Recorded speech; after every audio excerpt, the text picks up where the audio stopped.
out of it for so long. I mean, yeah, of course it sucked. It was brutal, and you want Frank Gore to get the ball and everything, but that one I kind of felt that they were lucky to be in it at the end. Obviously, 54 is brutal. You're up 20-10 in the fourth quarter, but there's something about it. Maybe it's just that it's fresh, but there's something about last night where you're going to slay the champs. Mahomes in 2019. Mahomes didn't have one, right?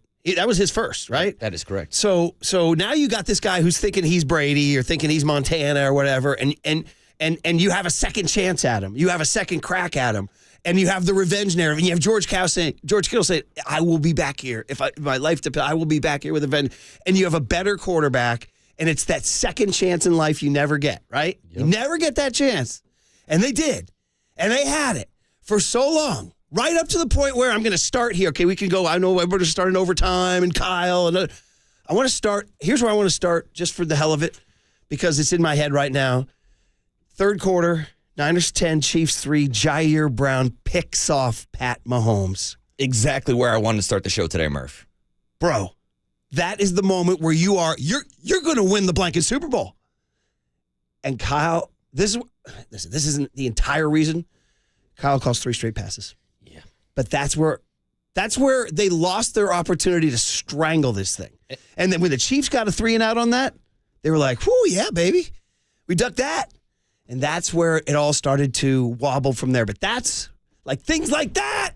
What I'm thinking of, Marcus. And Murph, you talk about the second chance, the chance for a redemption. And here the 49ers were up by a touchdown at halftime. And I sent out a tweet saying, damn, well, even after all of that, it feels like the 49ers should be up more than just 10-3. Yes. But Patrick Mahomes is still in striking distance and is getting the ball first to start the second half. Yeah. Then you get blessed with a Patrick Mahomes turnover. But just like in Super Bowl 54, they didn't capitalize on those turnovers. Instead, it's what we're talking about with Kyle Shanahan, the play calling, the narrative, and it kind of felt like it was the narrative from Super Bowl 54 coming back once again. Kyle and his play calling in the third quarter, and that's when I started having flashbacks to Super Bowl 54, and here we are talking about the same results, the Niners losing against the Chiefs. I'm screaming at the TV to run the ball, because then they get it back again, and he called 3 straight passes again. He called 6 straight passes in the third quarter. Again, I don't know. I've been on Twitter, and I've seen it all, and people say, that's not the reason why, and this is not. Well, guess what? It was a big reason why. It was a big reason why. I know McCaffrey got 22 carries. He needed more. The 22 included all the ones in overtime, by the way. When they finally ran it 6 times on that overtime drive, and look what happened. They sliced down the field and got inside. And let's go down to 3rd and 4 on the 9-yard line in overtime. I'm running that ball. And then even if you're short, I'm running it again. See, that's what we're going to get into, whether or not they should have been playing with that 4-down mindset like the Chiefs were, because they had the ball second in overtime. Okay, so that's where we can go right to there now on receiving in overtime. New overtime rules now. Brand new rules. Brand new rules. Eric Armstead, after the game, said he didn't know. Neither did Kyle Juszczyk. 2 of the smartest guys on the roster didn't know the overtime rules. I mean, bro, that's almost like not setting your alarm for a Monday morning after the Super Bowl. Oh, that's bad, Murph. And we can break down all of the different angles. We can get into it. Kyle Shanahan talking about how analytics played into the decision, how it was already kind of predetermined. And then Patrick Mahomes and Travis Kelce on the podium after saying, yeah, we would have kicked the ball first. We've been talking about these overtime rules for weeks. So what's interesting is new overtime rules for me, too. Mm-hmm. New overtime rules, who dis? Well, right? New overtime rules for Tony Romo, who thought that they were just going to let the clock expire and go to a second quarter of overtime, stepping all over Jim Nance's final call.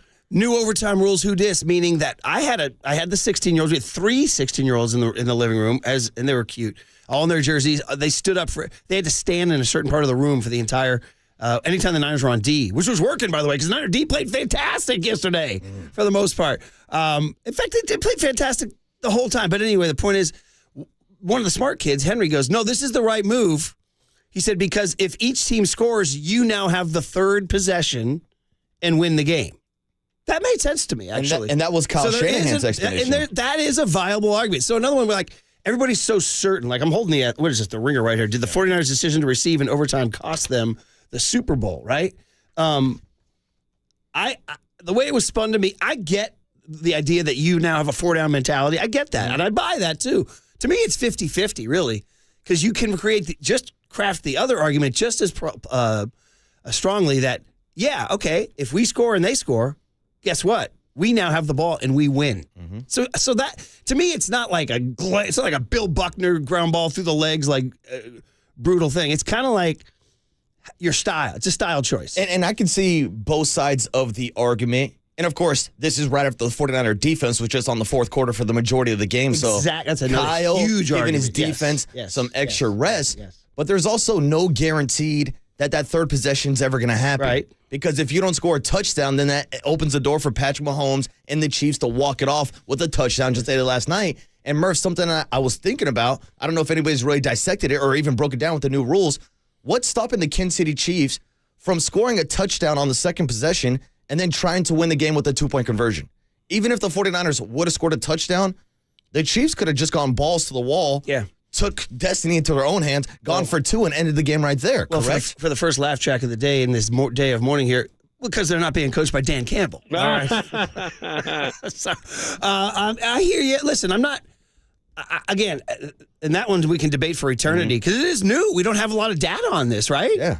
I mean, do we have any data on this? Is this the only data point on this new overtime rule? This is the first ever kind of example we've seen it because there's only been one other overtime in Super Bowl history. So this is the first time with the new rules. So there's like, that's very interesting that like the analytics guys, there's no analytics to look at, right? So anyway, well, I mean, so obviously, but then, you know, you can get into any number of things that happen down that stretch too of how you give Mahomes a chance to win or what happened on 4th and 1 when Bosa bit. And listen, I'm not going to rag on Bosa. He was incredible, but Bosa bit on the run fake and allowed Mahomes. Mahomes also had an incredible scramble in that drive. Let's get back to where we started, and that is the pain.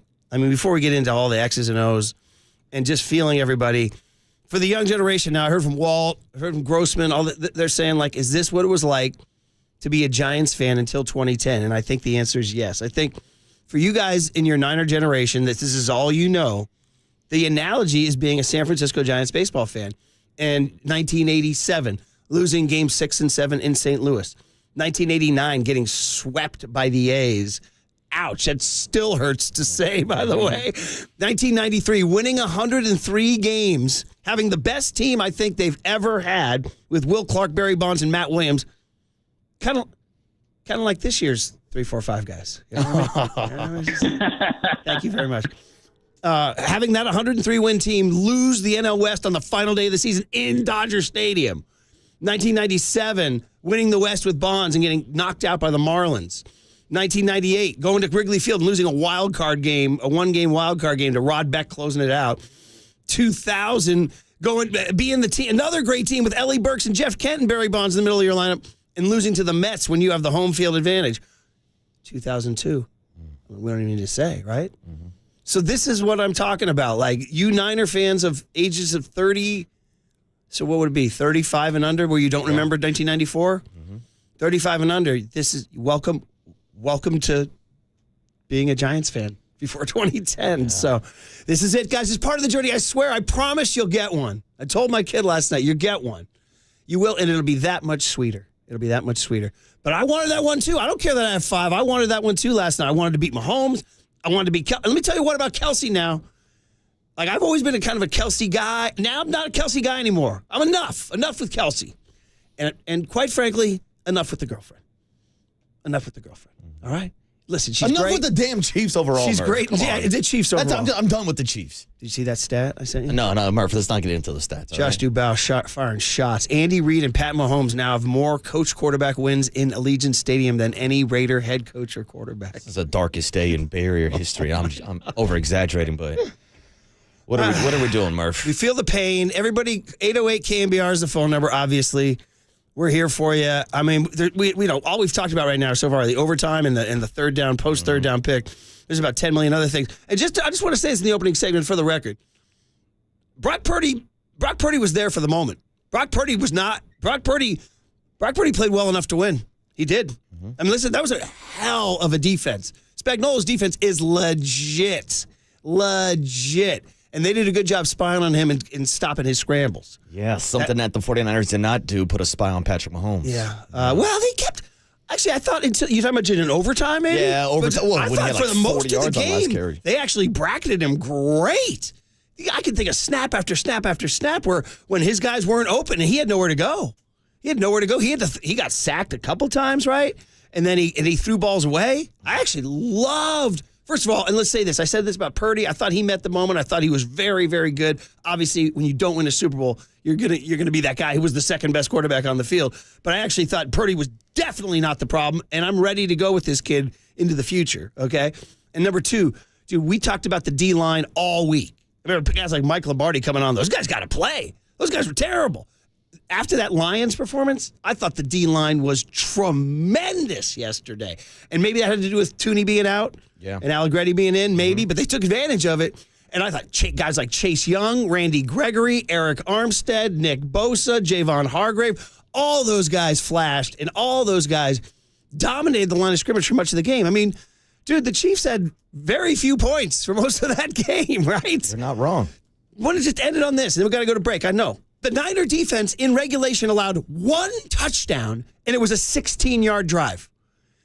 Steve Wilkes, bro, one touchdown, and it was a 16, and then 4 field goals. That's 19 points, but which wouldn't have been enough to win if the Niners had 20 points. Yeah. So there's the Jake Moody storyline we can get into. There's the Darrell Luter Jr.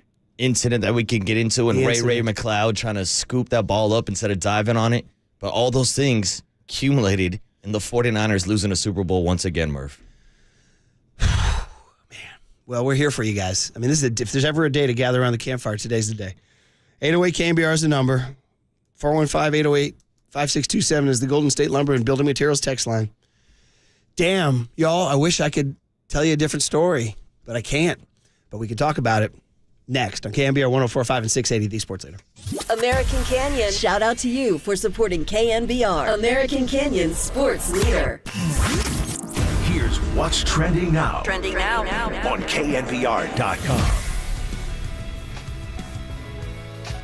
The 49ers defense lost their heartbeat yesterday as Dre Greenlaw went down with a torn Achilles while jogging in from the sideline. To get the latest injury update on Dre Greenlaw from Kyle Shanahan himself, check out that story and more trending now on KNBR.com and the all-new KNBR app.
And now, time for the Protect Your Assets with David Hollander Business and Technology Report.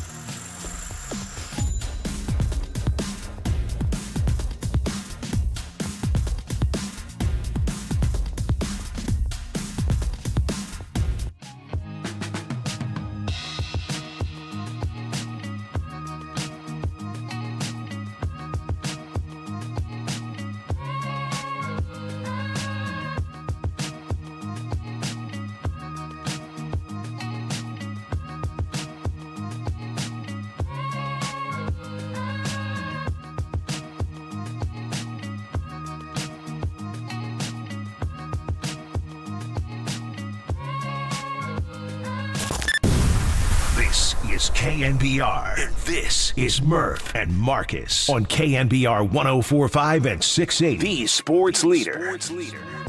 They don't have to, I don't think. The overtime will end here before the clock. 7 seconds, 6. They are going to snap it. Mahomes going to roll to his right, throws, touchdown. The Chiefs have won the Super Bowl. Mecole Hardman. As they roll Mahomes right, Mecole Hardman is wide open. And the Chiefs win the Super Bowl back-to-back years. Another heartbreaking loss for Kyle Shanahan. I mean, we all hurt. I mean, everyone knows how it feels, and don't have a lot of words for it, but obviously we're hurting. Our team's hurting, but that's how it goes when you put yourself out there. I'm real proud of our guys for no regrets with our team. I thought our guys played so hard today. Not everything was perfect by no means, but if I'm going to lose with a group of guys, it's do with those guys anytime. And we'll take some time. We'll get over this and come back next year ready to go.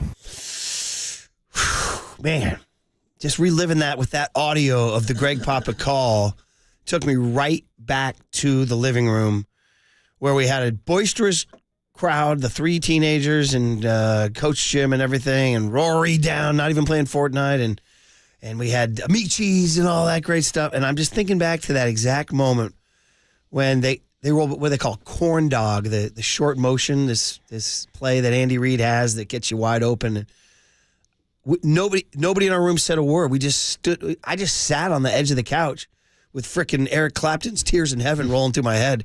The 3 kids fell to the floor, didn't say a word. I didn't say a word. Coach Jim didn't say a word. There was nothing to say. There was nothing to say. It was over. And then you just sat there. Nobody said a word for like 2 minutes. Damn. I can't not say a word now. We're on the radio, but I kind of want to not say a word. I want to just stare at that screen. I mean, Murph, it kind of feels like the sound of silence when you're just sitting there. Hello, Mahomes, my old friend. Oh, my God. Raising Lombardi once again. So obviously we need to talk about that. And good morning, everybody. Yeah, we're all in it together, man. We're all in it together. 808 KNBR is the phone number. We see you guys coming in. It's a day for us to talk. There's 10 million things to talk about. The one thing we didn't mention in the whole first segment is Mahomes and how this is what those guys do, right? This is what you give. Hey, dude, can you go 75 yards in overtime to win a Super Bowl for your team? Mm-hmm. Check. Yes, I can. And he did. And a couple of legs plays.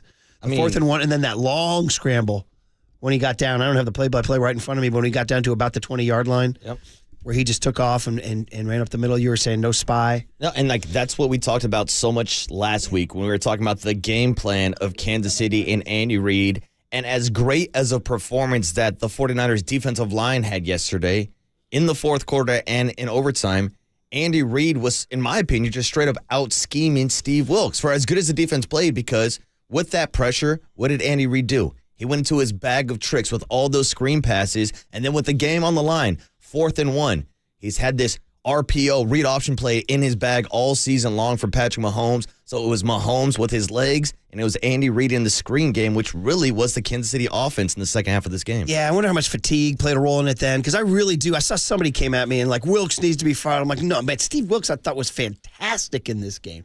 I thought the Niner defense was, again, I want to emphasize, in 60 minutes, they gave up one touchdown, and it was a 16-yard drive after a punt fumble, and then 4 field goals. I mean, that was a sensational and good enough to win. It was good enough to win, but I guess my critiques is, especially on that overtime drive, after MVS caught that pass and went backwards about 4 or 5 yards. Yeah. It set up a 2nd and 14. Yeah. Mm-hmm. Well, the Chiefs had a 4th down mentality anyways, and Steve Wilkes decided to drop 5 defensive backs down to the marker, which made it easy as hell for the Chiefs to pick up 7 yards. We'll put them in a 3rd and 6 situation. So they had 2 plays to pick up 6 yards. And then there was a couple plays later where he did it again, and Kyle Shanahan had to call timeout. And Tony Romo called it out on the broadcast saying Kyle did not want him putting out that defense in that situation. So as good, again, they were great for the majority of the game, but when the game's on the line, these are some of the decisions that we're going to be talking about this morning. Whereas the Chiefs defense, when they had to hold, I mean, the Niners, that drive in overtime was sensational. It was, and by the way, it included a Brock Purdy playground play. They looked like Joe freaking Montana. The one where he scrambled out twice and then hit, I forget who again. I don't have the playbook right in front of me. Was it Juszczyk? Yeah. It was Juszczyk. Incredible playground Purdy on that play. And they were just slicing and dicing down the field. And then you get inside the 10-yard line and you don't give it to McCaffrey. And you run it, you pass it twice. And, oh, man. Listen, the other thing I want to say, and again, I got a million thoughts going on, but one thing I do want to say just in general is that all we'll feel is pain, right? But I do want to say that overtime games are merciless because you've played 60 minutes in the Super Bowl and you've played to a dead heat. And you deserve so much more credit than you're going to get for losing this game. And even you go down and score. In the old days, that field goal wins the game. Right? If under the old rules, like Brady when he beat Atlanta, old rules. In Brady, well, not only like 5 years ago. Yeah, huh? You know what I mean? They've changed overtime rules like 2 or 3 times in the last 5 years. That's correct. Yeah, and even the Brady touchdown against Shanahan in 28-3, the Falcons would have had a chance to answer in the new rules, right? So I do want to just shout out just how cruel it is that you play 60 minutes, you tie them, and then all you're remembered for is the play you made to lose the game. That's it, Murph. Yesterday was the 7th longest game in NFL history. Wow. Yeah, that's another reason why I think Kyle didn't take the ball to start overtime. And again, we're learning the data points. And again, the one it was explained to me by a teenager, I was like, I'll buy that, where you play for the 3rd possession. But you're 100% right in saying there's no guarantee you're going to have that 3rd possession. No, and again, if you give the ball to Patrick Mahomes with the game on the line, he's now won 3 Super Bowls. He's been down double digits in all of them. Twice to the Niners. And how about this stat? I heard this morning while driving in. He's 8-2 in his postseason career when he's down by a touchdown or more. I think he's now 9-2. I think he was 8-2 going in. Jeez. I think he's 8-2. But the funny thing you say is you give Pat Mahomes the ball, and I go back to what I said about the regulation. He had the ball for 60 minutes, and he couldn't put together a touchdown drive once. That's what's crazy, right? Mm-hmm. I mean, that's what like the human dynamic where it becomes desperation. Mahomes is like, I have to score a touchdown here. He somehow plays differently, down the stretch. I mean, look at the Kansas City Chiefs offense in the first half. Yeah. When Travis Kelce's yelling at Andy Reid for taking him out of the game because he can't block anybody. By the way, why isn't he getting more dogged for that? Because they won the game? Because Taylor Swift's his frickin' girlfriend? Can you imagine if a Niner did that? I mean, come on, man. Come on. Leave the old man alone. Anyway, so they hold Mahomes. Mahomes didn't have any touchdowns except for the 16-yard drive in the entire regulation, but you give him a 75-yard drive to win the game, and he does it. And I guess that's what the great ones do. And that's what people are going to remember. And that's where it gets into these legacy-type drives. And as much as it benefits someone like Patrick Mahomes and Andy Reid and even Spags on the defense side of the ball, now people are going to be focused on those last couple drives from Kyle. And from Steve Wilkes. I'm going to draw the line on the Wilkes hate right now. I'm drawing the line on it. I ain't hearing it. I'm not. A guy, he designed an incredible game, fantastic game. I'm not blaming that 75-yard drive on him either. Kyle, yes. I had a lot of problems with Kyle. In this game. But Wilkes, I thought, was fantastic. All right, let's get out to it's 6:27. Let's probably punt it to the other side, huh? Yeah, oh, man. All right, let's do this. Murph, why you gotta bring up punts? Do we have a guest list here? Do we today? Yes. All right. Is he coming on? Timmy coming on? All right, let's get the guest list going here on a horn sound so peppy. Wow. After that depressing loss. All right, what do we got, Marcus? All right, well, we just teased it for you. The only guest we got today is the one and only Tim Ryan, 7:30 a.m., giving his breakdown of the call last night. And then the rest of the show, you're the guest. 808 KNBR is the number. No need to wait around for the big hit today. If you got a take on this game, give us a call. You'll get on air. Next, KNBR 104.5 and 680, the Sports Leader.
Faithful Murph and Marcus keep your morning moving. Streaming live at twitch.tv/thesportsleader.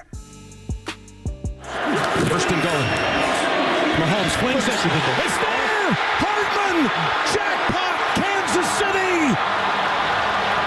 I didn't even know about the new playoff overtime rule, so it was a surprise to me. I didn't even really even know what was going on in terms of that. They put on the scoreboard, and everyone was like, "Oh, even if you score, they get a chance still." So. Wow. Well, now the overtime part Marcus and I were just talking about during the break. First of all, good morning, everybody. Yeah, we're all in your pain. I went through this, what it's like to be a San Francisco Giants fan before 2010. And for you 35 and under Niner fans, I feel you, man. That's what it is now. You have 3 scarring ones, not to mention NFC Championship losses, too. Those count. When I was going through Giants' pain, those weren't all World Series losses. There were some divisional playoff losses, too, and even a regular season loss in 93 when they won 103 and lost in Dodger Stadium. I mean, so yeah, if you're 35 and under now, it's not just Super Bowls 48, 54, and 58. It's also the 2021 championship game against the Rams. It's the 2022 NFC championship game against the frickin' Eagles with Purdy's elbow. And it's the frickin' 2011 NFC Championship game against the New York Giants at Candlestick, which involved a fumbled punt or two by Kyle Williams. And I know we were going to talk about Dre Greenlaw here and the overtime rules, but we need to, since we're on it, Daryl, so we got a guy down the hall who's a old high school special teams coach, good old Tennell. He was, of course, appalled that if your man calls for a fair catch, and if you're Daryl Luter, you're not blocking near the ball. Get the hell out of the way. Get the hell out of the way. Peter. Every kid that's ever played Pop Warner or high school football knows that's the call to just get the hell away from the football. And the ball bounces out. First, to the naked eye, we thought Ray just biffed the whole thing. Immediately, I saw on social media people were freaking out. What is Ray doing? Now, again, he probably could have jumped on the ball, but that was a heads-up play, recognizing that it bounced off Daryl Luter Jr.'s leg first. He just probably should have jumped on it. Daryl Luter Jr., rookie corner, blocking on a punt return in the ball. So, I mean, was he in the wrong place? Yeah. Was it also an incredible stroke of bad fortune? Yes, which I thought, is this the universe evening out the B.A. ricochet, the ladybug catch? Dude, you know but it felt like the Chiefs were fumbling the ball all over the field. Now, shout out to Demo and that strip on Isaiah Pacheco early on the game. But what a play. There was multiple times where the Chiefs were losing the ball, but then recovering. There's literally one that bounced out of Pacheco's arms that went straight into like another Chiefs wide receiver. Like the ball was bouncing in their way. They caught a bunch of lucky breaks. Well, that's what it comes down to. When you lose an overtime game, bro, you start going through these little tiny lucky things like a ball off Daryl Luter Jr.'s foot or like a point after touchdown. Yeah, or listen, a Jake Moody extra point kick that Jay Feedley, I believe, said on the broadcast, kicked off his like ankle bone and not his actual foot. Dude, and listen, I know he made a 53-yarder and a 55-yarder, which is balls out, really. And I got to laugh because, first of all, shout out to Copes and everybody at KNBR who played the Super Bowl replays all weekend. I know you were in Vegas until Sunday morning. Bro, we were out. I was at CYO basketball games and getting food and all that and just basking and listening to Super Bowl 16 with Don Klein and Wayne Walker and Pontiac and hearing the names like Dwight Clark and all that. And then I got all the way up through Super Bowl 29 in Miami when they're just destroying the Chargers. But one of the things that happened in Super Bowl 16 was the Niners were up 20-14 in the fourth quarter, and Montana stalled out at the 23-yard line, and they had to kick a 40-yarder to go up 9. Don Klein, Ray Worsing on for the 40-yarder. He's 4 of 7 from this distance this year. Do you want to talk about how kicking has changed? Oh, yeah. That 40-yarder from Worshing was freaking sweat pouring down the brow, white knuckle. He's like, it's good! It's good! Not from 40, dude. Like think about that. Jake Moody set an NFL record for the longest field goal in Super Bowl history, and it lasted for about 30 minutes until Harrison Butker went out and outkicked him. That said, man, you got to go back to, I think back to my boy Mike Silver, who spent all summer saying, if you are building a championship roster, and you are, and George Kittle and Trent Williams and everything they've done to make this a championship roster, trading for Christian McCaffrey, how do you build that roster and then put it on a rookie? If you're going to build a roster like that, you got to have a championship kicker. And I know he made the 53 and 55, but guess what? If you're a championship kicker, you got to make all 3 of those kicks, just like Harrison Butker did. That's the difference. And I don't think Jake Moody's the only reason why they lost the game. Just spending time on it, though. Oh, but when you're talking about 1 point, that could have obviously won you the game 2019 in regulation. Like, it's frustrating. And again, we've been following this storyline all season long since the draft pick was made and how ludicrous it was to have a rookie kicker going into a team that has Super Bowl expectations. And for everything he did with those 50-yard field goals, those are great. But you got to take the gimmies. You got to take the extra points. You can't be missing extra points. I know it was blocked, but still. No, he blocked it. He kicked it low. It was a low kick. There was pressure inside, just like there was all night with this Chiefs defense. And Butker, like I said, on the other side, Butker didn't miss. He made 4 field goals in his PAT. And just like having that confidence with Harrison Butker, too. Yeah. Like every time he lined up. That's a Super Bowl championship team. Oh, that ball is going through the upright. I wasn't feeling the same, and I was pleasantly surprised that Jake Moody hit both of his field goals, but I didn't have that confidence at all going into this game. And then just before we go to the calls, we have to go 35 minutes and not mentioning Dre Greenlaw is a crime because it was a huge deal. Mm-hmm. Huge deal. And we were talking during the break. Go look at Travis Kelce in the first half and go look at Travis Kelce in the second half in overtime. Yeah. And you can almost directly attribute that to the absence of Dre Greenlaw. Enough said, right over the middle. That's it. Mm-hmm. And that said, Flanagan, Foles, and Oren Burks made a couple of plays. But they're not Dre Greenlaw. No, and they also gave up some chunks. Yeah. And that's where exactly the kind of stuff with Dre Greenlaw's speed and violence, it wouldn't happen. It's like the touchdown, actually both touchdowns that Patrick Mahomes threw. Right after the fumble off the leg of Daryl Luter Jr., They attacked Oren Brooks. Yeah. They attacked Jair Brown. They attacked Logan Ryan. They attacked that right side of the 49er defense that was missing Dre Greenlaw and Talanoa Hufanga, who, of course, we've been talking about for a couple weeks now. I mean, they were missing Omenahu. I get it. And Yeah, they were they're missing Tooney. Tooney. Yeah. But we're just talking about, like, things that happened during the game that affected the game, and Dre Greenlaw going down. And you want to talk about a freak injury, like literally just like hyping himself in and jogging off the sideline. Now, Murph, this is something that I've been kind of talking about for the last few weeks. Since Dre Greenlaw popped up at the end of the season with that Achilles tendonitis on the injury report. And every beat reporter we talk to, everybody's like, oh, he's just taking extra days rest. But here he is with that same Achilles now snapping in the Super Bowl. And you heard some of the guys afterwards saying Dre was playing through so much pain. Yeah. He was really pushing it to the edge. I do want to get into the overtime rule stuff, too. There's quotes afterwards. But we've been teasing calls all morning. Let's get to you guys right now. Let's start with, if the first one has the word heartbreaking in it, we're going to it. So Joey in Visalia, it says heartbreaking loss. Joey, you're leading us off, man, after yet another tragic Super Bowl loss, the third in a row for the franchise. Good morning, Joey. How are you, man? Yeah, how you guys doing, man? That one hurt, huh? Wow. Did that one hurt? I just want to, first of all, say how gutted I am for Dre Greenlaw. I mean, outside of the implications of the game, like, just him as a man, like, that sucks, man. Mm-hmm. That one hurt. Mm-hmm. And, I mean, it changed the game. Yeah. It did. So, but there's one thing I want to say out there for you guys. I feel like there's probably some people out there that need to hear it. Guys, check it out. The sun's going to come up today. We're going to be okay. We're going to get through this together. Niners Nation, baseball season, I guess. All right, Joey, thanks for the call. I like the positive spin. Yeah, thank you, Joey. He made us laugh. My favorite part is Joey goes, the sun's going to come up, and Murph looks outside, and it's just completely dark still. Yeah, and I was like, are you sure? Yeah, we're still in the darkness portion of the show. By the way, I saw a great shot of Ice Spice in the Taylor Swift box, and from the back, she has that red curly hair, and Jason Kelsey was talking to her, and somebody wrote the caption, I really love that song where you say the sun will come up tomorrow, because she looks like little orphan Annie. She does. She's got the Annie haircut. Steve in Hayward is next up. Steve, good morning. You're on KNBR, man. How are you? Good morning, guys. First thing I want to say is I'm very proud of KNBR. You guys just brought it through the radio. I mean, the excitement that you guys had, all the teams that were there, the guests that you had. I mean, you guys were lit. And, I mean, just really appreciate that you guys are our flagship station for our team. As far as the game, man, I've got no critique for it. I mean, if I had told you before the game that we were going to sack Patrick Mahomes 3 times and we were going to intercept him, Brown was amazing as a rookie. I mean, Purdy just was classy and, I mean, poised and just amazing. And, man, they took Kittle out of the game, and he hurt a shoulder, but they took him out of the game.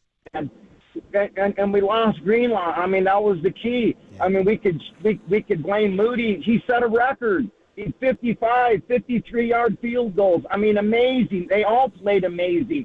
If I would have told you before that, hey, we're going to take Patrick Mahomes into overtime and we're going to be in the lead, and, God, I don't know. It just, I mean, everybody coached well, played well. I got no critique. I'm a 49er fan, and I'm a KNBR fan, and you guys are just bringing it strong, and I really appreciate you guys as well. Thank you so much. Appreciate it. Steve, incredible call. Absolutely. First of all, anytime you want to lavish praise on us, we'll take it. I was going to say, let's book Steve for a weekly hit. But Steve's right, though. The replays all weekend were special. They were really, really, really special. They were goosebumps of Lon Simmons. Oh, my God. But thank you, Steve. And there is that point to it. And you can spin off that into one of the arguments that was coming out last night when people were talking about it is there like a huge amount of blame to go to the Niners? Well, yeah, sure. We can talk about it. And I think most of it starts with Kyle. I really do. But at the other part of it is like, what a game, what a moment. Yeah. You sack Mahomes 3 times, you pick him, you're leading in overtime. Like, you've done really everything you can to win the game. And one of the angles is, and I know for you as a guy who has a Raider background and everything, how much this hurts to hear, but maybe they just lost to Jordan. Maybe that's like the way Michael Jordan reduced Karl Malone and Charles Barkley, 2 of the greatest players you'll ever see, and John Stockton. Yeah, you guys are great, but you're living in my era. I watched Tiger Woods. I covered golf.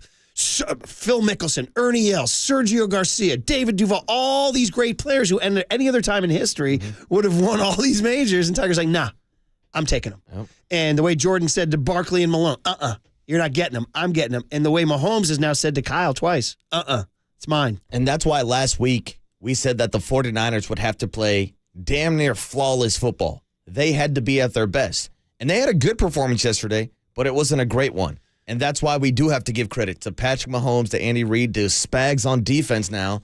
I mean, these guys are putting together a modern-day dynasty, Murph. But in many ways, it's like it's like talk about the script, right? Like it had to end with Mahomes leading a touchdown drive in overtime. It's like because that's like they could have won on a missed Niner kick or something, or a Purdy interception late, or no. But in the script, the guy who everybody thinks is the next great one did it. 4th and 1, ball in his hands, picks up the first down, drives him down, gets a game-winning touchdown. That other run, and I know right now with my eyeglasses here, Marcus, you got to help me out because I misplaced my spectacles. Well, I think he had it was close to 44 total yards just on the last drive alone, 66 on the day. Okay. He was our leading rusher, 9 carries, 66 yards. That's the stat. 22-yard run in overtime. Thank you. Yeah. That 22-yard run in overtime. I was like, who does this guy think he is? Brock Purdy against the Lions? You know what I mean? Gabe in Antioch coming in. I think I know where he's going, and this may need to be discussed here. Gabe in Antioch on KNBR. Gabe, what's up, man? Hey, guys. I think, Kyle's got us accustomed to, two heartbreaks. And, he's earned the reputation of the worst Super Bowl game management coach when leading by 10 points or more. He gets stuck in his ways, and he thinks, it's like, that thing about, doing the same thing over and over again and expecting a different result. He had his wide receivers like a tight formation. They're not going to be able to block. At least the Lions, they bring in a tackle eligible. They'll bring somebody in, to give the proper personnel to, if you're going to run CMC, bring a real blocker in there, not another rookie tight end, in key situations. Who held? Brandon Willis you're talking about. Yeah, with Kittle hurt at the time. Yeah, Kittle was hurt too, yeah. Now, Gabe, I think I think you're on to something here that Kyle, and I appreciate your call, man. We got to get going because we got to duck out. But honest to goodness, I thought Kyle was pretty darn bad. I thought he was pretty bad in this game. Let me throw you another one that I disagreed with. End of the first half, the Chiefs were trying to kind of milk clock. Niners had their timeouts. And it was under a minute to go, and the Chiefs were inside the 10, and the Chiefs ran for like a yard or whatever. If the Niners I thought the Niners should have aggressively burned their timeouts, because if they score a touchdown, so be it, whatever. But if you're going to hold them to a field goal, you could have 45 seconds left to answer, especially with the Chiefs getting the ball in the second half. Yes. And he let the clock bleed to the end. He let it go to the end. I was like, dude, what are you doing? Hey, you got a chance. Make the stop and go. We now know Moody can kick from 55. All you got to do is get it to the 38-yard line. Yeah. I hated that. And I absolutely loathed the play calling in the 6 straight passes in the third quarter. Yeah. I was screaming at the TV. I was like, what are you doing? Oh, my God. Again, Murph, that's when the game, to me, started feeling like Super Bowl 54, when everything changed. And now when we're talking about the legacy of Kyle Shanahan, it's going to be remembered by these fourth quarter and these overtime performances. He's 0-2 as a head coach in the Super Bowl when he's had double-digit leads in both of them. Yeah. And now in the 2 overtime games that have been played in Super Bowl history, he's been on the losing side of both. Man. All right. 808 KNBR. We do hums and bums. We're going to do hum babies and bum babies, get you guys some post-game sound, and get back to you guys. Matt Mayoko joins Tolbert and Copes at 4:50 this afternoon. We're here for you guys, man. Let's do it. Let's chop it up. Let's go through this together. Who was it? Steve who told us the sun is going to come up? Or no, Joey in Visalia? The sun will come up. If Ice Spice says so, then the sun will come up tomorrow on KNBR 104.5 and 680, the Sports Leader. This sucks. From the Chilton Auto Body Traffic Desk.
time for KNBR's Opening Bell Report. Sponsored by Protect Your Assets with David Hollander. Concerned inflation will ruin your dream retirement? Learn more. Listen to David's show every Saturday morning or call 1-866-PROTECT.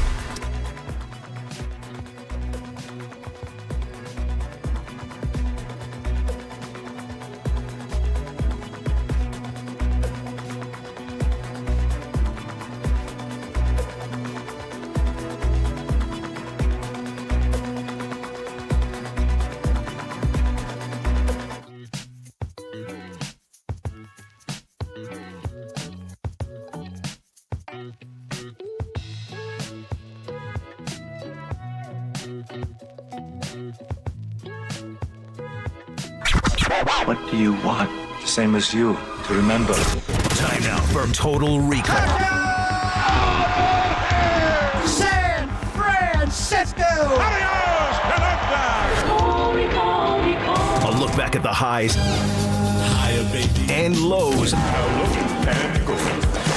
of the weekend in sports. Get ready for a surprise!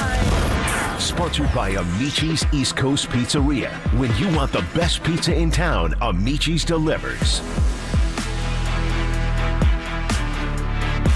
Yeah, well, obviously, guys, if you're just tuning in, guys, gals, children, sports fans, we're just still stunned, man. I mean, we're only what, like 12 hours removed, 10 hours removed from watching Mecole Hardman just slither past nobody for a touchdown that ended the dream, man. And the 49ers played so well for so long, but all we can think about are the critical mistakes that happened along the way, and that's what Hums and Bums is for. Generally invented to get you guys the weekend audio. Let's get you guys some post-game sound. I gotta tell you guys, haven't covered a lot of Super Bowls. Post-game Super Bowls are weird. They come out to these tunnels, and they all sit at these little podiums, and you can kind of hear everybody else at other podiums. It's hard to concentrate. So if you can actually hear some of their sound, it's bad. It's like Purdy, when he was talking, Mahomes' podium was bleeding into his. It was like, come on, man, can we do better? Roger Goodell was too busy in the suite talking to freaking Taylor Swift. Tell me something that pissed me off, seeing him in the... you know what? I've had it with Goodell and he's 63. I'm going to lash out at Goodell right now. I'm so pissed about this game right now. Take your $63 million and give it to freaking somebody who can use it. All right, brother? And get out of Taylor Swift's suite while I'm at it, all right? All right, end of the rant. Okay, here we go. We rotate every week. Marcus's Hum Babies. I have a feeling they're going to be a little looking like an arrowhead, perhaps, here, buddy. Yeah, arrow down for the Hum Babies this morning, Murph. I hate to do it, and I do want to give a Hum Baby shout-out to Steph Curry for his performance this weekend. But, Murph, it's a Super Bowl Monday morning, so we got to stick all football, all NFL. So I hate to do it. I got to show some love to the Kansas City Chiefs. And how do you not start with the head coach, Big Chief himself, Andy Reid, who now has 3 Super Bowl rings, joining Chuck Noll, Bill Walsh, Joe Gibbs, and now Andy Reid in the conversation. Of course, all those guys trailing Bill Belichick. But we're talking about a man that is top 5 all times in wins, top 2 all times in postseason wins. And here he is again, scheming against Steve Wilkes, scheming against Robert Saleh. Down 10 points, down double digits in the Super Bowl. We'll get to Patrick Mahomes in a few seconds. But Andy Reid, he's in cheeseburger paradise with another Lombardi trophy. He's Hum Baby number 1. Lining up in the clock at 10 seconds and ticking. In the shotgun, Mahomes. 4-man front, receiver in motion, low snap. He runs and he throws, caught, touchdown. It's caught. Hardman caught the ball. The Chiefs have won. The Chiefs have won. The entire bench empties. Chasing Mahomes in the end zone. Their 3rd Super Bowl in 5 years. The Chiefs are back-to-back Super Bowl champions. It is a dynasty. To you and your family, to this great organization, to Coach Reid and this incredible football team, make some more room in that trophy closet, would you please? This is the first time a team is repeated in almost 20 years in the NFL. Tough to do. The Chiefs are Super Bowl champs. Man, I don't know, but I'm going to celebrate it with these people right here, man. Hey, on 3, 1, 2, 3. How about those Chiefs? There he is, the man that's hoisting back-to-back Lombardi trophies, Murph. First time in nearly 20 years. And he put up with an assault from Travis Kelce on the sideline, too. Yeah. He weathered that storm, too. Boy, it's funny. I was talking to Tanel in Vegas, and he goes, sometimes I just go to the test of 3. Quarterback, defense, and head coach. And obviously Mahomes, as good as Purdy is, you're going to take Mahomes, and head coach, you're going to take Reed over Shanahan. This is before the game. And I know. And I was talking with Paul, and to be honest with you, before the game, you even give the check marks to the Kansas City Chiefs with that defense. Yeah. Did Reed do anything spectacular in this game in terms of scheming? No, he scored no touchdowns longer than 16 yards in this game, got 4 field goals, but he certainly had his team ready to play. And maybe, Marcus, the most important thing is he had his team ready for overtime. Knew the overtime rules. Yes. Patrick Mahomes and Travis Kelce said post-game that they would have kicked the ball. They would have talked about this for a while. Now, I don't want to get into your bum baby list, but the 49ers sounds like they didn't have the same plan, same strategy. Hell, you had guys talking about seeing the Jumbotron just to figure out the overtime rules. Wow. Andy Reid had his guys prepared, made some second-half adjustments, the screen game, and utilizing Patrick Mahomes in the running game. Taking advantage of the Greenlaw injury. Exactly. That's what great coaches do, and that's why Andy Reid is one of the best. The facts are the facts. He's got 3. You're talking Gibbs, Walsh, they have 3. Noel has 4, and Belichick has 6, right? And in all 3 of those games, they've been down double digits, and they find ways to come back and win these damn things. You are listening to KNBR AM and KNBR FM San Francisco, the sports leader, Cumulus Media Station. All right, hum baby number 2. Well, a big reason why Andy Reid now has 3 rings, it's because Patrick Mahomes also does. Mr. 3-time Super Bowl MVP. We saw him do it again last night, whether it was through the air, which really didn't happen too often. A couple big shots early. Got a touchdown after the Darrell Luter fumble/punt, however you want to break it down. But when the Chiefs needed him, he picked up big plays, big chunks. We talked about the 22-yard rush in the fourth quarter. You can look at that last drive. 44 of his 66 rushing yards came in overtime, absolutely utilizing his legs. He ended up being the leading rusher for the Kansas City Chiefs. 9 carries, 66 yards. I hate to put him on the list with guys like Tom Brady, Derek Jeter, and all these other GOATs from across the sports. But here we are, 3-time Super Bowl champion at age 28. How many players have won 3 Super Bowl MVPs? Do you know the list? No. Tom Brady and Joe Montana and Patrick Mahomes. Yep. It's another legacy moment for Patrick Mahomes. I hate to do it, but he's a hum baby.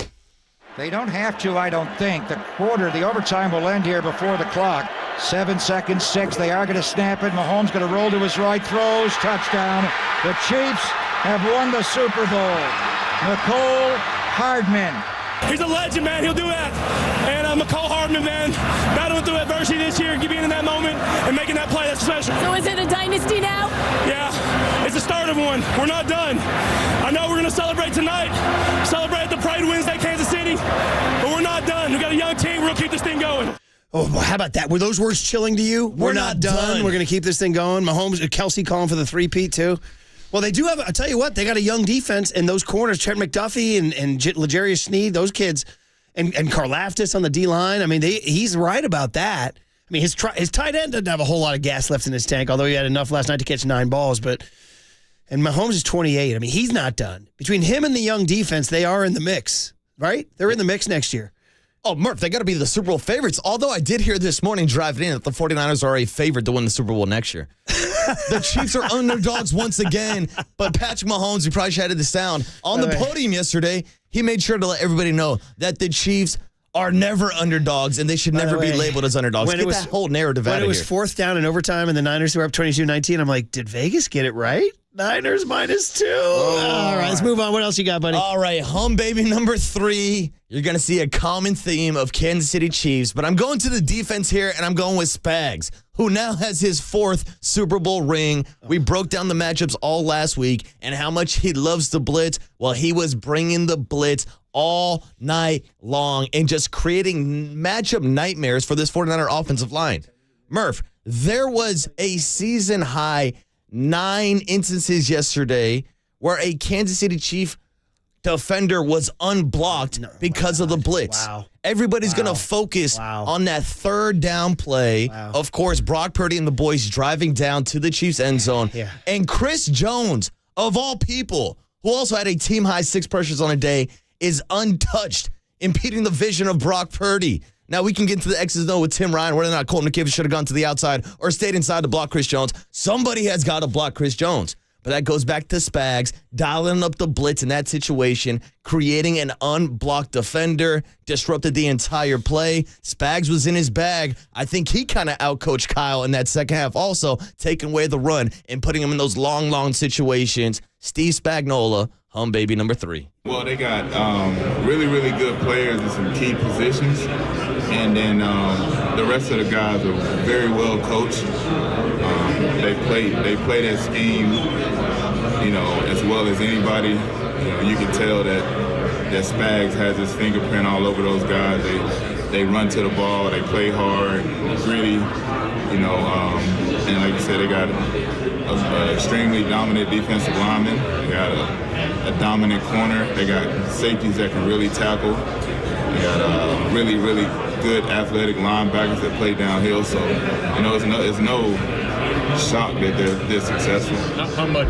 Well, I'm not sure. I think typically what happens in the game of football is when offenses do bring something new, the defense has to react to that. So I think you're seeing defenses catch up a little bit to the zone read football, option football that we have now. And then I think we're adding our own little twist to that in terms of whether it's a pressure or a coverage. All right, so that was the voice of Trent Williams, of course, 49er left tackle, talking about the Chiefs' defense and the blitz that Spags bring up all night. Murph, the Chiefs blitzed on 51% of Purdy's dropbacks yesterday, the 4th highest rate in Spags' career. And I read Purdy's numbers were pretty good against him, though, actually, believe it or not. Murph, I got him. He was actually 12 for 19 for 131 yards and a touchdown, but also those blitz disturbed plays, whether it was overthrowing Debo and Ayuk in the end zone. It was the pressure up the middle. On the one where he missed Debo in the end zone, Chris Jones was entirely in his face. You can't really blame Purdy. I mean, I would love to have hooked up on that play, but my God. And then also on the touchdown, on the 3rd down and 4 inside the red zone in overtime, Guy Haberman isolated this on Twitter. Ayuk's guy fell down. Did you see that? Ayuk was wide open. But Purdy couldn't see him because there was a 6'6" guy right in his face bearing down him. Purdy had to throw it away. And that's the Spags play call. By the way, Purdy threw no picks yesterday. Nothing even really resembling a pick. I mean, there was the one that went off of Debo's hands that almost got picked, but that wasn't Purdy's fault. No. Debo probably should have caught that ball, actually, to tell you the truth. Man, oh, man. I heard Spags on NFL Network on the way in. I was driving in a little bit of a state. I was driving in, by the way. Yes. I want to thank SFPD for not acknowledging my speed. But anyway, he said in his postgame call, he goes, I'm really impressed with Purdy. He goes, we couldn't get him down. And he said, and I'm not going to lie, we were tired late. He was like, he was really glad Mahomes scored a touchdown because they were gassed. But he talked about his boys. He said, I'm going to be so sad not meeting with these guys anymore. This is the best group I've ever had. He's right. You heard Trent Williams talking about it. I mean, that defense is primed to come back in 2024. I mean, think about all the storylines surrounding the Kansas City Chiefs and this dynasty. It all starts with Andy Reid. It starts with Patrick Mahomes and Kelsey. This is the best defense that the Chiefs have had in this dynasty run, and it's credit to Steve Spagnuolo. All right, well, there's your hum babies. Now it's time for the bum babies. And man, oh man, I think most of you would agree that my number one bum baby has to be the head coach of the 49ers, who just saw another double-digit Super Bowl lead fritter away. Granted, it was only the first half. It wasn't the second half. But when you're up 10-0, and we can go to any number of Kyle incidents throughout the game, my primary one is I don't know what it's going to take for him to understand that you have to run the ball in the Super Bowl when you have Christian McCaffrey and this outside zone run scheme. Why, Kyle? And I go to the third quarter after the Jair Brown interception when he called 3 straight passes. And then, for good measure, when they stopped the Chiefs again, did it again. 6 straight passes in the third quarter that played into Spags' blitzes, that played into the fact that they could knock down a pass or two, that played into the fact that the best player on the Niner team wasn't touching the ball, Christian McCaffrey. We can get into other things like how he managed the clock at the end of the first half. I was screaming at him to call timeouts to get a chance to score before halftime, because if the Chiefs were going to not score there, you had 3 timeouts to burn and could have had the ball with 45 seconds left to get to a field goal. Thank you so much, Cole. Much appreciated, buddy. And then obviously the one that I was less intent on until I'm hearing all your guys' arguments right now, the decision to not kick off to start overtime. I bought the argument that you play for the third possession, but I'm also hearing and buying the argument With Patrick Mahomes, you can't play for the third possession. There's no guaranteed of a third possession. So I get it. And the bottom line is this. When you start to stack data, you kind of are what you are. And whether or not he's got too much grief for the 28-3 game and Dan Quinn should have borne more, or whether so that happened, Super Bowl 54 happened, Super Bowl 58 happened. Now you're starting to realize that we got data points here, guys. That the moment right now at this stage in his career is too big for Kyle at his age. Now, he's only 44. I mean, like Andy Reid was this guy 15 years ago. And Kyle is a great schemer and a great coach that can get you. But there's that difference between being that guy, and then Marv Levy, who loses 4 Super Bowls, or being Andy Reid, who wins 3, Joe Gibbs, who wins 3, Bill Walsh, who wins 3, Chuck Noll, who wins 4, Bill Belichick, who wins 6. So, bum baby number 1, Kyle Shanahan. First and goal. Mahomes flings it. It's there!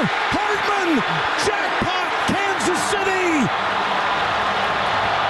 And this was the Andy Reid special. This was the Andy Reid special we talked about. He was saving all day. He's going to fake a motion to go across. And at that moment, he turns and goes back. Hardman, who they didn't have, right?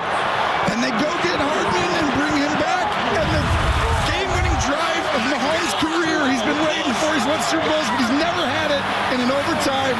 He is the best. He is the standard. And Michael Jordan wins it again. It's just something we talked about with, none of us have a ton of experience of it, but we went through all the analytics and talked to those guys, and we just thought it'd be better. We wanted the ball third.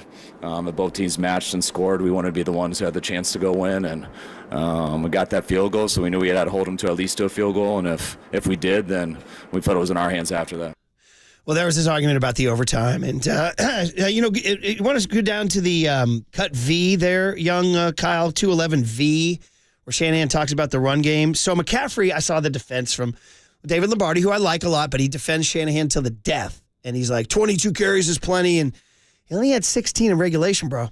He had 6 in overtime and had that drive work out. Mm-hmm. And going back to the first drive of the game, I know Christian McCaffrey put the ball on the ground, but they were having success early running the rock, and then it disappeared in the second half. Yeah, and by the way, I am wearing different glasses. Today's been a little bit of an eventful morning, shall we say. You can say that to say the least. Our cameras are different. My glasses are different. The Niners lost the bowl. It all sucks, everybody. Here's Kyle Shanahan on the run game. I didn't get away from the run game. You go 3 and out, and you don't get drives, so didn't get away from it. We just didn't stay on the field. Bro, you went 3 and out because you didn't run it. Oh, dude. And Murph, let's move on. They had the lead. It was after a Patrick Mahomes interception. Oh, come on. That's when you got to twist a knife in and put him away. And we're not second guessing. I was first guessing. We were screaming at the TV. By the way, we had a coach Jim came over. I never expand the population, but it was a situation where we invited a guy, and it turns out he's one of those guys who swears during the game, dropping F-bombs at the TV. We got a little 12-year-old Roy. We're like, yeah, we don't really do that in our house. He's like, oh, sorry, man. What the F are you doing? He goes right back into it. It's so funny. Sounds like he should have been at my house. Exactly. Yeah. Bum baby number 2. This was a really unfortunate moment in time, and this is maybe low-key the thing that changed everything. The ball off of Darrell Luter's foot on the punt in the third quarter, guys. This is unbelievable. You can call it a stroke of bad fortune. You can call it bad special teams, because if Ray McLeod is calling for a fair catch, Darrell Luter should not be near that ball. It bounces off his foot. Ray, instead of falling on it, tries to pick it up. It winds up changing everything. Bum baby number 2. There have been 530 punts in the history of the Super Bowl, and there's never been one return for a touchdown. You just threw it out there. Put some odds on that. Touched it. It's a fumble, and it's a recovery by Kansas City. You knew something was happening there. You just felt it. Wasn't sure what it was. Nostradamus again. Oh, my gosh. What a huge play right there. McLeod coughed it up. Recovered by Watson. Coming in, we knew the special teams advantage went San Francisco's way. Did McLeod think one of his teammates hit it or something? I can't imagine why he tried to pick it up. I mean, I saw the ball bounce and it hit off Luter. And so, I mean, yelling Peter, I don't know. I can't hear it out there. So it looks like he didn't hear it either. And the ball took a bad bounce and got him. Wow, really unfortunate. Like I said, they got the good luck on the ladybug catch with Brandon Ayuk. Got the really bad luck there. Of course, the very next play, Mahomes throws a touchdown. The only touchdown they scored in regulation. The only touchdown they scored in regulation. Then finally, bum baby number 3. We talked about this now. Do you make a guy a bum baby who sets a Super Bowl record for longest field goal in the Super Bowl, 55-yarder? Of course, Butker erases it moments later with a 57-yarder, and then answers with a 53-yarder, guys, that he had to have, which was incredible, by the way, down the stretch. The 53-yarder by Moody that winds up putting the Niners ahead 19-16 with 2 minutes to go. Mm-hmm. But, guys, in the Super Bowl, you have to be better than that, and you have to match every kick. And the blocked PAT winds up. Now, you can say the Chiefs would play differently if they knew they were down 4 instead of down 3, but the bottom line is this. It would have changed almost everything to be up 4 than down 3. Yeah. Jake Moody, rookie kicker, a missed PAT, flat out. A kick that Butker did not miss. He made every kick. Moody didn't. Moody is bum baby number 3. Here's the extra point for a 4-point lead. Tabor Pepper to Mitch Wisnowski. It's down. Jake Moody. It is blocked. They blocked the extra point, and the Chiefs can tie the game with a field goal. I didn't actually see what happened on the blocked field goal. I'm not sure there. But, yeah, those are some tough plays. I mean, we all hurt. I mean, everyone knows how it feels, and don't have a lot of words for it. But obviously we're hurting. Our team's hurting, but that's how it goes when you put yourself out there. I'm real proud of our guys for no regrets with our team. I thought our guys played so hard today. Not everything was perfect by no means, but I'm going to lose with a group of guys. It's do with those guys anytime. And we'll take some time. We'll get over this and come back next year ready to go. Will we get over it? We'll decide next. 808 KNBR is the phone number. You guys next on KNBR 104.5 and 680, the Sports Leader. Pacifica. Shout out to you for supporting KNBR, Pacifica's sports leader. From the Chilton Auto Body Traffic Desk.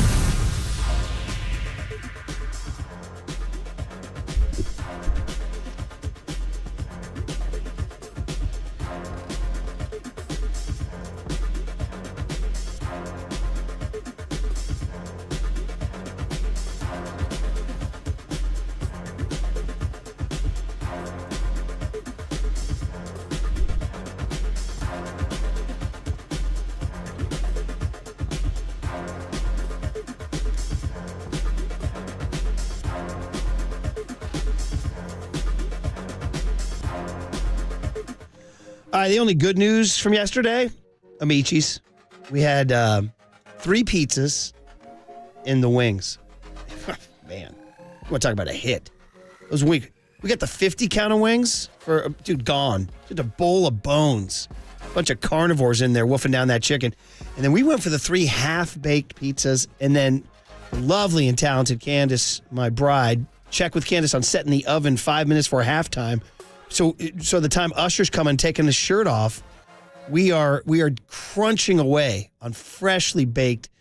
We got a New York cheese pizza. We got the New Haven white clam, and we got just a straight sausage. Home run. And we had it delivered by Amici's, not by the mega delivery companies. Come on, man, don't do that. Those flame roasted chicken wings and pizzas are best delivered by the people who made them. Go to amicis.com, AMICIS.com, or use their app. Get your order delivered in less time, less money. It was great. It was really, truly the highlight of the day. I want to go back and enjoy when the Niners were winning at halftime. We were eating wings and pizza. 2 words, baby. Amici's delivers.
And now, time for the Protect Your Assets with David Hollander Business and Technology Report.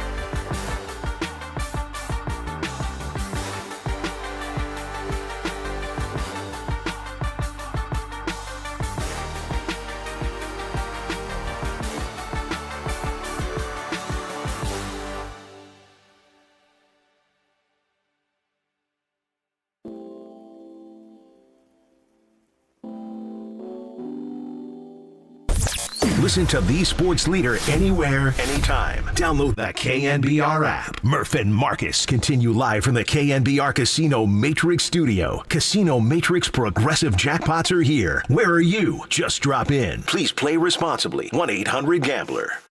Yeah, I mean, obviously it sucks, man. You want to win it for that kind of guy, and he's a great coach. Everybody wants to go to war with that guy. The way he handles himself and carries himself, like we want to win for him. And obviously the older guys, the vets, Trent Williams, Eric Armstead, like all the guys that have been through it, man, you want to win for them. So, but it starts with coach, man. That's who I hurt for, and I hurt for all the other guys, our whole team. What we've been through the last year hasn't been easy, and for it to go like that, where it's close at the end, and it's tough, and I'm still trying to wrap my mind around it. Whew. How you feel about that kid yesterday?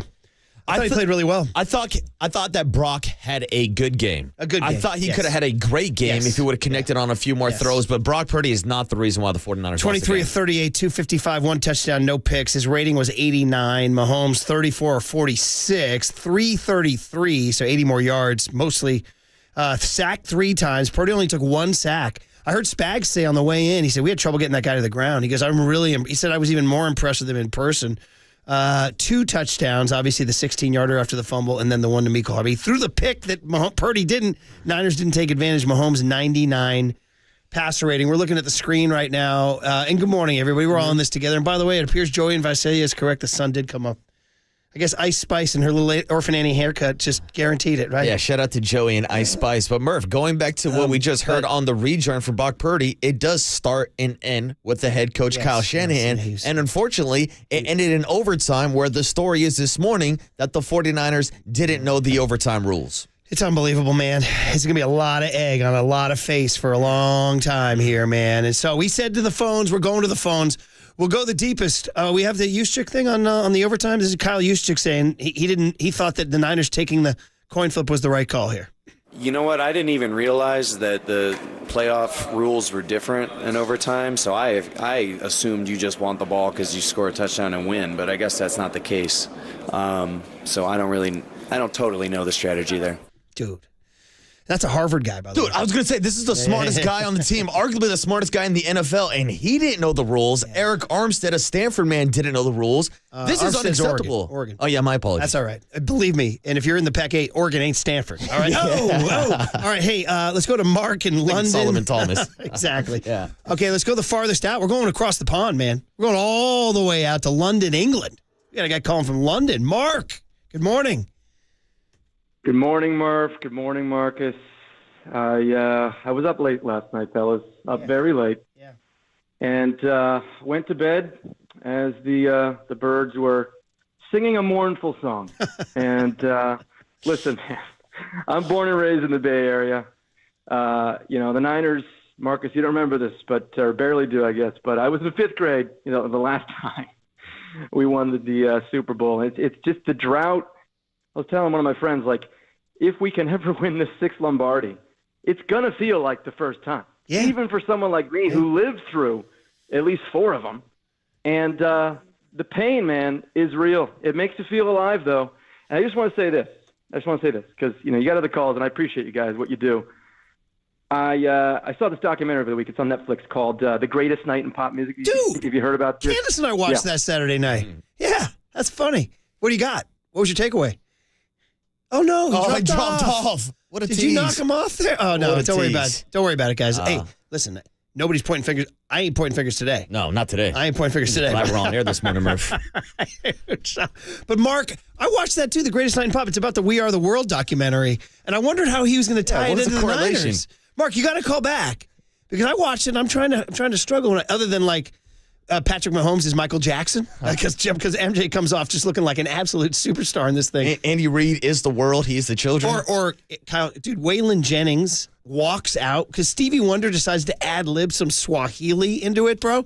And everybody's like, whoa, Stevie, man, we only have one night to do this. We only have like a couple hours. You can't be ad-libbing Swahili into this thing. And he's like, no, we got to. And dude, so people start to lose their mind. And dude, Waylon Jennings just gets pissed and walks out. You'll notice he's not in We Are the World because he gets pissed that Stevie's ad-libbing Swahili into it. And I was like, is Mark going to say that Kyle Shanahan was Waylon Jennings walking around there? All right, I'm just riffing. I'm riffing. Let's go out to the phones. Leland is in Sacramento. He's next up. Leland in Sacramento on this mournful day. Good morning, Leland. Hey, good morning, guys. Glad to hear from you guys today. First off, before we talk about the game, I want to say thank you to both of you guys. You know, I've been listening to your show this past season via YouTube and on my phone, and I just really appreciate how you guys liven it up, the passion you both bring to Bay Area sports, so thank you. Coming in with positive vibes, Leland. It's always a good way to start. Yeah, thanks. Now what? What do you got next? Well, three things. And I think you hit them all on your bum babies. If you didn't get McCaffrey as a bum baby, I want to say he's an honorable mention. For the fumble? For the fumble, yes. Oh, man. That was, because that was a crushing moment, Leland. I mean, really shocking, right? Because this is the guy. I mean, he's almost the perfect football player, right? He is, man. He is a perfect football player, and I think that if he hadn't fumbled, they would have scored. Yeah, so that's a missed opportunity. I agree, Leland. That's a huge moment. Early in the game, you kind of forget about him sometimes. Yeah, and the other one, you hit him up on your bum babies, but Luter, letting that ball hit his foot or back of his leg. And then the missed PAT, three things. You just can't get three strikes again. Take three strikes from the Chiefs. And then hey, you know what, Leland? Maybe if you listen to our show, I quote the great all-star coach and Coach Andy, who told me, make 3 fewer mistakes than the other team. And Dan Campbell did not in the NFC Championship, and today or yesterday, Niners did. And then just to close up, I've said this before. Maybe I've shared it with you guys, but you don't play better than you're coached. Yeah. Luter got caught spectating, not playing the game. He was spectating, watching people come rush down on him, and he was like a deer in the headlights. That moment was too big for him, and it's a lack of coaching, in my opinion. Thanks, guys. Leland, thanks for the call, man. Appreciate you. Let's go out to Joel in Lodi. Who's next up? Joel in Lodi. Stuck in Lodi again. Joel, what's up, man? Hey, thanks for the call, guys. Appreciate that, man. You guys are awesome. You know what? I just have to let it bleed a little bit here. It's gonna be so much sweeter when they do. I look. I'm 66 years old. I've seen it all. I've seen everything the Niners before, after. John Brody in '71. When they lost 2 touchdowns, when they got 2 touchdowns scored in under 2 minutes against Cowboys. Cowboys scored 2 against the Niners, and they lost the NFC Championship game to go on the Super Bowl. The Cowboys. I mean, I've been through all of this. But this was soul-crushing, and the way that it happened, it was soul-crushing. And the thing is I've been sitting here the whole way. I had to drop my kids off in Sacramento Airport because they had to fly back home to Phoenix today. We brought them home for all this stuff. And you know what? I'll tell you something. I mean, the whole way I was trying to think, and I had to stop halfway here and really put into words is that Kyle, he just nuts up at crunch time. And the thing is, too, is that he's the Jimmy Garoppolo of coaches. He's good enough to get you there, but he's not good enough to get you across the line.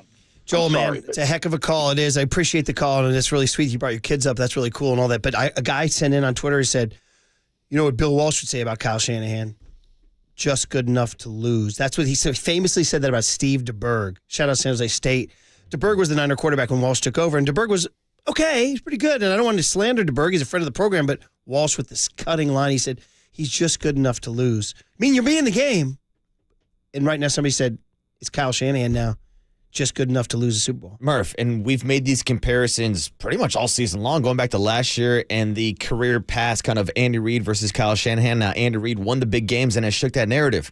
But now Kyle Shanahan has participated in 3 Super Bowls. 1 as an offensive coordinator. We all know about the 28-3 game against the Patriots. 2 now as a head coach of the 49ers. And he's lost 2 games against the Chiefs where he had a double-digit lead. And he's going to go down as the only man. Hell, there's only been 2 overtimes in Super Bowl history, and he's been on the losing side of both of them. We've got an hour and 28 minutes. We haven't even mentioned the frickin' Frisco special. Jawan Jennings to Christian McCaffrey touchdown. That was looking like, we were looking like the kings of the world, right? Bro, if I was feeling myself, I was a good time. Like, I wanted to make Jawan Jennings a hum baby this morning, dude, and start bragging about the fact that he's just a system quarterback with Kyle Shanahan. Like, I had the wrist ready to go. No joke. He honestly was in the heavy running for a Super Bowl MVP. He was. Without a doubt. Threw a touchdown, caught a touchdown. Mm-hmm. He would have been. And somebody found it was like 750-1 on him. I'm surprised it wasn't bigger. Hey, we got to get Jose in Oakland in. He's a great caller. He's been calling. He's been putting in the work for weeks now.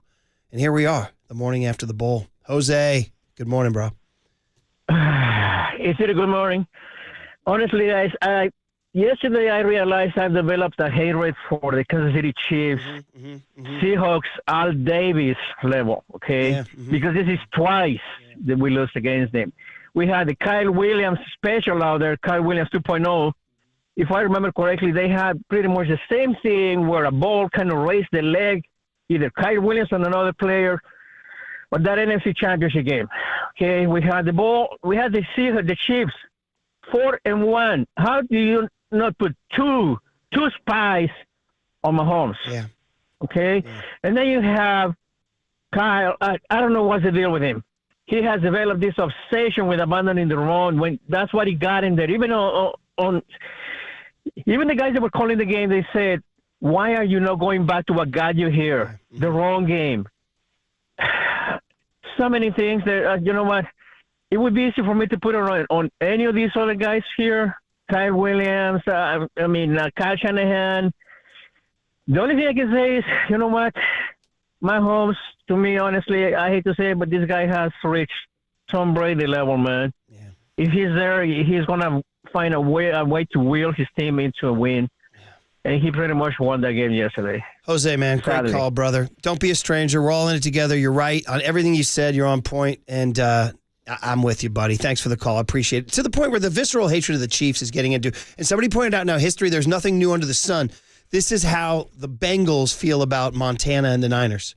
Because the Bengals now twice got beat by Montana. And we now twice have been beaten by Mahomes. And it's like you start to get that freaking, like, the Bengals are like, why Chris Collinsworth hates the Niners. You know, he hates Joe Montana. I didn't have any hatred for the Chiefs per se going in. I watched that Netflix documentary on Mahomes, and I was like, this guy's got a great quarterback, man. I got to tell you, there was something about last night where I was just like, you know what, enough of this. Enough of these. I started thinking about the Niners winning the game, and I started thinking about Mahomes being 2-2 in bowls, and I was like, yeah, that's kind of unusual. Usually you don't go 2-2. That's kind of nice to get some blood from this guy. And I mean, Murph, I hate to bring up this stat again because I kind of threw it at you on the spot last week in Radio Row. What you got? And I talked about the coaching rematches in Super Bowl history and how this weekend was the 4th matchup. Now, the coach that won the first matchup is 4-0 in the Super Bowl matchup. Andy Reid has the number of Kyle Shanahan. There's no question about that, brother. All right, listen, we got a full slate of calls. Tim Ryan's going to do tomorrow, not today, okay? Brent Jones joins Tolbert and Copes at 2:50 this afternoon. You want to hear that? Guys, we haven't talked about, like, false starts. False starts killing the Niners. Trent Williams. Trent Williams did not have a good game. Like a couple of penalties on the same drive. Yeah, killed him. Took him out of a scoring position. Make 3 fewer mistakes than the other team. 808 KNBR is the phone number, man. Line them up. We're all in this together. And somehow, some way, we'll get through this. I don't know how, because this one sucks. This one hurts the most. It could be recency bias, but this one hurts the most for me personally. On KNBR 104.5 and 680, the Sports Leader.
faithful Murph and Marcus keep your morning moving. Streaming live at twitch.tv/thesportsleader.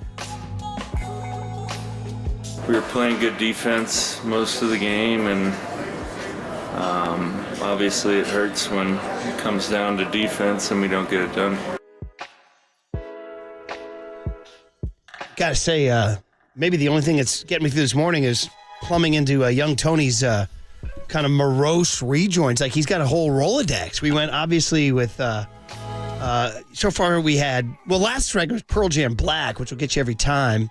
And we had Tears in Heaven, Eric Clapton, Everybody Hurts, REM, and now this is a little Nirvana, Something in the Way. So keep them going, buddy. You got more? You got more where this came from? Dude, we got young Tony entering his emo era. I came in this morning, his nails were black, he had mascara on, he had like a choker on. He's like in a whole new personality after this 49er loss. Did you have any reaction to like Ice Spice being in Taylor Swift's box? I had no idea what the hell she was doing up there. I had no idea that Ice Spice and Taylor Swift would even be hanging out with each other, Murph. I don't know. This whole entire last She week. made it, by the way. She made it, yeah. What'd you think of her guy screaming, "Viva Las Vegas! Viva Las Vegas!" That's your guy, dude. That's your AFC West guy. Yeah, Hey, by the way, I've seen plenty of them. I want to thank your division for giving me that pain, brother. All right, dude? So. You're welcome, Murph. I got to see him twice a year. All right, listen, we've talked about it all. We did hums and bums. And listen, Spagnuolo, Reed, Mahomes, what are you going to say? Moody, Kyle, Darrell Luter. You know, I was going to put on Bum Babies because sometimes on Bum Babies, it's not just a failure or a flop, but something that tragic that happens. And the Dre Greenlaw injury, man. Huge. The Dre Greenlaw injury. And the way it happened, him just running on the field, and then you saw the difference in Kelsey.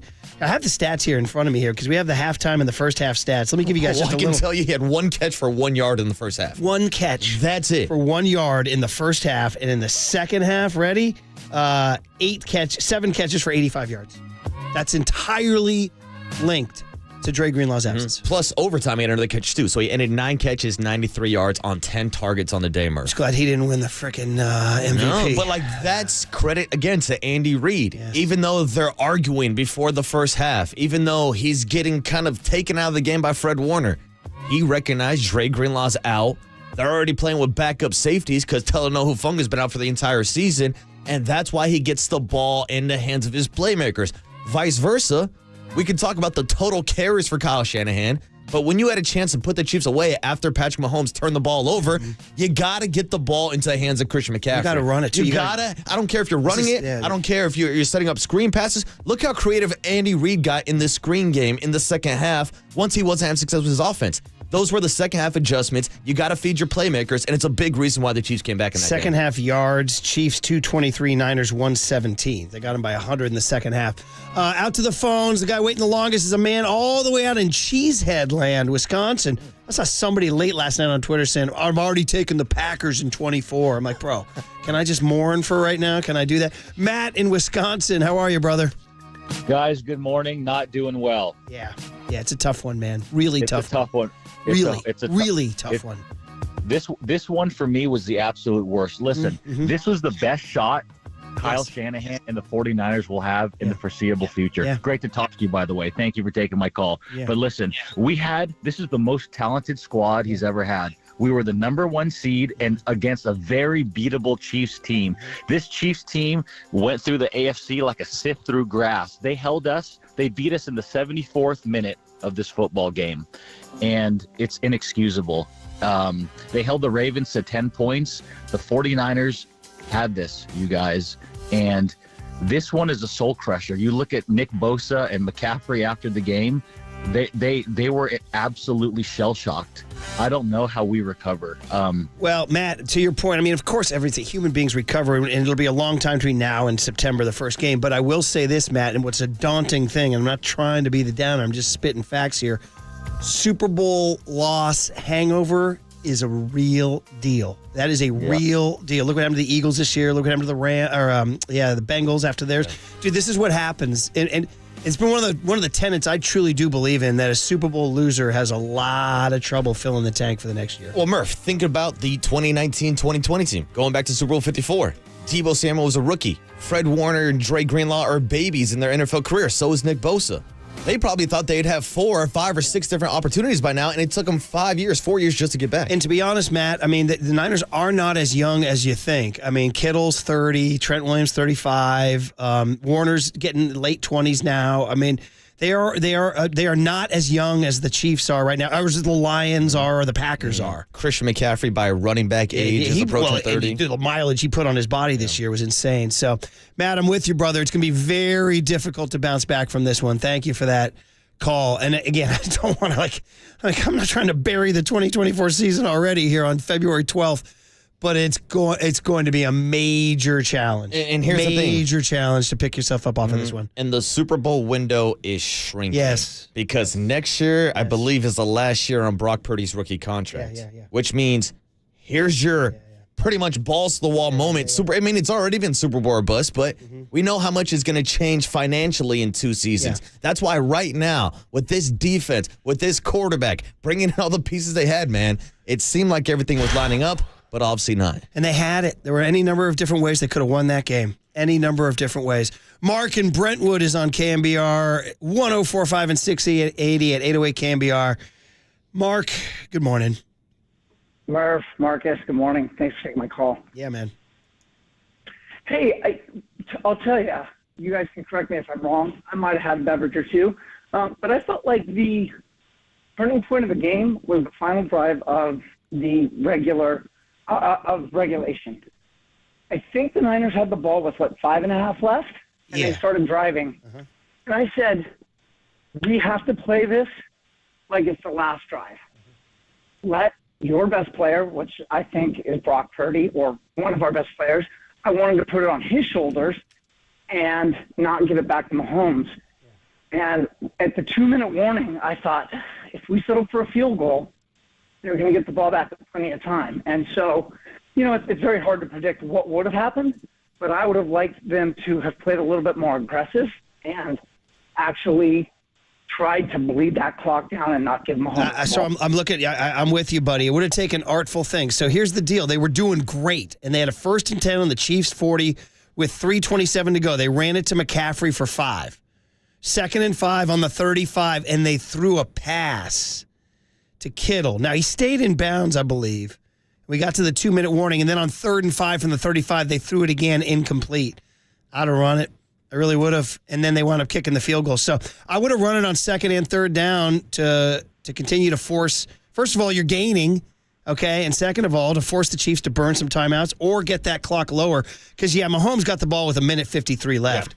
I mean, it was almost written in in stone that he was going to at least get a field goal. I mean, 1:53 is a lifetime. In the NFL, it's like, So anyway, Mark, I'm with you. Thanks for the call. Again, Kyle, game management. Hey, we want to close a circle that we opened here earlier. Mark called from London, and he was great, and he stayed up all night watching the damn game. I mean, the game didn't end until 3:30 in the morning there, 4:30 in the morning. So Mark goes all night. His team loses. And then he's drawing this analogy to this new Netflix documentary, The Greatest Night in Pop, which randomly we watched on Saturday night. Mark, I'm dying to know your connection between, first of all, great to have you back. Second of all, the connection between that documentary and the Niners. Yeah, hey, thanks, Murph. Well, particles, probably, the fact that we both saw that documentary. But listen, I mean, the connection is not going to be that exciting now. It's all that's built up. But listen, no, I'm kidding. I wanted to say, as a note of appreciation, so in that documentary, as you remember, they're under the gun. They've got a time limit. They've got all the biggest stars of pop music in that studio for a very short amount of time. They've got to get this song down. And, there's different people that are, some egos clashing and people are tired. And I think it was Huey Lewis who said, Quincy Jones, in this setting, as a producer, he's not just an arranger. He's not just an orchestrator. He's a psychiatrist. And I just want to say that you, Murph, and you, Marcus, this morning, you're not just radio hosts. You're not just entertainers. You are our psychiatrist. You are our Quincy Jones. Mark, so thank you for what you do. Well, we need you today. I want to keep you here. Great call. Love it. Thank you very much. But I want to say, you wish Kyle Shanahan had a little more Quincy Jones in him, brother? Kyle Shanahan, a little more Quincy, dude. Who was the guy? What's the analogy for Stevie trying to ad-lib that Swahili that forced Waylon Jennings out of the room? Is that Moody missing the PAT? Oh. Is that Moody missing the PAT? What do you give me for Daryl Luter as Bob Dylan just not quite hitting the note? And by the way, and I've always, since that video came out, just been blown away about how Cyndi Lauper maximized her 3 seconds to just absolutely dominate with her, well, and she jumps up and down. Dude, that's Jawan Jennings. Same hair, too, Mark. Same hair. Yeah. So there you go. You know what? Lauper as Jennings. I'll give you one more. Yes. Here's Kyle Shanahan, Kenny Loggins, laying something down, thinks he's pretty good. Yes. But here comes Mahomes, Steve Perry. You like that? Hold my beer, Bill. Hold my beer. Mic drop, Mark. Mic drop, Mark. You're out, buddy. You're out. That's a mic drop right there. Great call. Because sometimes you come into a room and there's a guy way better than you. Yeah. And that's what Kenny Loggins laid down his track, and then Steve Perry came in and just blew the doors off. That's Andy Reid, Kyle Shanahan. That's it. Kyle's like, hey, I got this play. Andy Reid's like, oh, yeah, I'm going to win the game. Come on. The 49ers are supposed to be paired. Oh, man. Okay, let's go to Jim in Goleta. He's down there on the coast. Jim in Goleta down by Santa Barbara. What's up, Jim? How are you, man? Yeah. You know, I feel all of that. We, you know, and it gets down to those small things. And you can look at them through a microscope. But my God, what a great season, right? And, you know, we have to re-sign Ayuk, right? We got 1 year left on Purdy's contract. But, I mean, all those little things that added up to a loss. I feel like we lost, they didn't win. And yeah. maybe I'm a little bitter on that, but I feel like we had this. So next year, let's get it. Okay, Jim, I appreciate that, man. I agree in the sense that the Niners gave that game away. They had that game. Now, listen, you got to give Mahomes all the credit in the world for the 75-yard drive. And it was almost, like I said, written in the stars that if you give Brady, Montana, Mahomes a chance to drive the field, they're going to drive the field, right? But that was really the only moment where the Chiefs kind of had the steering wheel right there. And that gets back to the overtime decision. And this is getting a lot of traction nationally. The Niners are getting roasted for not knowing the overtime rules. Which is unacceptable. Bro. Like Murph, we quote John Wooden all the time. Failing to prepare is preparing to fail. Bro, I love to draw the analogy between high-level Super Bowl games that billions watch and my Little League All-Star games. Mm-hmm. But can you imagine when we go to extra innings and they're like, Coach, what's the extra inning rules? And I'm like, I don't know. Is there a ghost runner on second base? They're like, Coach, what do we do? I'm like, I don't know. Let me ask a guy. You know what I mean? So that's pretty bad. And these are team captains that are coming out and talking about it. We played the sound from Kyle Juszczyk earlier, Arik Emser. If these guys don't know what's going on, I imagine majority of the roster, assuming Fred Warner had a conversation with Kyle Shanahan before going out there calling tails and winning the kick. I mean, those have got to be instructions coming straight from Kyle himself. Now, Kyle, I'm sure he's going to answer pretty good questions this week if he does his conference call today or whatever about that decision. And we heard his answer earlier about that third possession. But when you're playing Patrick Mahomes and the Chiefs, there's no guarantee you're ever going to get the ball back. Well, look what happened. Mm-hmm. I mean, that's all you can say. You can sit here and say what it could have, should, all you want, but look what happened. Mm-hmm. P1 Chuck, who's one of our greats, says, now we know how Bengals fans feel about Joe Montana. They're talking about that. And my buddy Super Street checking in, too. These guys checking in saying, pointing to the third quarter interception by Jair Brown and Shanny calling 3 straight passes, and then doubling down 1 series later and calling another 3 straight passes. It was the same exact thing that happened in Super Bowl 54. The 49ers got 3 total points off of 2 Patrick Mahomes interceptions. And when they had the lead in the third quarter, he drops back with Jimmy instead of running the rock, 3 and out. Then here comes Patrick Mahomes, and here's the comeback once again. How can a guy who ran Raheem Mostert 100 times in the NFC Championship in 2019 forget to run Christian McCaffrey when you have the lead in the second half in the Super Bowl? And I don't want to hear it. I saw the people defending him. No, he got 22 touches. First of all, I got 6 in overtime. And second of all, I need more. That's the deal. Sorry. Listen, I'm glad Kyle's the head coach. He's brought relevancy. He's got him to 2 Super Bowls. But in a big game moment, he is still learning on the job, man. He is still learning on the job. All right, 808 KNBR is the phone number. On the other side, we got more of you guys. We see you all lined up. This is that day. Here we go. I love Steve Perry as Andy Reid. Kyle as Kenny Loggins on KNBR 104.5 and 680 Sports Leader. Guys, good morning. Not doing well.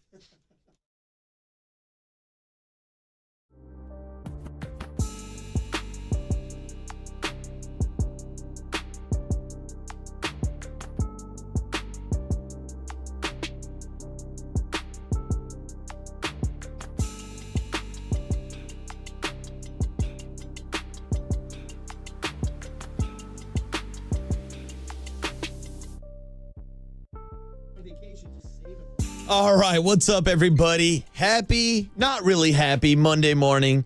Thanks for listening to the Murph and Marcus Show, where I gotta admit, I'm not in sports heaven with Prize Picks, but at least I was able to cash a couple of my props this weekend and hit on some of Bobby Boucher's best bets. Because if you love playing fantasy sports, do what I do and take the sports action to the next level with Prize Picks, the #1 daily sports app with over 3 million members. This is the Waterboy Marcus Boucher, and like I said, I'm not really in sports heaven, but at least I won some money with Prize Picks. And with basketball season really heating up, there's no better way to turn all the big games into 100 times your money than with Prize Picks. Just select 2 or more players and place your entry. It's that easy. You can now win up to 100 times your money with as little as 4 correct picks. You can turn $10 into $1,000. I love the easy gameplay, I love the quick withdrawals, and the huge selections of players and stat options. This week on Prize Picks, give me Steph Curry for more than 29 points, and hey, give me the Joker Nikola Jokic for more than 10 rebounds. It's as simple as that. Prize Pick now offers Apple Pay for quick and easy deposits into your account this basketball season, and right now, Prize Picks will match your first deposit of up to $100. Just download the Prize Pick app and use the code word LEADER. That's code word LEADER.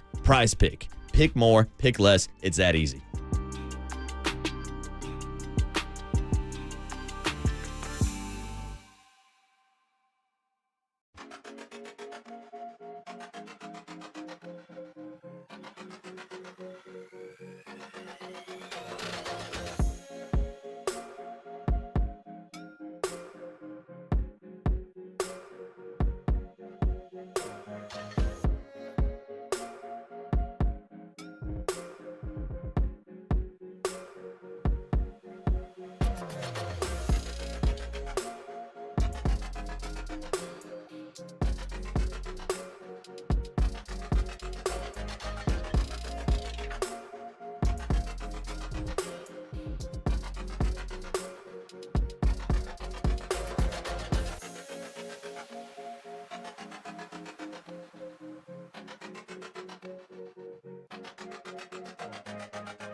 Hold it now.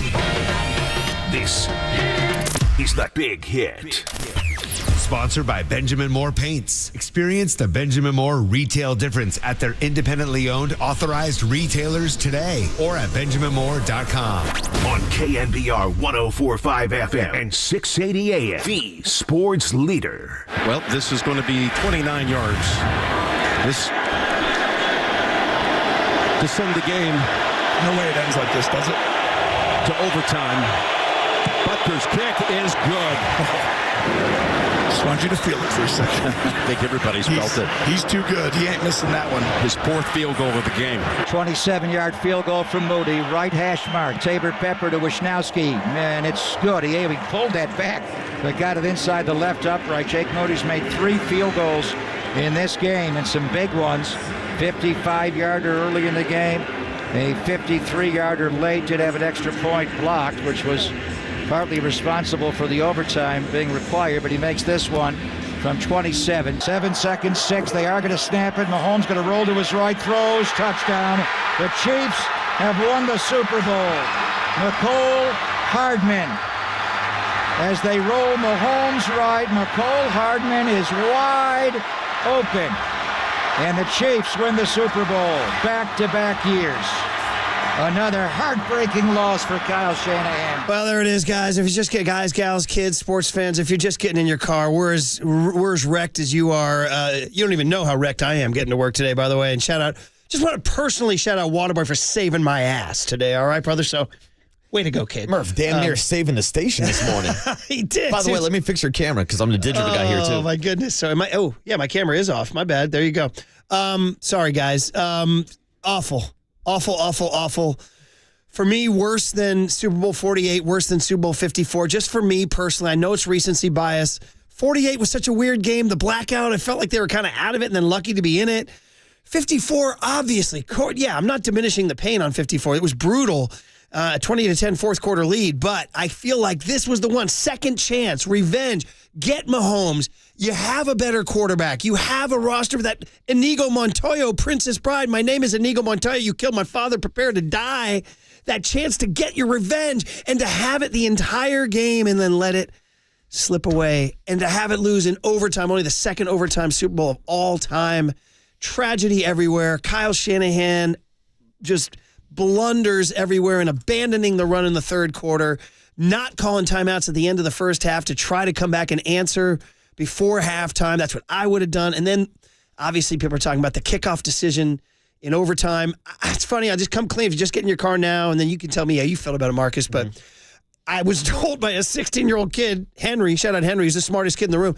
He goes, no, this is the right move. He goes, because each team scores once, then you have the ball the third time, and then the third possession wins the game. And I was like, that makes sense, until I heard people say, yeah, but what if Patrick Mahomes has the ball the second time and all he needs is a touchdown? Now you've put that situation on the table, and that's what happened. And here is my breakdown of this. And obviously, these are new rules in the Super Bowl. First time that it was ever debuted yesterday. What about new rules, who dis? Yeah, new rules, who dis? Yes, Same number. Same Shanahan, it seems like. But getting back to the point of there's no guarantee that you're getting a third possession. Hell, if I'm Patrick Mahomes and the Chiefs, who said yesterday with Boomer and Booger postgame that they were going to kick regardless of if they won the coin toss or not. If they had won the coin toss, they would have kicked off. They would have kicked off. So they had a different strategy. They wanted the ball second. Because if I'm the second team in this new playoff scenario, even if the 49ers would have opened up overtime with a touchdown drive, fine. Patrick Mahomes, march your ass down there, score a touchdown, and then I'm going for two. I'm not even giving you a chance to have the sudden death third possession. Why not just take sudden death into my own hands? Wow. Why not go for two in that instance? Win the game, and you don't have to worry about your defense getting another stop. So that right there is another reason which you might not even get back to that third possession. Again, brand new rules. I don't know if everybody's gone over the scenarios, and so Kyle can give us his explanation. That's fine. You know what you can explain? Not informing your players of the rules. When you have Eric Armstead and Kyle Juszczyk talking about how they had to look up at the Jumbotron at Allegiant Stadium to have the overtime rules explained to them. Again, Mahomes and Kelsey said they talked about this at practice every day over the last couple weeks. Failing to prepare is preparing to fail. The 49ers were not prepared for that overtime scenario. Wow. All right, we said the calls, guys. Here you go. Let's start it with Jeff in San Jose, who's checking in. Jeff, you're on the big hit. You're on KNBR. Good morning, man. Marcus, I should say. How are we doing here today, boys? Yeah, man, it's a tough deal, bro. This one's gonna sting for a long, long time, man. I'm already worried about 2024, by the way, too. Yep. I'm already worried about the upcoming season. Yeah. This one feels a little bad, but I want to say, my man, I think Tony Romo said it at the end of the game. They showed Brock Purdy, and they turned it. He said, Brock Purdy, no longer a game manager, a game executive. He got promoted. He went toe-to-toe with Patrick Mahomes, the current GOAT in the long line of GOAT conversation quarterbacks, and he showed how big his balls were and just went out there punch for punch and left it all out on the field. He's in his second year. He's playing in the Super Bowl. He's in the biggest game ever. Yeah. And he's out there chucking dimes, moving out of the pocket. Spagnuolo can't figure out how to tackle this guy. Yeah. It's insane. He's got a long career ahead of him. And Jeff, I'm with you, brother, man. I hear you. Thanks for the call. We appreciate it, man. We do want to take a moment to talk about Purdy. Yeah. Did he have like a signature moment in the game? Did he have a signature? No, but he played. First of all, I thought he had a couple of really nifty playground plays where he broke loose, including on the final overtime drive. And then the one that was called back on holding, that was a great improvised play by him, too. But yeah, I'm with him. He did go toe-to-toe with Mahomes. The only difference was when he got the ball inside the 10, he didn't finish, and Mahomes inside the 10 did. He got that little, you know what pissed me off? That second to last play of the game was that little dump to Kelsey. And he churned like 7 or 8 yards through the middle of the field with a bunch of guys to get down to the 6-yard line or whatever that was. So, and again, credit to Andy Reid for getting creative and getting Kelsey the ball. Because it's not like they were taking deep shots downfield. No, everything was underneath, getting the ball into your playmaker's hands. And as great as that defensive backfield was with Trent McDuffie making plays all over the field yesterday, breaking up passes, I thought that Kyle could have been more creative, getting McCaffrey involved and George Blanken Kittle involved. Yes. He was absolutely absent from the box score. Absolutely. 818 checks in on the Golden State Lumber and Building Materials text line. Worst thing about Kyle's play calling is his dad, Mike, is everything Kyle is not as a killer offensive coordinator or head coach. Ask Steve Young. Ask John Elway, too. 415 checks in and says certain players play their best in the biggest moments. I think Purdy could be one of those, and Jennings turned out to be one of those. He said McCaffrey could be, too. McCaffrey with a fumble in the first quarter, bro. Luckily, the 49ers defense came out and got a 3-and-out right away. Yeah. So it didn't cost them on the scoreboard. But you're talking about killing momentum on a drive where they came out of the gates high. And I was like, ooh, damn, McCaffrey's having success running the ball early. Again, credit to Spags for making the adjustments in the second half. But when it's working so early on, that's why it's head-scratching when you get away from those play calls in the third quarter when you have the lead after a Patrick Mahomes interception. 209 taking shots at Steve Wilks. I guess I'm going to stand alone on this one. I thought Wilks did everything he could to win that game. 209 says, give Mahomes his credit. He will always find a way to win, but I hold Wilks responsible. The defense played a soft shell defense in the second half and in OT. This allowed for a ton of yak yards and multiple first downs. I want to say a couple things. One, I thought other than obviously the key moment on the fourth down bootleg by Mahomes where Bosa bit, and then the 22-yard scramble in the overtime, they bracketed Mahomes the entire game. He wasn't doing anything, and they sacked him 3 times, and they held a 1 touchdown in the entire 60 minutes of regulation, and it was a 16-yard drive. I thought Steve Wilks in the D-line was fantastic in this game. I ain't blaming him. I'm not blaming him. I think Steve was good during regulation. But I will call out his overtime defense. After the Marquez Valdez-Scantling kind of running backward situation, it set up a 2nd and 14 for the Kansas City Chiefs. Then Steve Wilks has 5 defensive backs drop back to the first down markers. Yeah. Next thing you know, easy little dump off.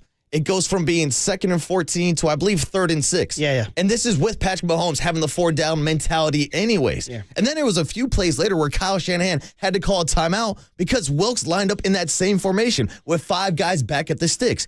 And Tony Romo called it out on the broadcast. Again, I'm sure we'll get a better explanation from Kyle Shanahan, but he said Kyle was not going to allow Steve Wilks to play that soft coverage in that instance, and that's why they were picking up all those chunk yards with Travis Kelce and Mahomes in the second half and overtime. And then the key was a 19-yard scramble on 3rd and 1 by Mahomes. It got it down to the 13-yard line. Then Pacheco for 3, and then Kelce for 7, and then Hardman for the touchdown. 2nd and 13 after the Valdez-Scantling. By the way, terrible running by Valdez-Scantling here. You're going the wrong way, bud. And he allowed a 7-yard dump down to Valdez-Scantling. I mean, that's kind of hard to stop. I mean, you still have him 3rd and 6, but then he gets Rashee Rice for 13. You got to know they're down by a field goal. I know, but then they're playing for 2 downs anyways. I will counter that by saying on 3rd and 6 then, after that play, they blitzed.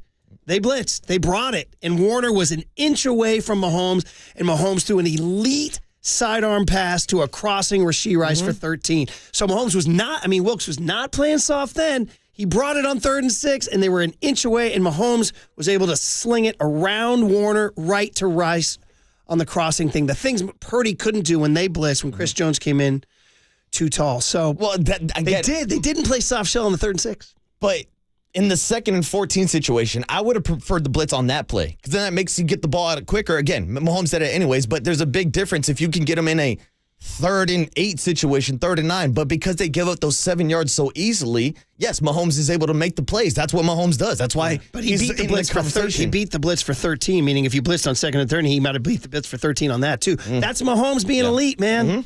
He was able to sling it around the blitzer and throw it right on target. That's Patrick Mahomes. All right, let's go. 808 KNBR is the phone number. MVP. Roy is calling in. We got a call from Kansas City. Kansas City? This could be trouble. Roy, this could be trouble. Good morning. How are you, Roy? Yeah, hey, how y'all do? Can y'all hear me? We got you, Roy. You really in KC? I'm in KC, man, and I'm gonna tell y'all like this, man. Y'all had us fearful. We was scared. We was dreading the feeling of that Tampa Bay Buccaneers Super Bowl that we lost. But we knew that Pat was gonna come through. But it was absolutely scary over here. This is what I was gonna say. Everybody's talking about how y'all should have kept on running the ball. Man, we not in a running back league. We in a quarterback league. Understand this: the difference between Kyle and Andy Reid is that Kyle trusts in his system and Andy Reid trusts in his players. So Kyle said, hey, I'm going to give it to my quarterback because I'm trusting in my system, but the quarterback is a low-budget Pat Mahomes. And y'all could have had Pat Mahomes, and that's why y'all lost this Super Bowl, because y'all should have drafted him, man. Hey, man, way back I love y'all, man. Why are you bringing up old stuff, Roy? Roy, thanks for the call, man. I appreciate it, dude. Listen, he's right. He had him scared, but, dude, Mahomes, listen, at a certain point, and it's hard to make this excuse because you want to get mad at somebody, but a large chunk of this comes down to that one team had Pat Mahomes, the other one didn't. Correct. And the other team had Travis Kelce and Andy Reid, and getting back to the screen calls and just the 4th and 1 design run for Patrick Mahomes. Like, this is stuff that he's had in his bag all season long. Like the overtime drive where they did like that shuffle screen inside of Travis Kelce that looked like it damn near could have been interception. Yeah. But that is just a bag of tricks that Andy Reid has. Casey is in Arizona checking in from the desert. Casey, good morning. You're on KNBR, man.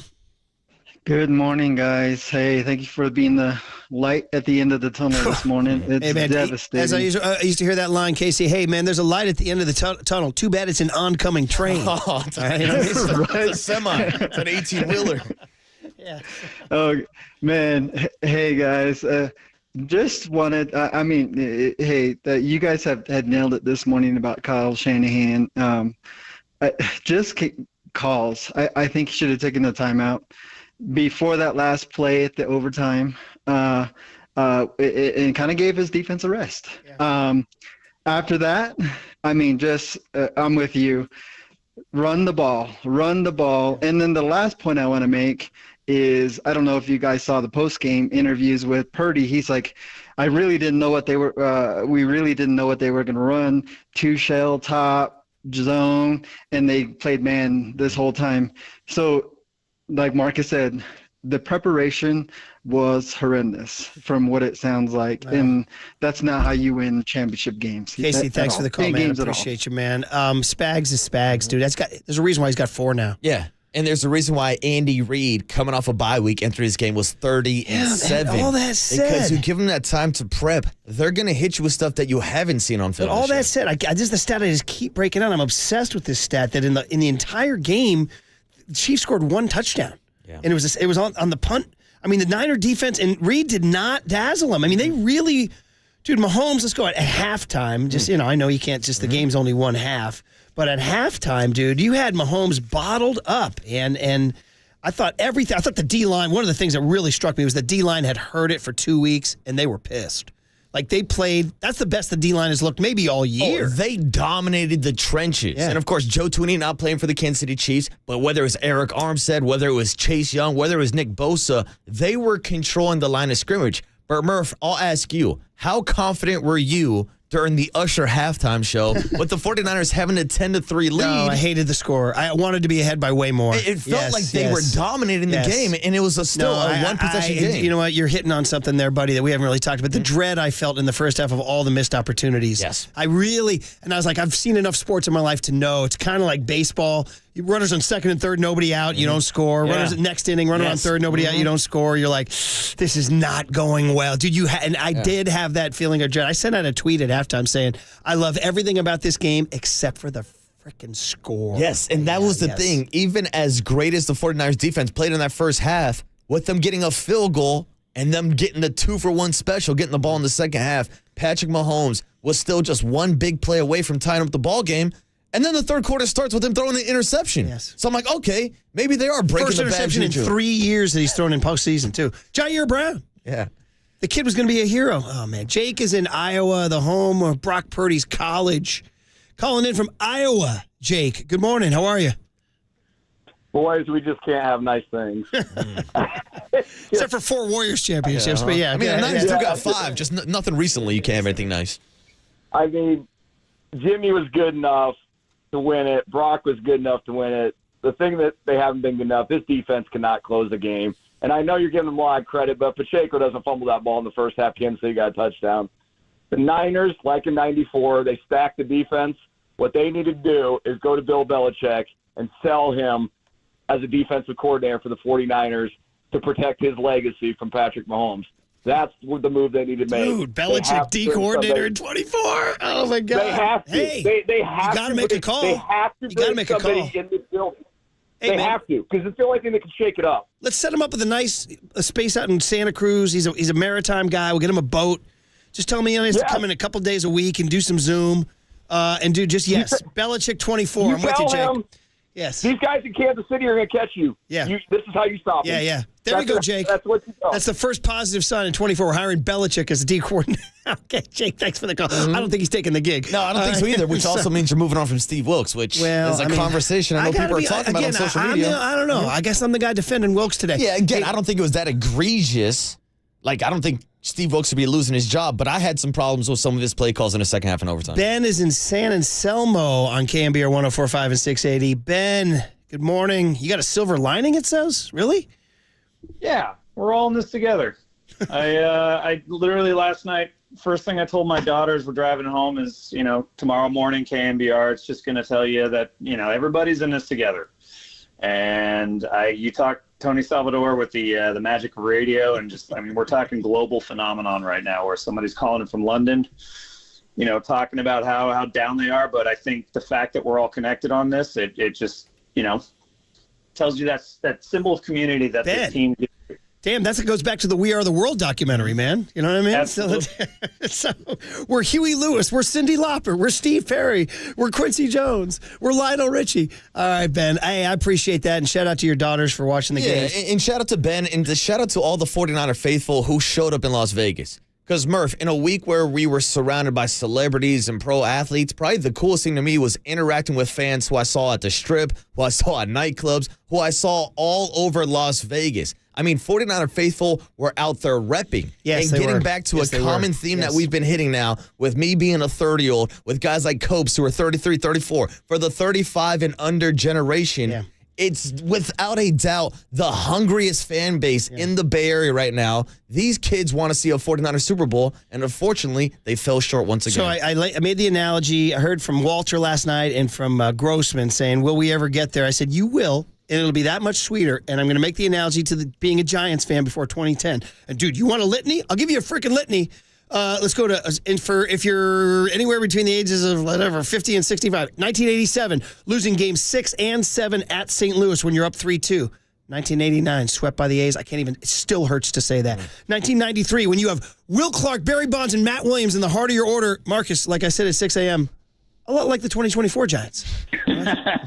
But anyway, and you win 103 games going into the last day of the season. You lose at Dodger Stadium. Oh, my God, dude. Oh, my God. 97, you bring in Bonds and Jeff Kent, and you win the West, and you get knocked out by the Marlins. 1998, you go to Wrigley for a one-game elimination game. You lose to Rod Beck closing it out.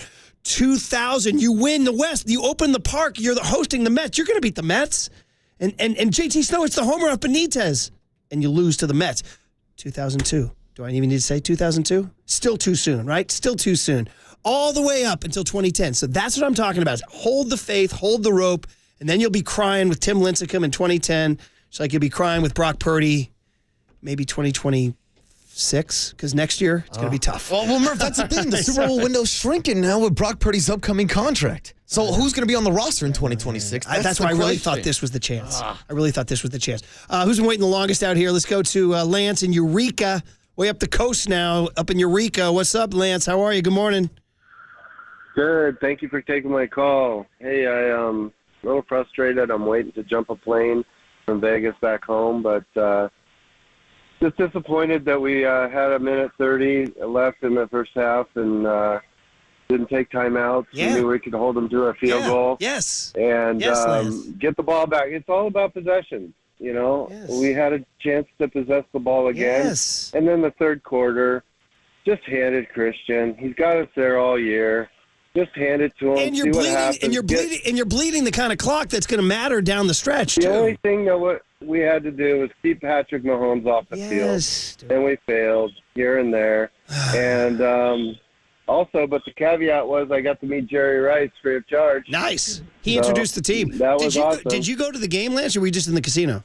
No, we got a Treasure Island viewing party, and it was packed with Niner fans. Yeah, because it's 10,000 to walk in, man. Who needs that? Hey, Lance, thanks. Hey, appreciate the call. Fly safe, buddy. Fly safe, man. Wow. Colton and Concord will close out the big hit, and then we'll play a little bit of that cooler content, but get back to you guys, too. Colton, good morning. You're on KNBR. Good morning. Yeah. I'm out of Concord, and, I mean, I guess the worst part of it all is just, like, I know that the players give, I mean, absolutely everything, but the effort that, I mean, fans are, like, at the very least, me and my dad have, like, put into the team. I mean, my graduation gift last year was, going to Philly and, like, seeing that happen and then saving up for, went to the NFC Championship game, and then, like, you have to come back 24 points, and then you get to the very end, and then that whole season from, like, the very beginning to end, and it comes down to maybe it does, maybe it doesn't, but it comes down to there's like a mistake of not knowing how halftime or how overtime works, and then you just gotta sit there and watch it all crumble down. Colton, man, it's a tough deal, and I appreciate you. Thanks so much for calling, dude. The fact that they didn't know how overtime works is brutal. Well, Kyle says he knew, and Kyle says he was playing for the third possession, which, as Marcus has pointed out with others, when you have Pat Mahomes, there's not going to be a third possession. So obviously, history shows it was the wrong call. History shows it was the wrong call. All right, we're going to keep the calls coming. 808 KNBR. You guys, this is us. This is you. As Ice Spice in her little Annie haircut said, the sun will come up tomorrow. Bet your bottom dollar, but we're not totally sure. I'm riffing on her haircut. She looked like Little Orphan Annie. Are you down with Ice Spice? Anybody can fill me in? Tomorrow. What was her song? Her song was called Munch. Oh, you know what a munch is, Murph? Well, I mean, that's once again, it's a positive message for the kids. You know what I mean? So there you go. Shout out the munches out there. So let's get into that. We see you guys at 808 KNBR. Everybody, where are you at with Kyle? Where are you at with Jawan Jennings? Where are you at with McCaffrey? Where are you at with Mahomes? Where are you at with Reed? Where are you at with Moody? Where are you at with what I think is easily, to me, just for me personally, the worst of them all? I get it. 54 was brutal. I get it. 48 was brutal. I get it. Recency bias, but this one was the one. This was the revenge game. This was the most stacked roster with the better quarterback. And they had 800 chances to win it yesterday. KNBR 104.5 and 680, the Sports Leader. And that's why y'all lost this Super Bowl, because y'all should have drafted him, man. Hey, man, way back I love now. y'all, man.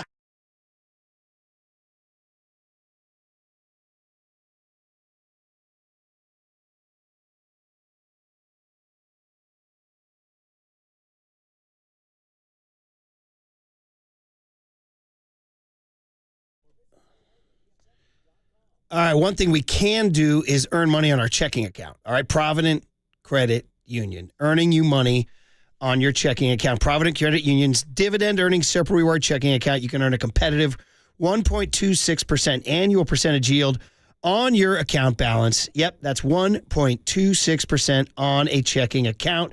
And it gets better.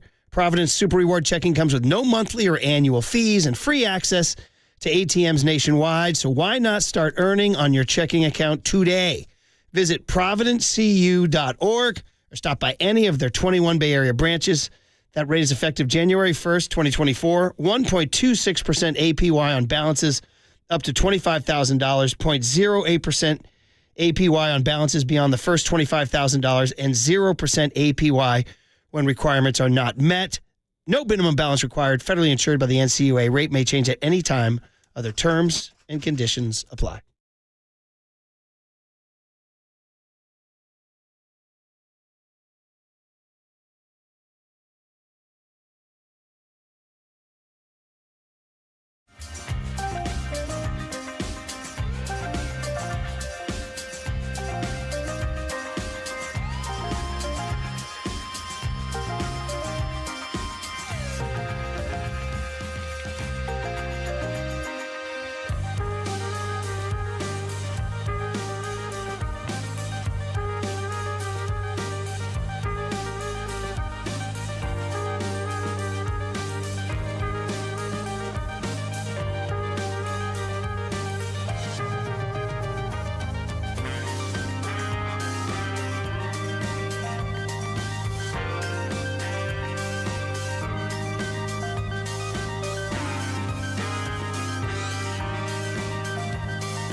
And now, time for the Protect Your Assets with David Hollander Business and Technology Report.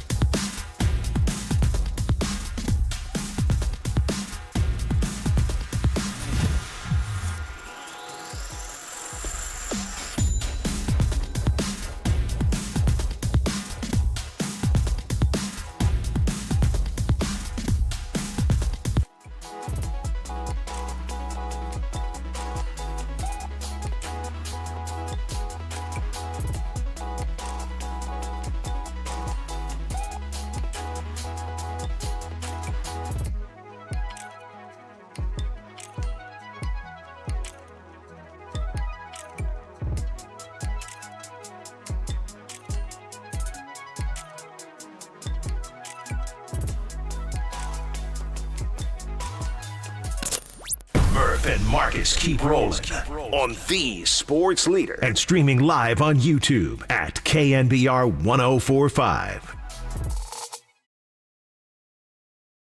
It's just something we talked about with, that none of us have a ton of experience of it, but we went through all the analytics and talked to those guys, and we just thought it'd be better. We wanted the ball third.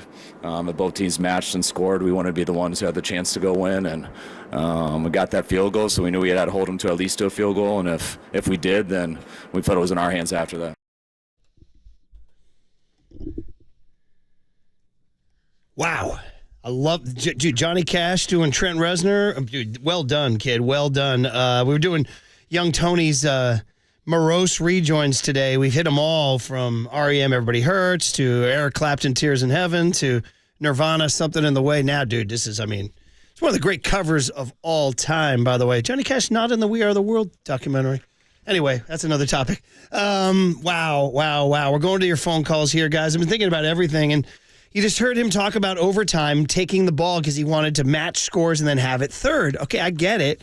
But as Marcus has pointed out many times, when it's Pat Mahomes, you can't count on a third possession. So I go back to if you scored a touchdown, it's different. So go back to 1st and 10 on the 15-yard line. By the way, McCaffrey carries the ball 6 times in this drive. He goes 6 yards to the 9, 2nd and 4 on the 9. They run him. Big stop by the Chiefs on that. They stuffed him at the line of scrimmage. 3rd and 4. I saw Steve Bitker, the old KCBS guy, put this out there. 3rd and 4. This is the play where Chris Jones is unblocked, right? Mm-hmm. What if you ran it on that play, and then you didn't make it, and you ran it again? Like, you know what I mean? That was one way to go. Well, that's, again, also the benefits of getting the ball second. Yeah. Because then you know whether you're playing for a field goal or if you're playing a touchdown. And we saw that with Kansas City and their overtime drive. They knew they had 4 plays on every new set of down. The 49ers were not in that same situation, And, which is another criticism on the decision. Oh, by the way, they had to use it because they had a fourth down. Mm-hmm. Fourth down right out of the gate. They did, 4th and 1. They picked it up. Patrick Mahomes using his legs. Yeah, and then they had a third and they had a 2nd and 13, 3rd and 6, and the way they put it. Yeah, I mean, history shows it was the wrong call. Yeah, I think really his best argument, if you're looking for both sides of the argument, was giving his defense some extra rest after they were on the field for the majority of the fourth quarter. That is actually... That's the better angle for Kyle to go with. That's an outstanding point. Yes, but for him to go out here and say, oh, it's all about the third possession. Yeah. Again, there's no guarantee that it's going to be a third possession. Yeah. And the scenarios that I was breaking down earlier, I think there was really 3 different outcomes for the Kansas City Chiefs. Either A, they get a stop, the Niners get no points, and then they win the game with a field goal. Mm-hmm. B, they hold them to a field goal, and we saw what happened. They needed a touchdown win or field goal to tie. Or option C, if the 49ers scored a touchdown, they could either tie the game and continue it with Kyle having that sudden death third possession, or they could have gone for the gusto. They could have gone for the headshot and just gone for the 2-point conversion to end the game right there and have their own sudden death situation with not even handing the ball back to Brock Purdy. Incredible so drama. In this current format, I think it's, without a question, it benefits you to be the second ball with the team. I think you're right. I think this will be the test case forever. This will be the Petri dish, the patient zero thing. This is the groundwork for the advanced analytics. As it's all new, as we found out, Eric Armstead and Kyle Juszczyk said they didn't know. That is a tough look. Bad look. The details change everything. All right, let's go out to Austin, Texas. Got the calls. The variety of geography in today's calls are incredible. Eric is down in Austin, Texas. By the way, you see Post Malone wearing his Cowboys jacket? I did. Eric, good morning. How are you? I'm sick, fellas. Awful game, awful night. But I just wanted to talk about a couple things. You know, you can't convert on the third and 4 with like 90 seconds to go, and then you take the ball in overtime and you let KC what? I don't understand. Why take the ball in overtime? Kick it off, let them take it, and then you know what you have to match. You're giving Mahomes 4 downs regardless every single time. I don't understand it. I don't get it. Yeah, I'm with you, Eric, and it's pain everywhere you look, and obviously every button that was pressed was the wrong button because they lost the darn game. I mean, you really can't.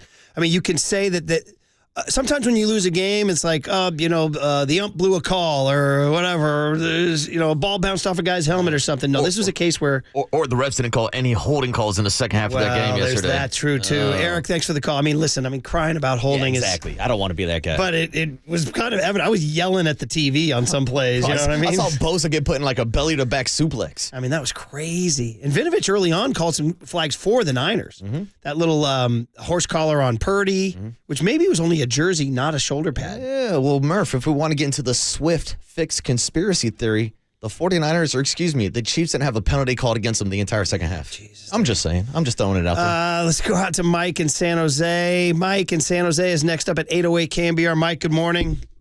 Can you hear me okay? Yes. We got you, Mike. Okay, great. All right. The 49ers still could have won the game despite all the turnovers, despite all the penalties. I told my son this. I said, with the 2-minute warning, if we get this 4 yards, we win the game.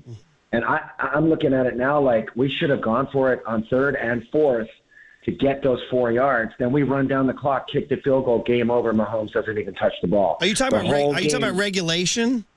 Regulation. Yeah. That was the whole game. Despite all the penalties, despite all the turnovers, we win that game. If we go 4 downs and we get the 4 yards, we win that game. And Kyle, I'm sorry, he gets timid in these late game situations. Coach is scared. He needed a little bit of Dan Campbell last night in that moment. Well, he did. Now we do want to. It was something we haven't even brought up the entire game. Is that he went for it on 4th down. That really kind of ballsy 4th down go that wound up being the touchdown to Jennings.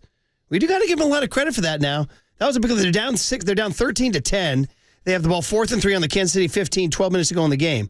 Now, there's still a lot of time, so if you fail, you're still only down 3, and they have the ball on the 15-yard line, their own 15. So it's, it's pretty smart. But the old Kyle we know would not have done that.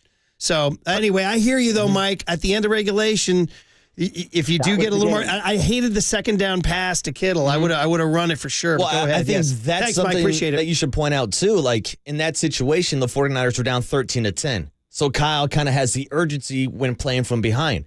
The problem with Kyle has been blowing leads in the second half. Yeah. It's his play calling when he does have the double-digit lead. Yeah. It's when he's not forced into these situations. So in that instance, yes, he decided the risk was worth it. But in this case, he was playing for the field goal, which is never a good strategy against Patrick Mahomes and Andy Reid. Man, oh man. Mike in Lodi is checking in from Lodi, California. Mike, good morning. How are you? What's up, fellas? How are you this morning? Well, I got a laundry list of about 15 things I wish were different. All right. Right. So I kind of underestimated the younger generation's passion for a Super Bowl win. No joke. I mean, I'm an old guy. I'm kind of buoyed by the feelings of all the winning through the 80s and 90s. He hasn't seen one yet. He's witnessed 3 losses so far. Swear to God, 3 minutes after the game, he texted me last night and he says, "Can I just see one win in my lifetime? Holy crap." It is hard to think. I'm with you, Mike. It's hard for me to think of the Niners as, quote, losers. Like, the Niners are like the great, even better than the Warriors, better than the Giants. 5 championships, and it's like, you guys saying the Niners are losers? Yeah. Jed is 0-3 as owner. He is, Murph. So, but Mike, I'm with you, buddy. They have not won one for the new generation. That's why I tried to send out a fairly sentimental tweet right before the game. I said, for us who remember, Joe, Ronnie, The Catch, Candlestick, Steve, George, Bill's headset, I said, we've had our time. Now it's your time. And I was thinking about my kids and you and young Tony and everybody. I said, now it's your time, guys. Go get it. Go get it. And they had it. On any number of occasions, they had it. Murph, you're talking about the 49er fan base. Hell, we can go back to the Harbaugh era, but I'm talking more specifically the Kyle, John, the bang-bang generation of 49er fans that I call them. Because walking through Las Vegas, I saw them everywhere. I know it's already a party spot, but again, the 49er faithful took over the Strip. They took over Las Vegas, and a lot of guys I was talking to were around my age, and they had kind of the same sense and the same passion. The 49er fan base, specifically in my generation, is the hungriest fan base to win a championship in the Bay Area. Well, let's look at it. Since 2011, so 2011, you have the Kyle Williams. Yeah. The one. 2012, you go to the bowl and you lose. 2013, don't try me with a mediocre receiver like Crabtree. So you have 3 brutal losses. Then you go then you got to deal with Kelly and Chip Kelly. By the way, we'll get into that. All right, good blanket riddance. We just hired Deshaun Foster, by the way, which my buddies are very upset about. Anyway, then you go Chip and Tom Sula. Then you go Kyle. Now you're back in 2019. You have a 10-point lead in the fourth quarter. Then 2020 is a disaster. Then 2021, you have a lead in the NFC Championship in the fourth quarter. And then 2022, you're playing great and Purdy blows his elbow up. And now 2023, we have this unspeakable tragedy. So that's 1, 2, 3, 4, 5, 6, 7 different years since 2011 where you had a legitimate, in-the-grasp chance to win it all. 7 different times. That's why I compare it to the Giants, man. The Giants, whether you want to go 87, 89, 93, 97, 98, 00, 02, like that, you know. Correct. And look at all those opportunities and something that we've been talking about a lot, whether it's the Dallas Cowboys going back to the 90s or going back to a team like the Detroit Lions who were in the NFC Championship game against the 49ers. Like, there's no guarantee that you're going to be back in these situations. I mean, Murph, we can ask Kyle Shanahan if there's a guarantee that the 49ers will get back to the Super Bowl. I can't guarantee that anybody in the world will be alive Sunday, so I can't guarantee who will be on our roster on Sunday. That's very good. So that goes for all of us. Very good. It goes for all of us, Murph. There's no guarantees on I'm life. going to take a quick break. We do have a sponsored cooler of content. We can hit some fun sound, but we're back to you guys. 808 KNBR is the phone number, man. After the Jair Brown, I just want to run the damn ball. Who's that guy with that hat that says run the damn ball? Remember they showed that guy like 6, 7, 8 years ago? There was a guy sitting in a crowd. He was a guy with a stylish beard. I think it was like a Bears game or something. Kind of a good-looking dude. Like he could have been like some Hollywood guys just wearing a hat that says run the damn ball. I was like, give me that hat. I mean, Murph, how long have we had this drop on the board? Run it again! Run it again! That poor guy with his shoulder. How about the effort he made, though, to get that first down on that play?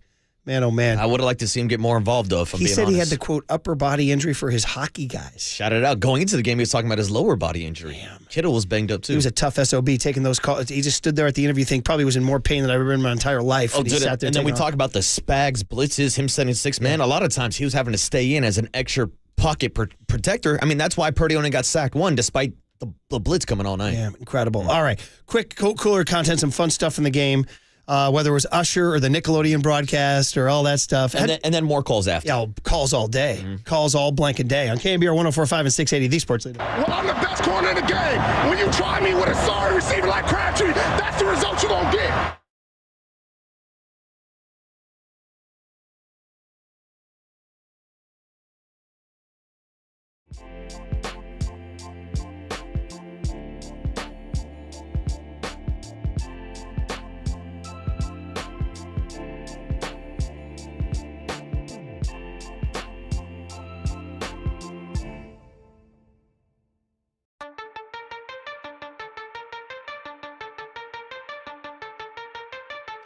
All right, let's talk about the good people at Zero Res. We got a special deal. To pull you out of the doldrums from the Super Bowl. At least you get a damn clean carpet at a great price because we got a flash sale today and tomorrow only. Today and tomorrow only. Monday, Tuesday.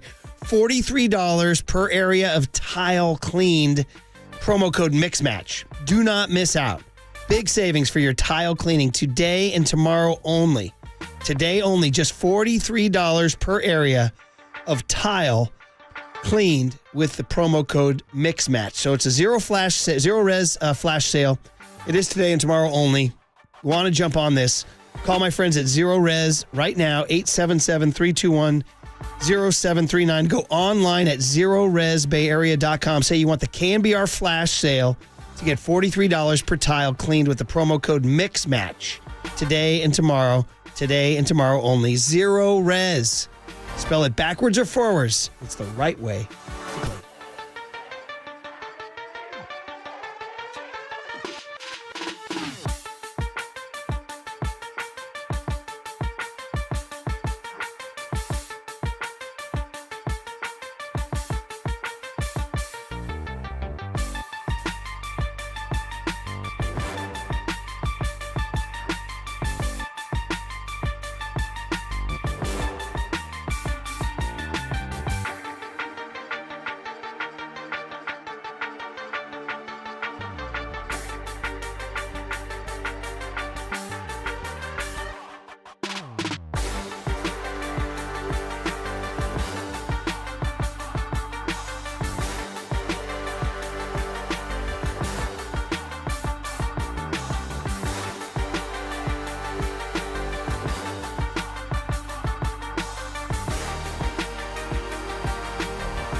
All right, everyone, chill. This is the Cooler. You're not sending me to the cooler of content.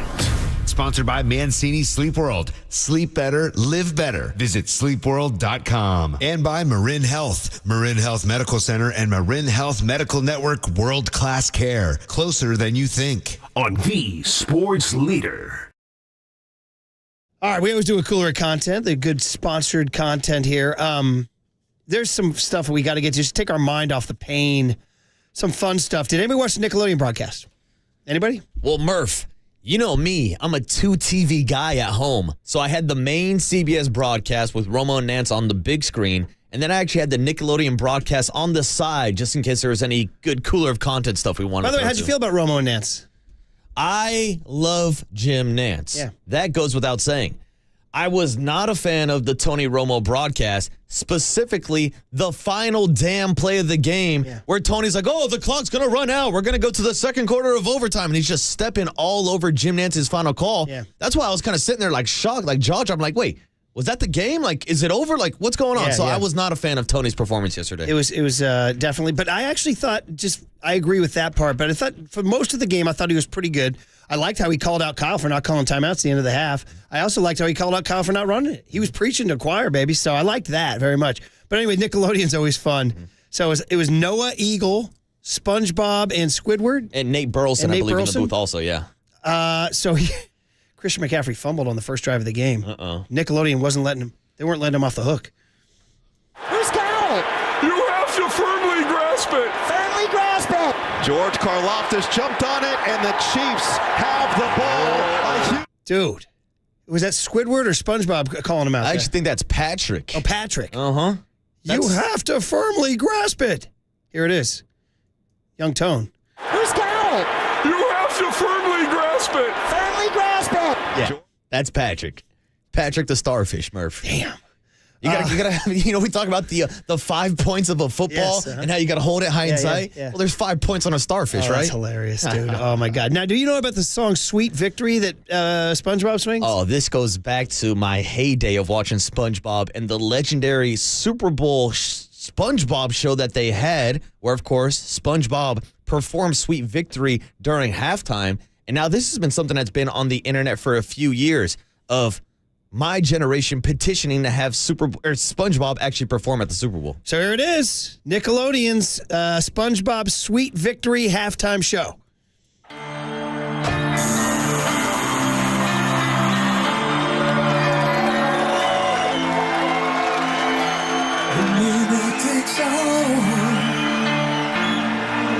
It's the thrill of one more kill, the last one to fall. Inhale, belief. Exhale, down. Never sacrifice. We gotta show everybody who we really are. Touchdown! San Francisco.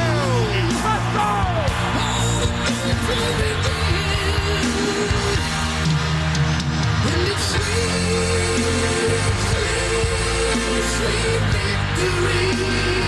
Mahomes slings it. Touchdown! Kansas City!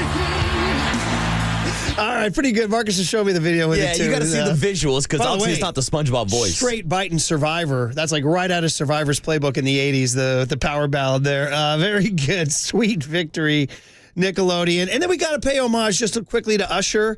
My only reaction was it was fine. I thought he needed a couple more bangers. Ooh. Yeah, not a fan of the Usher catalog. No, I'm okay. I'm okay. And no hate.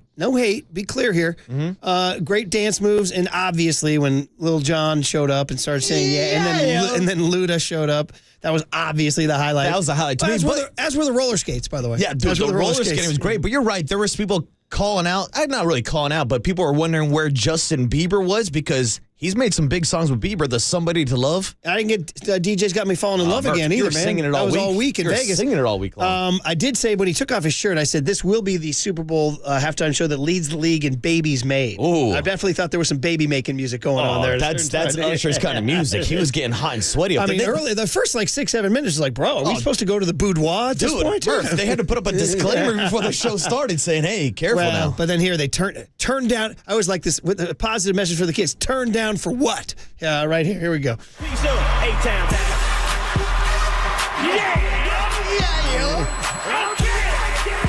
Usher, baby. Let's go. Tryna get a little keep it down in the low key. Wish you knew how it is. Started got it, she was second on me. In the game, she was spitting in my ear. You would think that she know me. So I decided to. Conversation got I got up and followed her to the floor. Said, baby, let's go. When I told her, I said,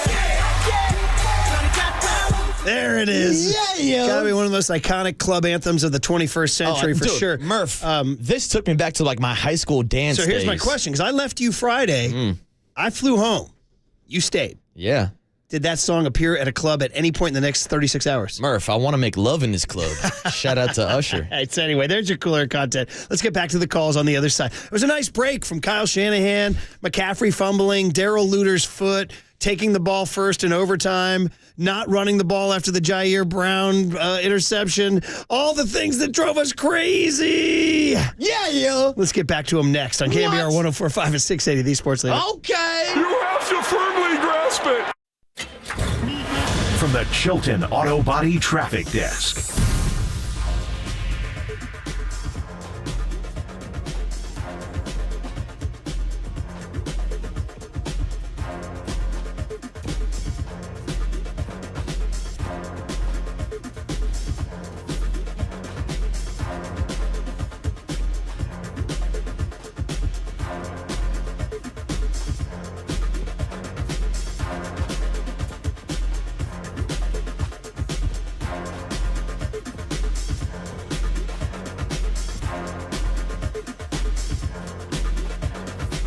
All right, we got our guy Steve Moskowitz on the line to try to take our mind off the pain yesterday. And Steve, you want to talk to us about why we want you to have us file this year's regular tax return?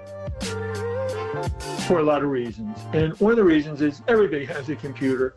A tax return is a lot more than taking some numbers from a form and putting them into your computer. There's so much that we want to talk to you about. It's like a medical examination. It leads to so many other things. For example, would you benefit from tax planning? We want to tell you that. And if you don't, that's okay too. And then we can do a nice simple return. We do all types of returns from simple to complex. But there may be so much involved. Or you may be doing something you don't realize that's not going to look right to the IRS and cause you all kinds of problems. So our job is to look at it and say, okay, you could benefit by doing this. You don't want to do that. And also there's information there that may help us running your business, your investments, the finances, the whole works. The bottom line is we want to have the privilege of doing your tax return, and we think it can make such a difference for you. All right, Steve, that's great stuff. And for more information, the phone number to call is 1-888-TAX-DEAL. You can go online to MoskowitzLLP.com.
Listen to the sports leader anywhere, anytime. Download the KNBR app. Murph and Marcus continue live from the KNBR Casino Matrix Studio. Casino Matrix Progressive Jackpots are here. Where are you? Just drop in. Please play responsibly. 1-800-GAMBLER.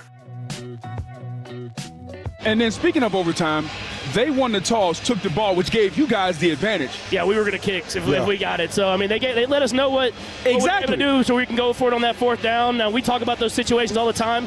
I mean, we changed the rules, so, I mean, we can execute them on both ways. I don't know how they're going to change it this time. All right now. Man, the Creative Tony sort of like, what do you want to call it, the morose playlist, it's deep. We're going landslide now because now – we're getting older now, and the Niners aren't winning bowls here. Man, oh, and man. by the way, I didn't know Tony had all these hits in his bag. Yeah, he does. He got more, too. He's like Andy Reid coming off a bye week with all these trick plays. Did you type in, what song should I play when I'm feeling really sad, ? And these are the ones, classic sad. He did Google classic sad songs of all time. I'm going to need a sound of silence at some point today, Tony. Oh, yeah, you're definitely going to need that. Hey, I'm reading Mike Silver's column. It's been a crazy morning. We don't need to get into the details, but I just want to prop up Marcus Boucher for saving my ass, all right, number one.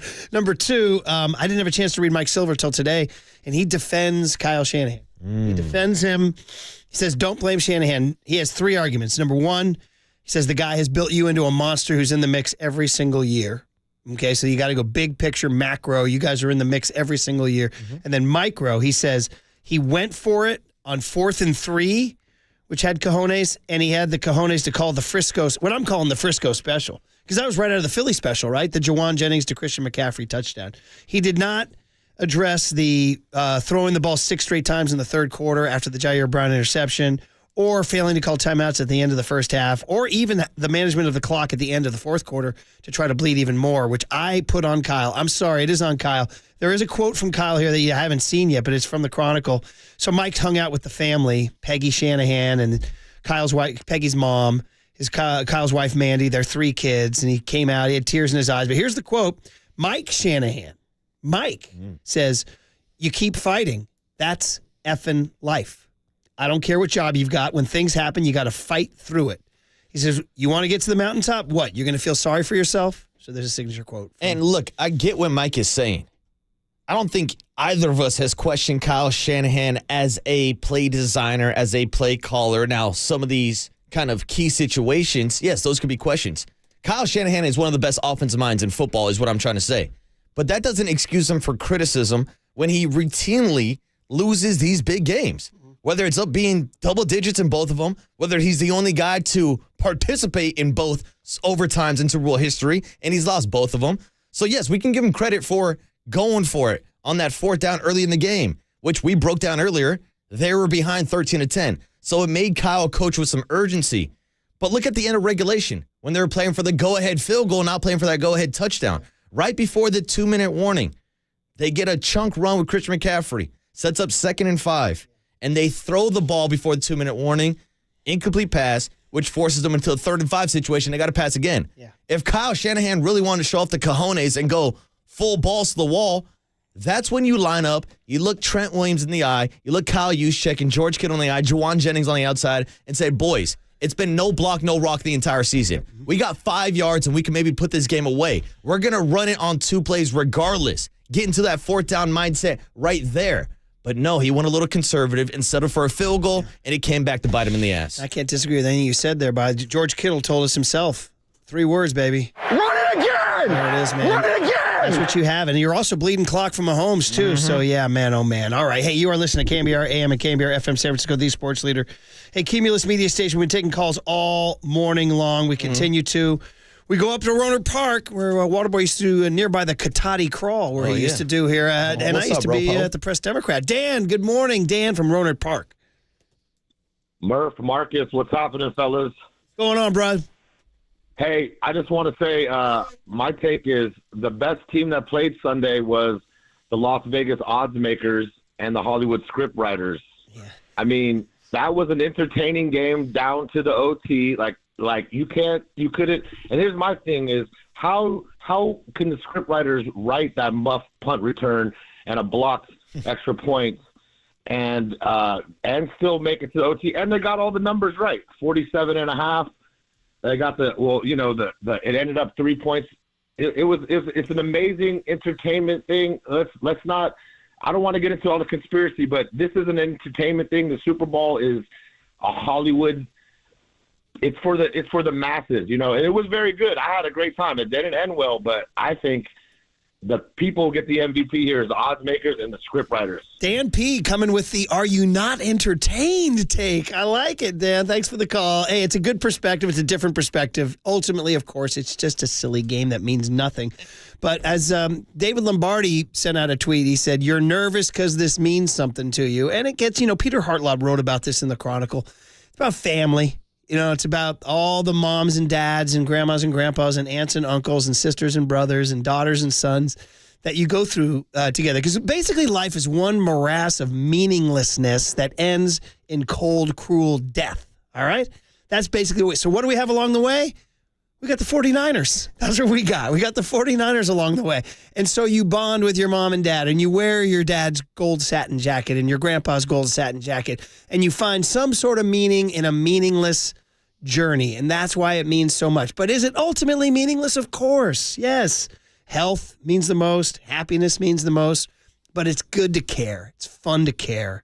That's why it's the line. I'm going to break it out, man. This is when I go. Now I'm getting deep on you now, Marcus. This is when I do this every 3 to 4 years. There was a book called High Fidelity by a British writer named Nick Hornby. It was made into a movie, by the way. They turned it into a Red Sox movie with Jimmy Fallon and Drew Barrymore. Oh. Double thumbs down on that, by the way. I got a story for another day. I walked out of that theater. So I remember this I was reading this. It was about him as an Arsenal soccer fan as his whole life.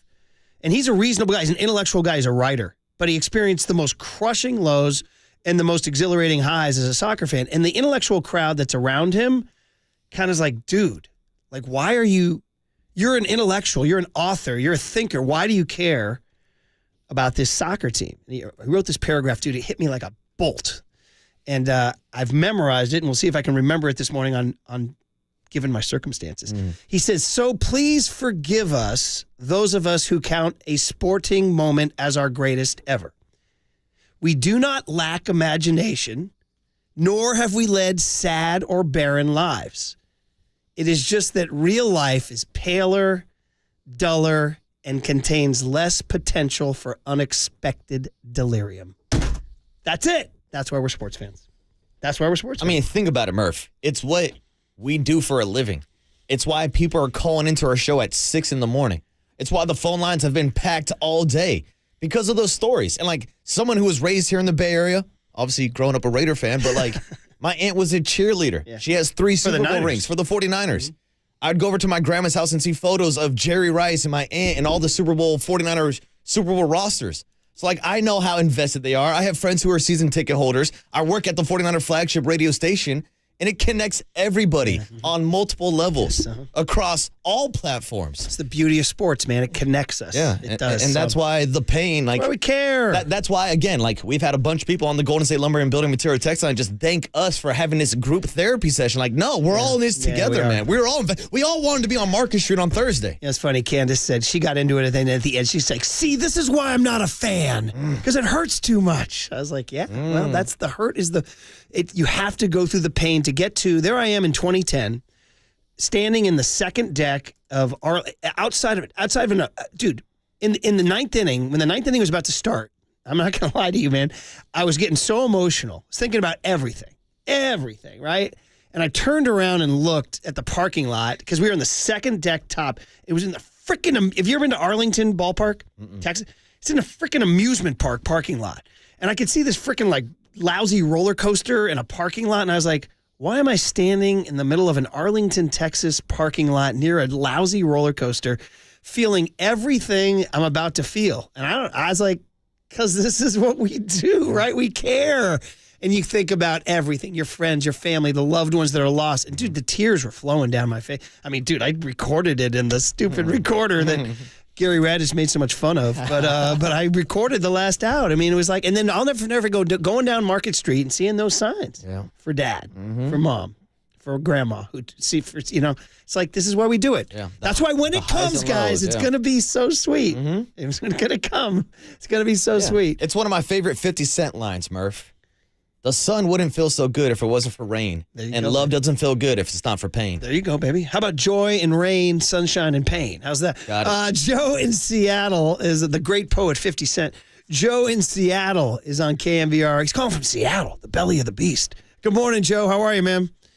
Hey, I'm like all you guys. I'm having a down day.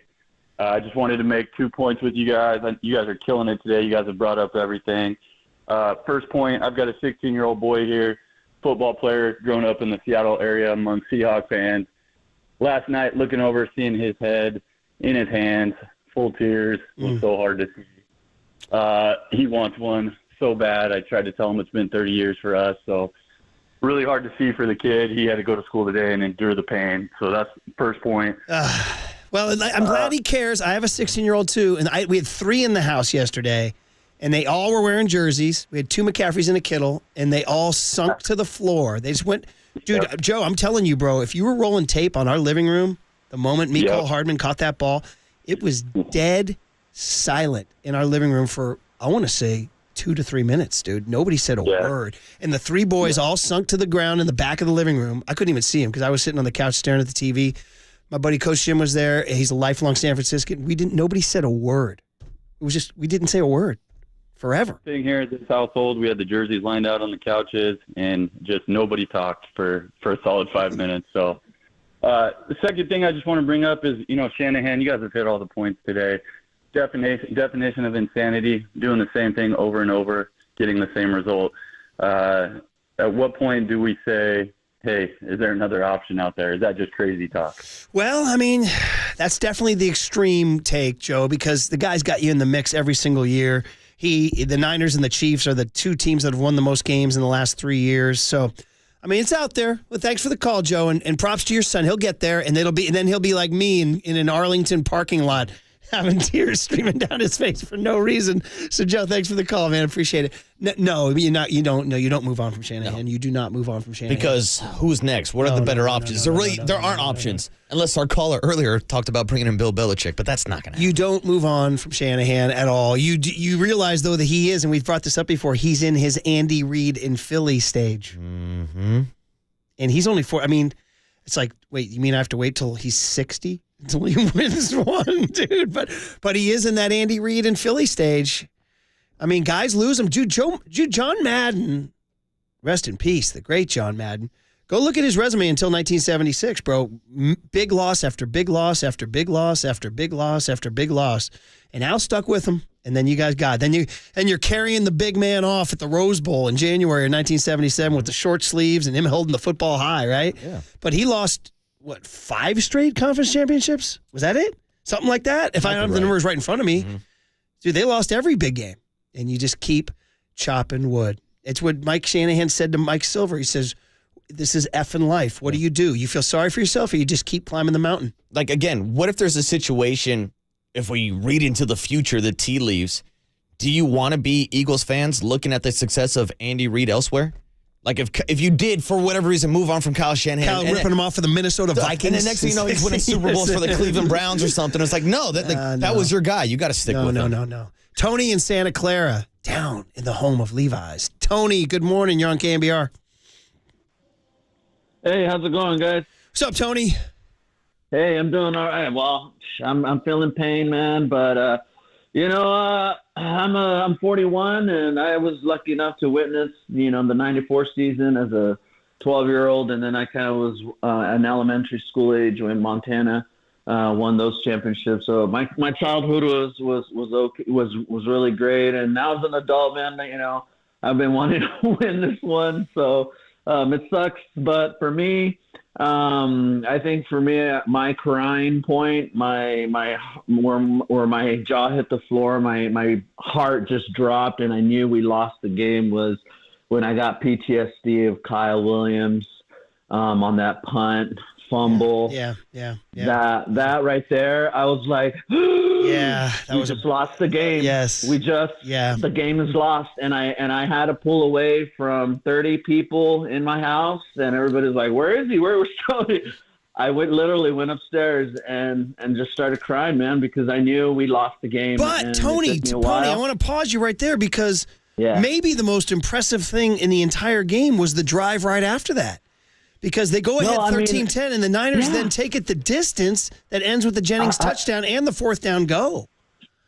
I don't know how to explain it. I don't know how to explain it to you, but when you know something is going to happen, and you're just I feel you. I feel you. Now, but Tony, I feel you. I understand what you're saying, and I appreciate. It didn't matter what happened. Yeah, I got you. It wasn't our year. Yeah, I got you. It just wasn't. That was the moment. It just wasn't it. I got you. That was the moment that I knew we weren't going to win it. My kids were like, "Dad, just like you."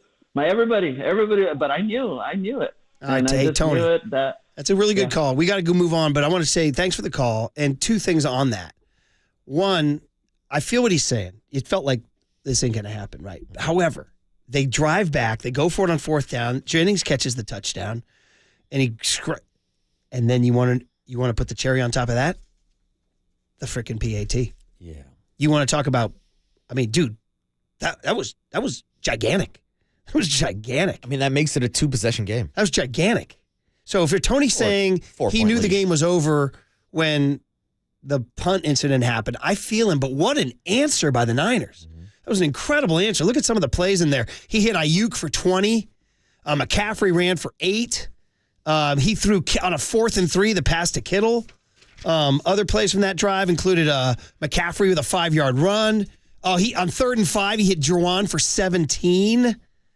Dude, on 2nd and 1, the little give to Juszczyk for the 2-yarder that ended the third quarter.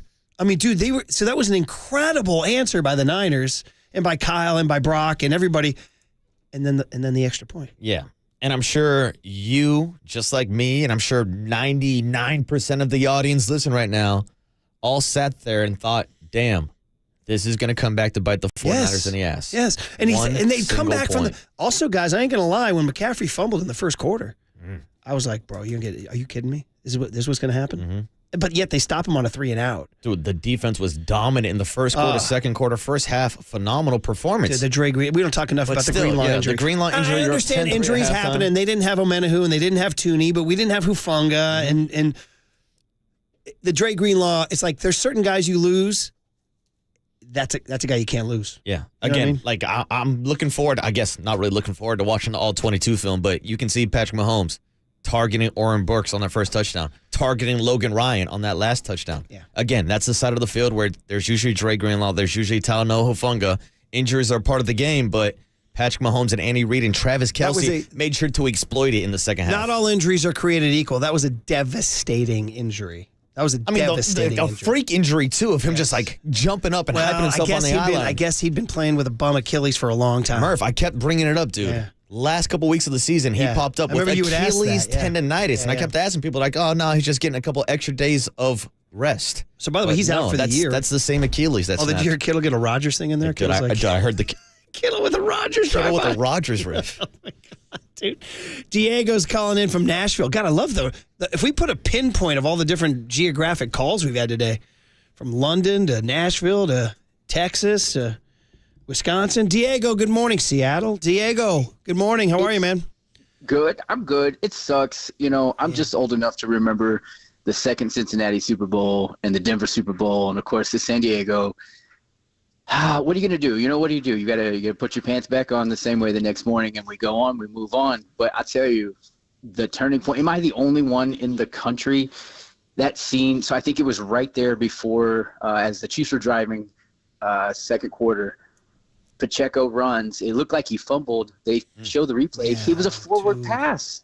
Nobody Romo laughed about it, and they ran to the line, and they ended up driving down. That was a game changer. And of course, the extra point. When he missed that extra point, that's when I sunk back and was like, well, here we go again. Here we go again. But and with Kyle, what you gonna do? You can't get rid of Kyle. You can't get rid of Kyle. It's like the embarrassing girlfriend you take to the family outings. The shorts are too short. The shirts are too tight, but you still love her. And what else are you going to get? All his hot girlfriends are gone. No, Diego, you're keeping Kyle, bro. You're keeping Kyle. Come on. No, yeah, that's a non-starter. But Diego, you're talking about, is it where I'm looking at the play, but is it where Rice? So, yeah, Murph, fumble. it's what we talked about earlier. Recovered 3 yards down the road by Juju, or by what's his name, Watson. So anyway, thanks for the call, Diego. Appreciate it. But yeah, it's something that we brought up earlier. Kansas City put the ball on the ground multiple times. Now, obviously, they got the strip with Demo early in that first quarter. But I believe the play he's talking about was when Pacheco fumbled. It did look like it was a forward pitch. Now, Tony and Jim talked about it on the broadcast, say, no, it was just a fumble. But that's what we're talking about when you're playing this game with this oval ball. It can just bounce any direction, or it could bounce off the leg of Darrell Luter Jr. Or off a Detroit Lion helmet. Yeah. That's... You know what I mean? So you get the ones that go for you, and then they get the ones against. Mm-hmm. Oh, man. God, we've gone through a million of. We still got more time to go. We're talking about this for days, guys. What, you want to talk about freaking Conforto and Wilmer and Flores and the 3 in the 4 hole? What do we got, catchers, pitchers, 2 days? Warriors are turning the corner. Hey, Steph had a big weekend. They're playing better. Mm-hmm. Draymond. And Nurkic trying again, huh? That would have been, by the way, if it wasn't Super Bowl weekend, easy bum baby for Nurkic, right? Easy hum baby for Steph. That was a fun little game, and they're turning the corner. They've snuck into the 10 spot. Oh, they've snuck into the 10 spot. Look at that. Anyway, yeah, that was our Warriors take for the day. That's it. Okay, guys, they play tonight, don't they? Or do they? Great question, Murph. I don't know, dude. I'm gonna be walking around for days. I'm still recovering from Las Vegas and the Super Bowl last night. Walking around for days. Nobody's talking about the Frisco special. That would have been the legendary play of legendary plays. Was Juwan Jennings gonna win the MVP trophy if the 49ers won? Yes. He caught one and threw one. That. 3rd and Juwan. And he caught the 17-yarder on 3rd down. Mm-hmm. These certain guys show up, man. Somebody had a quote on Twitter. They said, yeah, his coach at Tennessee said, when somebody did, as it might have been Lombardi or Barrows or somebody who said, his coach at Tennessee said, Juwan Jennings will rip your face off to win. I was like, you saw it. And in the biggest moment, he played his best. And we talk about him just being like one of the best wide receiver blockers in the NFL. How about the fact that this guy was like a 4-star high school quarterback? Yes. Like he was probably highly touted more than Brock Purdy. He dropped to Josh Dobbs in this postgame. He goes, yeah, it brought me back to the days of throwing to Josh Dobbs down in Tennessee, dude. So insane. All right, guys, more of your calls. 808 KNBR. The Warriors are playing the Jazz tonight. At home? At home? All that Jazz. All right, guys. All right. In Utah. Check out Just Dubs. You want to talk about watching with an ice pack on your head and like just kind of lying on the couch? That'll be us. 808 KNBR is the phone number. Back to you guys next on the Sports Leader. Are you not entertained? Fairfax, shout out to you for supporting KNBR, Fairfax's sports leader. Here's what's trending now. Trending now. On KNBR.com. The 49ers defense lost their heartbeat yesterday as Dre Greenlaw went down with a torn Achilles while jogging in from the sideline. To get the latest injury update on Dre Greenlaw from Kyle Shanahan himself, check out that story and more trending now on KNBR.com and the all-new KNBR app. Hopefully he hits up Aaron Rodgers and figures out how to heal that quickly.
And now, time for the Protect Your Assets with David Hollander Business and Technology Report.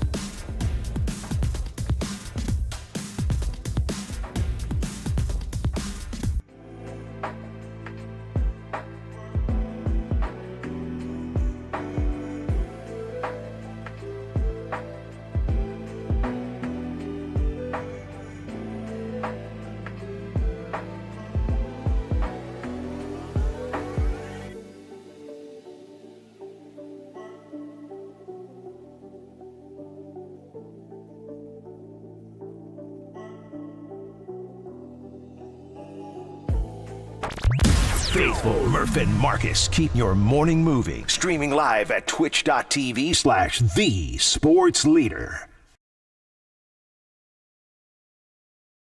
Yeah, I think we all just said we want to be together tonight. It's the only way we could. Groups change every year, so you'll never be with that same group. We wanted to do it for Dre. We wanted to do it for all the guys on the line, and hopefully we could hang out tonight in a quiet place. Damn. Nick Bosa. He was great after the game, by the way. He was said, at one point he finished one of his long answers and he just said, "That's life." And there was like silence in there, and I was like, damn, Nick, that is life. Mm-hmm. And here it is, the capper of the ultimate. This is the one your generation kind of adopted from the movie Trolls, right? Oh, no. Oh, because I saw Trolls with the kids and they used it in a key scene. But that's where I thought it came from. Where'd you guys adopt it from? I'm blanking on the name of the movie, The Graduate. Well, yeah, I know, but I mean, when did you guys bring it back, though? Well, I don't know. See, I'm a graduate guy going back to like my film study classes in college. These little pockets of Waterboy. Yeah, You went from quoting 50 Cent, the poet, to telling us about The Graduate. And that's it, Murph. I'll give you one more line from one of my favorite philosophers. Sometimes in life, you're going to get boned. I thought about that. Jason, I'm reading this. The Chiefs put the ball on the ground 5 times. So I told you, dude. It's like they had like the Madden like Butterfingers glitch. Like they were losing balls all over, but they only turned one of them over. Like talking about the ball bouncing in your direction. Another stat I'm looking at. If you look at Kyle Shanahan's unlucky, in his 3 Super Bowls, 1 as a coordinator, 2 as a head coach, he's had to face Brady, Mahomes, and Mahomes. Yeah, and he's blown double-digit leads in all of them. It's like he can't draw a Brad Johnson along the way. Come on, man. Jeez. Can't draw wow. And then obviously, Mahomes with the ball in his hand. That was, if you want to talk scripted, the fact that he had to drive lead the team down the field in a touchdown drive, and he did it. It just one of those things just to seal it. It wasn't a Butker kick. Mm-hmm. It wasn't a missed Moody kick that ended the game. It was Mahomes leading a touchdown drive, which is, even Brady. I was thinking about it too. As the game was getting down, I'm like, Brady won one because of Malcolm Butler. Can we have a Malcolm Butler moment here? You know what I mean? Can somebody just step in? Instead, they ran that corn dog motion. Corn dog, dude. That little short motion. I'm sure Pop will talk about it. Yeah. All right, we said to get back to you guys. Let's get back to you guys. Let's go to Joe in Yuba City, up north there in Yuba City. Joe, good morning. You're on KNBR. Hey, good morning, guys. What's up, Joe? I just wanted to, I wanted to take you back for a minute to January of '88 when we lost that devastating game against the Vikings. That's brutal. Yep, but guess what? We were on the precipice of the '88 Super Bowl run, the '89 Super Bowl run, what should have been the '90 Super Bowl run, potentially even '91. But we had '92, '93, '94. This team with Brock Purdy right now, I'm excited. I'm disappointed today. We had that, that muff punt, I think, the extra point. Those are definitely the killers in the game, but I'm excited for the future. All right, Joe. That's the wandering in the desert. Yeah, it's finally over, and I think we got the next Joe Montana. This is the 40th anniversary of the '84 season, the best season the Niners ever had, the best team we ever had, culminating with the '85 Super Bowl in Stanford. And I think we're on our way. We're just at the beginning right now. We need to keep our heads up. Definitely an optimistic take, Joe. Here's the negative take is that given age and salary, I don't know how much you can count on. Yes, Purdy, I love him. I thought he played well yesterday. He clearly is not Mahomes, but I thought he did a lot of good things yesterday. He didn't throw a pick the entire game. The moment didn't look too big for him. I liked a lot of things he did. Here's the problem. He only has one more year in that rookie contract.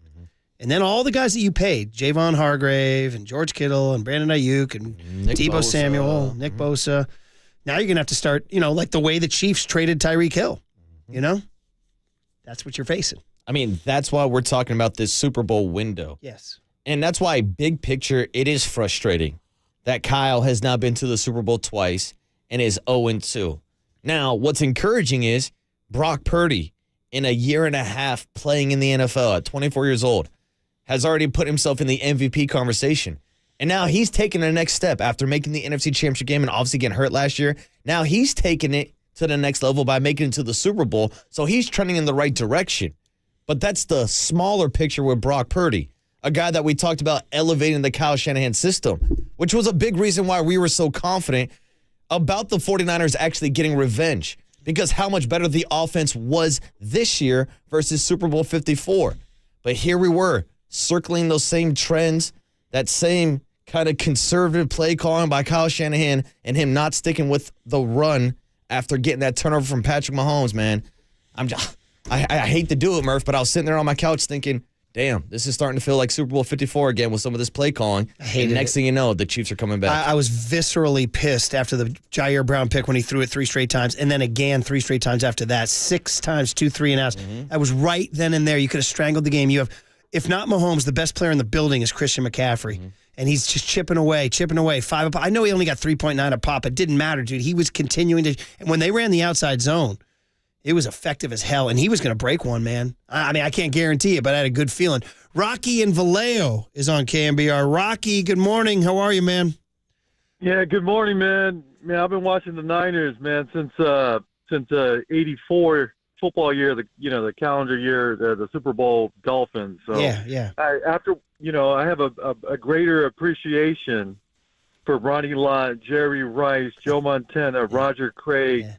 All those guys that, they're able to get the job done.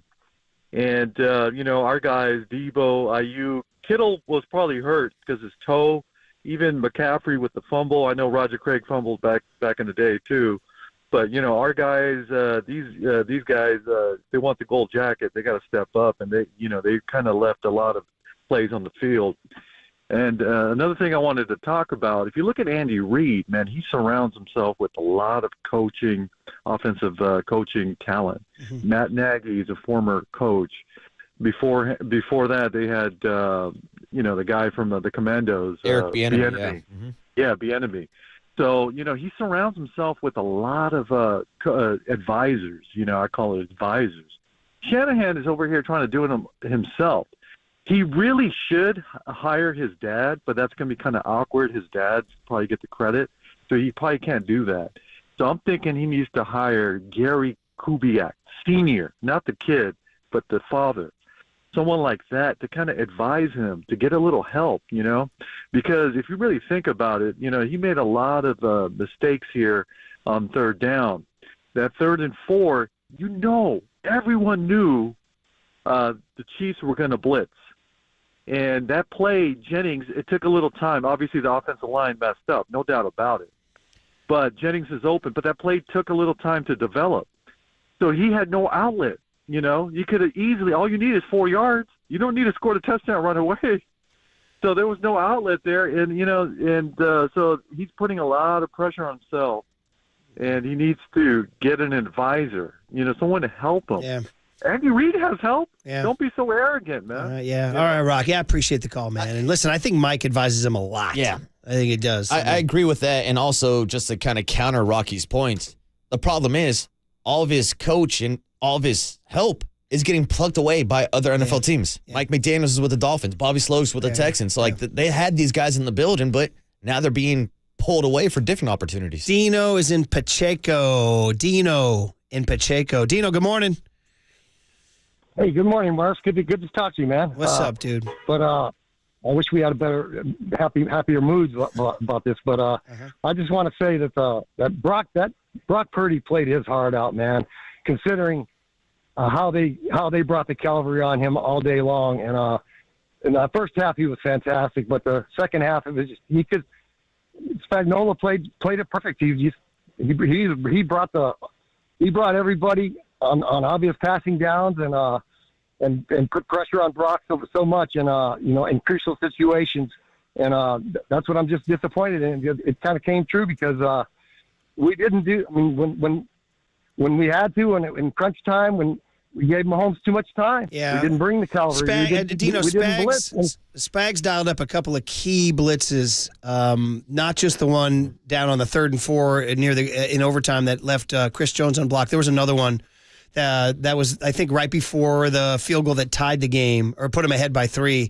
You got to give Spags a lot of credit. He dialed him up perfectly and dressed him up perfectly where the Niners missed guys. They were unblocked. Dino, thanks for the call. Appreciate it. What was the stat about unblocked guys? Well, we were diving into the numbers earlier, and this was NFL Next Generation Stats who put this out.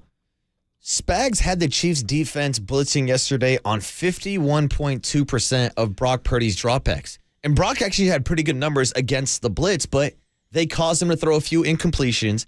And yesterday, there were 9 different plays where the Kansas City Chiefs had an unblocked defender in the backfield putting pressure on Purdy. I heard Chris Jones on with Boomer and Booger afterwards, and he asked him about that. He goes, man, I was unblocked. He goes, when it happened, I said, man, God is good. That's what he said. Well, dude, that's the thing. Again, Steve Spagnuolo deserves credit for drawing up those plays. Yes. But who deserves the blame for letting Chris Jones, of all people, go unblocked? Yeah. Like, I know Colton McKivitz kicked out to the outside. Usually, the rule of thumb is you start in the inside, go outside with offensive linemen when there is a guy blitzing on the inside. We talked about George Kittle not being involved in the receiving game because they had to keep him in, but someone's got to check that coverage. Someone's got to change the production. Does that fall on Brock? Is that Kyle? Is that Chris Forrester, the offensive line coach? Yeah. There can't be 9 different plays where a guy gets into the backfield unblocked. That's unacceptable. By the way, just going on Twitter and looking to see what's out there. Ted Wynn, who does a great job for The Athletic on Film Study, is highlighting Leo Chenal, number 54 of the Chiefs. He had a monster game blowing up some run plays and blowing up some pass plays. So just a little highlight there from the film room that we're going to see more and more of there. Dwayne is in Stockton. He's been hanging in. Dwayne, good morning. How are you? Hey, what's up, fellas? I feel bad for you guys, too. I really do. But, the 2 weeks leading up to the Super Bowl, there was more and more doubt in the 49ers faithful. I was calling every day, talking to Tom. I talked to KCBS. I was on top of it. And everybody towards the game was saying, how in the hell the Niners favored? Yeah. It all ended up playing out just like that. There's two things I want to talk about.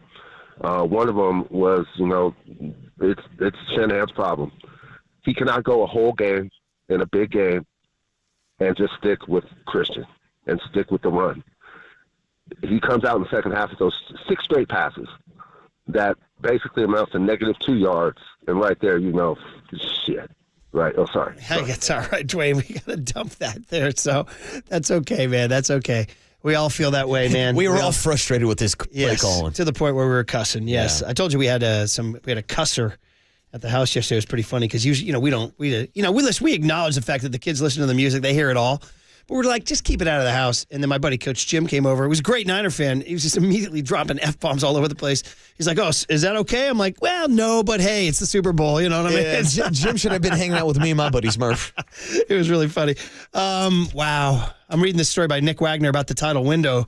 And most of the stars are signed for next year. They got to sign Ayuk, but they are 46 over the cap, 46 million over the cap. And what you're really looking at is 2025. Yeah. I mean, the Chiefs traded Tyreek, got those draft picks like Leo Chenal and Karlaftis and guys like that, and Trent McDuffie, who had that one-on-one play with Debo in the end zone, right? He was breaking up passes left and right yesterday. And they did it. They took the big move. They traded Tyreek. They got the young defense. So they're talking that they're set because of the young defense and Mahomes. Now, they don't have offensive weapons. You saw it. It was not an offensive juggernaut. That's it. It's Kelsey and everybody else. And Kelsey's like, to be honest, in all fairness, I know he caught 9 balls yesterday. He's near the end. But let's think about it. Like, you can make the case that Tyreek Hill is arguably the best wide receiver in the league. Probably the first guy you're going to draft as a wide receiver in your fantasy football league. Yeah. And the Chiefs have won back-to-back Super Bowls without him. Well, having that quarterback is special. Yeah. Okay, more calls. 808 KNBR is the phone number. Overtime decision. A new deal, guys. This is new data that we haven't had to deal with, right? Kyle's critical decisions down the stretch. The Dre Greenlaw injury, the Moody missed extra point, the punt return from hell, all on the table next on KNBR 104.5 and 680, the Sports Leader. But that's life.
Now, back to Murph and Marcus on the Sports Leader and streaming live on KNBR.com and the KNBR app. They don't have to, I don't think. The overtime will end here before the clock. 7 seconds, 6. They are going to snap it. Mahomes going to roll to his right, throws, touchdown. The Chiefs have won the Super Bowl. Mecole Hardman. As they roll Mahomes right, Mecole Hardman is wide open. And the Chiefs win the Super Bowl back-to-back years. Another heartbreaking loss for Kyle Shanahan. I mean, we all hurt. I mean, everyone knows how it feels, and don't have a lot of words for it, but obviously we're hurting. Our team's hurting, but that's how it goes when you put yourself out there. I'm real proud of our guys for no regrets with our team. I thought our guys played so hard today. Not everything was perfect by no means, but if I'm going to lose with a group of guys, it's do it with those guys anytime. And we'll take some time. We'll get over this and come back next year ready to go. Wow. Maybe the only thing getting us through this morning is young Tony's rejoin of what he found. Google show me sad rejoins. Although I will say this is one vaguely inspiring, right? Like the heart's not quitting. The heart's going on. And then, of course, you can just riff away. There's Kyle with his teeth chattering. I'm going to write a strongly worded letter to Roger Goodell. And letting go of the board. Down he goes. Or we say, have Kyle walking into the final scene in the staircase. They're all applauding. Jimmy G's applauding for him as he walks in. Like every thought as he goes to grab the hand of who would be his fellow heartbreak. I don't know, whoever. Steve Wilkes trying to get on the board. Yes. Trying to get on the plank. Just floating off into the ocean. Oh, man. Thank you, Tony, for that. Holy moly. Oh, God. Well, listen, the overtime thing. Really interesting. Yes. First ever overtime played with those rules. Obviously, it's only the second overtime in Super Bowl history. And Kyle Shanahan's been a part of both of them. Yeah, and the other one, they didn't touch the ball. Mm-hmm. Brady just marched him down. They ran it in. He didn't throw it in. And that was it. Falcons never got to touch the ball, so they changed it to these rules, which were, quite frankly, we're a little confusing for even football heads. Like, even for Tony Romo at the end of the game. Right? Yeah. So we weren't totally sure. By the way, what if time had run out? So there would have been a second quarter of overtime, which at that point, what the hell is even the purpose of having a clock? I don't even know they ran a clock. I don't even know they ran a clock. If you're going to guarantee them both possession, I mean, just to switch sides of the field, maybe? I mean, I don't. Yeah, so they basically, because the referee, even before the coin toss, is like, this is a brand new ball game. I'm like, all right, like we say that all the time, like to joke, but no, I guess it literally was. There would have been two halves, and if time expired, they would have just continued on the other side. Yeah. Odd. So obviously now there was no data points on whether it's better to take the ball first or take the ball second. And I know as many people are killing Kyle for taking it first, I actually tell you there was legit reasons why. Now there's legit reasons why to take it second for sure, but there's legit reasons why you take it first. They would be twofold. One is that you're playing for the third possession, meaning if each team scores either field goal, or touchdown, the next score wins. Do or die. And that's you. Sudden death. That's you. So I get that you're still saying it's Mahomes, but I get that logic. I do. The other one was the Niner defense had just been on the field, and you can get them rest and be legs. Okay, so I get that. The counter, though, is just as strong, if not stronger, which is if you take it second, you know what you have to do. You play with a 4-down mentality. You know if you know a field goal or a touchdown. So obviously, history will show they pressed the wrong button. And that's the really interesting part about these new overtime rules, because we heard Kyle explain his decision post-game. I believe we actually have the audio if we want to throw to it. But he also said that this was predetermined. So it's something that he's definitely thought about. Well, predetermined by him, but not the players who said they didn't know. That's the problem, Murph. That's the big problem. We also got the Kyle Juszczyk sound if we want to throw today. But it's interesting to see Kyle's strategy, especially if this is something that they have been thinking about, and them knowing if we go to overtime, we want the ball first. Meanwhile, here's Patrick Mahomes and Travis Kelce having a great time with Chris Berman and Booger talking about how they were going to kick the ball. Yeah. So the 49ers played right into their hands, which obviously set up Mahomes to have the second possession, made him able to play with 4 downs instead of 3, and gave him the opportunity to win the game, regardless of not if the 49ers would have scored on the first drive. So it comes back to the preparation, the comprehensive preparation that a champion needs to make. And Andy Reid and Steve Spagnuolo and that whole crew made a comprehensive plan for overtime with the new rules. And the 49ers players themselves said they didn't know What do you got, Armstead or Juszczyk, whichever one. Let's go Kyle Juszczyk here. Armstead's pretty good, too. He said he learned from the Jumbotron, dude. Yeah. How about that? Yeah. You know what? I didn't even realize that the playoff rules were different in overtime, so I assumed you just want the ball because you score a touchdown and win, but I guess that's not the case. So I don't totally know the strategy there. I mean, bro. And you got Armstead, too, sitting there talking about how he learned it from the Jumbotron? Damn. I didn't even know about the new playoff overtime rules, so it was a surprise to me. I didn't even really even know what was going on in terms of that. They put on the scoreboard, and everyone was like, oh, even if you score, they get a chance still, so. That's a tough one. Like, here's the thing. We can sit here all morning long and debate whether or not Kyle should have ran the ball more with McCaffrey in the third quarter, if he should have gone for it on fourth down. Or called timeouts at the end of the first half. We can dissect all of that. Yes. That's the Monday morning quarterback stuff. Yeah. But this is just simply unacceptable to not have your team prepared for the biggest moment of their careers. Yeah. You can't go into overtime of a Super Bowl and not know the damn rules. Yeah. Oh, boy. Like, this is the worst look out of everything. Eric and Carmel. Lovely Carmel. Maybe it's the only thing to get us away from it all is go walk dogs with Doris Day down on the beach in Carmel. Good morning, Eric. How are you? Good. How are you guys? All right. We're here, Eric. Staring down. I'm not on the beach in Carmel, staring down the asphalt in the 101 currently, but I'll be sleeping tonight. All right. What do you got, buddy? So I wanted to focus a little bit on the sort of the calculus and the risk reward that Kyle was faced with in overtime. I mean, he said it. You guys said it. The only reason you really want the ball first is so you can touch the ball third. The only way you're assured of that is if you score 7, right? Mm-hmm. And it's the only way that you're assured that that your offense dictates the outcome of the ball game. Mm-hmm. You can't go down and get inside the 10-yard line and then not go for it on 4th and 4, because you think about it, if they make it, then Mahomes has to go 75 yards after the touchback to score a touchdown. You get the ball back, your offense goes out on its own terms. If you don't make it, it's a tie game. You stay out of the 4th down do or die scenario, right? So they're probably punting on 4th and 1. The Chiefs probably are when they're on their side of the field, and they still have to go 50, 55 yards instead of the 75 to win the game. I just think it was a complete miscalculation from a risk-reward standpoint, and keep the ball out of Mahomes' hands with the opportunity to win the game on one drive.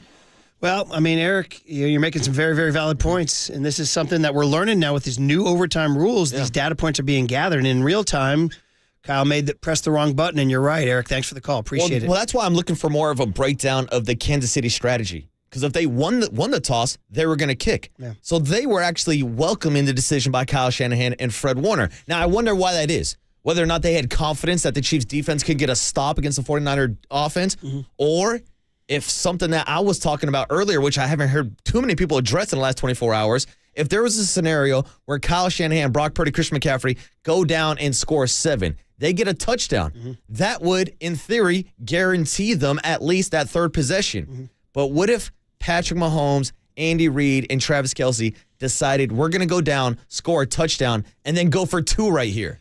That takes away the sudden death. That takes away the third possession. Now, again, we haven't seen it because of the first time with the new rules, but that could be definitely something that factored in to Kansas City's predetermined kind of game plan for overtime, which was obviously different than the 49ers. You're going Andy, Dan Campbell, Reid. And I think he might be, because why not? If you have one play to win it with Patrick Mahomes, you're going to draw it up right there and maybe just win the game right there without even giving the ball back for a third time. Yeah, it still would have meant that the Niners, maybe. I don't know. Yeah, we don't know if they would have. Exactly. I'm just throwing out different scenarios because we haven't seen this before. Yeah, no, we haven't. And I don't know. Maybe fun to ask Andy what he would have done. Correct. Ask him like sometime in May when he's just chilled out or something. We talk about these are two of the greatest minds in football, and they obviously had different game plans for overtime. Scarecrow's in Sacramento on KNBR. Scarecrow, good morning. Yeah, I figure I'd call in and commiserate with everybody else. Yeah, man. The fact of the matter is there was a hell of a lot of mistakes made. They gave it a legitimate shot. They tried, and they failed. And maybe they'll try again. And maybe somebody over at 3rd and King might get the general idea that it takes players and money and not somebody off of DL's list to win championships. The idea is to win championships. Yeah. not just make it to Well, the Scarecrow, damn I mean, playoffs. I love it, dude. As the 6th seed, I love how you're turning this into a Farhan thing, which I could totally join you on. That's why I like the Corbin Burns trade. I'm like, well, did you have to give away too much? I'm like, what are you trying to do here? You trying to win? I mean, get Corbin Burns. You can go beat the Dodgers in Dodger Stadium. But, Scarecrow, we digress. We digress. Okay. Thanks for the call, man. Appreciate it. Jeremiah in Rohnert Park is on KNBR. Jeremiah up in Sonoma County. What's up, dude? It's a rough morning. Yeah. Rough morning. So I went and was cooking some food for the family during the coin flip and came back and saw the Niners receiving. And I just assumed we lost the flip. Yeah, that's how bad of a decision I thought it was. I didn't even realize we had won the coin flip until I started listening to you guys this morning. Well, I mean, Kyle obviously was brazen enough to think he was going to go down and score a touchdown, you know? That's what he thought. But he didn't play for it inside the 10. He didn't go for it. No. Exactly. Yeah, then he didn't play for it inside the 10. Yeah. And then the other thing I was thinking is I'm not sure that missed PAT, it may just be the difference if we lost in regular time or overtime. You think they would have gone for a second? Because they wound up kicking a field goal instead of going for a touchdown. They're down 4. Yeah, they're down 4 and on the 2-yard line. But to be honest, Jeremiah, they were on the 6. And to be honest, Jeremiah, the Niner defense had kept them out. I keep going back to this stat. The Chiefs only had 1 touchdown in regulation. It was on the 16-yard drive after the punt. I mean, the Niner defense kept them out. They sealed them out. Now it's different if it's the game's on the line and it's Mahomes staying cool as a cucumber and sidearming one to somebody, you know. But, I mean, I feel you, Jeremiah. You can't say that if Moody made the kick, it would be over. But I think it changes the psychology of the game. It changes the Niners into knowing that the Chiefs have to score a touchdown, and they defend differently, too. So, and it definitely changes the approach of Andy Reid. Yes. And changes the approach of Steve Wilkes, too. But anyway, Jeremiah, thanks for the call. Put it this way. I could have used the PAT. Yeah. All right? I could have used the PAT. Take the extra point. I mean, it was kind of nutty how he just banged 2 50-plus yarders, no problemo. And I was telling you this earlier. I was listening to shout out to KNBR for playing all the Super Bowls all weekend. It was great to hear it, whether it was Lon Simmons or Don Klein or Joe Starkey. It was just so great to hear everybody. But I was listening to Super Bowl 16. It's fourth quarter. Niners are up 20-14, and they have to bring Worshing on for a 40-yarder. Dude, Don Klein was sweating it. It's like 40 yards. He's only 4 of 7 from this distance. I'm like, wait a minute. 4 of 7 from 40 yards? These guys roll out. That's like a PAT now, right? PAT. And you look at Jake Moody, obviously missing the extra point, which I saw the tweets about Robbie Gould should be on the team. Robbie Gould should be on the roster. Yeah. Now, would Robbie Gould be able to hit a 53-yard field goal? No, he wouldn't. So that's the difference. Yeah. And so we can give credit and blame to Jake Moody for the kicks he made and the kicks he missed. But again, Murph, here we are talking about kickers right in history. Kickers right in. Butker didn't miss a single thing. No, he was Jason in Visalia down in Central California. Jason, good morning. How are you, man? Hey, how you guys doing today? Whew. What's up, Jason? Hey, man, I'm 53. I've lived a long dream here, seen Montana's last game at Candlestick. My family too. I've got 3 kids, and my kids are all waiting for their first Super Bowl too. But I just think that amazing team. I think the defense kind of lacked a little bit towards the end of the year, but I think our focus needs to be pay Ayuk. And we need to draft offensive linemen and defensive linemen. And I think that needs to be a huge priority. I think the O-line last night did not step up and perform at the key situations, especially in overtime. Chris Jones coming through there. Jennings was wide open. Not wide open, but he was open. If Purdy had a little bit more time, that's a touchdown. Yeah, man. And Jason. And then go ahead. The Purdy extra point, too. Yeah. I mean, is that on him or is that on the line? The Chiefs got he kicked that low. He kicked that low. Yeah. Jay Feely actually said on the broadcast that he might have kicked it like off his ankle bone. Yeah. I would agree, by the way, on the investment in the O-line. Oh. They have 11 picks coming up in the draft. They need bigger. They need the Frank Ragnow, like the Lions, the way they did it. I mean, it's going to be hard to find Penei Sewell. You're not going to get that at 31 or whatever, but I mean, maybe you can get somebody decent, but... I mean, that's going back to the draft last year after Mike McGlinchey left in the offseason, and the 49ers had 3 of those third-round comp picks, and they didn't spend a single one on the offensive line. One of those rookie tight ends got called for holding last night, and he was holding, and the other one wasn't on the roster for the entire that's season. That's correct. So, all that said, they were in overtime in the Super Bowl. And one of the things I think is tragic about sports is overtime losses or extra inning losses. I go back to the pain Like I think of the 2011 Texas Rangers played their cojones off and had the Cardinals beat, and even hit a home run in the clinching game. Josh Hamilton hit a home run in the top of the 10th. They were going to win it all, and then frickin' David Freese pulls one out of his rear end. Doesn't matter. And it's like you're swept away. Yeah. You're gone. You're forgotten. Like, think of Juwan Jennings. Yeah. Like, literally, like, how that could have changed his career. Julio Jones made one of the greatest catches in Super Bowl history. Forget it. You didn't win. It's an afterthought. You didn't win. You're on the losing team. You didn't win, buddy. Marv Levy gets to 4 straight. Who cares? Wide right. In America, you got to win, baby. Papa and Lund, do you feel any better after all this? I mean, Tony's rejoins? We talked it out, Murph. We did 4 hours. We'll be talking it tomorrow, therapy. too, brother. Oh, we'll be doing it all week. And the next day. And the next day. With the Giants roster, probably the whole summer. Dude, they report Thursday. Have you seen your cleanup hitter? No, where's he? Oh, my gosh. A pitchers and catchers report. Where you see? Oh, my God. Papa and Lund next on the Sports Leader. This sucks.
Listen to the sports leader anywhere, anytime. Download the KNBR app. Murph and Marcus continue live from the KNBR Casino Matrix Studio. Casino Matrix Progressive Jackpots are here. Where are you? Just drop in. Please play responsibly. 1-800-GAMBLER.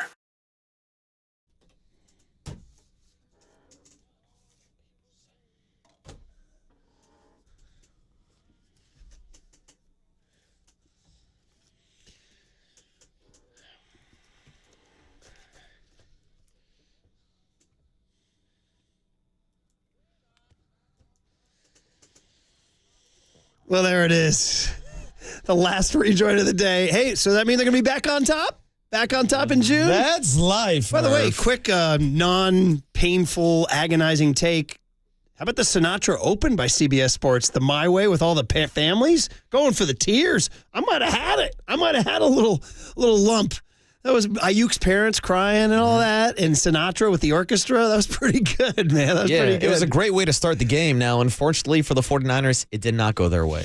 Regrets, I've had a few. Oh, overtime decisions, I've had a few. Today, a lot to mention. So, well, listen, it's to the guys who were in the building. Johnny Lund and Greg Popper were in the gosh darn building. Boys. And the boys are still out in Las Vegas right now. Boys, ready to do this? You ready to do this? Are you ready? The room where it happened, yeah, we're looking to get out of here. Oh, man. We're at Jeremiah Crow's Blue Wire Studios. I was here in August. We got the main studio. It was beautiful. And now we're in a closet, I think. But we'll get through That's what happens when you lose. Yeah, Mitch Holthus is doing his show from the main studio, the voice of the Chiefs. So, well, I don't want to spoil it all for your listeners 10 to 2. You guys want to take it from here and we'll hand it over. You guys take it fresh and easy. The takes are coming from the boys in the room where it happened.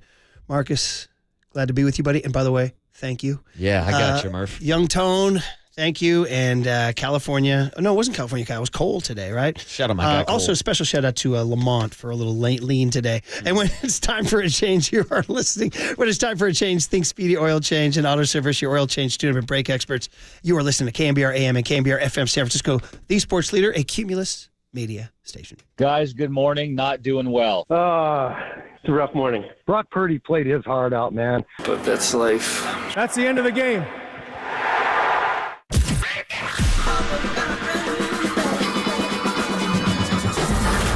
Ladies and gentlemen, Prepare yourself.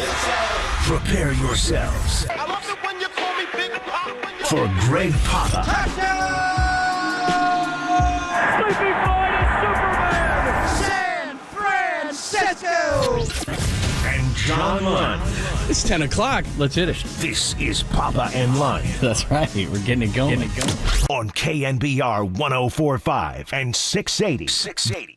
The sports leader. They don't have to, I don't think. The overtime will end here before the clock. 7 seconds, 6. They are going to snap it. Mahomes going to roll to his right, throws, touchdown. The Chiefs have won the Super Bowl. Mecole Hardman. As they roll Mahomes right, Mecole Hardman is wide open. And the Chiefs win the Super Bowl back-to-back years. Another heartbreaking loss for Kyle Shanahan. Yes, thanks for joining us. We will be your therapist for the next 4 hours. Do you have a couch here, John? You might need therapy, too. Are you kidding me? Anything and everything about the Super Bowl. We will open up the phone lines. We got a great guest list, as we always do. We were live in the studio. We thought we had them at times. But, again, the quest for 6 will continue, and next year it will be a clean 30 years since the 49ers hoisted that trophy. So we'll get into calls. We'll get into every angle of it. There's a ton of things going on here. Good morning. I woke up this morning, John. It was not easy. The sun is out in Las Vegas, but not a beautiful day. The guys are back in Henderson. The team pack it up, and they're going to fly out any minute now. They're going through screening. But in a word, the most difficult, the most heartbreaking loss I've ever witnessed. And the players' reaction, the family, the way it went down. It was different than Miami, but it was the same. But it's just a compilation of the body blows for this particular group. Not even the group. And Dante Whitner will join us. We've had a lot of people connected with the team where they were in New Orleans for Super Bowl 47 and the heartbreaking loss. They never controlled that game against the Baltimore Ravens. They got to the 5-yard line with a shot to win the game, but they didn't control the game. The Niners had a 10-0 lead. It wasn't quite the control they had in Miami for Super Bowl 54, but they were making enough plays to win the game.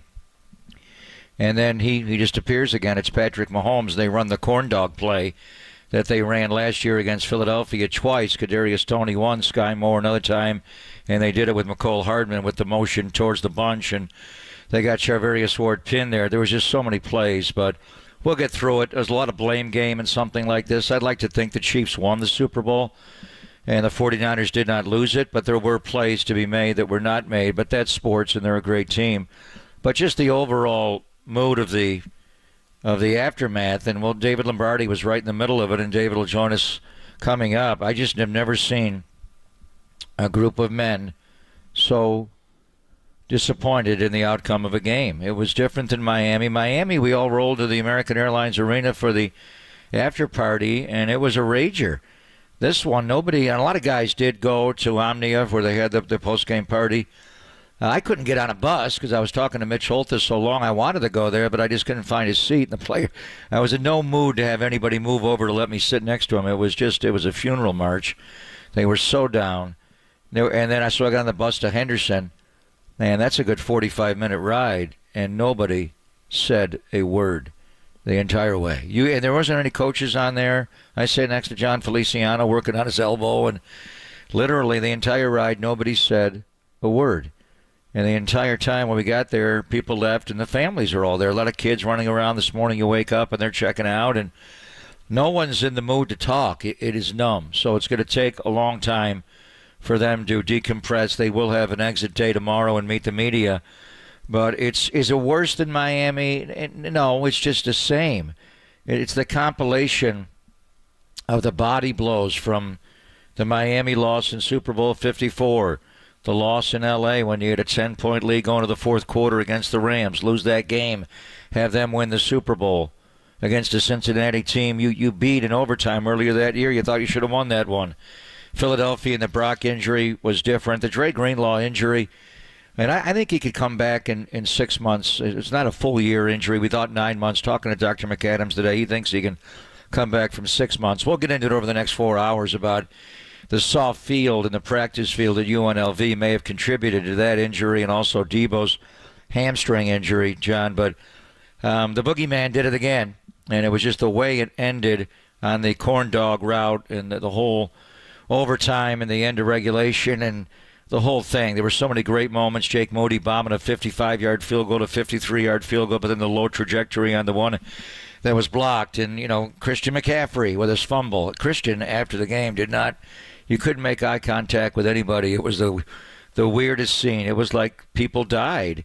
Trent Williams committing a false start on the hold, back-to-back plays. Guys who had waited so long to play in their first Super Bowl, and they played well overall, but they made mistakes that they want to have back. So the sun did come up this morning. The Niners are packing up to fly back to San Francisco, John.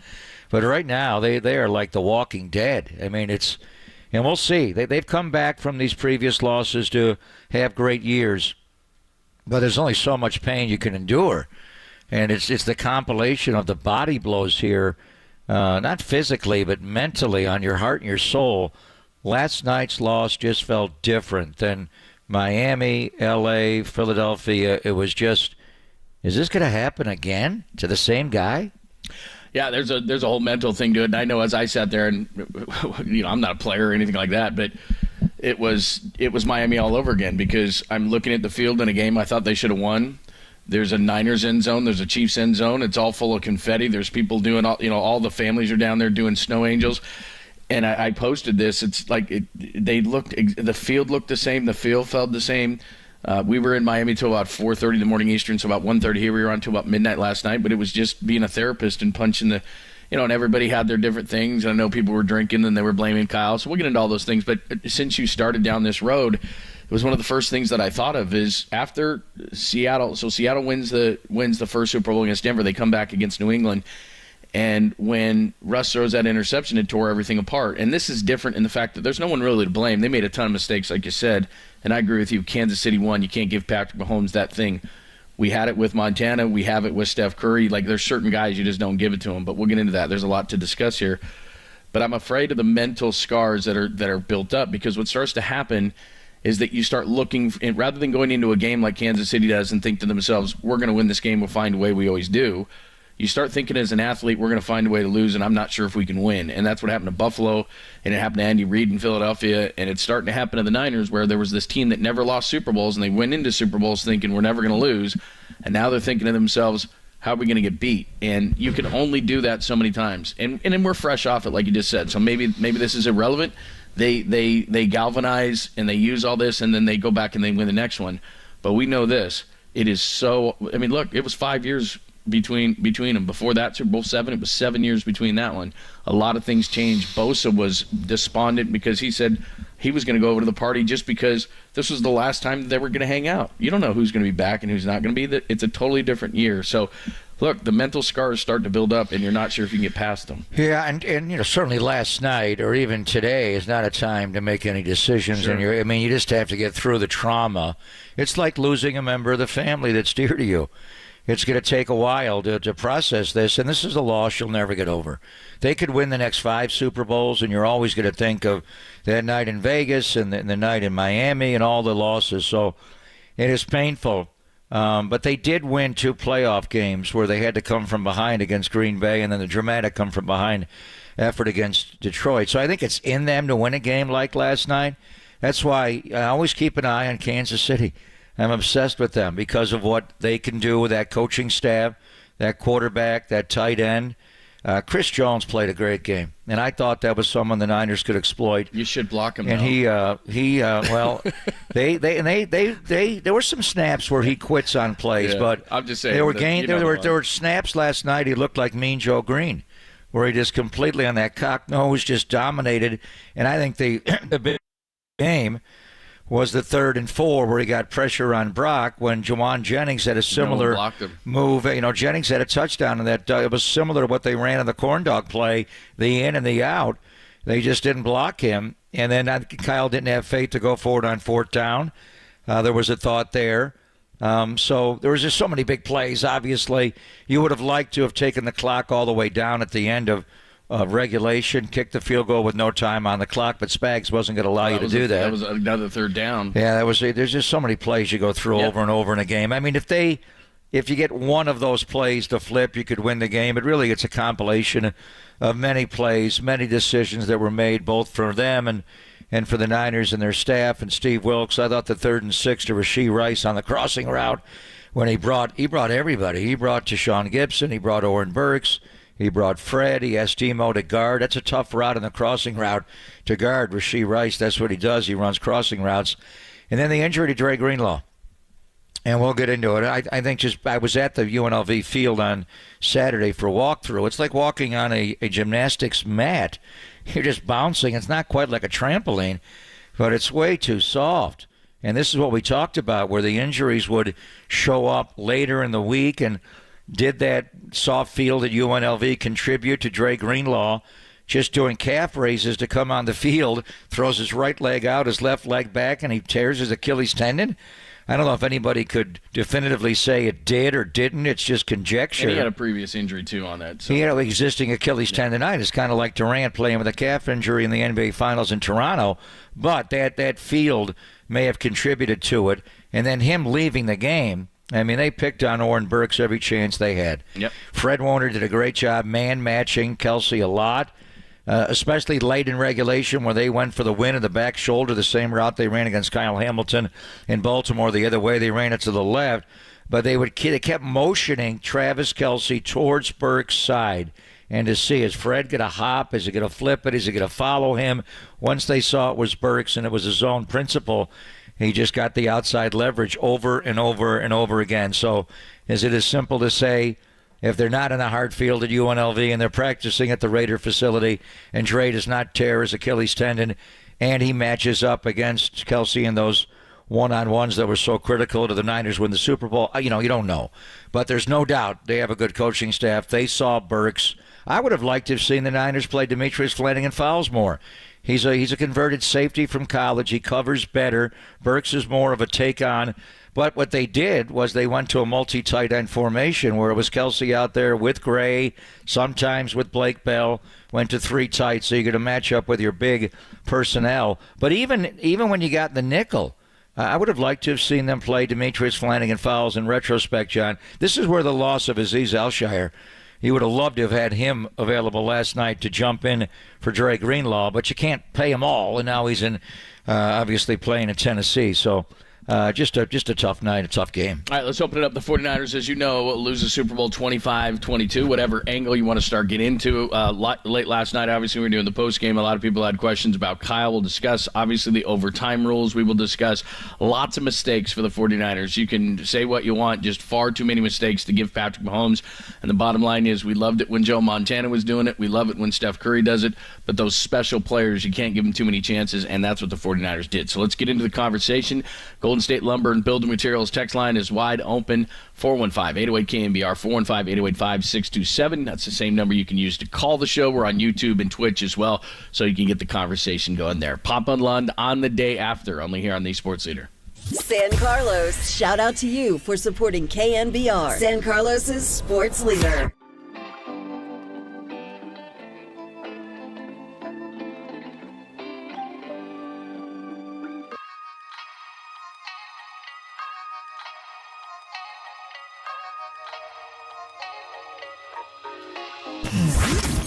Here's what's trending now. Trending now. On KNBR.com. Every which way you could talk about the Niners losing the Super Bowl last night in Las Vegas. That's trending right now on KNBR.com and the new KNBR app.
wherever you are around the globe. Stream your faithful home of 49ers football 24/7, 365 on KNBR.com. This is the sports leader.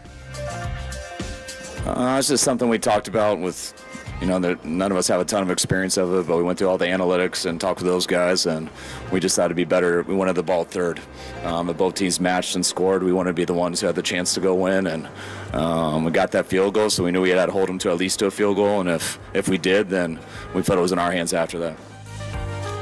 All right, that's Kyle Shanahan. Let's explain this for those who may not understand, because the 49ers didn't understand after the game. Certainly Kyle Juszczyk, there's a piece on the Ringer. Kyle Juszczyk didn't understand, and he went to Harvard. So here's the deal, and it's kind of confusing because this hasn't come up. But if you remember the Bills-Chiefs playoffs game, and they're going back and forth, and it's Josh Allen, it's Patrick Mahomes, and Mahomes and the Chiefs win a game in which Josh Allen never got back on the field. So the NFL in the playoffs decided each team is going to get the ball. They're going to get one possession guaranteed.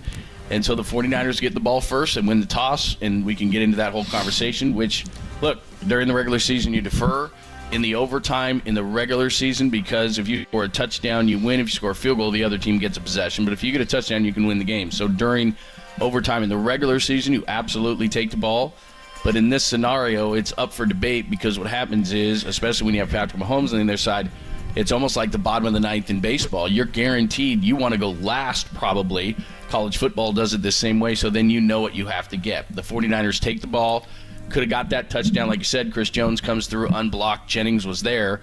If he has time, they probably get that touchdown, and now Mahomes has to get a touchdown. The Chiefs said they were going to go for 2. But let's not confuse it. The point is that Kansas City, regardless of clock, is guaranteed a full possession. So if the clock runs out, it just restarts. Now, they scored that touchdown with 3 seconds left that you called, but it doesn't matter. The time is pretty irrelevant. So the Niners get the field goal. Patrick Mahomes knows he needs a touchdown to win the football game. He goes down regardless of time, scores the touchdown, and the debate begins. All right, so let's go through there's different components to this. The first is what do you do with the ball when you win the coin toss? And Fred went out again with Mahomes. He called tails like he always does. Unlike the first one to open the game that came up heads, and the Chiefs deferred, he won this one. They took the ball. So do you take the ball in this situation with the new rules? There's no games to watch for precedent here. Brian Hampton, the analytics guy, and Kyle went over this. So there's an open debate. I don't think there's a hard, true rule. The one thing to keep in mind is the Chiefs possessed the ball for 11 straight plays to end regulation to get Harrison Butker into field goal range to force the overtime. So there was that. Our defense was just on the field for a long time. It was only a minute and 50 of clock, but, they were on the field for a long time, and there's no question guys were getting tired in this game. The adrenaline, just everything. I mean, Karlaftis said he had a finger injury, one snap to go on the ground to buy them some time. So I think that's part of it. If you're Kyle, my defense just was on the field for 11 straight snaps to end regulation. Do I want to put them back out on the first possession? The other part of it is it's complicated here, and the baseball analogy is correct. It's like you go to the 10th inning, and especially with the new rules in baseball with the automatic runner at second base, you want to be in a situation where you want to have last at bat. So in that situation, yes, you do, because it gives Andy Reid definitive clearance here. Now, he could kick a field goal after Moody made his field goal. Andy has a choice. Do we kick a field goal? Do we go for the touchdown? What do we do if we ever got in a fourth? They had a 4th and 1 earlier, but it was too far out and Mahomes ran for it. So that's that neutral possession where we get ours, you get yours. Yes, you'd rather go last. And then, what do you do if the Niners scored a touchdown, kick the extra point, and then Andy's got a call to come back to go for 2. Which they said they were going to do. You got to see what the scenario is. But what Kyle's thinking is not only my defense was on the field for 11 consecutive snaps to close regulation, once we go to the 11th inning, now you just get one possession. Now there is no last at-bat for the home team. I don't like that rule. I think it should be even throughout the entirety. But this is the Players Association, and injuries occur more. science shows when players play longer. That's why they went to sudden death overtime in the NFL. There used to be a playoff game, Miami and Kansas City on Christmas Day in '71, went forever. The goes to the post game, the Raider game. Just before Christmas in Baltimore went forever. They didn't want to do that. That's how they put the 2-point conversion is. They thought coaches would go for 2 and avoid overtime. So I think that element of it is completely up for debate, whether to take the ball or not. The scenarios drive it. I see both sides of it. Where Kyle Juszczyk and also Eric Armstead later, these are your 2 most senior members. Armstead, your most tenured member of the team. Eric Armstead is, he's been around longer than anybody. Juszczyk obviously is brilliant. That's the part of the rule that I think they were unclear on, and so was I.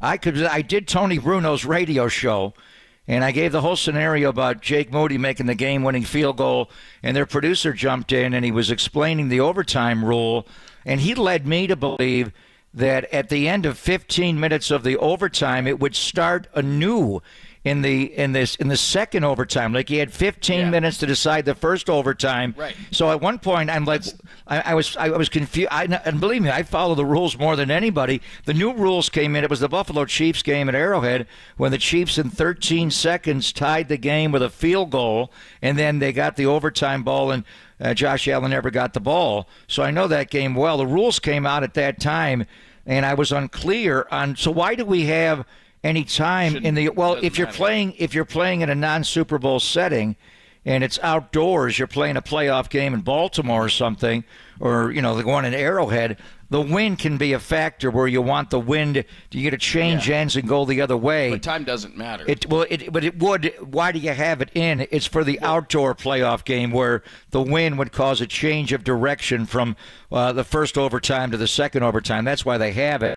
But I was fixated on the clock until we got clarification middle of it so Kansas City did not need to snap that ball in the final seconds, which I also think contributed to some confusion on if they would take the clock down and run that play to start the second overtime, which I think they kind of quick snapped the Niners with the motion, the corn dog motion going in and out.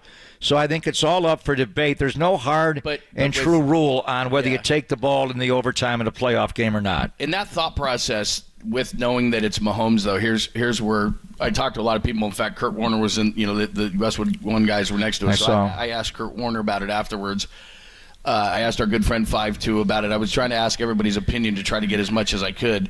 But my original thought was kind of what everybody was saying is you want to do everything you can to avoid Mahomes having last at bats because he's Montana, he's Brady, he's going to beat you in that scenario. So what I'm thinking is you want to see what he does. So if he scores a touchdown, then what it does is it expands your downs from 3 to 4. It takes everything out of the hands of Kyle. You're going 4-down football. He just got a touchdown. You got to get a touchdown, and you got to get a touchdown. So it changes your play calling down there. And I think that is a huge factor in having last at bats versus Mahomes. You don't want him to be able to dictate. You got to dictate. Now, then the Niners But do you want him to have 2 at-bats to your 1? But if it goes to a third, they kicked a lot of field goals in this game. And again, they didn't score every single time. Yeah, and we'll get into that. But I do think in that scenario, you've got to have last at-bats against Mahomes. He cannot say in the scenario that he did, they just got a field goal, I get a touchdown to win. Or he ties you with a touchdown and then they go for 2. In that scenario, I would have loved to have known if Kyle was going to go for 2 because I would have against Mahomes. I just think it's different, as you pointed out. I don't think there's a hard and fast rule because you have to look at the whole situation. Now, Kyle didn't say after the game that he thought his defense was gassed. He said after the game that, like you said, he wanted the extra bat. So in other words, people have to understand that if you take it first like Kyle did and both teams get the equal points, so both teams get a touchdown or both teams get a field goal, then it's sudden death back to the old rules, and whoever scores first wins, and the Niners would have got the ball first. So his thought process was, I'm moving to the third possession, but you can't move to the third possession against Patrick Mahomes. You got to worry about the first 2 possessions, or you're not going to get a third possession. But the Niner defense did hold them to a number of short field goals. Butker had a 28-yard field goal. He had a 24-yard field goal. He made the big one, the longest one ever made. They scored in their last 4. Yeah, I just think it's the execution on the situation. There were times for your defense to get off the field.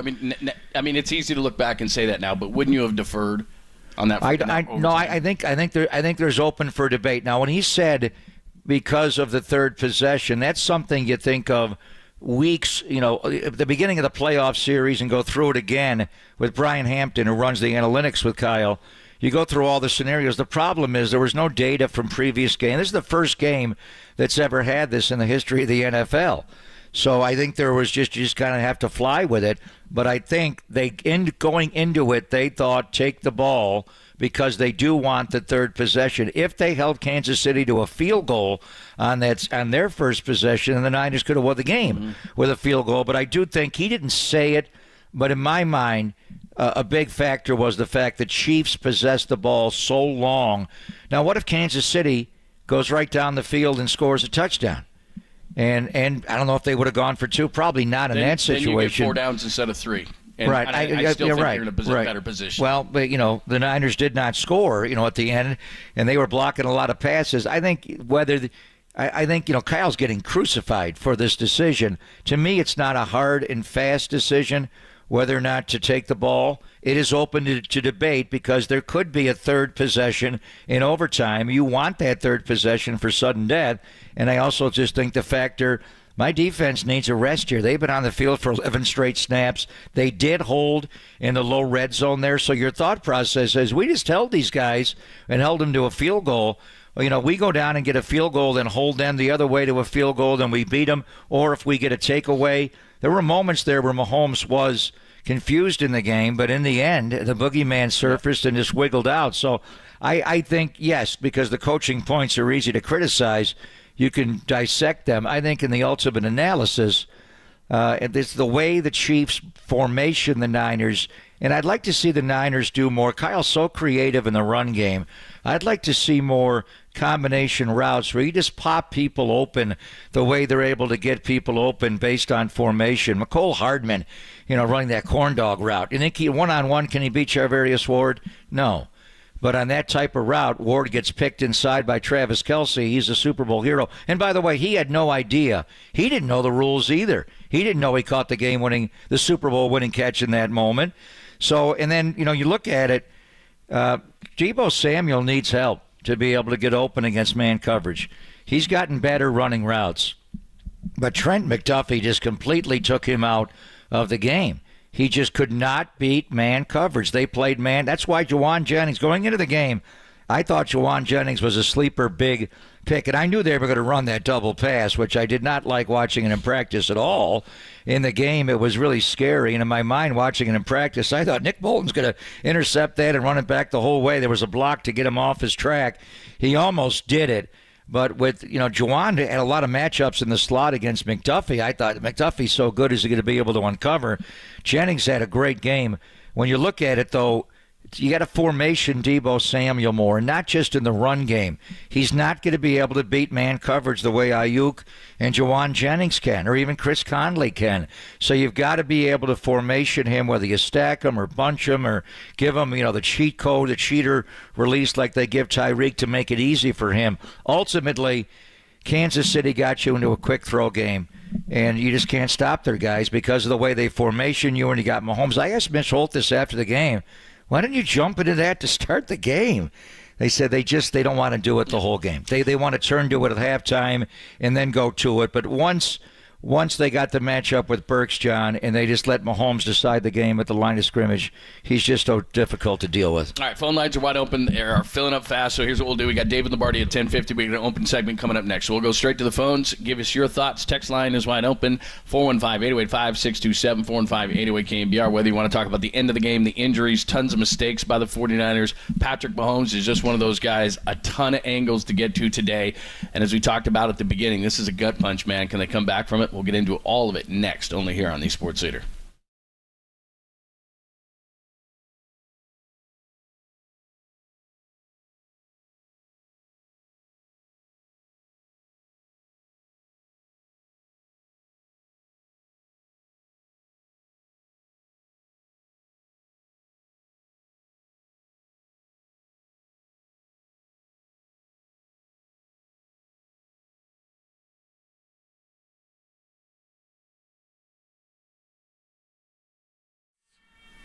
It is always great to talk to our good friend Steve Moskowitz. He can help you with all your tax issues. And today, Steve, we're just talking about regular old tax returns. You do those too. Absolutely. We built a practice on that. As you remember, before I was a tax attorney, I was a CPA. And so many people said to me, Steve, I know you get people out of trouble with their taxes. Do you do regular tax returns too? And the answer is, yes, we do. A lot of them. And people say, well, Steve, everybody uses a computer now. What's the difference between going to you and going to somebody else? There's a big difference. We look at the return and we see, would you benefit from tax planning? And if the answer is yes, would you benefit from tax planning right now in 24 to save you taxes in 23? Also, are you doing something which is going to invite a lot of IRS scrutiny? Is there something that we need to change? Also, is there something that would help you run your business be more profitably? We look at it and we say, this is a problem, and we don't want to do this, and we do want to do that. We give you the advice. And the bottom line is, there's a good reason why you want us to do your tax returns for you. Call right now. Regular old tax returns. He can help you with the tax issues, but regular old tax returns. Steve Moskowitz does those as well. So give him a call today and find out more at 1-888-TAX-DEAL. That's 888-TAX-DEAL, or simply go to moskowitzllp.com.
Listen to the sports leader anywhere, anytime. Download the all-new KNBR app. We are your proud home of 49ers football. KNBR 104.5 FM and 680 AM.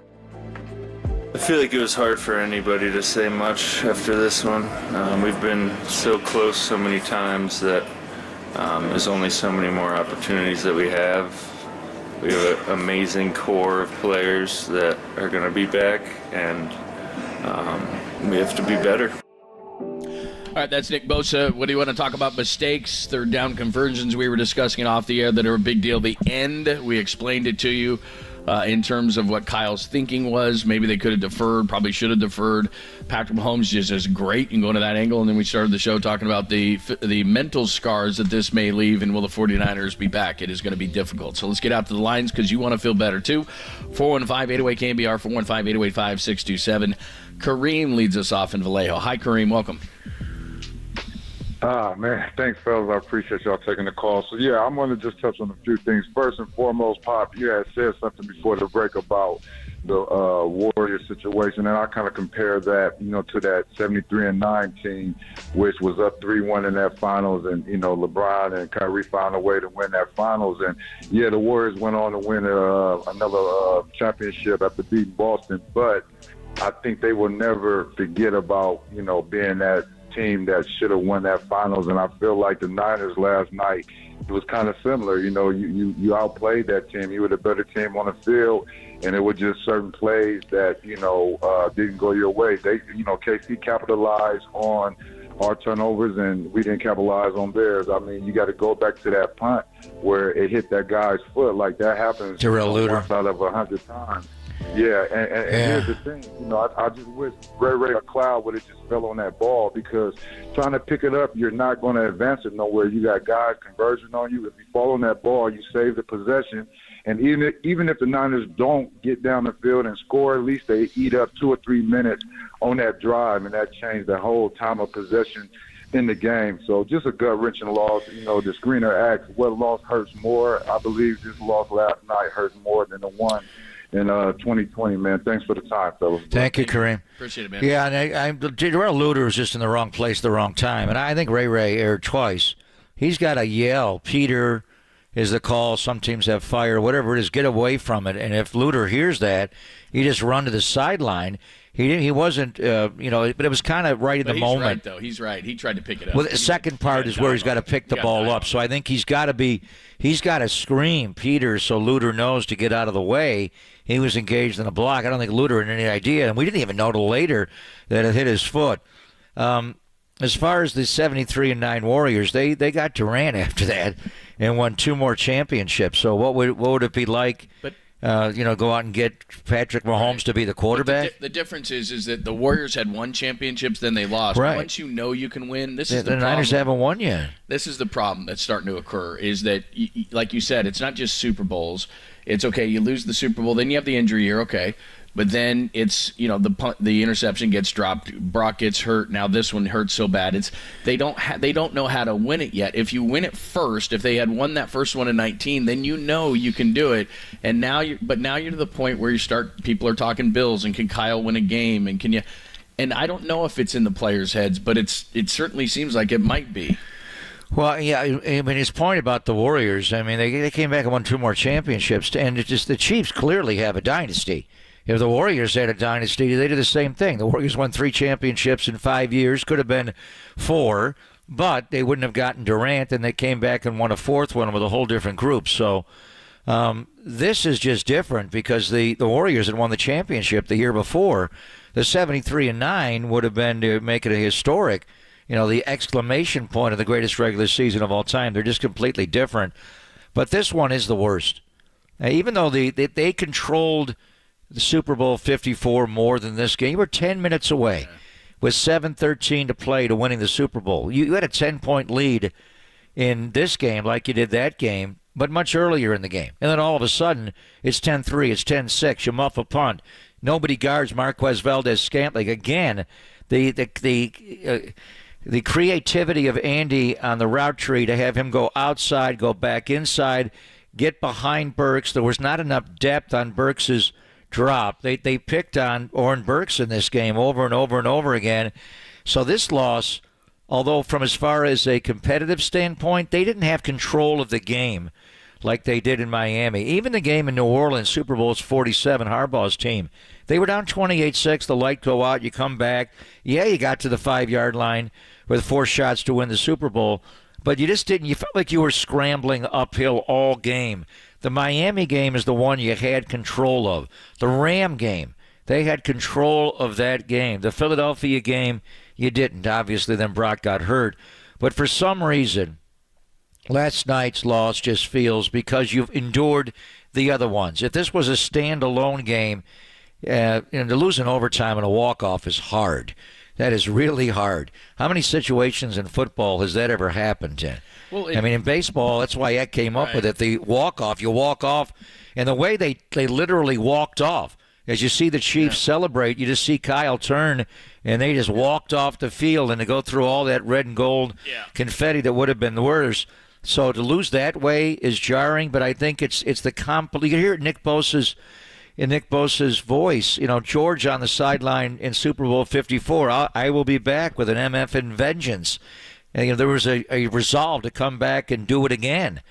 And after a year of injury, they did come back and get twice close. Now to get back to the game again and to lose it again. We'll ask David Lombardi. He's been covering this team for a long time. This one's they're gonna have to dig deep. And I know Mike Shanahan was giving him speeches about stop feeling sorry for yourself and pick. Mike had a lot of tough losses as a coordinator with Dan Reeves' teams before he broke through as an OC with the Niners, then as the head coach. So sometimes you have to go through this agony. But for Kyle Shanahan, John, the only 2 overtimes in the history of the Super Bowl, he's been on the losing side in both. My God. All right, anyway, KNBR, we'll get to David Lombardi in about 5 or 6 minutes, but let's jump out to the lines, try to make you feel better. Let's go out to Doug in Roseville. Hi, Doug. Welcome. Hey, thanks, guys. I've got to paraphrase one of the most famous quotes in the history of the NFL. With Mahomes, the Chiefs are who we thought they were. You have to assume the score is 0-7 against you as you go into that overtime. It's 4-down territory because, baby, who among us thought that with the ball, Mahomes was not going to score a touchdown? I agree with you. So you wanted Kyle to go with it on 4th and 4 after they didn't block Jones on 3rd down, that play? In the overtime, when you know that the next time he touches the ball, and he's going to touch the ball, he will score a touchdown. So all this talk about take the ball, give the ball away, forget about it. You're going to have to assume that X Factor Mahomes has changed the game, at least as far as the 49ers are concerned. So the same thought. Thank you, Doug. Johnny, if you defer, what does it matter to Mahomes if he gets first ups or second ups? Yeah. Aren't you assume he's going to go score right away? Then you got to score to match him, and then he's going to get the next up. You're giving him an extra at bat if you defer there. Yeah, I understand that, but I can't think beyond the first 2. I just can't think beyond the first 2 possessions because I got to get to the third one. I would defer for the reasons he said. Now, what he's suggesting is they go for it on 4th down. I don't know that you can do that, but I will say this. After the Niners kicked that field goal, I thought they're in trouble. Well, we all did. But as a play caller, you got to be true to yourself. They did not block Chris Jones. Kyle's got to look at his call sheet and say, "Can I get 4th and 4 here?" That's the reason. If he knows if he has a call like he did earlier on the Kittle 4th and 3 at the end of regulation, great route there. As a play caller, he did not feel like he could block whatever Spags was going to bring because he was going to bring something because he wants, in that situation, he's going for broke because he's got Mahomes on the other side. If he forces you to fail on 4th down, now they just need a field goal to beat you. So I understand that aspect. Look, for everything we're going to talk about today, and I have a big 3rd down chart of how poor and all this other things and all the mistakes that they made. They didn't play well enough in critical situations. So that's the bottom line. But it did really, if people really want to break it down, it came down to 2 3rd down calls. And one was with they let it run to the 2-minute warning, and Jawan Jennings couldn't get off of McDuffie, and so it was the 3rd down, and McDuffie makes a play on the ball, and you got to settle for a field goal there. And Mahomes gets the ball with 1:52 left. They drive down for the field goal that tied it, and they could have got a touchdown there, but they tie the game. Then it comes down to the overtime play, as you just said. For some reason, they don't block Chris Jones.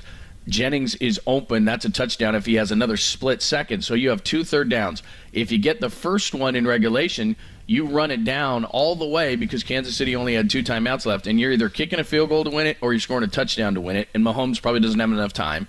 But the fact is you didn't get that third down. And then on the other side, Chris Jones breaks free, or Brock doesn't have enough time to get it to an open Jennings. You have to settle for a field goal there. And all night long, they went 3 for 12 on third downs, and they averaged 3rd and 10, and they went from 151 of the first quarter to 143 of the third without converting one. So, look, give the Chiefs credit, because on third down, essentially what they did was got them in 3rd and longs. They jammed the receivers at the line and blitzed the safeties, and Brock had nowhere to go. What were the third down conversions? Early to Conley on the outcut going left, the one to Jennings on 3rd and 6, and they had one other 17. One. So that was it. And the Chiefs were 9 for 19 on third down. Plus, they were 1 for 1 on 4th down on the 4th and 1. But what was their average distance needed on third down? Them too, but you can't get into. We knew you cannot get into 2nd and 3rd and long against Spags because he's going to blitz you. And I'm not blaming officials, but you have to know going into the game, and the Chiefs did, that it's a crew that's going to allow physicality. So they blitzed the safeties, they held the receivers, they didn't get off the line, and Brock on 3rd and long had nowhere to go with the ball.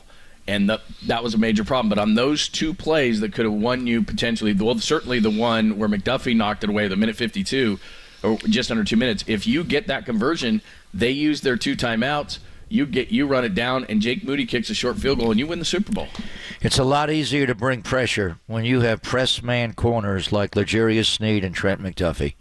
Those guys are suffocatingly good, especially McDuffie. Debo could not lose him you got at all. 3rd and long, too. So all of a sudden, it's like the guy's got to hold the ball. He can't hold the ball because they're blitzing, and the guys can't get off the line. Right. So you're dead in the water, which was what happened. This is a great Kansas City defense. Yeah. We knew that.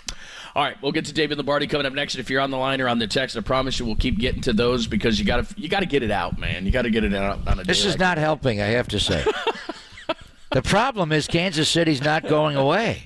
Yeah, that is the problem. Yeah, Mahomes is not 38; he's 28. So if you got 15 on the other side, but look, we benefited from it when it was 16. He's 16. He's a modern day 16. He's a modern day Brady 12. That's what he is. And so you got to, I think, play the game differently against Patrick Mahomes. You got to be more aggressive. I'm not blaming this on Kyle because there's a lot of stuff to go around. And at the end of the day, I'm with you. Blame, because that's what we do. Sometimes you got to give the other team credit, and 15's really good. Now, the 49ers made a lot of mistakes. I know McCaffrey, and we'll talk to David because he saw him in the locker room. McCaffrey is just despondent because of the fumble. Trent Williams had a false start and a hold on back-to-back plays on the second series that backed you up. Some of your best players did. They're going to feel like they beat themselves, and they contributed. And they're right. If you don't do those things and you score on that first drive, they were getting chunk after chunk after chunk after chunk. I was like, whoa, they're going right down the field. How about the Juszczyk boot outright? He high hurdles and gets. They were rolling. Because he fumbled at the 27. How's the game different? They score on that opening drive. Hugely different. Of course. Right? So, and on the second drive. Second series, Trent backs you up right away. They had just hit Ayuk for 18 from the 24 to the 42, and then Trent goes false start holding. And he had to hold because Mike Dana beat him. So, all right, let's get into it. David Lombardi is going to join us coming up next. He was in that quiet locker room afterwards, and we'll talk to him about it, then back out to your lines trying to make you feel better today as the 49ers lose a chance to win number 6 last night here in Vegas, only here on the Sports Leader.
It's time to win. That's right. Something the 49ers should have done last night. Win. And you can start right now with a new Toyota from Modesto Toyota, of course. So let's go. Come grab the keys to your new Toyota.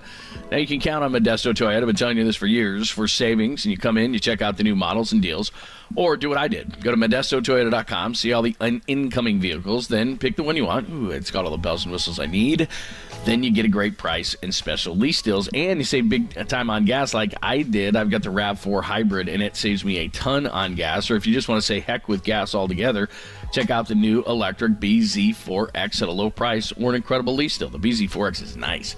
So it's time to come grab those keys. Let's go to Modesto Toyota, and this will make you feel good too, because it makes me feel good. Since 1965, Modesto Toyota's had thousands of customers, very happy customers, because of great service and great prices. So let's go grab the keys. Your new Toyota is waiting, and it's time to win big time. No dealer markup. Did I mention that? It's great. And the time has never been better. So as I tell you, it's where I get my Toyotas, my son's Toyota. Come find out for yourself at Modesto Toyota and ModestoToyota.com.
Listen to the sports leader anywhere, anytime. Download the all-new KNBR app. Now back to Papa and Lund live from the KNBR Casino Matrix studio. Casino Matrix progressive jackpots are here. Where are you? Just drop in. Please play responsibly. 1-800-GAMBLER. Now, 49er linebacker Dre Greenlaw, just running on the field for this defensive series, went down, and he had to be helped over to the sideline. He's still being attended to.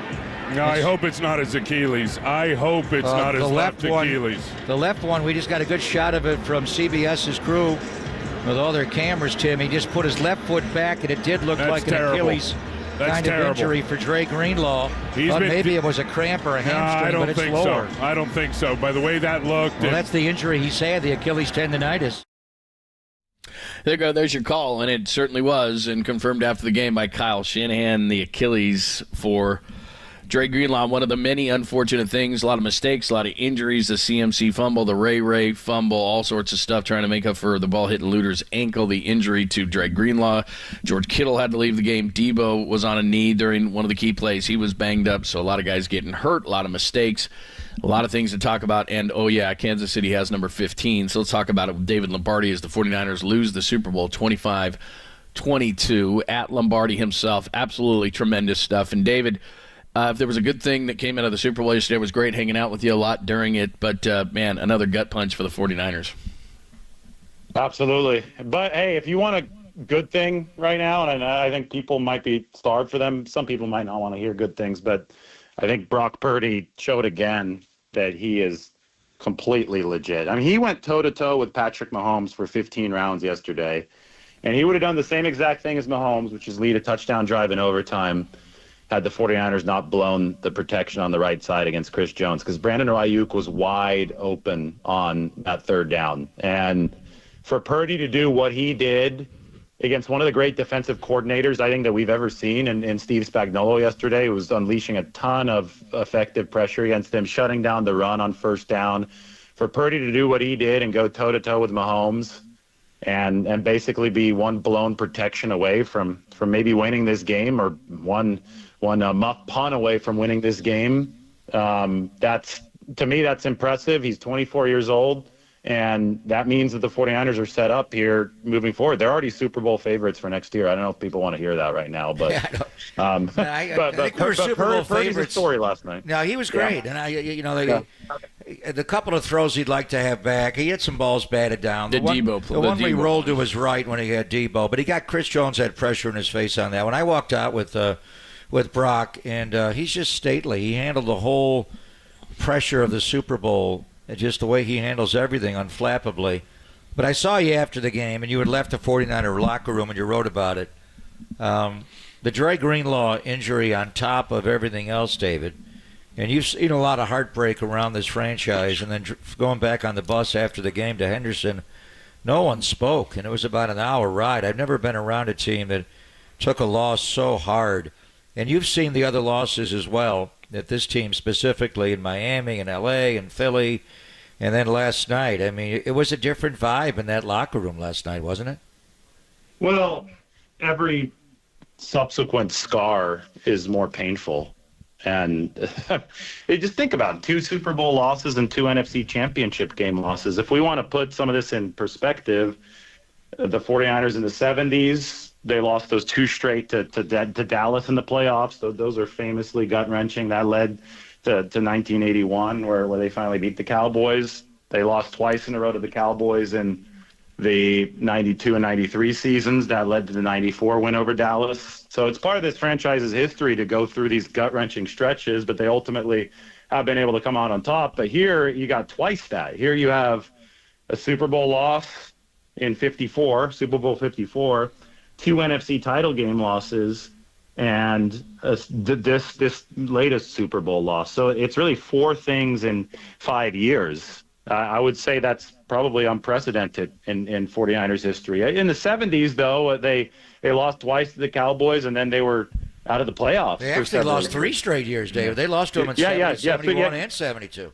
Exactly, yeah. But I was thinking about the one at Candlestick with the onside kick, but so 3 straight years, and Preston then Riley. they faded into irrelevance, and that's one thing that I think won't happen here because they've built such a strong culture, and that's what I can tell from the locker room is that these guys, I mean, they've really done their proper groundwork as far as getting the right guys into the building and having the right personalities in there. That's why they were able to bounce back from Super Bowl 54 and those title game losses to get here in the first place.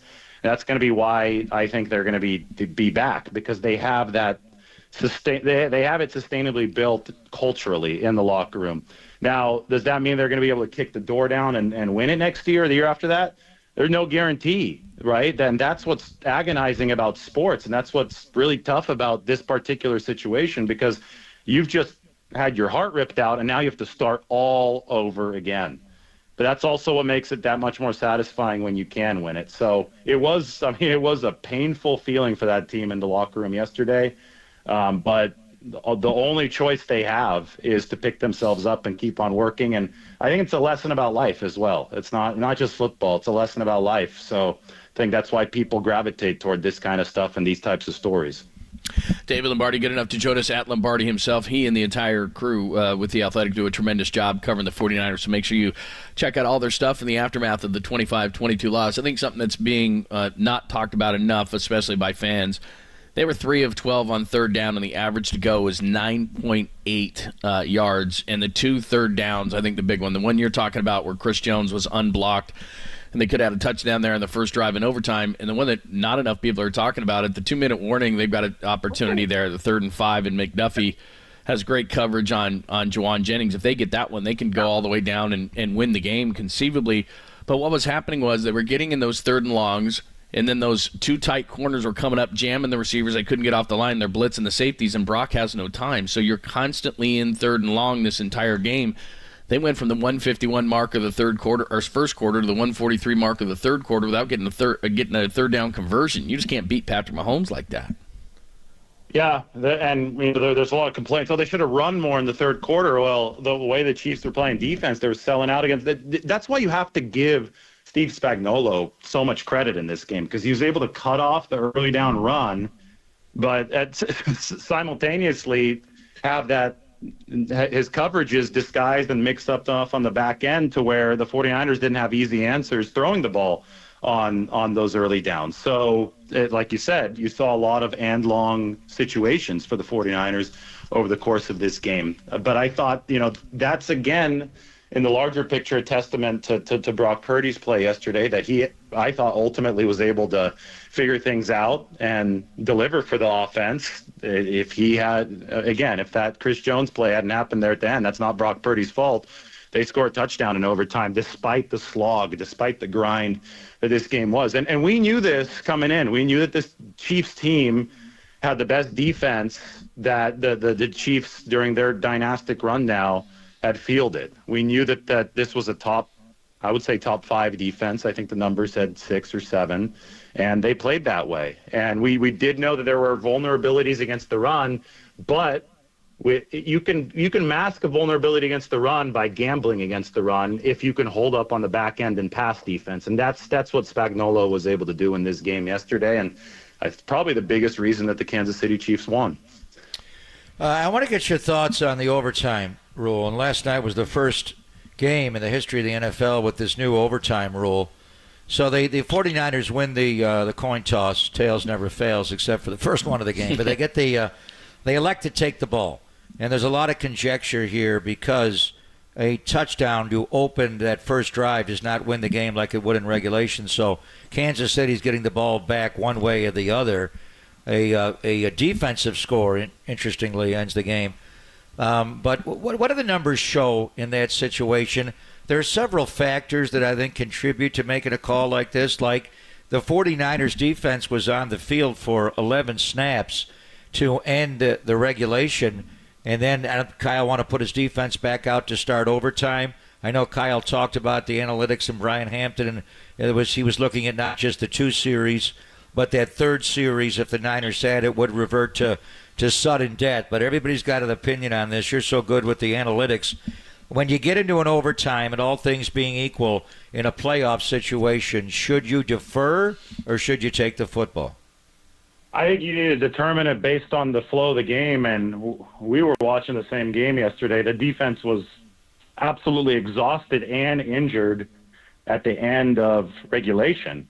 They had lost on that second to last play. They had lost 2 guys right in the secondary. They had to go to Jair Brown and Deommodore Lenoir. So for the last play, which I thought was a heroic stand from the 49ers, they brought in Ambry Thomas and George Odom, and they had to deny, and it was Fred Warner's coverage on Travis Kelce that got it done, but they had to deny the Chiefs just to make it to overtime. So Mahomes has you gassed because he's just driven the entire length of the field. and you have two players who are hurt, but you have an idea that they're probably going to be able to come back in the game, but they probably need some time. If you were to assign probabilities of a stop in various situations, you would say your probability of getting a stop is much higher a few minutes later once your defense has a chance to get some oxygen and once those guys have a chance to get worked on and get back in the game. So I think that's exactly what the 49ers thought process was, and I don't fault them for it. Again, I don't think we're really talking about this if the 49ers can protect. And the number that I saw as far as protection goes, they had the Chiefs had 9 unblocked pressures coming off the blitz yesterday. 9 clean pressures, including that Chris Jones one.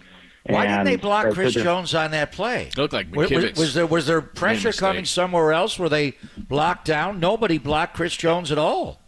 I think McDuffie was coming. One of the DBs was coming. I think it created some kind of confusion. But, yeah, I mean, you have to block Chris Jones. It was either Burford or McKivitz's fault. I don't know which one. But he came I don't in either, but both of them. you blocked from the inside out closest to your quarterback, and it looked like McKivitz took the outside and should have taken the inside. I mean, I could be wrong. I don't know how the blocking patterns work or what he's supposed to do, but it certainly looked like that just looking at it back. Just another thought on that thought is I agree with you in that I don't think there should be a hard and fast rule, but I just know this, and I make a baseball analogy on it. I want last at bats because whatever Patrick Mahomes does – then I want to be able to at least answer it. And then if he gets the ball and he scores a touchdown on that, then I get 4 downs instead of 3 because then I know I've got to go score a touchdown. There's no other way. So I think it changes Kyle's play calling. And with Mahomes, I'm just not giving him the last shot at it. I'm just not. And I'm not at all in any way, shape, or form saying that they should have went for it on that 4th down when they kicked the field goal. I don't think that. People have called and said that. I'm just saying against Mahomes, I want last at bats like in baseball. I do not want him to have the last shot to beat me, and that's what happened. So I would have deferred. I even asked Kurt Warner, and we were talking about it in the booth. There is no hard, fast rule, and I get it with the defense, but I can't let Mahomes beat me at the end, which is what he did. Yeah, I mean, listen, you can make a compelling argument each way. I think it was a decision made by the information they had in the moment. Remember, he's on the sideline. He sees how hard those guys are sucking wind. He sees the 2 guys that just got hurt. Remember, Talanoa Hufanga is done for the season too, so they were down 3 DBs. So you're going to have to go with a gas defense with 3 backup defensive backs against Patrick Mahomes. So you pick your probability, right? And I think that's what they did. The Dre Greenlaw injury, Dave, and talking to Dr. McAdams this morning, he thinks he can come back in maybe 6 months. I mean, initially you think Achilles a year, but really it's a 9-month injury. But he thinks it's possible that he could come back in 6 months. So then we're looking at training camp and maybe him starting the year. But he may have to start the year on IR, then they'll bring him back at some point. But as far as this game, it's pretty obvious what they did. Fred Warner did a tremendous job man-managing Travis Kelce several situations, like the one you talked about at the end of regulation. He did get, that crossing route later in the game was so hard to cover. But it was pretty obvious that they were motioning Travis Kelce just in that, motion across over to Oren Burke's side. If nobody followed, they knew it was a zone. And then he just was able to out-leverage Oren Burks over and over and over again. Part of me was thinking Demetrius Flanagan Fowles with his speed, being a former safety and so good on teams, may have been a better matchup in this situation. They missed Aziz Alshire, obviously, in that scenario. But how much did the Achilles tear of Dre Greenlaw hurt them in this game specifically? And obviously Andy targeted Oren Burks over and over again. It absolutely did. Before Greenlaw got hurt, if you discount the deep pass to McCole Hardman, which I thought that should have been intercepted by Deshaun Gibson, I thought he lost it in the lights. If you took away that play, then the Chiefs were at 2.5 yards per play and no points at that point. It wasn't until Greenlaw went down and they started running those crossers and they started really targeting Burks and taking advantage of Greenlaw's absence that their offense got going. I thought that Dre, that was the best I'd ever seen him play up until he got hurt. The first drive was electric. He looked like Navarro Bowman in his prime on the first drive. They were on fire. They had a lot of energy. He's an enforcer at a time when he figured out a way to make it work at a time when the league has tried to legislate that out of the game. I'm not saying that he's committing personal fouls at a rate that is unsustainable. I'm saying that he does strike some fear in opposing offenses, and some of those crossing patterns that they were running a little bit later, they weren't running with Dre Greenlaw in the game earlier. That became part of Kansas City's offense after he got out of it, after he hurt himself. So it was a tough injury, and that was another thing to factor in once they got to overtime. That defense was missing those 3 defensive backs, and it was also missing its linebacker Dre Greenlaw, who had been playing so well. David Lombardi at Lombardi himself. Thanks not only for this, the work you do in this one, but just all season, man. You decipher this stuff so well. It's a treat for all our listeners, and we really appreciate it. And we just enjoy having you around. So thank you so much for everything. I know we'll talk a ton in the off season too, but thanks for all your work. Thanks for hopping on with us, and great job by not only you, but all you guys, Matt Barrows and Tim and all the guys over at Ted, all you guys. You guys do such a good job. So thank you for everything. Yeah, thank you. You guys are doing great as well. It was awesome to hang out a lot with you this week, and we'll be after it again. Yeah, absolutely. Thanks, you, David. Appreciate it, man. All right, that is a great David Lombardi at Lombardi himself. Again, The Athletic. All the guys have a lot of great pieces up there, but check out David's as well. All right, we'll jump back out to lines. We'll reset all the big storylines, the mistakes, the problems, the issues, and the big overriding factor. Can they get back to this thing and keep grinding at this thing as they've been gut punched quite a few times here? We'll get into all that conversation. We're still live in Vegas. Bob and Lundell. Are we? It's a bad dream, John. Are we live? The Sports Leader.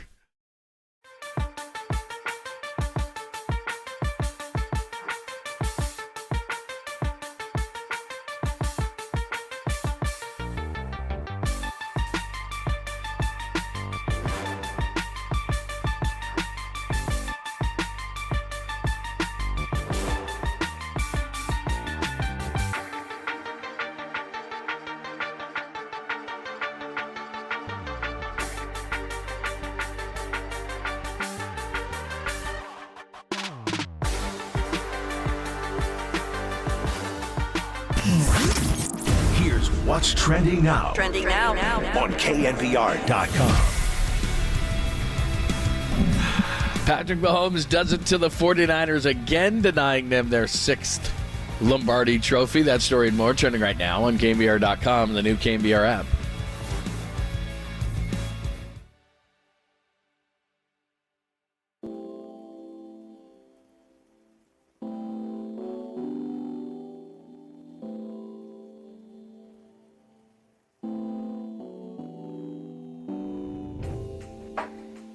Is it a good morning? Good morning. Yes, the sun came out today here in Las Vegas. Greg Papa with you. What do you do after a loss like yesterday in the Super Bowl? You need comfort food. So the moment I land back home, I'm going right to Tony Gemignani's. Tony's Pizza in the North Beach is the best pizza I've ever had.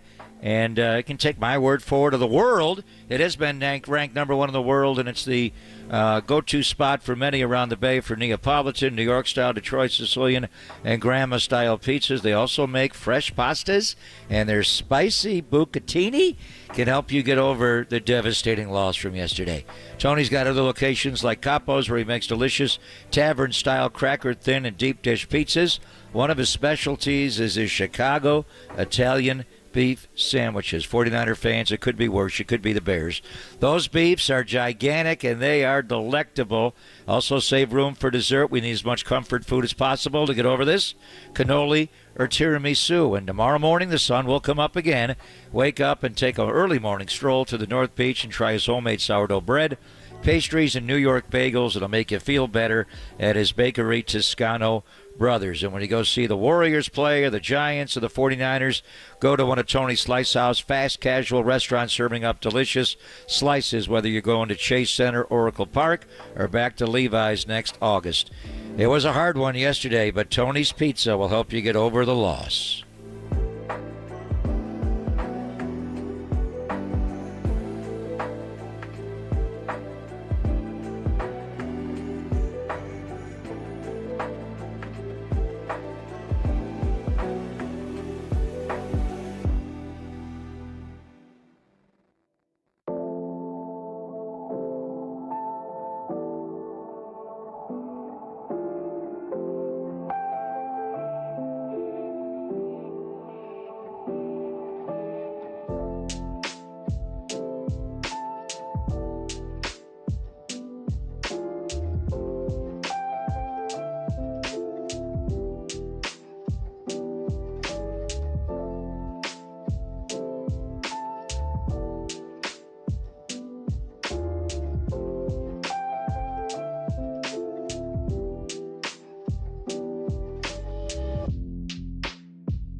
faithful. There's a party happening on our podcast page. Hear every interview from every show on demand at knbr.com/podcast. Now on with the show on the Sports Leader. I'm always motivated. Right now it just stings, but it's life, man. Life's tough.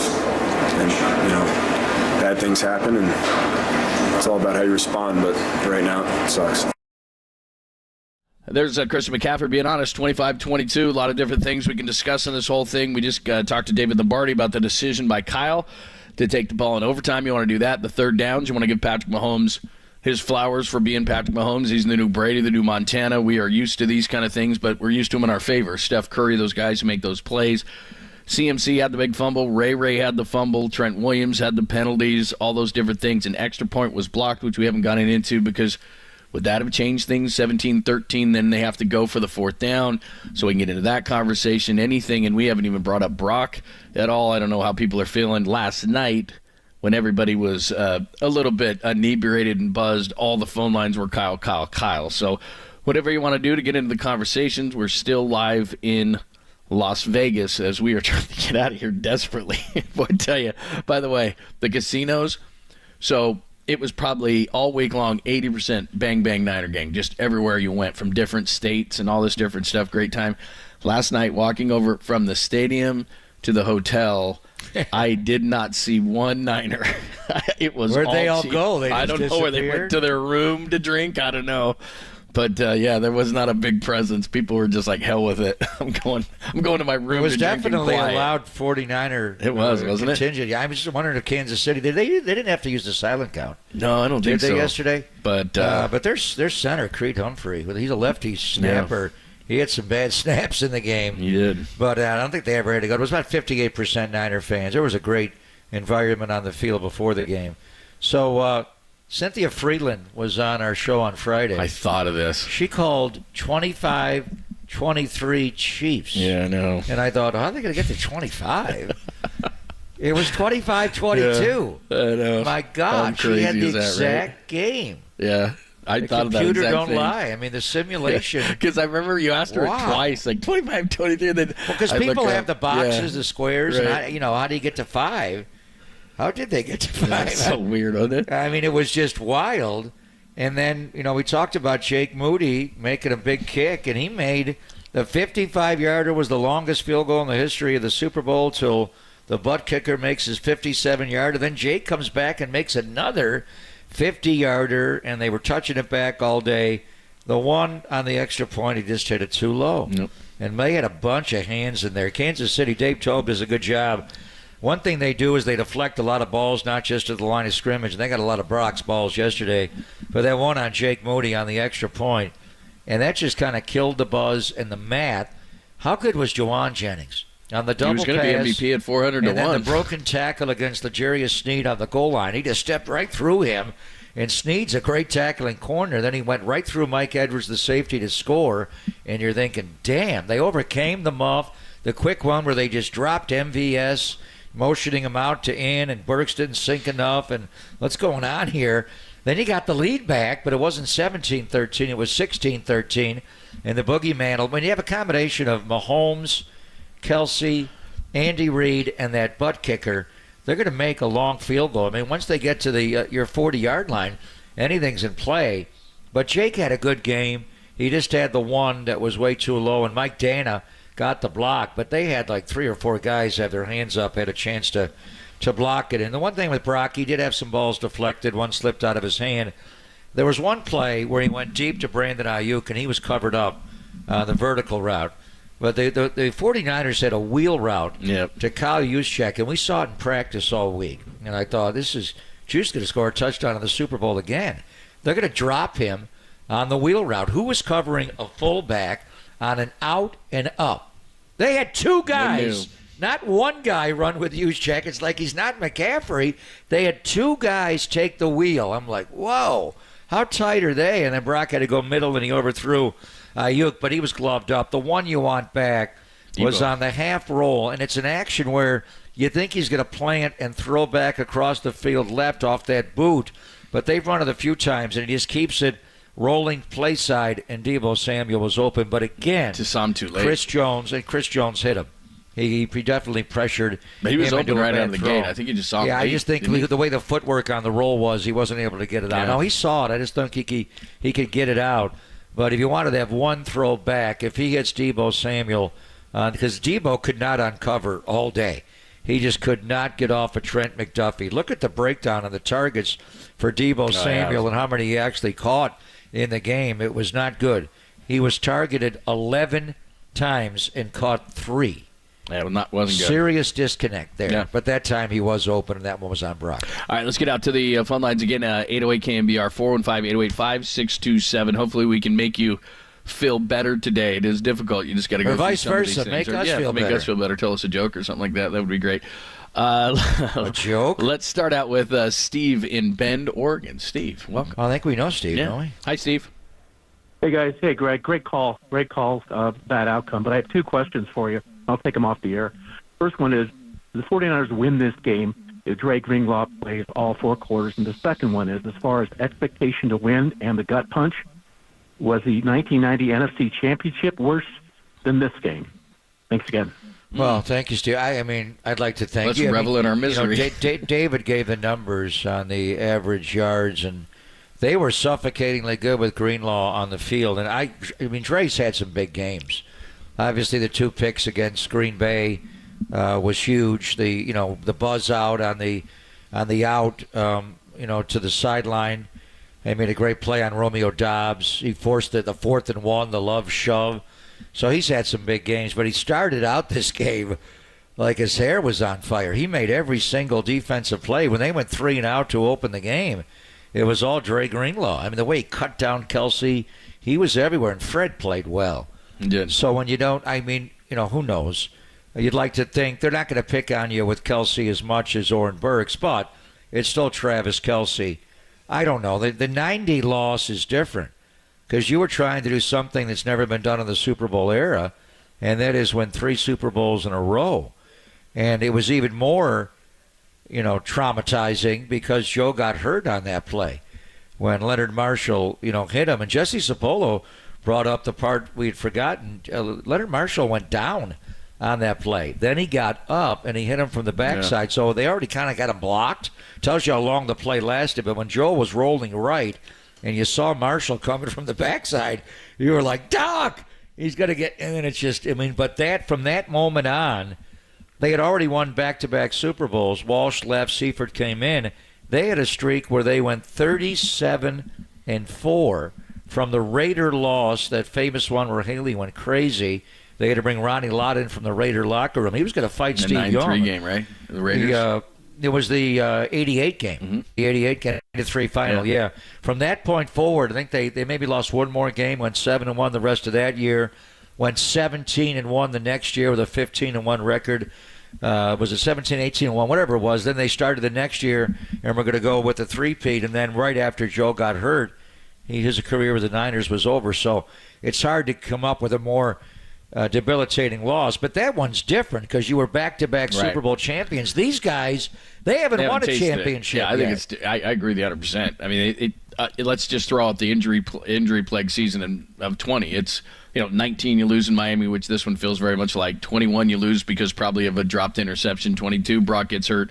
23, we know the pain of what happened last night. There's a number of different ways we can go with this thing, but you start thinking, can they do it? And I don't want to go into, because I know all the talking head shows. I'm sure I haven't watched them today, but I'm sure that's what they're doing, and they're blaming Kyle, and can Kyle win, and blah, blah, blah, blah, blah, because that's the low-hanging fruit. But now that we're here, and you felt it because you were on the bus, and I could just, I was up there, and watching it again, and it's just like human nature says you start doubting yourself, Well, think about what they've endured the last 5 years. Since I've joined this organization, they have lost 2 Super Bowls where they had a 10-point lead in both. First one, a 10-point lead with 7 minutes and 13 seconds to play. The 10-point lead in this game was much earlier when Juwan, threw to Christian on the double pass, but that was still late in the first half. Then it's 10-3, 10-6, then you're down 13-10, you come back. So you've lost 2 Super Bowls, and you lost 2 NFC Championship games on the road. So you were to the Final 4 or the Final 2. Outside of the Buffalo Bills losing 4 consecutive Super Bowls, what team has Andy Reid's Eagles. They kept losing the championship game. They finally got to the Super Bowl, and they lose to Tom Brady. Right. So Andy's Eagles in the 90s. It's similar. It's, but it wasn't a fight. It was 4 heartbreaking years in 4 years. They was all consecutive years. Remember the pick six to close the vet, the Rondé Barber pick six for Andy, and the whole thing. They just went through such agony. That was actually the early 2000s, right? When he had that. So outside of the Bills, but 3 of these 4, you felt Eagles, like you should have won, right? I mean, 19, you feel like you should have won.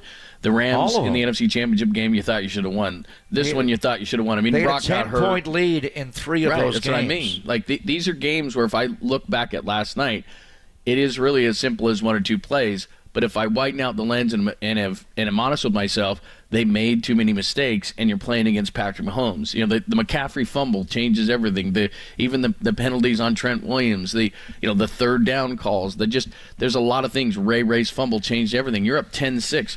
We're rewatching this game because the NFL Network is putting it on. They really in the first half they got a 53-yarder because Gibson got lost, and then they had a field goal drive. He lost the ball. Right. He got turned around. But then they had a field goal drive right before the half. I mean, other than that, we talked all week about the defense. The defense couldn't have played any better in the first half, and yet they couldn't capitalize. Where they got going is that lengthy drive they had right before halftime to get the field goal. That's where they started to go quick pass. Right, there. but then they get the ball back, and Jared Brown gets the interception at the 44, right. and you go 3 and out. How about the first play of the second half when Mahomes is pitched to Pacheco? Right. Is behind him. He fumbles the ball, and Nick spins him around for a 15-yard loss. Then he throws the pick to Jair Brown. And the way Moody's kicking, you got the ball at the 44. You get 8 or 9 yards there. Moody's in field goal range, and you're up 13-3. So, I mean, that's what probably eats at fans is because it's like if, and we're talking one play. And also, we're looking at this 5-year stretch from the 49ers and comparing it to the Buffalo Bills or Andy Reid's Eagles. The Raiders had so many torments in championship games, starting in Baltimore in 1970 and Miami, all the ones to the Steelers in 74, 75. That's why when they finally beat the Steelers in 76 to go to the Super Bowl, they won. But they had a streak there from, and even go back to the late 60s. The Raiders, the heartbreaking loss to Joe Namath on the backwards pass, and Ralph Baker picked up the fumble in the AFC Championship game. The Jets go to Super Bowl III. The loss to the Chiefs in the final game of the AFL Championship game back then to Otis Taylor in Kansas City, and the Chiefs go to Super Bowl IV, and they win. So the Raiders from the late 60s all the way through the mid-70s had an agony of a decade of agony. But for the 49ers, there's going to be very few teams, maybe the Raiders, the Eagles, the Bills, that have had a 5-year run like this of pure torment. And then for Kyle, you add to what happened to him at the end of the 2016 year in Super Bowl 51. Lead, 21-0 at halftime, 28-3 lead. They squirm out of that. They hit Julio on the sideline route, one of the greatest catches in the history of the Super Bowl. And they're in field goal range, and then they blow a protection. Why is he throwing the ball in that situation? A field goal would have win it. And that the overtime rule then, you don't get the ball back. So Kyle has been involved in the only 2 overtimes in the history of the Super Bowl. One, where his team never touched the ball in the Super Bowl. New England right down the field at James White to win in an overtime. They never got the ball back. And then this one, where he has to make the decision, do I take the ball first, defer? He takes it first to get a field goal, and then Mahomes drives you the length of the field, and he's beaten by the boogeyman, whether it's Tom Brady or whether it's Patrick Mahomes. But Kyle had a hard night. I know he went to that party at the Omnia for a little while, but honestly, John, I didn't want. I couldn't talk. There was no. You don't want to have a conversation with anybody. Did you say you couldn't I did talk? not. I don't want to do this show today. I'm at heart an introvert. I'm not. I did not say a word after the game last night. Just went to the room and just blocked it out. Woke up this morning, watched it back. But what are you going to say? What conversation do you want to have? Do you want a little bit cathartic for us to talk through some of these plays and try to get over it? But for Kyle Shanahan, can you imagine? And they're flying out right now with the friends and family, and they're just got all kinds of planes going, and the team is leaving. I mean, this is going to be one of the. You're up today and back at it, but it's still you're right in the middle of the death. It hasn't sunk in yet.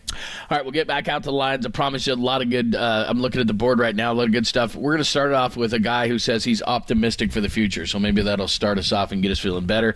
So basically, the whole show, you can ask Papa anything at all. We're still in Las Vegas. 49ers, as you know, unless you were under a rock yesterday or doing something, they lose the Super Bowl 25-22. So we'll get more into the conversation.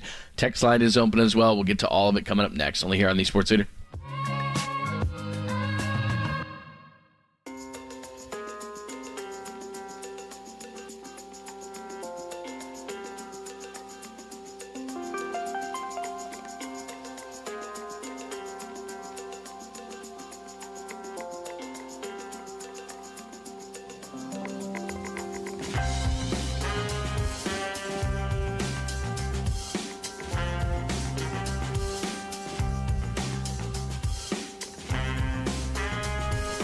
Oh, hey there, John Lund here. Did you know that many of the attorney ads that you've seen or heard, they're not even based here in the Bay Area, and some aren't even based in the entire state of California? That's not right, and that's also not Chris Dolan and the Dolan Law Firm. They're based right here in the Bay Area, and they've been that way for more than 25 years. They're award-winning personal injury and employment attorneys, and they're fighting for you where you live, which is nice. So if you've been discriminated against at work, wrongfully terminated, or sexually harassed, your rights matter. Go to DolanLawFirm.com, DolanLawFirm.com, and learn more about your rights. And unfortunately, over the past year, Chris and his team, they saw a sharp increase in no-fault injury accidents. Now remember, motorcyclists, pedestrians, cyclists, children playing, they're all around us. So please be careful, and let's work together to make Bay Area is a safer place. And I know we got rain coming up, so you got to be extra safe with that. So feel confident that you're in good hands with the award-winning California Lawyer of the Year, the Dolan Law Firm. And they've secured more than, get this, you may have to sit down, it is a really big number. Probably as much as I lost this week in Vegas. Billions, secured more than $1 billion with a B in verdicts and settlements on behalf of their clients. But you pay nothing up front. No hourly rates, no upfront fees. They don't get paid unless you get paid. They live here. They work here. They win here. DolanLawFirm.com.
faithful. Filter out the noise and kick it with KNBR on the gram for everything 49ers. Follow the sports leader on Instagram at KNBR.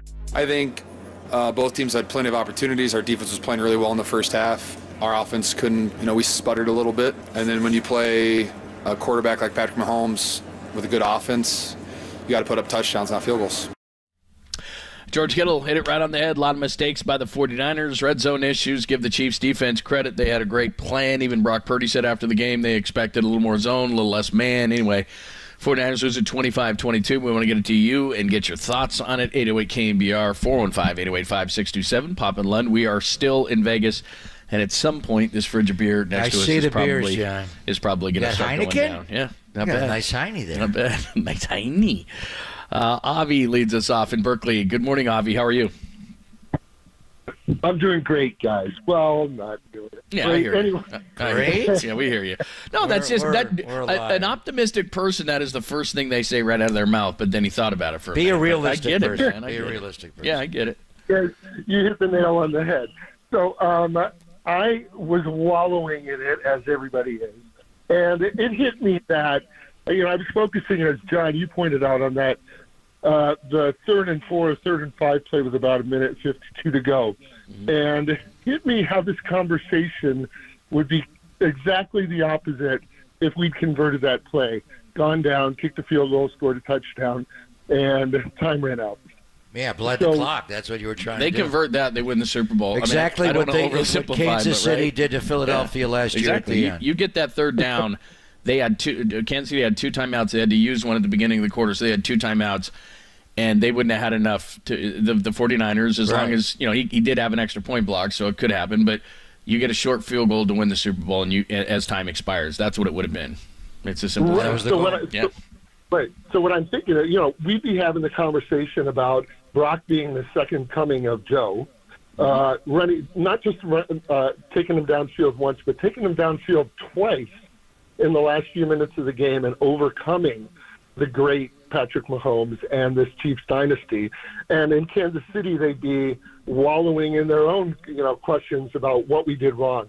So from our perspective, what I'm wondering is, what are the things that you guys highlight as being the amazing things that we did that we'd be focusing on if the Niners had made that one play, come down and won the game? That's a good question. Yeah, okay. The positive plays? He's saying basically if they had made one extra play, what would be the positives from last night? Well, the double pass. I mean, that play. No, well, yes. I saw it in practice, and at first when I saw, I was standing next to Mike Anderson, Kyle's security guard, and I'm like, I hope they don't run that in the game. And then I saw Kyle, and I'm like, you going to run the double pass? Do we have that call? Can we grab that call? The problem was, the first time I saw it, and it was back in Santa Clara, Jawan just fumbled forever to get the laces lined up, and I'm like, you can't wait that long. And then he threw it across the entire width of the field to McCaffrey like he did in the game. This one, he actually kind of looked off a little bit like he was going to go somewhere else. But Nick Bolton was right there. He got blocked off. But the key to the play was McCaffrey coming back to the ball. McCaffrey didn't wait for the ball to get there. He ran and got the ball, and once he caught it, he was gone. But I saw that play in practice, and I thought, please do not run that play in the Super Bowl. But it turned out to be the best play of the game. Let's hear it. 2nd and 10, Niners up 3-0. Purdy going to throw a double pass. Back to Jawan Jennings. A throwback across the field to McCaffrey. He's got it. 20, 10, 5, touchdown! San Francisco! CMC enter the Dragon, baby! 6 points on a trick play. The whole time I was thinking Garo Upremi. I mean, in the Super Bowl against Washington, I'm thinking, don't throw it, don't throw it. But it was a good. And you gave me the note about what he was a dual threat high school quarterback. Tim's line about enter the dragon, that was the Bruce Lee sunglasses that Christian McCaffrey was given by Ryan Khalil. But if the Niners had won that game, any doubt Jawan Jennings is the MVP? No. After that one, and then the touchdown to give the 49ers the lead at 16-13. No, and Jake Moody makes the extra point, and they're up 17-13. Right. What does Andy Reid do drive. He's going for it on fourth down. 4th and 6, but maybe the play calling is totally different. I'm only pulling this out of my bag here to illustrate, and I got this on the thing. This is where I found out, because I have every prop in this thing. I can't go to sportsbook. Yeah, so I had to go get it. So I got every prop in what this is Juwan book, Jennings to be the Super Bowl? 400 to 1. And was not he only listed that, on there? Yeah. And so I got every prop on here. Was he the longest odds of any player? He wasn't, but this is why I'm pulling this out for you, because let's see, MVP. Look at this list of MVPs, and there's where's Juwan? 401. It says plus 40,000, but that's 401. But I mean, you had guys like Greenlaw, Juszczyk after Who was the him. highest? Ray McLeod, 500 to 1. Richie James, 500 to 1. So I mean, you see though, the longest was 500 to 1. He was 400 to 1. So wow. I mean, he was up there. How many people out there put dollars down on Juwan Jennings to be the MVP? Not me. And I did some long shots just for the heck of it. You know what I mean? But I didn't. Would he have been Juwan. the MVP? You think? I don't think it's right any at question. that point when he scored the touchdown to give the Niners the lead back, and he had to break the tackle of L'Jarius Sneed and Mike Edwards. Right after that, we got the alert. Go to NFL.com and vote for the Super Bowl MVP. It would have been, if Moody makes the extra point, right? Do they not? Juwan Jennings may be the Super Bowl MVP. Or you had that play where Chris Jones broke free. I mean, my gosh. I mean, that's the play. That's what I think. Juwan that wins play the would have MVP lived on in that lore. play. Now that they did not win the Super Bowl, what happens to our 17-point deficit at halftime of the championship game now? The B.A. ricochet, nice. the alley-oop. It's not. We're not going to remember it all anymore. It's not. Everything of the whole year is forgotten? Can't do that. That's a great question. David Lombardi was going to write a book. Had the 49ers won the Super Bowl, he has so many stories that he hasn't written in The Athletic or even shared with the audience on his YouTube page and YouTube channel. So a lot of people had a lot to lose last night. But Juwan Jennings would have been the Super Bowl MVP. Let's go out to Tony in Petaluma. Tony, thanks for waiting. We appreciate it. Go right ahead. Hey, how's it going, guys? Hey, Tony. So first off, I just want to say, Brock Purdy, he played his butt off. That boy is, he's pretty dang good. And he is pretty dang good. And, something that I learned, growing up is, if you don't learn from your mistakes, you're never going to learn anything. And it seems like Kyle Shanahan just keeps going back to this whole Pete Carroll type game of going away from the run when he needs to stay consistent with that run when you have Christian McCaffrey and you have Elijah Mitchell in your backfield. And are you specifically talking about it because a lot of people were questioning this the beginning of the third quarter? Series. Yeah, you're talking beginning of the third quarter, right? Beginning of the third quarter, and even towards the end of the game of regulation, he just fleed away from it. Was trying to just make the big play instead of control the clock. Well, I think Kyle does as good of a job. They got to 31 runs in the game. I know the goal was 30. Now you had to play an entire extra quarter, an extra 30, drive. 22 and McCaffrey got 22 carries in the game. I was shocked he got to 80 yards. You were running into a wall. You knew Spagnuolo was going to fill the box. He was going to bring safeties and linebackers down and take the run away. There was a time there where they were not running on first down very much. And I think a lot of it also is there's an automatic – they don't have a kill system at the line of scrimmage, but they do have an Oscar and a can system. So they change and flip. They can flip the play. So a can is going from the first play to the second play, which is the same as a kill. They don't call it a kill. And then an Oscar is just flipping one play, one side to the other, which typically if you're an Oscar, it could be a pass that goes from one side to the other, but typically it's a run. So a lot of that is Brock just checking from one play to the other based on the front. If Spags is going to load the box, they're going to get out of it. But they still got to 31 runs in the game. Now, it was overtime. But they were still, that was the goal, was to get to 30. And even going back to the Lion game, they were down 17 points at halftime. The Niners still ran the ball in the second half, 53% of their offensive snaps. So we've seen a lot of coaches completely abandon the run when they get behind. And the way you look at it is, 17 points is not that much. It seems like I got to make up 17, right? But you just get a score, a stop. It's like basketball. You just get a score and a stop, and you're right back into the game, and momentum can flip. But I think the reason Kyle gets away from it, this whole thing is built on the run. But if he doesn't think he can run the ball effectively, he's not going to run. But they had balance yesterday. Brock threw it 38 times. Jennings threw it once, so 39 with the double pass. And they still had 31 runs in the game yesterday. But that one series there where they also could not pick up a third down. If you're getting off the field 3 and outs, 3 and outs, 3 and outs repeatedly, then you're just not going to have a volume of anything. And a lot of times Kyle calls plays to set up the play coming, John. But as you had the note, they did not pick up a third down from the entire first quarter when they had Chris Conley on the 18-yard outcut to the 3rd and 6 to Jawan Jennings deep into the third quarter. Yeah. So, I mean, that was a major problem. What most have referenced in this whole thing is they come out in the third quarter. So they're at the Kansas City 44 after the interception. Purdy incomplete pass short. But here's where, again, we have selective memories.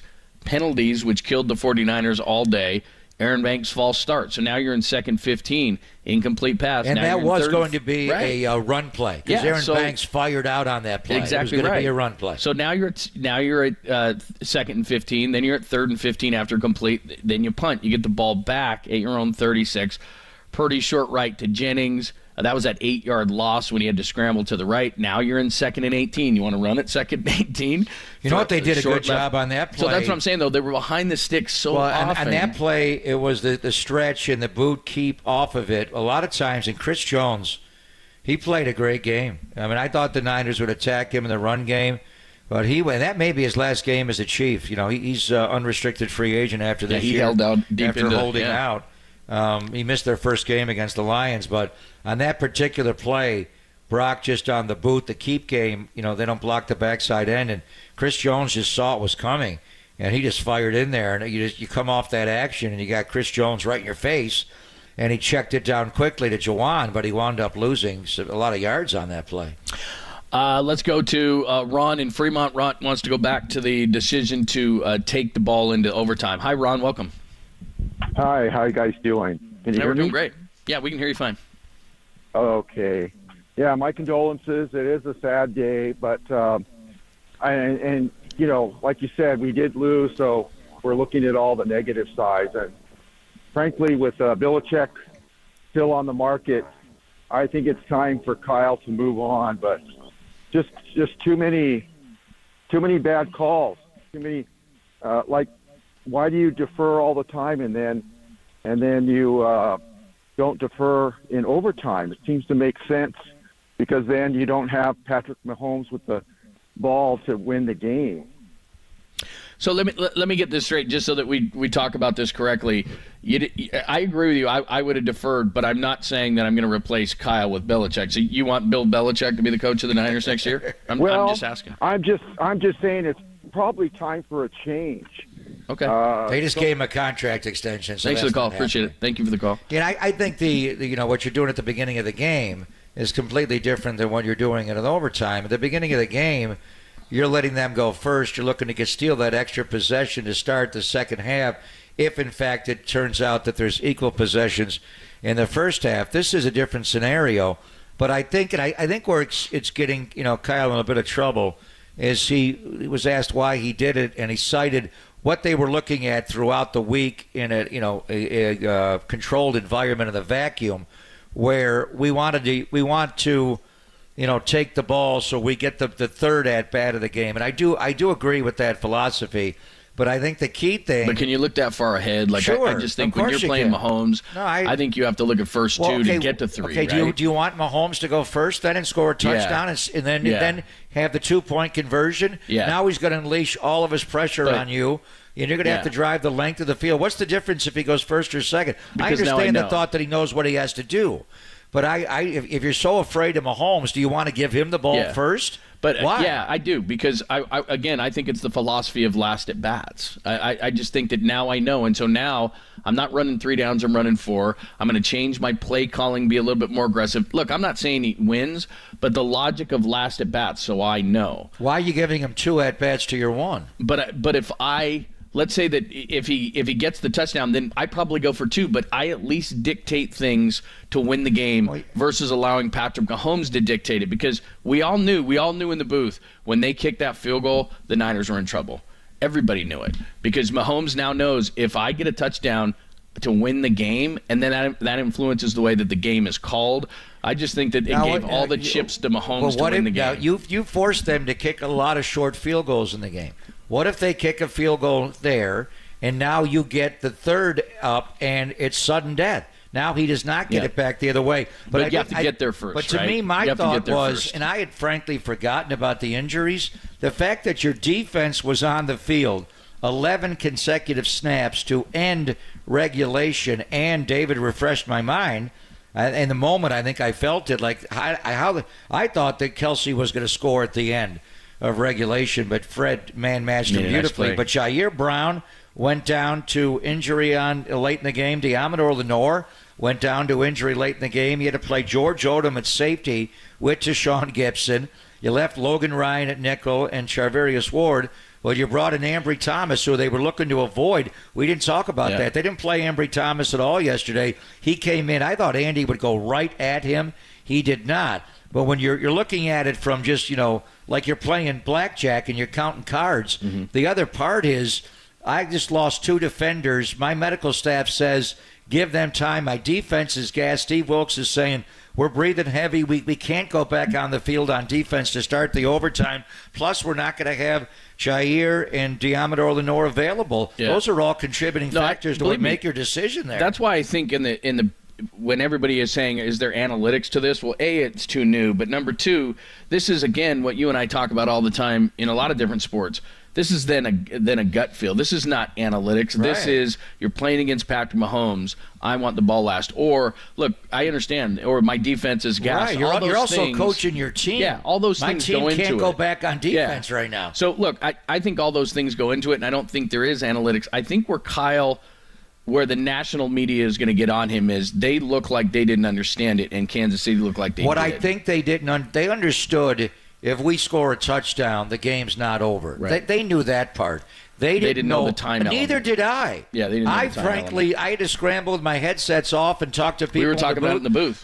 Because I was on a show with Tony Bruno, and for some reason it came up because I was talking about Moody making the game-winning field goal. I didn't say it would be in overtime. I thought it would be in the regulation. But his producer had all the overtime rules, and we went through it all. And the way he made it sound like the first overtime is a completely separate entity, and once that ends, the second overtime, he almost made it sound me go back and have a coin flip again. I'm like, what? What do they do? And then I dropped it. You're just guaranteed no matter what, you're guaranteed that possession. Really, the overtime, the timer in the overtime really is not important in a situation like this. Indoors. It's based on series. It's like the top of an inning and the bottom of the inning. The only way it's a factor in why they have the clock, if you're playing a playoff game like in Kansas City, when it was the fourth coldest playoff game in weather and wind, if you want to switch ends, that's where it would be a factor, not obviously in the dome yesterday here. Here's the thing, too, and the reason why is because you're a play-by-play guy, so what you're doing is you're constantly giving information to the audience, and it's weird to me. How many people are watching at home thinking they've got to score when there's a clock there? If they don't score, does the game end? Right. We're all used to that, and so by your very nature, you're giving away score and time. I really believe that's the way it is in regulation. But as you're getting close during the season, that's the way it is. Right, but that's and what I'm saying. They also have a 10-minute overtime in regulation. Right. This is a 15-minute overtime. Why do you have to have any clock at all? Because of the factors. But the one thing I think Kyle Juszczyk and Eric Armstead weren't clear of is what happens when zeros go up on the board. Is the overtime over? Right. No, you're just guaranteed. It's a possession game, just like in college. It just goes back and forth, and if you match, then you keep going. If you're better, then you win. Would that change your thought on whether to defer or take the ball? Because one thing we were talking about, we're in like the end of the last game of the year in 2021 against the Rams. They expired so much of that 10-minute overtime by running. Robbie Gould kicked a field goal. The Rams had time, but not much time, and they had to score before the end of that overtime. It was different then, and then Stafford threw the bad ball that Ambry intercepted. What if it was just a 15-minute period, and if you don't score, it's over? Do your thoughts change on whether to take the ball or defer then? Mine is all based on Mahomes. I just don't want him the ball last. I want bottom of the inning. You know what I mean? But I want to give him two at bats to your one. But But we didn't worry about that second at bat. I have to do it. Could come into play there if you hold to a field goal. In overtimes and extra innings, you have to think right now. I mean, that was why Bruce Bochy was so great. He didn't take the other one for granted. He played for right now, and then if you win the right now, then you keep going. But you have to worry about the right now. You can't worry about third possession on first possession. But I like I said, it's new, so we're all. But how do you feel about kicking off to Mahomes? You don't have Jair Brown, you don't have Diamador Lenore, you don't have Dre Greenlaw. What's the probability of him doing what he did, which is take it right down the field, stick it in the end zone on you? If they go for two now, you got to come back and double down. Otherwise, you lose the Super Bowl. Okay, but let me ask you this then. So he scores that first touchdown. Kyle brings it down the field. They score a touchdown. What would you feel like going for a 2-point conversion to win the Super Bowl? If I told you that before the Super Bowl, said you got a 2-point conversion to win the Super Bowl from the 2-yard line, depends would you on take the scenario. But that's what that's the difference. Is I would say, I wouldn't give it back to Mahomes. So if I get the ball second after he scored a touchdown, and I go down the field with aggressive play calling because I've got a fourth down now to play with, I go down the field, I score, I can win the Super Bowl, and Mahomes won't get to touch the ball if I can score from the 2-yard line. I think every scenario is different, and you have to feel the game. Like, why did Kyle choose to go forward on 4th and 3 on the outcut to George Kittle when he dove at the pylon to pick that up? But then at the end of regulation, when they didn't block Chris Jones, they didn't pick up the 3rd and 4. He didn't like the 4th and 4. Is it that 1 yard of difference, or as a play caller, he's thinking, we're not blocking their front? It's sometimes you can't just say you're going to do this and do that until you're the heat of the battle and you're looking at it like, how's my team playing right now? Yeah, no, it's a good point. All right, hit them up. We're in the middle of it. Everything is Ask Papa today. I think we'll probably play the Fancy Open coming up next. But hit us up, 415-808-KNBR. A lot of different angles in this thing, missed opportunities, certain plays that we're talking about as well. Some people are saying it's Kyle. Some people are saying it's Wilkes. It's actually on the players. They make plays, but we'll get into that conversation. Anything you want to discuss to make yourself feel better as the 49ers are denied number 6 by Patrick Mahomes, or even if you just want to give Patrick Mahomes credit, which is what I like to do. 25-22, the 49ers lose it. We'll get into the conversation or continue the conversation. We're on YouTube and Twitch as well, so you can see our bright, shiny faces live from Las Vegas, only here on the Sports Leader.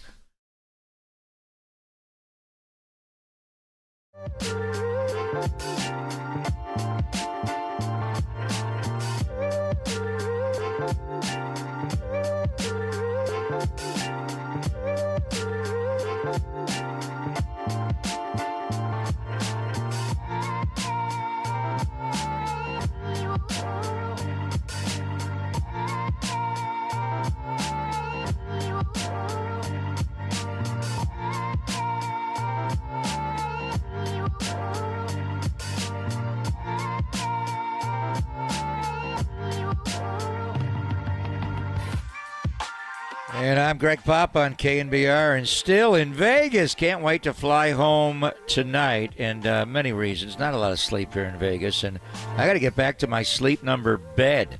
I miss so many things about the Bay Area, but mainly my sleep number bed. 80% of NFL players sleep on a sleep number bed.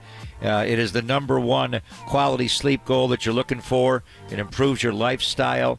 Everything about it is just top level. You want to be on a Sleep Number bed. If you don't have one, take advantage now of Sleep Number's President's Day sale. You can save 50% of the Sleep Number limited edition smart bed. Plus, you get a free home delivery when you add a adjustable base.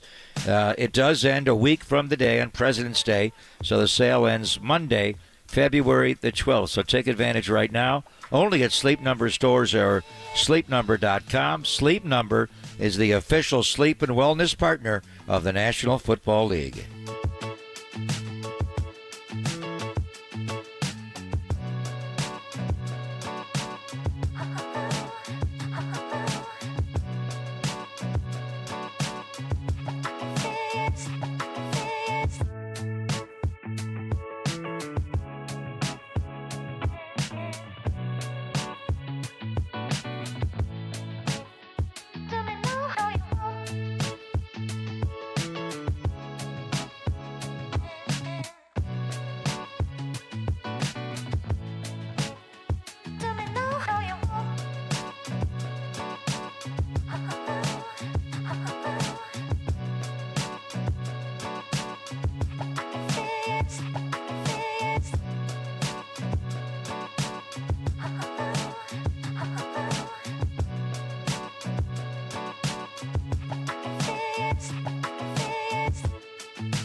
Listen to the sports leader anywhere, anytime. Download the all-new KNBR app. Now back to Papa and Lund live from the KNBR Casino Matrix Studio. Casino Matrix Progressive Jackpots are here. Where are you? Just drop in. Please play responsibly. 1-800-GAMBLER.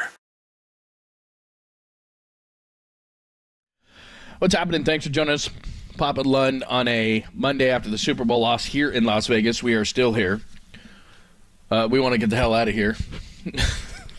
What's worse, this show or the one we did in Miami, February the 3rd of 2020? You know, I remember that show. First of all, we were in an Uber and a woman. She was great. I thought, man, she was crazy. She took us to the airport. She was great, but she kept turning back and looking at us, and I'm like, you're going to get us killed. But other than that, she was good. I remember that.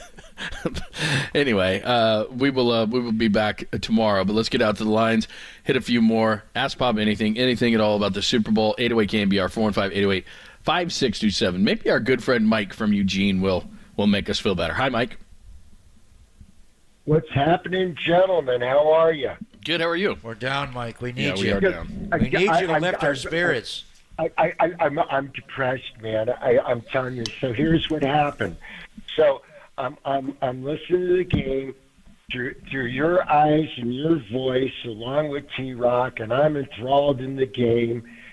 And up to the very last call of the game, in what I call my bomb shelter where I live, F-bombs went off for about 3 hours. Yeah. And so up to the very last play, when you said Chiefs touchdown, I turned everything off. I stood up. That moment? My jersey was soaking wet. I went in the bathroom. I hurled. I took a hot shower. You threw up? Wait a minute. Stop. You hurled what? You hurled the football? You threw up? What did you hurl? I threw up. I was. Oh my gosh! You're so sick to your stomach. You threw up. Oh my God. And so I took a hot shower, and then I called in. I talked to John and Dennis and Coach. Yeah, I remember. And so, but here's the thing. Here's the thing, man. It was a hell of a game. And other than, obviously they lost, but other than Super Bowl 23, for me, this is one of the best Super Bowls ever. And I'm going to be 69 this year. You know, the score was just reminding me so much of Super Bowl 23 when he drove the length of the field. What was it? 13-10? Was it 16-13? What was the final score in that game? Anyway, Jim Breach makes the field goal. Yeah, right. 16-13, yeah. It was right. And then, you know what's odd? I kept thinking of Montana because it was 16-16 at one point, and then his Chiefs number was 19, and then it was 19-19 at one point. I'm like, what's going on here? But so this was the most enjoyable Super Bowl to listen to, going back to when Joe beat Cincinnati in Super Bowl 23.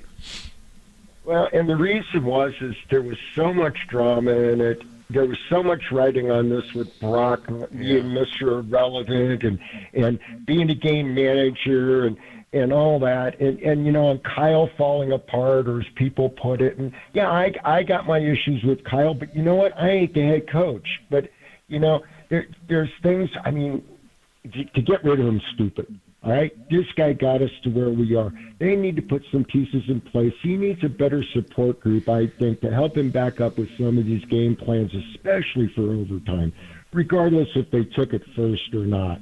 I think they should have gone for the touchdown. If that was their plan, then you go for the touchdown. You don't go for the field goal. But, you know, again, we're second-guessing everything. At the end of the day, Papa, it was a hell of a game, and we'll be back. I mean, we got work to do. Now that's the Mike. Thanks so much for the season. Mike. We appreciate it, man. Possible. I feel a lot better. Thank you so much. So with the 3rd and 5 we're talking about coming out of the 2-minute warning. That one. If they convert that one, the game's over. Yeah, because we're watching it and it's coming up. But they didn't.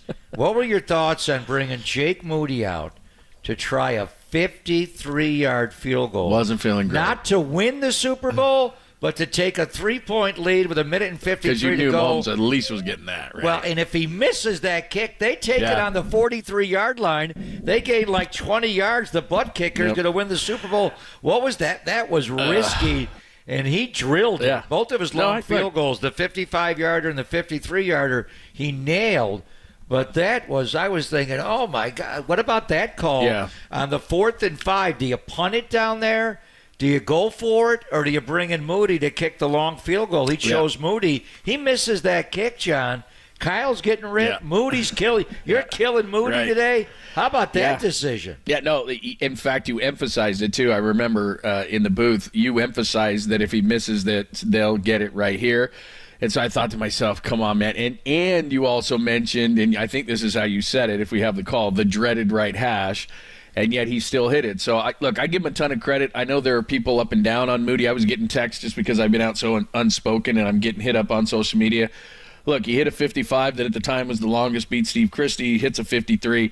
The blocked and he bombed him. Yeah, and he hit him great. Right down the middle and into the net. They would have been good from 60+. We'll never know what the blocked extra point meant because it was 16-13. I understand there was people in the postgame drunk going, well, the 1 point, they would have not needed overtime. And it's like, it's not that simple because Andy Reid kicks the field goal from the 6. If they're down 4 at that point, they may have won the game right there. His play calling is probably different down there. Yeah. And if they have a 4th down, then he's going for it. Right. Down 17-13. So did Moody's blocked extra point cost him? Maybe, but Andy Reid then changes his play calling, and maybe Kansas City scores a touchdown there instead of a field goal. So it opens up all those doors. Anyway. Thank you, Mike. Yeah, thank you, Mike. You lifted our spirits. All right. Ask Papa anything at all about the Super Bowl. We'll continue the conversation, whatever can make you feel better, whatever questions you have. OT, we've talked a lot. The injuries really got him. Guess what they're replaying on NFL Network right now? I don't want to look at it. This is the play coming out of the 2-minute warning. Oh, that was such a killer. And the ball got tipped out of his hands, and I don't know if that would have been completed to Jennings. L'Jarius Sneed is back there, but that's the play. And it's Spags bringing pressure there. Those blitzes off the edge. He robbed McDuffie off the edge. And he didn't get touched. Yeah, that was a chuck and duck, but that's the play. Yeah, because they convert that 3rd and 5. You run the clock out and you kick it. the field goal, and Mahomes because you're at 1:57 at this point. And if he catches it, then the clock is still running. Kansas City's got 2 timeouts, and you run the ball, you get it down there, and because if Jake's hitting a 53, he's going to hit closer. And that was the ball. I mean, really, there are so many times you could say that was the ball game, but right there with 1:57, if you complete that pass, the clock is still running. I mean, the worst thing is Jake misses the field goal and you go to overtime, and Mahomes does not touch the ball. And Jake Moody from the right hash pulled that back a little bit and hit it right down the middle and bombed it. Yeah, so there you go. So, yeah, we're on the NFL Network. It's 19-16 with 1:53. Jake just hits the field goal. But if they hit that first down. That was Spags blitzing McDuffie. And that's what they do. McDuffie is a blitzer off that slot, off that cat. I just remember my stomach turning. Like, I'm watching this play, and literally I didn't vomit like Mike did. But we all knew what that play meant. You know, we knew what that 3rd down meant. We knew what the 3rd down meant in overtime. Those were the 2. Of everything, we could talk about mistakes and penalties and should have done this and should have done this and everything else. Those 2 3rd downs, that's what it came down to. And the Chiefs held. And the 49ers had opportunities on drives for the Chiefs on 3rds. And specifically, they could have won the game on a 4th and 1. And you knew Mahomes was going to do it. He pulled the zone read and got the first down. So they made the plays. The 49ers didn't. All right, we'll open up the phone lines again coming up next. Jump on it or the text line as well, 415-828-5627, 415-828-KNBR, and we'll get out to your calls, your thoughts. Ask Pop anything. We're still sitting in Vegas after the 49ers loss in the Super Bowl. Only here on the Sports Leader.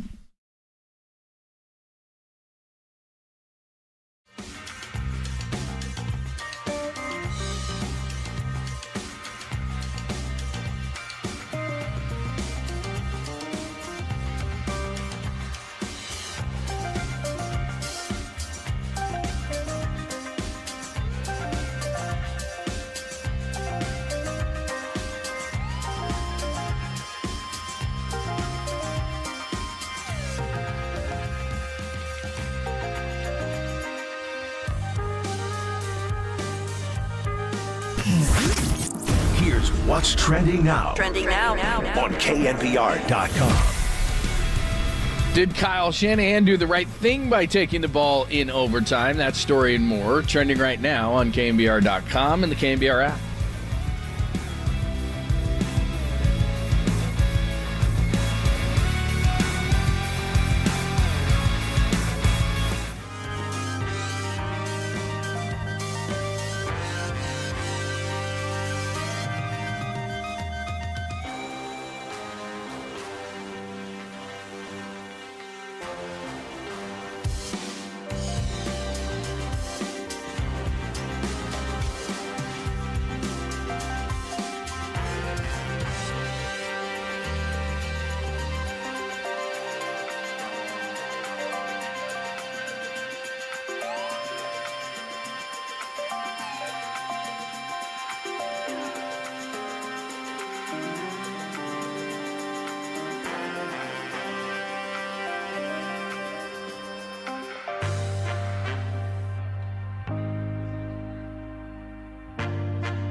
And now, time for the Protect Your Assets with David Hollander Business and Technology Report.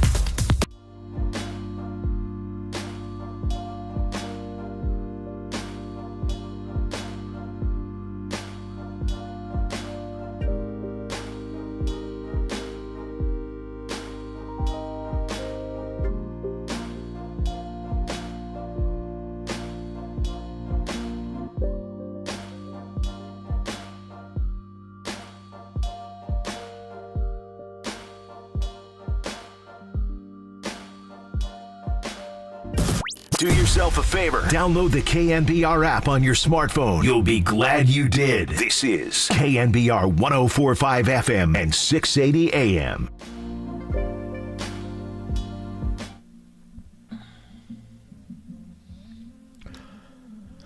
What's happening? Thanks for joining us, Pop and Lund. We see all the calls up on the board. We'll get out to all the calls. There is a ton to talk about, which we have discussed so far, whether there are penalties or injuries or the end of regulation, or should they have taken the ball, should they have deferred, all those different things, how much you're hurting, will the 49ers get back? This is certainly a gut punch. We give it a little bit of time, and maybe they'll rejuvenate themselves. But jump on a line at 415-808-KNBR, 415-808-5627. We'll do it at the bottom of the hour, and we will officially play the fancy open of Ask Pop Anything. Real quick, for those who haven't heard, I know you started the show with this, but it gives people a perspective of how devastating this loss was to the 49ers. So you were with the team. You rode back with the team. What was all that like? Well, it was after the game was over. I ran into Mitch Holthus, the voice of the Chiefs, and he was obviously jubilant. And what a call he had. How many people have had that? There hasn't been too many like that in the history of the NFL. You know, Santonio Holmes had one, and New England when they beat Kyle in Super Bowl 51. But anyway, we were just talking about his call, and I was just asking him, why didn't you guys jump into the quick game earlier? He said, yeah, they were going to save it for the second half. They wanted to get Pacheco going. Anyway, we were kind of going over the game for a while, and we were on the air for a long time. By the time I got downstairs, there was only a few people in the locker room, so I thought, I got to get on the bus. Let's get out of here. And they had 4 buses going to the team party at the Omnia and 3 buses going to Henderson. So I was going to go to the team party, but I get on the bus, and, I mean, the players are just sprawled out. There's not a word being spoken. I went on every single bus trying to find an open seat. There wasn't one. And it was not the right environment to say, hey, Javon Kinlaw, can you move over a little? I'll sit. I mean, they are like, it is. So I get on one of the buses going to Henderson. And they have a bag of food and you're eating. And I sat next to John Feliciano. I found one seat on the bus. And that's a long ride to Henderson. Not a word was spoken the entire ride. No one said one single word. When he got off the bus and Debo was on that bus, he was hurting. Not one guy said a word.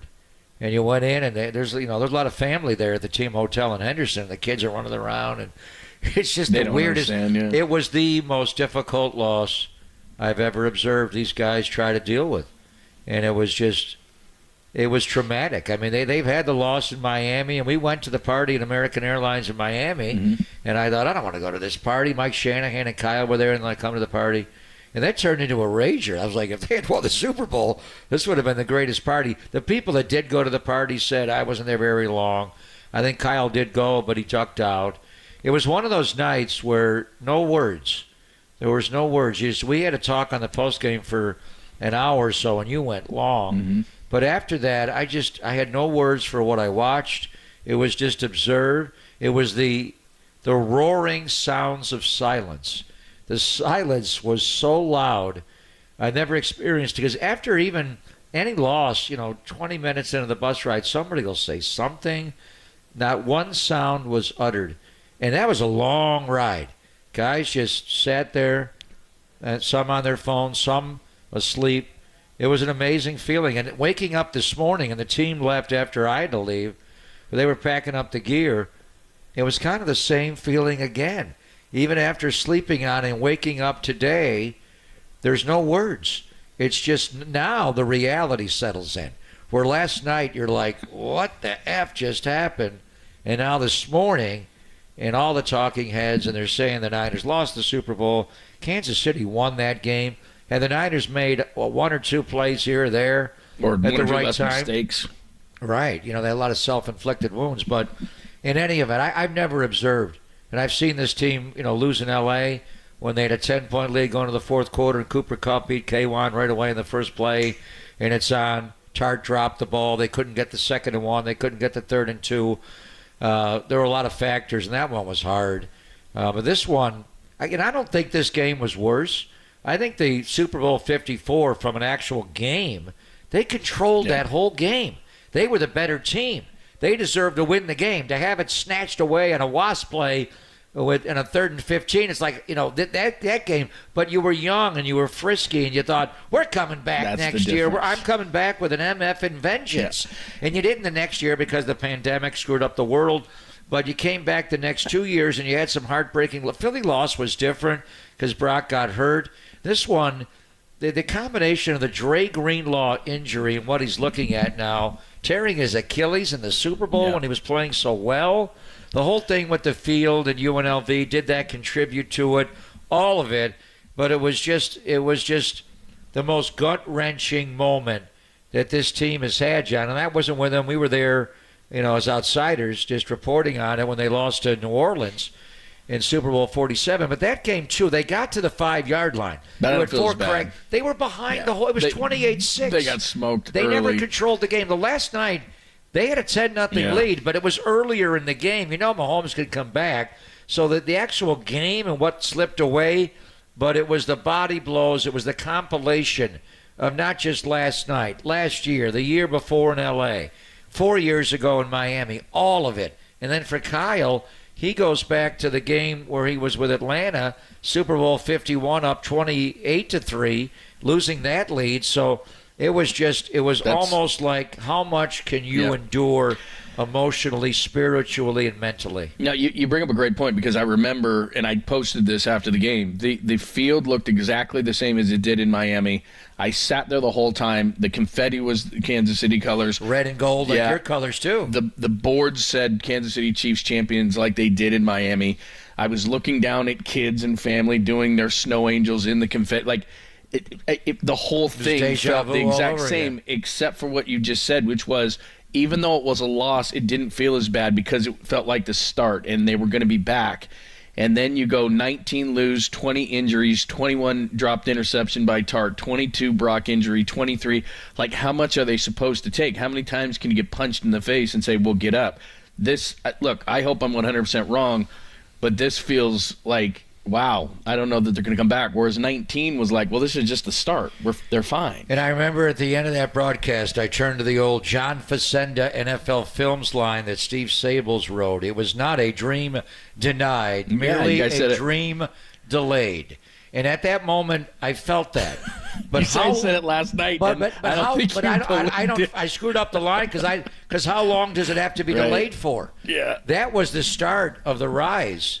To have this snatched away in L.A., have Brock, have his elbow ripped off, and then last night, it's been delayed too long now. And then for Kyle, on top of that, Super Bowl 51, look at the heartbreak he's had in Super Bowls 51, 54, and 58. Now, he'll wake up this morning, get his big tumbler of coffee, and go back at it. But I think today is a numb day because they're traveling. Then tomorrow, it's exit day. They're going to meet the media and have to go through the whole. At some point, you'll flush it and they'll get back to work. But this one is one you'll never, ever forget. Like, you'll never forget Miami. You'll never forget L.A. You'll never forget New Orleans. You will never forget. You can win the next 5 Super Bowls, and last night will be a game. And the way they lost it, there's something to it where it's Dennis Eckersley's walk-off. To have them run that corn dog play and roll right, and boom, at that moment, because you get a stop right there. Who knows? You get a strip sack, you take the ball, we win the Super Bowl. At that very moment, it's the ultimate where I was thinking Malcolm Butler. I was thinking they can get a turnover. What if you get a play like that? You're You're one play away from winning the Super Bowl one play away from losing the Super Bowl. Well, one thing we haven't talked about is, when they got the 53-yard play on the very next play, Pacheco goes left, Demo knocks it out. The ball. And Demo Hargrave grabs it. Demo played a game. So they get the ball to 9 yards. So, you're thinking maybe they could do that. You win the Super Bowl at that point. So, anyway. All right, we'll get back out the lines. We will officially make it Ask Pop anything at all. Thank you so much for being patient on the lines. And on the text line, 415-808-KNBR, 415-808-5627. Straight out to you next. Get your thoughts. The 49ers lose the Super Bowl here in Las Vegas. We're still here. Only here on the Sports Center.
Hello, friends.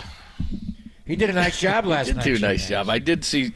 I couldn't watch it. I was laying in bed and everybody's like, "Oh, are you going out? You going out?" I'm like, "No, I'm not going out. I'm going back to my room." Could barely make it there. And so I get back to my room and I pop on The Torture and made it about a half. And then You watched the replay last night? Yeah, I watched some of it. Couldn't do it.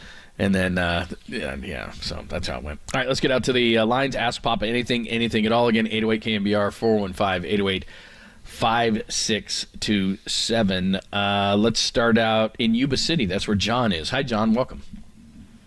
Hey, guys. Great job. Great coverage. The margin for error in the NFL, as you both know and articulate well, is razor thin. And I just want to ask Papa, are you amazed at the number of people that are criticizing Kyle Shanahan and want his head at this point? I know it's post-game and everybody gets emotional, but it's absurd on its face. The guy's in his 8th year. Took Andy Reid 19 years to win a Super Bowl. He's way ahead of the curve. No, am I amazed? No, that's just the nature of our society, and now people can have a forum to give us their opinions, whether it's you on the phone or social media. Everybody's got an opinion, and they're valid with it. I think it's interesting that they're quick to criticize every decision he makes and not look at the bigger picture about the players making mistakes in the game. And there's a lot of factors for things, but it's just for Kyle, I guess I am a little surprised that the general population, the Gen Pop, and I know the calls you got last night, John, on the post game. The whole board was ripping Kyle. But when credible members of the media, like this morning, Mike Greenberg and everybody are just ripping Kyle Shanahan, and it goes back to Super Bowl 51 to 54 to last night, the championship game in L.A., and it's just heap on him. And you have to look at scenarios in a game and why things happen. We're looking at the end of the overtime in the 3rd and 4th here, showed the play that where they don't block Chris Jones at all, and Brock's running for his life. So at the end of overtime, they blitz McDuffie, and Brock has to get the ball out. In this situation, he brought pressure from the backside, and the blocking fanned out the other side. So that's why you blitz with Spagnuolo, is you get a bust in protection sometimes. Now, do you blame Kyle on that? That's Chris Furster and them going over in the heat of the battle. They pounced there, but that's great defense. But the point I'm making is that the members of the media, they're just looking at the new overtime rules. I'm sure there was a buzz on social media about deferring, and Kyle's consistent about deferring to start a game. The overtime rules are completely different. You're down to a possession or two to decide it, not like a whole football game, and we are going to get the ball to start the second half. The math shows to do that, but there was no mention of what I was thinking about was they dragged their ass to the overtime on defense. They had to play 11 consecutive snaps on defense, and then David Lombardi further jogged our memory, and we watched it again this morning in studio here in Vegas still, John. They lost Jair Brown and Diamador Lenore on that crossing route, the 22-yarder to Travis Kelce, and Fred did a great job man-matching him all day. That one route when Kelce just jumped inside early on the shallow cross, so hard to cover, got out to his left, and Demo made the tackle, or Jair was there. They both go down. You had to play the rest of the 9-10 seconds of regulation, minus Jair Brown, minus Diamador Lenore. You had to bring Ambry in. You had to bring George Odom in. You didn't have Dre. How much does that impact your decision where, coach, you got to put your defense back on the field in 2 minutes? Do you want to do that, or no, I want to start on offense here? So it's just not so much the Gen Pop ripping Kyle, because that's what they do. They got to blame somebody. Slow hanging fruit. It's the mainstream media that does not look at every component of a football game, and they base it just on the analytics and what they're advanced in analytics. What do the analytics show as far as the overtime now that we've seen one of these games? I don't think there are any, because there's nothing to base it on. They don't have any data to base it on. Look, I would have deferred. We've talked about the different ways in the thought process with the defense. I like bottom of the ninth kind of baseball analogy, but I'm not ripping Kyle because of it, because anybody who watched CMC fumbled. Ray should have jumped on it. Trent Williams had 2 penalties on one possession on the second possession Kittle of the game. could have jumped on CMC's fumble. He never reacted to that ball. You know, the missed extra point, how that would change how Andy Reid had to call that next possession. I mean, there are all these different things. You're at the 44-yard line and just got an interception. You get 9 yards. Jake Moody makes a field goal. You're up 13-3. I mean, there are these elements, and I know that Kyle calls the plays, but to me, all those things from fans saying it, all due respect, and Media National saying it is because it's low-hanging fruit. The 2 things that people target when their team loses is their coach and their quarterback. That's it, their coach and their quarterback, because it's the lowest hanging fruit and it's the easiest to see. But if you dive down a little bit in the game, you and I were talking about this during the break.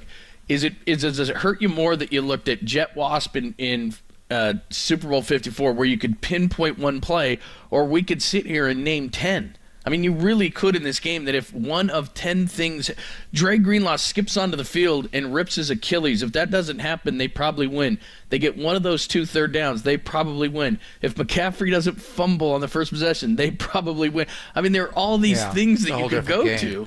Do you realize going into the game yesterday, Kyle Shanahan with a 1-loss record of 8-3 had the second highest postseason winning percentage in the history of the NFL to a guy named Vince Lombardi.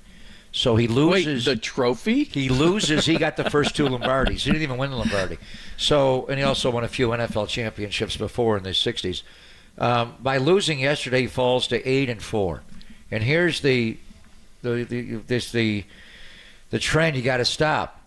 In 2019, that season, 21, 22, and this year, he's been able to win the first 2 playoff games and then lose the third. And to win the Super Bowl, you got to go on a 3-game winning streak. And this year, you skip wild card weekend like you did in 19. You got to win the 2 home games, then you lose the Super Bowl. Before, it was win the wild card game, win the divisional, and then lose the championship game. So the bottom line is, when you get into January and February football, you've got to go on a 3-game winning streak at one point, maybe a 4-game winning streak like Kansas City did. And this is one of the greatest postseason runs outside of the 2007 New York Giants. What Kansas City did this January and February to beat Miami at home. Miami looked like they were going to be a top seed, and they, faltered at the end. To go into Buffalo and beat the number 2 seed. To go into Baltimore and beat the number 1 seed. And then last night beat the number 1 seed in the NFC. One of the greatest postseason runs. But for Kyle, John, he just has not been able to get on a January and February 3-game winning streak. And when you lose a game like this, in the manner you lose it when you have double-digit leads in the Super Bowl in 54, in the championship game in L.A., in the game last night, although it was early, then the 21-0 halftime lead when it was the OC. He was not the head coach of that game, 28-3. Fans got to blame somebody, right? So they're blaming Kyle Shanahan. So I'm not surprised when we get callers and we get text and people on social media are ripping him. I am surprised when people are employed to be football experts constantly go to the theme there, when you got to look at the totality. Like, his defense was injured and they were gassed going into that overtime. You got to take the ball, you got to defer there. Well, the other thing too that I haven't watched those shows this morning, but and again, if you're the losing team, you have to find blame, and you very rarely will give credit. Patrick Mahomes is Joe Montana, is Tom Brady. He is that good, and he's only 28 years old. So he beat you. I mean, that's what Joe did. That's what Steph Curry does. That's what Michael Jordan did. That's what Kobe Bryant did. When you have that special guy on the other team, you've got to knock the champ out. And they didn't. They made too many mistakes for a guy like that on the other side who is a generational talent. You can't win that game if you make that many mistakes, and you gave him one last chance, and he did it. And we were the benefactors of that when we had Joe, and damn, we hate that guy now that he's on the other team. But that's a big part of this too, is the defense played tremendous in the first half and for a lot of the game. But in the last 4 possessions for the Chiefs, it went touchdown, field goal, touchdown, because that's what he needed to win the game, and that's exactly what he did. He's tough to beat. I think the defense went completely healthy. You got Talanoa Hufanga back. You got Jair Brown.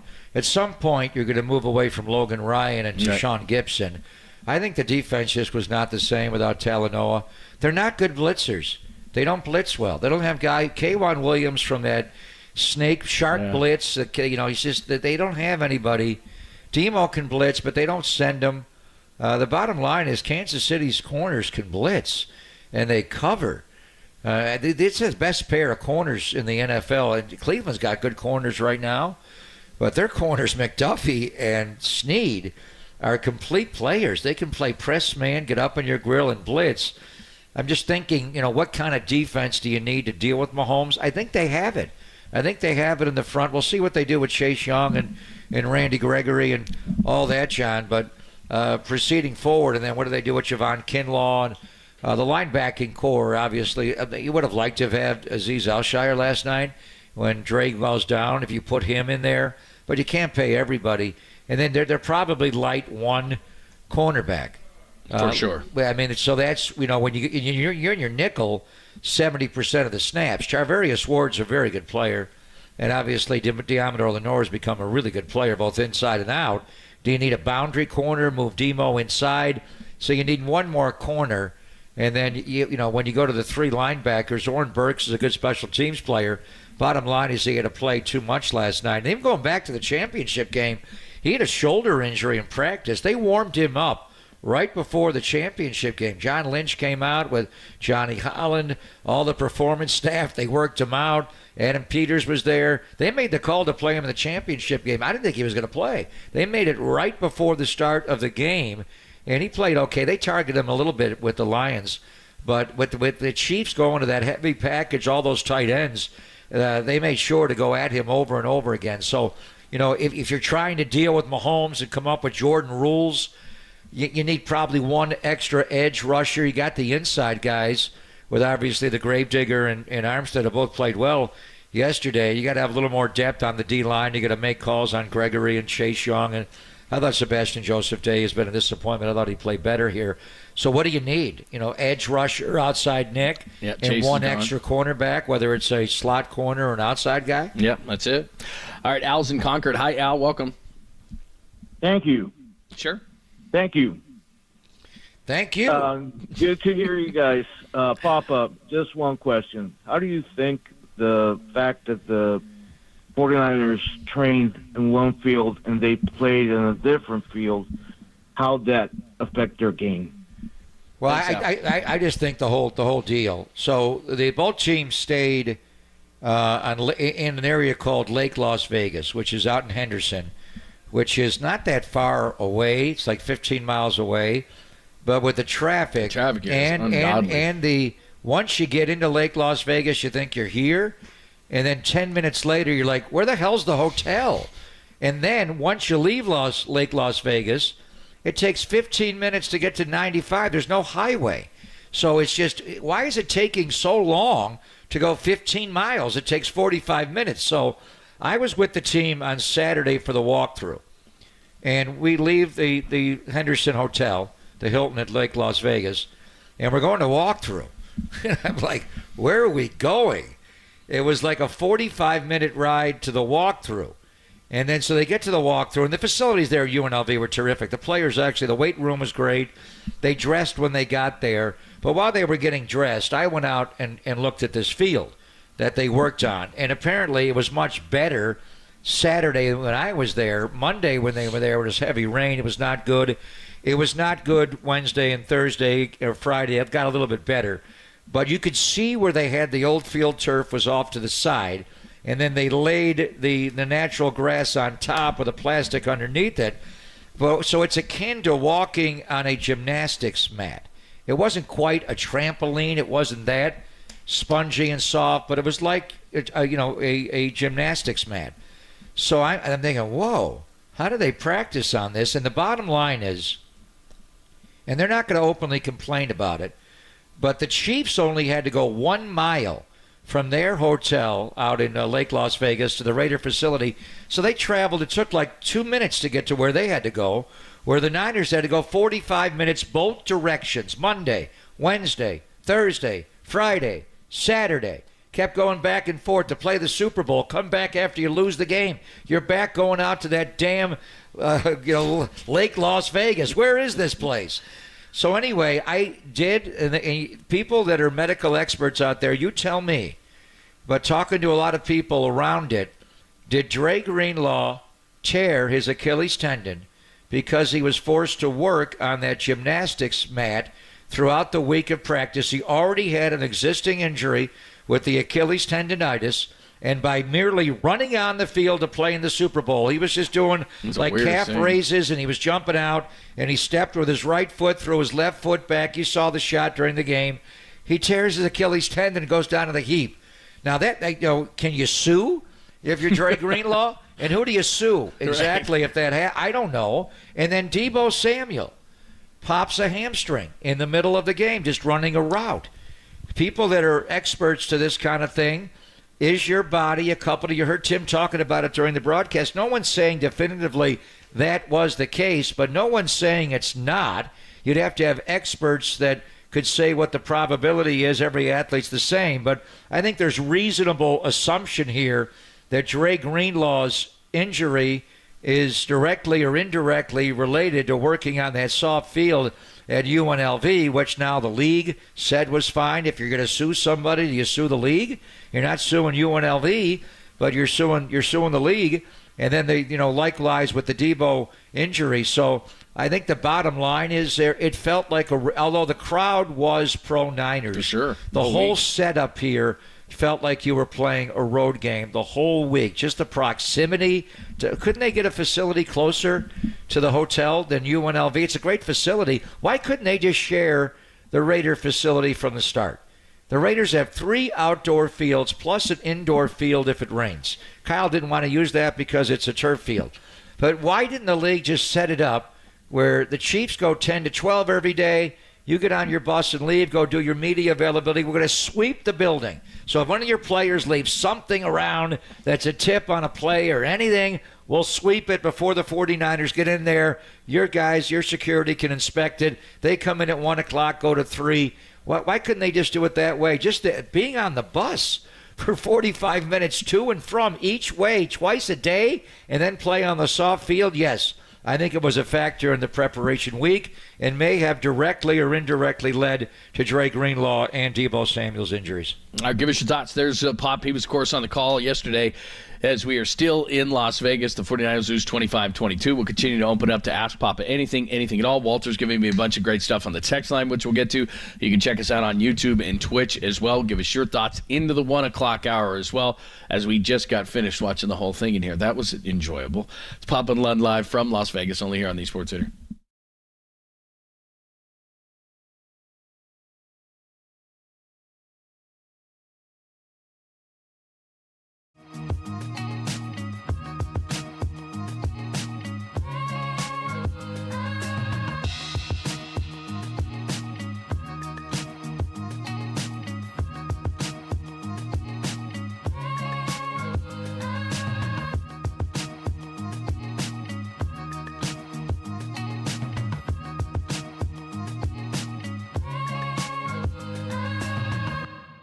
Hey, with heating bills as high as they are, proper weatherproofing is essential. Greg Papa here with one final message from Las Vegas, and that's for professionals working with a client to upgrade or build a new home. And my message is, be sure to visit Golden State. They partner with respected brands such as Owens Corning, James Hardy, and Boral Siding. Owens Corning provides a broad range of insulation, roofing, and fiberglass composite materials that are known for innovation and sustainable solutions.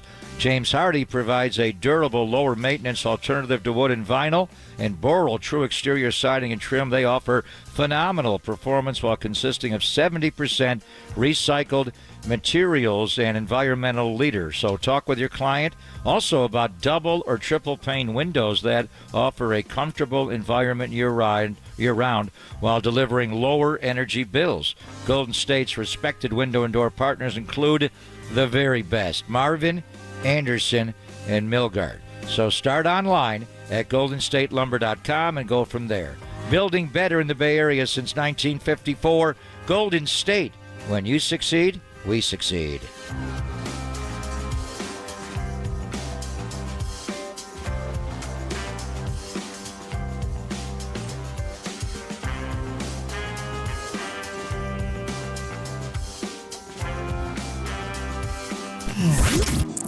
Here's what's trending now. Trending now.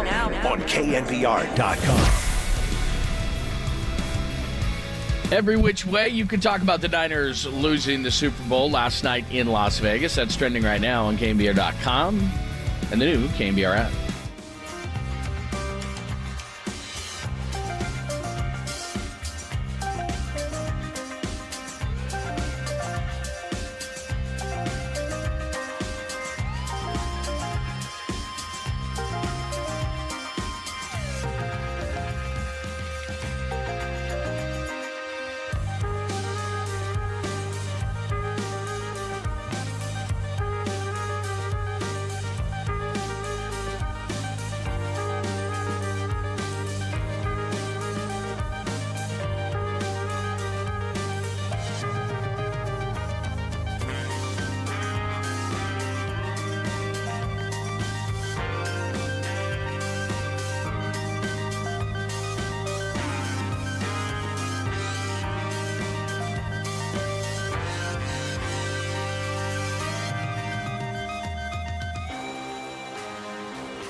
Listen to the sports leader anywhere, anytime. Download the all-new KNBR app. Now back to Papa and Lund live from the KNBR Casino Matrix studio. Casino Matrix progressive jackpots are here. Where are you? Just drop in. Please play responsibly. 1-800-GAMBLER. Yes, 100%. I mean, that's the mindset every year. I think we have the team to do it.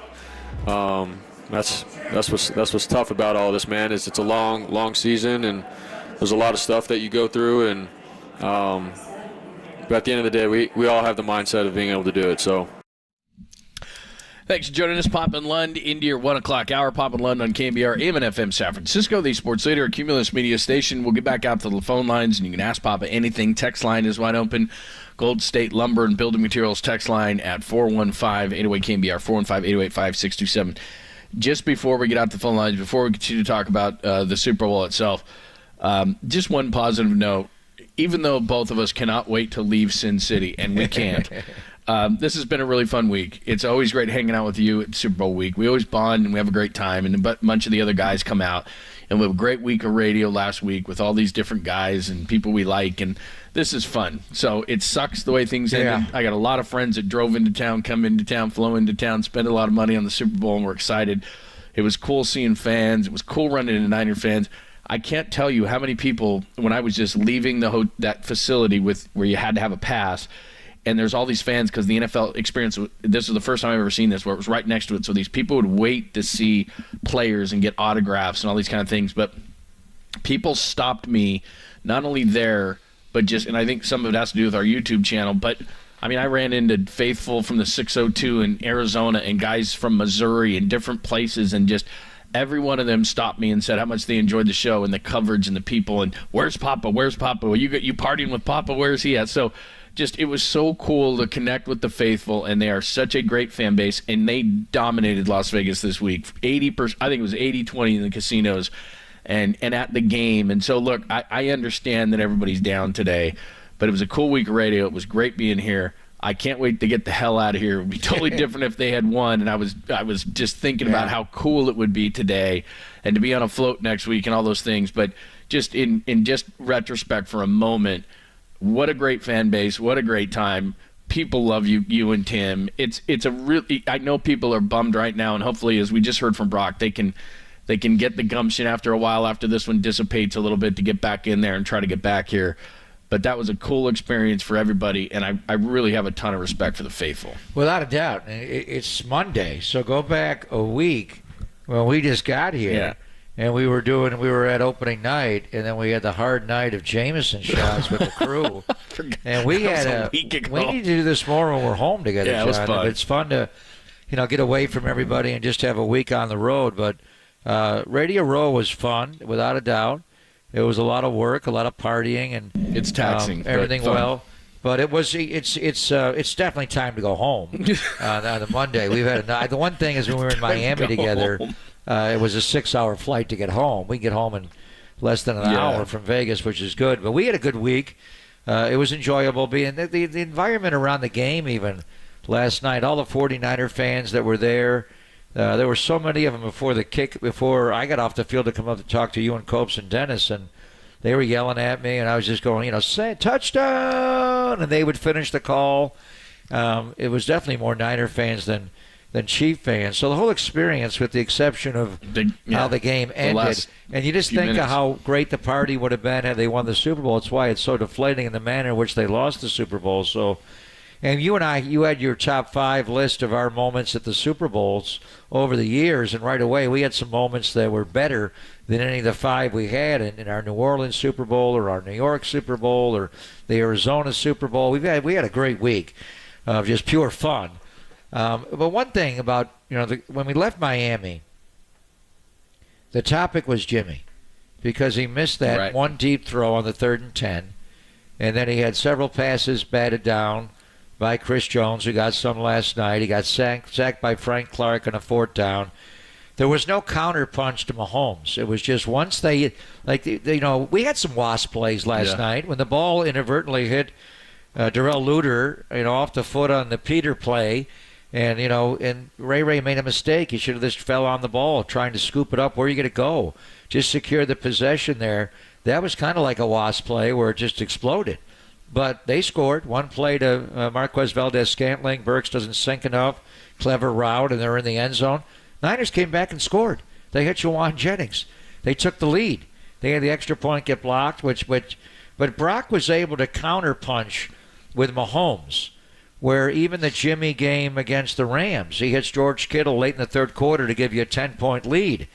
But then when you got in the 4th quarter, he began to panic a little bit. The pressure got to him. So everything we talk, go back to our week. Can Brock Purdy do this? Can he win a Super Bowl? He did not win the Super Bowl last night. Patrick Mahomes did. But as we leave here, do you not think that they do have a Super Bowl winning quarterback? They've just got to find a way to either have somebody else beat Kansas City, and all year long I kept an eye on them. And you think about all of their crazy losses they had. The Philadelphia game, Marquez Valdez-Scantling drops the deep shot on Monday Night Football. Kadarius Toney with the toe game against Buffalo. They had Mahomes melted down, would not shake Josh Allen's hand. On Christmas Day, Max Crosby goes all over their tackles in the game. Taylor mainly. And you know, Kelsey's throwing his helmet, and Andy Reid is, for a while, they were starting to melt down. So you're watching it, and I remember one day you came in and said, Kansas City's dead, they can't win. I'm like, oh, man. And it was always them. Should have been big on Kansas City on that day. I thought they could beat Baltimore. I feared Buffalo because that quarterback is like this quarterback. But this quarterback is just special, and you give him a Spags defense with those two corners playing press man. Now, are they going to lose Chris Jones in the offseason? Is he going somewhere else? I would think so, because that was nasty last year. Their linebackers are special, but you know they're going to be there for a long time. But in Brock Purdy, what did we learn? Through the comeback, the Green Bay game did not go well. The glove, the rain, all of it. He won the game at the end of that final drive. And then the Lion game, boom, 24-7. He brings you back, and you got the B.A. Ricochet, and you got McCaffrey going, and the 18 Mike and all of it. But Brock brought it home, played a great the scrambles that he had in that game. And then last night, Brock Purdy did not turn the ball over. He had immense pressure at various situations. He made some big throws. He missed some in the game. But coming away from this, unlike Miami, where you're thinking, is Jimmy good enough or not? What are our thoughts on Brock Purdy? Is he the quarterback to get this team to a Super Bowl win? Well, yeah, as we play the blame game, Brock's name hasn't come up once. Just about everybody else's had. Look, the Debo play, there was a couple other plays. But again, if you're really watching this game, I'll go back to it. 3 for 12 on third down. Average to go is 10. They jam the receivers at the line, and they bring the blitzes from the edge. Brock Purdy didn't have a lot of time to throw, didn't have a lot of time to decipher. And like you said, guys weren't getting off the line except for Jawan Jennings. Go back. I mean, for Debo to be targeted 11 times and only get 3 of them, there was a lot of just throwaways in situations, and he just wasn't getting off the line. So Jawan Jennings saved you. Ayuk had a couple of plays. The 18-yarder was a big one, but there wasn't a lot of plays for him. There wasn't a lot of places for him to go with the ball. And then McCaffrey did get 30 touches, but 8 catches out of necessity, 22. He didn't have a great average. He got for 80. But, other than the play down the left sideline on the final drive where they had to settle for that field goal, didn't make huge plays. So based on all that and the way that the Chiefs defended the Niners, I think Brock Purdy played a solid game. When you look at the list, first of all, give Chiefs credit first, but when you look at the list of people you want to blame, Brock Purdy's name's not on that. No, not at all. I think that's the point. We can, unlike Jimmy in Miami, where you're wondering when he missed Emmanuel on the post route in the 3rd and 10. Will Sam Darnold get a starting job in the NFL this offseason, or a better backup job where he could maybe be incentivized to? This year, part of the lure was Brock just had, Tommy John, internal brace, who knows? He had to get a bet, yeah. Are they going to be able to keep Sam Darnold on the roster, do you think, or is he going to move on? Because I think in Sam Darnold, you have Brock Purdy as your starting quarterback and Sam Darnold as your backup quarterback. You're solid in both spots. Do they have to go out and get back in the quarterback market for a backup? I think you bring up a good point in that Brock is clearly the quarterback here. He is healthy now. You're probably not getting a chance, so he and his agent are probably going to look around and say, okay, where's a better opportunity for you to play? Wouldn't you think? Jimmy Garoppolo's in town. You want to bring him back? I don't think he's here. I know how you vote. I don't think he's here. Imagine Jimmy. Where was Jimmy watching? How about Jimmy picking the Chiefs to win before the game? I saw that. Where did you watch the game yesterday? Probably somewhere. What he's Illinois somewhere? Yeah, somewhere in Chicago. I don't know. So at a pizza joint. Yeah, you talking Italians? Can you believe we've been here only a week? It seems like we've had a residency Seriously, here. I feel like Wayne Newton. I've been here forever. Like Bruno Mars. And I'm coming back in 2 weeks to watch you two at the I want to go there to the Sphere. You should go, When are you man. going? Your birthday? Yeah, we're literally February going. 21st on your birthday? I'm taking a week off. I'm going back home, recovering, sleeping for a week, and then I'm going back here, which is. I will meet you here. I thought it was a good idea at the time. All right, Chris is in St. Helena. Let's get back out the lines. Ask Papa anything at all. Talking Super Bowl. Welcome, Chris. Hey guys, how you doing? We're doing okay. We've been better. Me too. Listen, I just wanted to say, as I saw that image of Kelsey go up to Reed and manhandle him, Yeah. I thought to myself, even if these guys lose, I'm so happy I'm a Niners fan. I loving these guys. You just go down the list. All the guys that we have on the team they're such good guys. We've got such a good team, and everybody's hurting right now. And I hurt with them, but I'm happy to hurt with these guys. I'd rather hurt with these guys and celebrate with those guys. That's the main thing. I'm with you. That's a good point. And just some of his podium antics. Kelsey takes it too far. He was doing the Viva Las Vegas. He has no class at all. Well, I'm sure Taylor was loving the fact that she could see her future when he was screaming and berating the head coach of the Chiefs. My God, man. He knows to get you the ball. He got in his ear hole and he bumped him on the sideline? Weird. Wow. Yeah. Well, just to your point of when Dre Greenlaw left, I don't know if people know this number, but he was one catch for 1 yard in the first half. The whole first half. Dre's gone. He goes 8 for 92 in the second half. That's no coincidence. By the way, do I take off my friendship bracelet that I've been wearing all year? It's too late now. I saw that during the week, and I thought, he's got a Taylor Swift. Now, I know this whole thing for Taylor Swift has been good for business, but in the Bay Area, are her record sales just going to plummet now? Yeah, never. How long before we listen to anything from the Swifties again? Well, I don't know that I've ever intentionally listened to anything of hers, but I certainly. I went to her concert this year, and you liked it. My favorite eras of the Eras Tour is the red era, but I didn't know it would be red and gold for Kansas City. I thought it was red and gold for the Niners. Oh, man. Seriously, in the Bay Area, all of her Swiftie fans out there, are we done with her now, at least for a month or 2 months? Is it 2 months? She's achieved. Yeah, plus, I mean, it's like I don't know her music well, but I knew that there's a lot of upbeat, although the words are kind of like about breakups, I guess, and stuff like that. But yeah, I mean, it's like, well, they're everything. Like they were last night. This is what pissed me off. I just remembered this. So I'm walking with all the gear. I get back and all that kind of stuff, and I'm walking through, and there's some people, and a couple of people were going to go out and have drinks, and they asked, and I said, absolutely not. And then as I approach the elevator, they've got her music blaring, and I'm like, come on, man, really? She's won 13 Grammys and 1 Vince Lombardi trophy already. Plus, I hate her in the regards, and I don't use that word a lot, but I dislike her because she's a front runner. I mean, she liked football for like 1 year, and they won the Super Bowl. Isn't she an Eagles fan? She was. We don't hate her, Swifties. Take it easy. Take it easy. All right, we'll get back out to the lines. A lot of people want to ask you lots of questions about the Super Bowl. Get it out. Feel better. Papa Lund. And tomorrow we're talking Warriors and Giants. Yeah. When did pitchers and catchers report? Valentine's Day? 2 days. I think isn't it 2 days? Valentine's Day. The 15th, yeah, 2 days. Is tomorrow Valentine's Day? No, oh, my God. Right when the Kansas City Chiefs have their parade. Oh, today's the 12th. If you want to have your heart broken on Valentine's Day, what are we going to do with Holthus again running that parade? I don't want to hear that. City? Jeez. Great. 2 days from I don't have a dinner reservation. I'm telling my wife that right now. I need to go sleep. All right, it's Papa Lund back out to the people next. We're live in Las Vegas. Only here on the Sports Leader.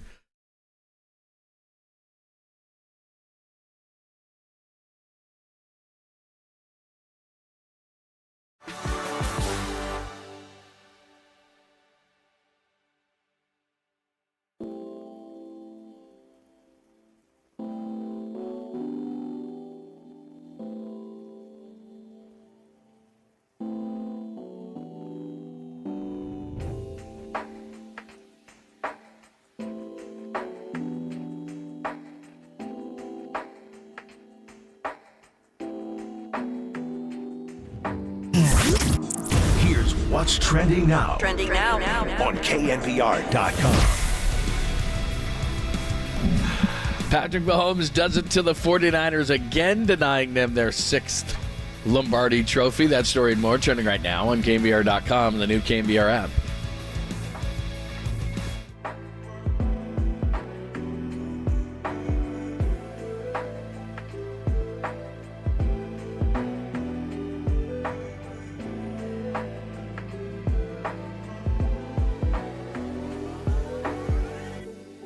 Greg Pop on KNBR and still in Vegas. Can't wait to fly home tonight, and many reasons. Not a lot of sleep here in Vegas, and I got to get back to my sleep number bed. I miss so many things about the Bay Area, but mainly my sleep number bed. 80% of NFL players sleep on a sleep number bed. It is the number one quality sleep goal that you're looking for. It improves your lifestyle. Everything about it is just top level. You want to be in a Sleep Number bed. If you don't have one, take advantage now of Sleep Number's President's Day sale. You can save 50% of the Sleep Number limited edition smart bed. Plus, you get a free home delivery when you add a adjustable base. It does end a week from the day on President's Day, so the sale ends Monday. February the 12th. So take advantage right now. Only at Sleep Number stores or sleepnumber.com. Sleep Number is the official sleep and wellness partner of the National Football League.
And now, time for the Protect Your Assets with David Hollander Business and Technology Report.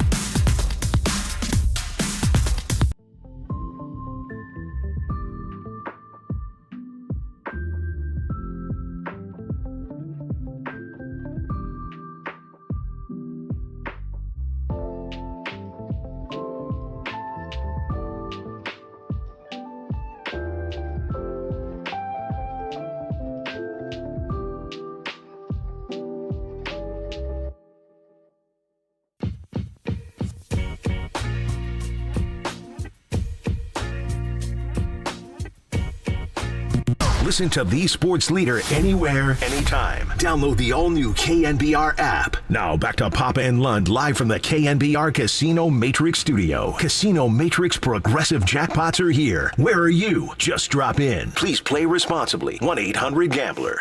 I mean, we all hurt. I mean, everyone knows how it feels, and don't have a lot of words for it, but obviously we're hurting. Our team's hurting, but that's how it goes when you put yourself out there. I'm real proud of our guys for no regrets with our team. I thought our guys played so hard today. Not everything was perfect by no means, but I'm going to lose with a group of guys. It's do with those guys anytime. And we'll take some time. We'll get over this, and come back next year ready to go. You can hear it, a little bit of a tremble in Kyle Shanahan's voice. That's one of the questions today. Can the 49ers keep fighting back from these things? Something we'll talk about in the offseason. OT decision to take the ball has been a conversation point. Obviously, tons of mistakes by the 49ers. Patrick Mahomes is just that damn good, stealing championships from people the way that Jordan used to or Montana used to. You got to give the Chiefs credit. However you want to decipher this thing, we are here for you at 415-808-KNBR, 415-808-5627. This is a good one. This is Matt. Hi, Matt. Welcome. Hey, gentlemen. I love everything you all did all week. I think you all deserve Marconi awards. You know, you guys are just world class. I know I'm on 50,000. That's very nice. You just made our day. Well, way to go. We appreciate it. Thank you. Yeah, I know I'm on 50,000 watts right now, but it really feels like 50,000 tears streaming, man. I use the 49ers as kind of like an inspiration for me in life. Going to school, working, commuting, going broke, never quitting. And it just, I guess my question, Mr. Papa, Mr. Daddy, how did you respond going back to the real world after, living in fantasy land, watching from the tube, Yeah, how did they handle the game after it was over last night, you mean? Or what do you mean? Yeah, just, feeling it. What's hard for me is I'm not involved in the game. So when they win a big game, I don't feel like I can jump in the middle of a celebration because I didn't do anything. They did it. But when they lose a game, there's also that detached feeling where I really didn't play in the game.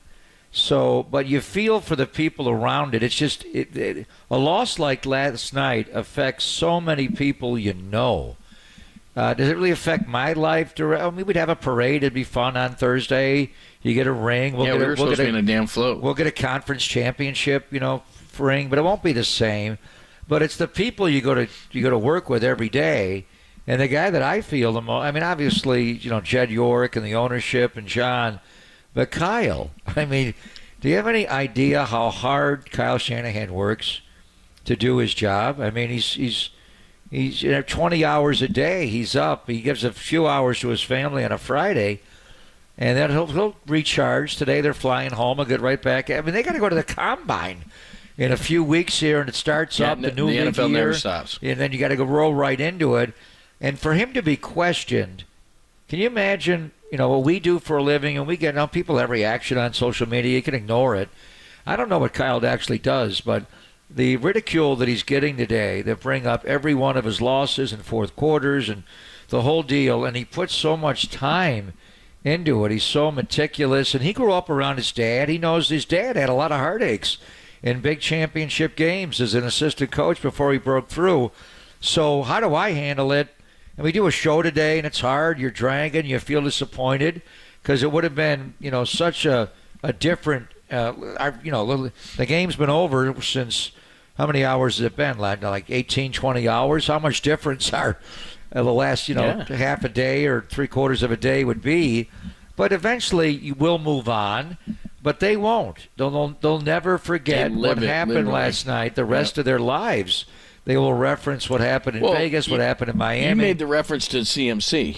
The dude is thinking to himself, if I don't fumble that ball to 27, but every play, he's so self-critical. Yeah, right. Himself. And so I just think that each one of these guys is probably doing that. Nick said it right after the game.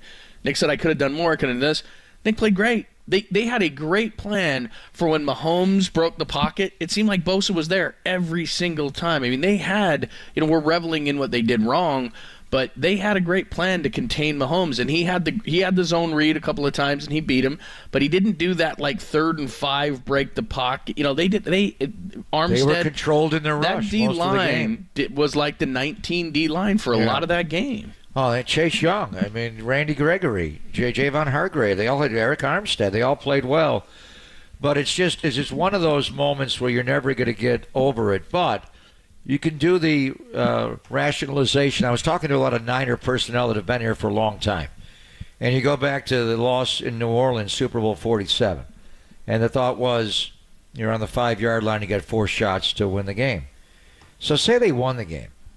Does Harbaugh get an extension? Yes. Does he stay longer? I don't know. Things began to crack in his personality after they lost the championship game. Maybe he gets more power hungry. And then, with the Buffalo Bills, if Scott Norwood makes that field goal, the Bills fans want to say we would have won 4 Super Bowls in a row. Well, maybe you don't come back to the Super Bowl. Maybe you don't work as hard the next year. Every year is different. So the point is, what if they win the Super Bowl in Miami in Super Bowl 54?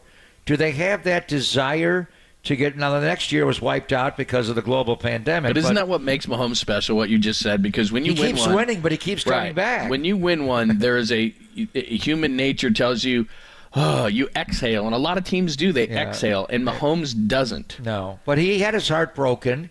I mean, his first championship at home, they had a home game against Brady. Charvarius Ward, then a Chief, comes up with an interception to win the game. It's over. And D Ford's offsides. They go to overtime and they lose. Then when they went to Tampa in the Super Bowl and that pass rush was all over him, he lost that game. But he's won 3 of them, but he keeps coming back and fighting. So you don't know. I mean, how do they, at some point, they're going to go back to work. And for Bosa and McCaffrey, it'll probably be next week. Right. Hell, it may be this afternoon when they land. So do you use this as a motivator? There's a part where, first of all, it's only a football game. Nobody died. You're just going to move on. They're going to get in their Bentleys and drive to their mansions and live a great life. But, not all of them, but, but it's going to be hard. And for people like Trent Williams later in his career, how many shots do you get at this? Bosa, he's already thinking, I've played 5 years in the league, and I've been to, 2 Super Bowls and lost, 2 championship games and lost. When am I going to break on through and win one of these? So can they use that as a motivating factor to go back to work? And then the real thing is to look at the roster, and you're going to lose some guys, you always do. For a long time, when they lost in Philadelphia, what did you and I do? How do they beat the Eagles? How do they beat the Cowboys? The Lions are on the come. How do you beat the Lions? How do you beat the Rams the way they've redone it? How do you beat Seattle? Some of these teams in the NFC, you're always looking at your division and your conference. In my mind, I'm always looking at the team in red with the white face mask because of that quarterback, the coach, Spags, Dave Tobe, their whole organization. Right now, they're the yardstick. What do you have to do? Do you just come up with pure pass rushers? Do you build a new gold rush? And you already put a lot of money in Armstead, Hargrave, and Bosa. Do you need one more? What do you do with Chase Young, Randy Gregory, Sebastian Joseph Day? Javon Kinlaw played well this year. You didn't pick up his 5th-year option. So as you're looking at it, do you just build the best football team you could possibly build to beat all comers? Or are you thinking, I got to come up with Jordan rules? What is the plan to beat Patrick Mahomes? How do you do that? I think the thing that hurts the most to me is this path that they had was the path, because they smoked Dallas when they needed to. They smoked Philly when they needed to. There was a lot of teams who had injuries. Teams got knocked out of their way. They came back against Detroit in a very improbable way. They just, Cincinnati had Joe Burrow hurt. There was a lot of things that went the 49ers' way this year, and they still didn't do it. And I think that's what hurts too, because like you said, look, give it up to Mahomes, and when they're in that, and this is why we never give up on the Warriors, because we know the championship mentality that they have, and the Chiefs have that. So you have all these opportunities. You had an opportunity last night, and you didn't win it. And like you said, time will heal, but how many times will these guys come back? It's funny you mentioned that line, because at the end, when you guys left, the dream delayed. In 2019, Tim not a said, dream denied, merely a dream delayed. In 2020, I remember sitting in the booth listening to you guys say that, and I believed you. I believed you. Last night, I couldn't get the line out. Last night, I was like, "Well, how long you to delay it for?" I mean, that's 5 years. I mean. Is I just was like, and staring at that field, and it was the same. It was deja vu all over again. I mean, well, you know what? If you want to call somebody and empathize with a damn Patrick Mahomes, call my friends in Buffalo. I know. Call Sean McDermott. Those guys built their entire roster around beating Mahomes. They keep winning their division. They've had problems with Burrow, but it's Mahomes. They can't beat Mahomes. They can beat him in the regular season every now and then. They can't beat him in January, and they don't even make it to the Super Bowl. So look at and they went pure pass rushers. They went out and got everybody, drafting guys, and they brought in Von Miller, and then, he gets hurt, and now he's a shell of himself. How do you beat him? Do you beat him with just pure – the model would be Tampa Bay and their front. So do you just come up with a pure NASCAR? Yeah. I mean, and John and Kyle have done it. Mm-hmm. No one could invest more, draft capital, trade capital, U.S. currency, what they're paying their D-line. They got 3 of their highest-paid players around the defensive line. You got to add more. If you're solely looking at we've got to beat him, and everybody, as long as you build a great line, they can still take down Stafford and Goff and Dak Prescott and everybody else. You got to get in the way. But what is the right construction of a roster, a right formula? Do you have to change your defense at all? Do you need to blitz more? Yeah. What do you do with their blitz? What do you do with this guy? I think that you can't just look at one team. I think what you have to do is, like, for example, in the offseason, especially losing Dre and not knowing when he's going to come back, the identity of the 49ers is defense and toughness. So they've got to figure out who replaces Dre, who's opposite Bosa. Okay, you got Hargrave, but you got to build some depth inside. You might lose and probably will lose Kinlaw. What are you doing opposite Ward? You can't have an Ambry Thomas kind of a thing. What if you bring Kinlaw back on a lesser number? If he would.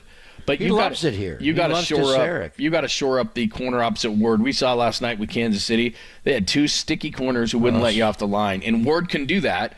But they don't have a guy opposite. Demo Lenore can do that. You are in a game like this in which Andy Reid can target a specific place. You've got to get that corner opposite Ward, because Demo's good. He can jam too, but you got to get that one fixed. When Kansas City let Charvarius Mooney Man Ward go, I am thinking, what are they doing? They've got to deal with Josh Allen and Joe Burrow and Justin Herbert. Because Snead's a fourth-rounder and McDuffie's Snead was a fourth-rounder. McDuffie was a first-rounder. Jalen Watson was a seventh-round pick. He's the guy that had that 99-yard pick six against Justin Herbert on Thursday Night Football. Look at how young their defense is. They have the youngest defense in the NFL. Now. I don't want to talk about it. Well, I'm just saying, you got to beat those guys. When we left Philadelphia last year, we got to beat the Eagles. Yeah. Well, the Eagles had to let so many players go because they had to pay the quarterback. Lee Steinberg's already restructuring Mahomes' deal. You've got to beat the Kansas City Chiefs, John. I thought somebody else would beat them this year. Miami couldn't do it. Buffalo couldn't do it. Baltimore couldn't do it. We almost did it. But how do you beat this guy? Well, it starts with the defensive line because they did play last night for a lot of the game like the 19 line. Chase Young was what he was supposed to be in the first half. Hargrave played much better.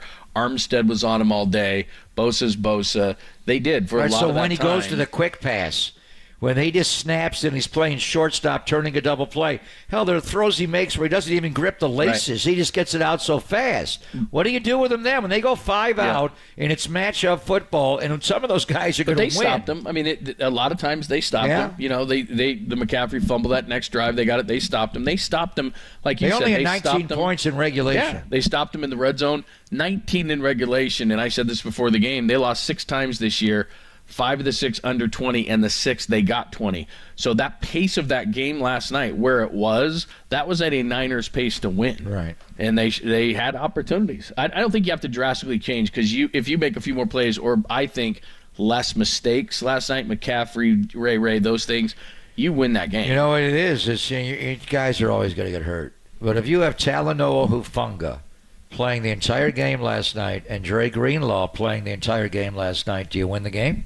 I don't think it's a question, because when Greenlaw went out, they, like you said this earlier, they put Kelsey in motion to see what was going on, and if Burks was with him, side. They went, that's where we're going, and that became, there was too much of that going on in the field where they could target, certain areas of the field and certain players. I thought they'd move Charvarius Ward onto Kelsey at some point. They just never did that. All right, give us your thoughts. 415-808-5627, 415-808-KNBR. You have heard our thoughts on this thing, whether it's to make you feel better, a question, a comment. We'll get to them coming up next to the top of the hour, and then Tolbert and Copes will jump in, Pop and Lund live still from Las Vegas on the air. Can we get out of here? On the Sports Leader. I guess my question, Mr. Papa, Mr. Daddy,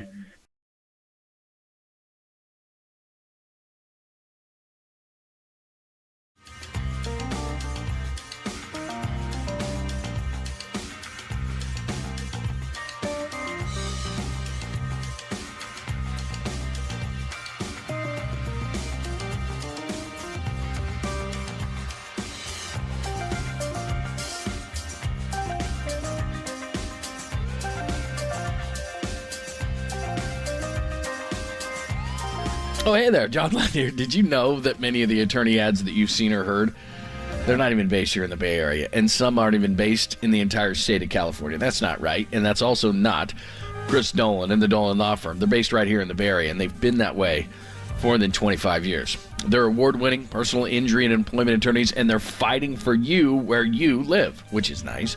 So if you've been discriminated against at work, wrongfully terminated, or sexually harassed, your rights matter. Go to DolanLawFirm.com, DolanLawFirm.com, and learn more about your rights. And unfortunately, over the past year, Chris and his team, they saw a sharp increase in no-fault injury accidents. Now remember, motorcyclists, pedestrians, cyclists, children playing, they're all around us. So please be careful, and let's work together to make Bay Area is a safer place. And I know we got rain coming up, so you got to be extra safe with that.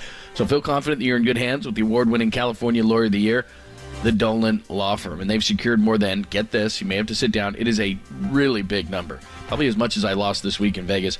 Billions, secured more than $1 billion with a B in verdicts and settlements on behalf of their clients. But you pay nothing up front. No hourly rates, no upfront fees. They don't get paid unless you get paid. They live here. They work here. They win here. DolanLawFirm.com.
Wherever you are around the globe, stream your faithful home of 49ers football 24/7, 365 on KNBR.com. This is the sports leader.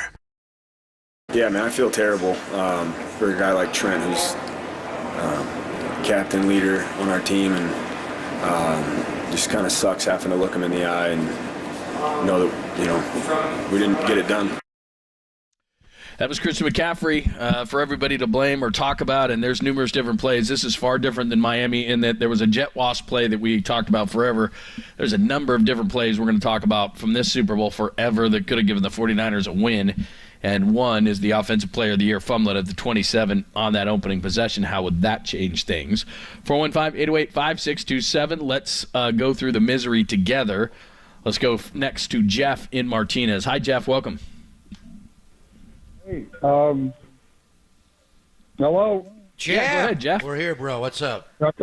Hey, listen, how do you follow that call? 50,000 watts, 50,000 tears? Oh, my God. I know, right? You got anything like that for us? We had quite a week. I waited 2 hours to follow that. So take your time. Things. So one thing, my question, Papa's question last week that young lady, I think Cynthia, was her computer model. Yeah. Cynthia Freeland, 25-23. Yeah, bet her. Are you kidding me? Yeah, she almost nailed it. It was 25-23. Man, She said nailed it. 25-23. My gosh. And you were like, how do you get 25? Well, now we know.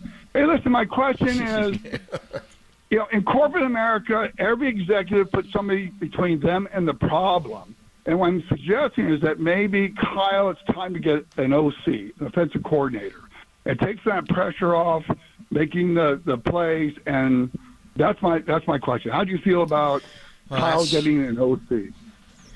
Yeah, have somebody actually call the plays on game day. Well, I think he's young for that, and that's his passion. Mike Shanahan did do that, and he did it with Kyle himself.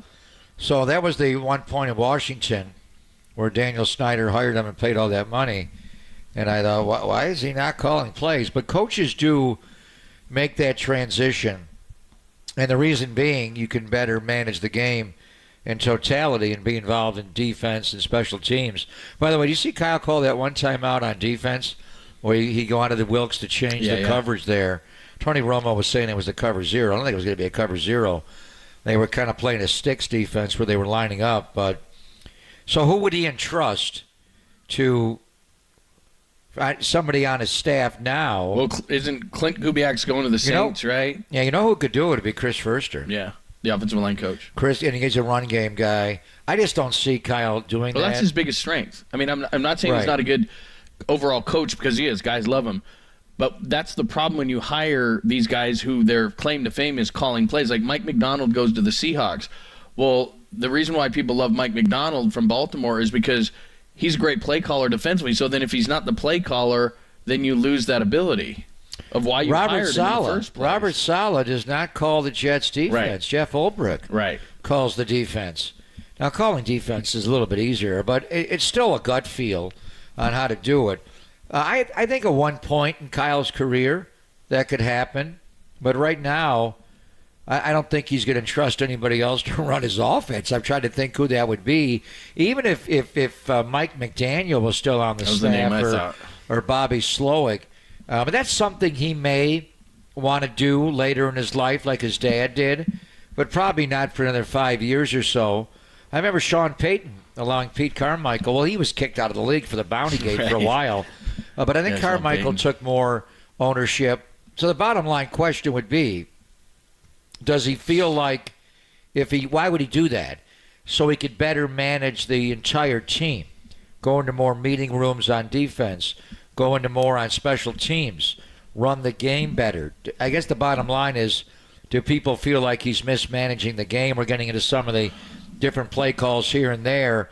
If he thought he could manage the overall game better, it's something I think he would be open to, but I don't think right now, because it'd be probably the most important job of anybody in the building. Can you imagine how he'd ride that guy's ass? Well, outside of the quarterback who has to execute the play call, what's the most important job in every NFL building?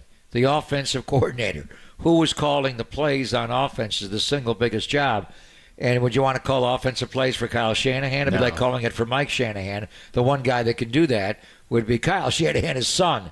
So at some point, maybe, but not right now. No, I wouldn't. I wouldn't want to do that, because we've read the things, and you know Kyle, how intense he is and how you'd have to answer to him. And that's his greatest strength. One thing that coaches did do, I'm trying to remember who it was with. Like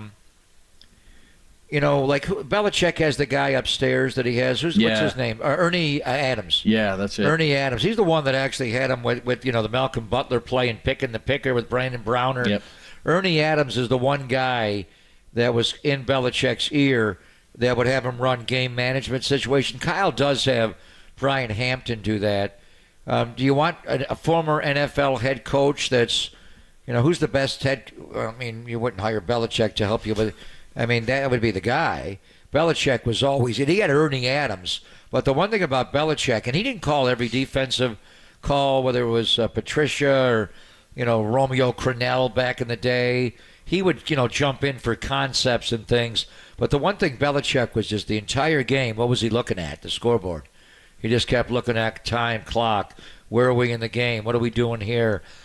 So if you wanted to have one guy, and Brian Hampton does do that, and he studies the analytics, he's good at it, but would you want to bring somebody on staff that's a former head coach? The one guy that John is tight with is Herman Edwards, but Herman was not a great game manager. Yeah. That's the one thing that got him going. So who would be out there that you would trust if you wanted to bring somebody on staff to help you with game management? There was a time there where ownership around the NFL was making coaches hire. Yeah, I remember Who's that. this Ernie Adams guy? Belichick's got him. We all need an Ernie Adams or a former coach to come in and be a game management consultant. Maybe you want to hire somebody like that to help. That's a good idea. All right, 808 KNBR. Let's go out to John next. Hi, John. Welcome.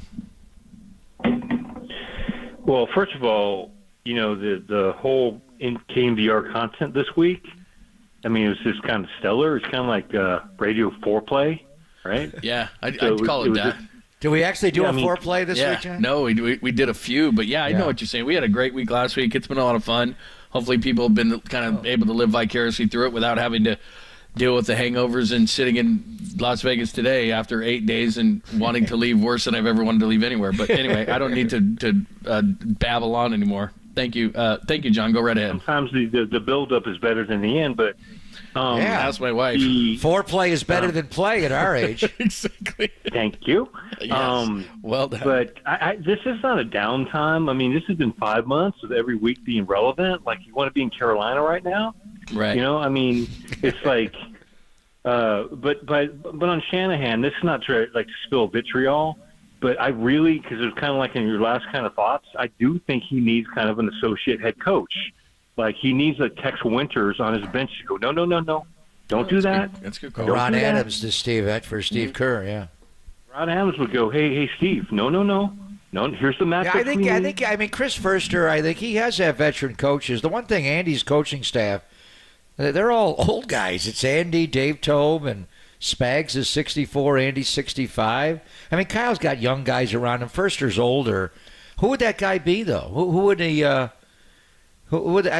bottom line is, is Steve Wilkes' job safe, do you think, ultimately? That's a good question. That's a good question, because they weren't as good. I mean, they were good last night, although the last 4 drives for the Chiefs was touchdown, field goal, touchdown. So, I mean, is he safe? I mean, I don't know. That's a good question. There might be a change there, because they got to be better defensively. Robert Sala's not going to get fired this offseason, is he? I don't think so. No. The media is sharking him, though. He could get fired middle of next year.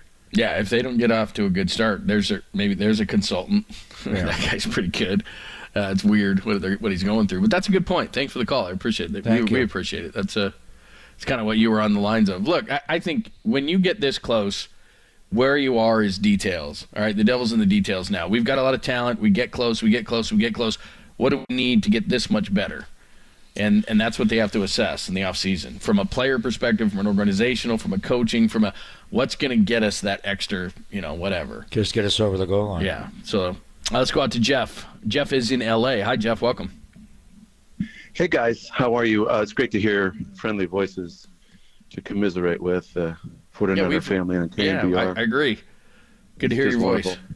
Yeah, so thanks for being there for us crying in our beer. But yeah, I hear you. Literally. My question is for Papa and the guys, you guys both. Loving the kid from Iowa State, Brock Purdy, I feel like has a certain magic about him. And you talk about a stellar early career for Pat Mahomes.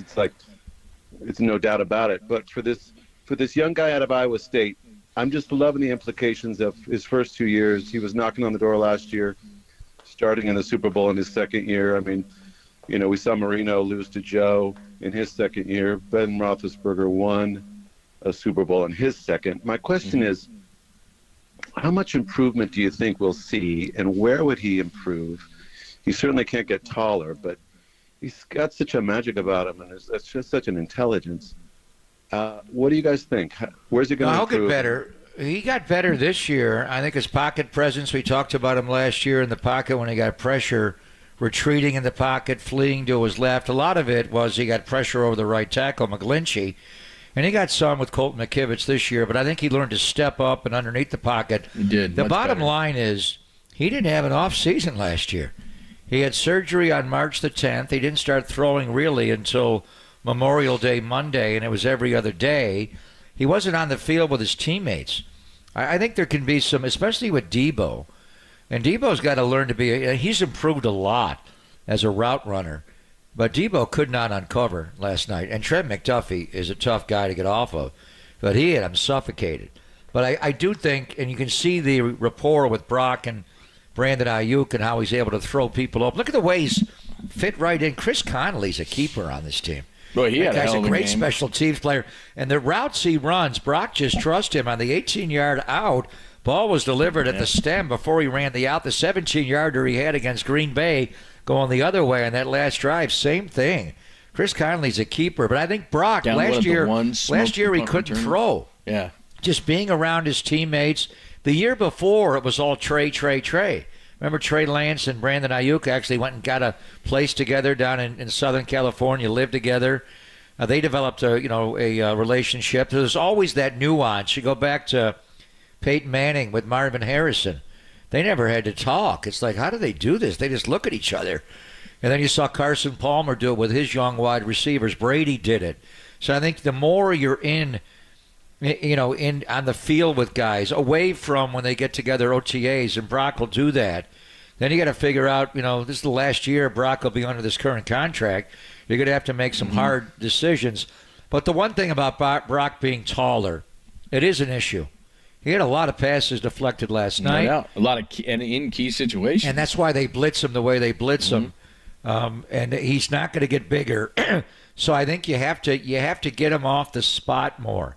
And they do a lot of it naturally with the keep and the boot game off the stretch. And he keeps it across, John. But I think you just got to roll the pot. Look at the game-winning touchdown they threw last night. A little bit of a sprint right off that.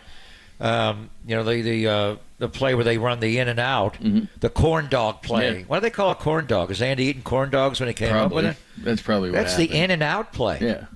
Go in and go out out burger, just like do they have in and outs in Vegas? They do have one. Yeah, they the do. Strip. Right by the state, you can walk. They from just the stadium opened. to it. They just opened one. Yeah, right by the stadium. You could walk right to it. Yeah, end of the game. So anyway, I think moving Brock, just don't sit there in the midline so much. I thought they'd move him more. They did sometimes, and then some of it was out of a necessity. But I did think that they would move him out more, especially. And he's good at it. When they started knocking passes down, I thought start moving him, and they really didn't a lot.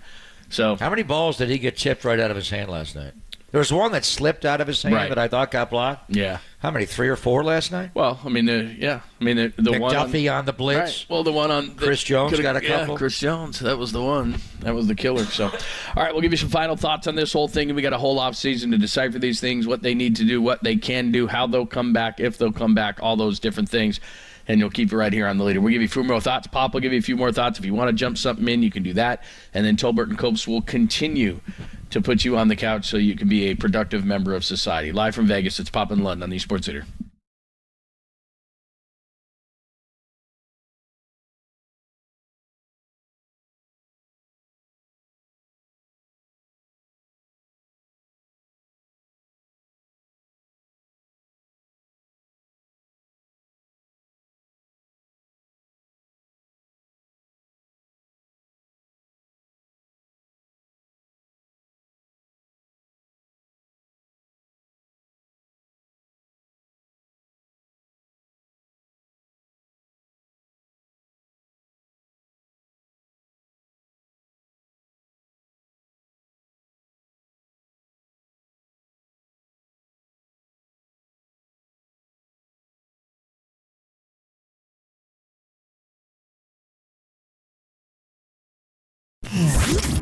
Here's what's trending now. Trending now. On KNBR.com. Did Kyle Shanahan do the right thing by taking the ball in overtime? That story and more trending right now on KNBR.com and the KNBR app.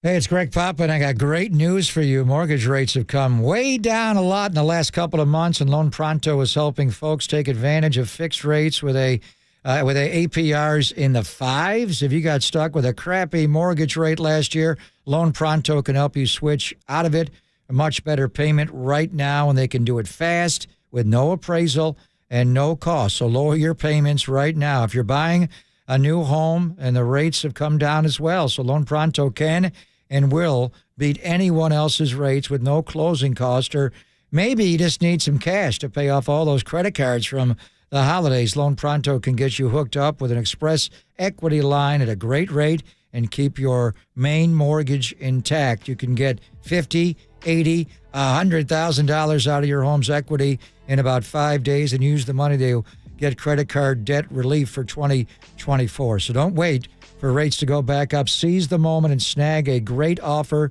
for a new home purchase, a full refi, or just get some cash out of your 808-5721, 415-808-5721, loanpronto.com. Again, the number 415-808-5721.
Listen to the sports leader anywhere, anytime. Download the all-new KNBR app. Now back to Papa and Lund live from the KNBR Casino Matrix studio. Casino Matrix progressive jackpots are here. Where are you? Just drop in. Please play responsibly. 1-800-GAMBLER. Hey, we got to get out of here. Let's go, John. You got a flight to catch. Yeah, we got to go. Hey, thanks for listening today. Hopefully you feel a little bit better. Hopefully we're therapeutic. Great work. It is so much fun hanging out with you and then watching from the call. Watch you guys. I feel better. Yeah, I 4 hours with you. Hope you do. On the couch. Yeah. I feel better. Plus, you guys, I'll tell you what, man, you guys are awesome because it was fun. We were next to Kevin Harlan and Kurt Warner in Westwood One, and we were talking to those guys and talking to you, and just you guys. I got to tell you, I know the season didn't end the way we wanted. We got to the Super Bowl here. You guys are awesome. It was a lot of fun hanging out with you guys all year, and this was really fun, even though the result not a dream denied, merely a dream delayed. How many years will it be delayed? He was going to say that. Hey, thanks to all the listeners. We'll be back tomorrow. Hopefully you feel better as time passes, and we got lots to talk about, of course. So Warriors tonight in Utah. Yeah, Warriors. Giants got spring training coming. Catchers. NFL always off season, is never off of the radar. So when's the combine, like next week? Yeah, I'm ready to go. Let's go. I've already got my draft stuff ready to go. Let's go to Indy. All right, thanks as always to Walter and Danny, who do a tremendous job. All the guys out here, Mike, not only Holer, but our tech guy Mike Connell, and all the guys that did such a great job. We had a great time in Vegas, even though it didn't end exactly like we wanted. Thanks, Pop. Crapped out in Vegas, yeah. Sorry. All right, we're on our way back to the Bay. They are next. That is Tolbert and Copes, only here on KNBR AM and FM San Francisco, the Sports Leader Cumulus Media Station. Dang it!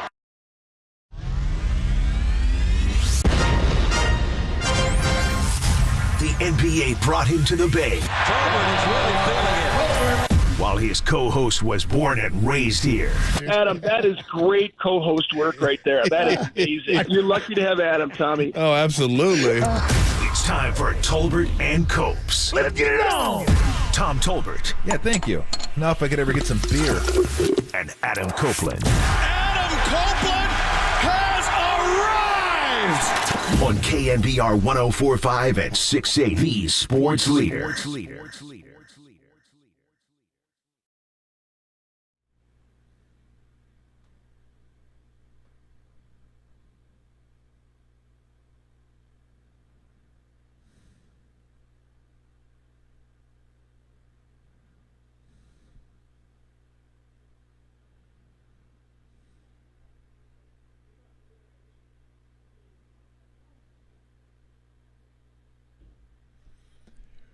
What is shaking?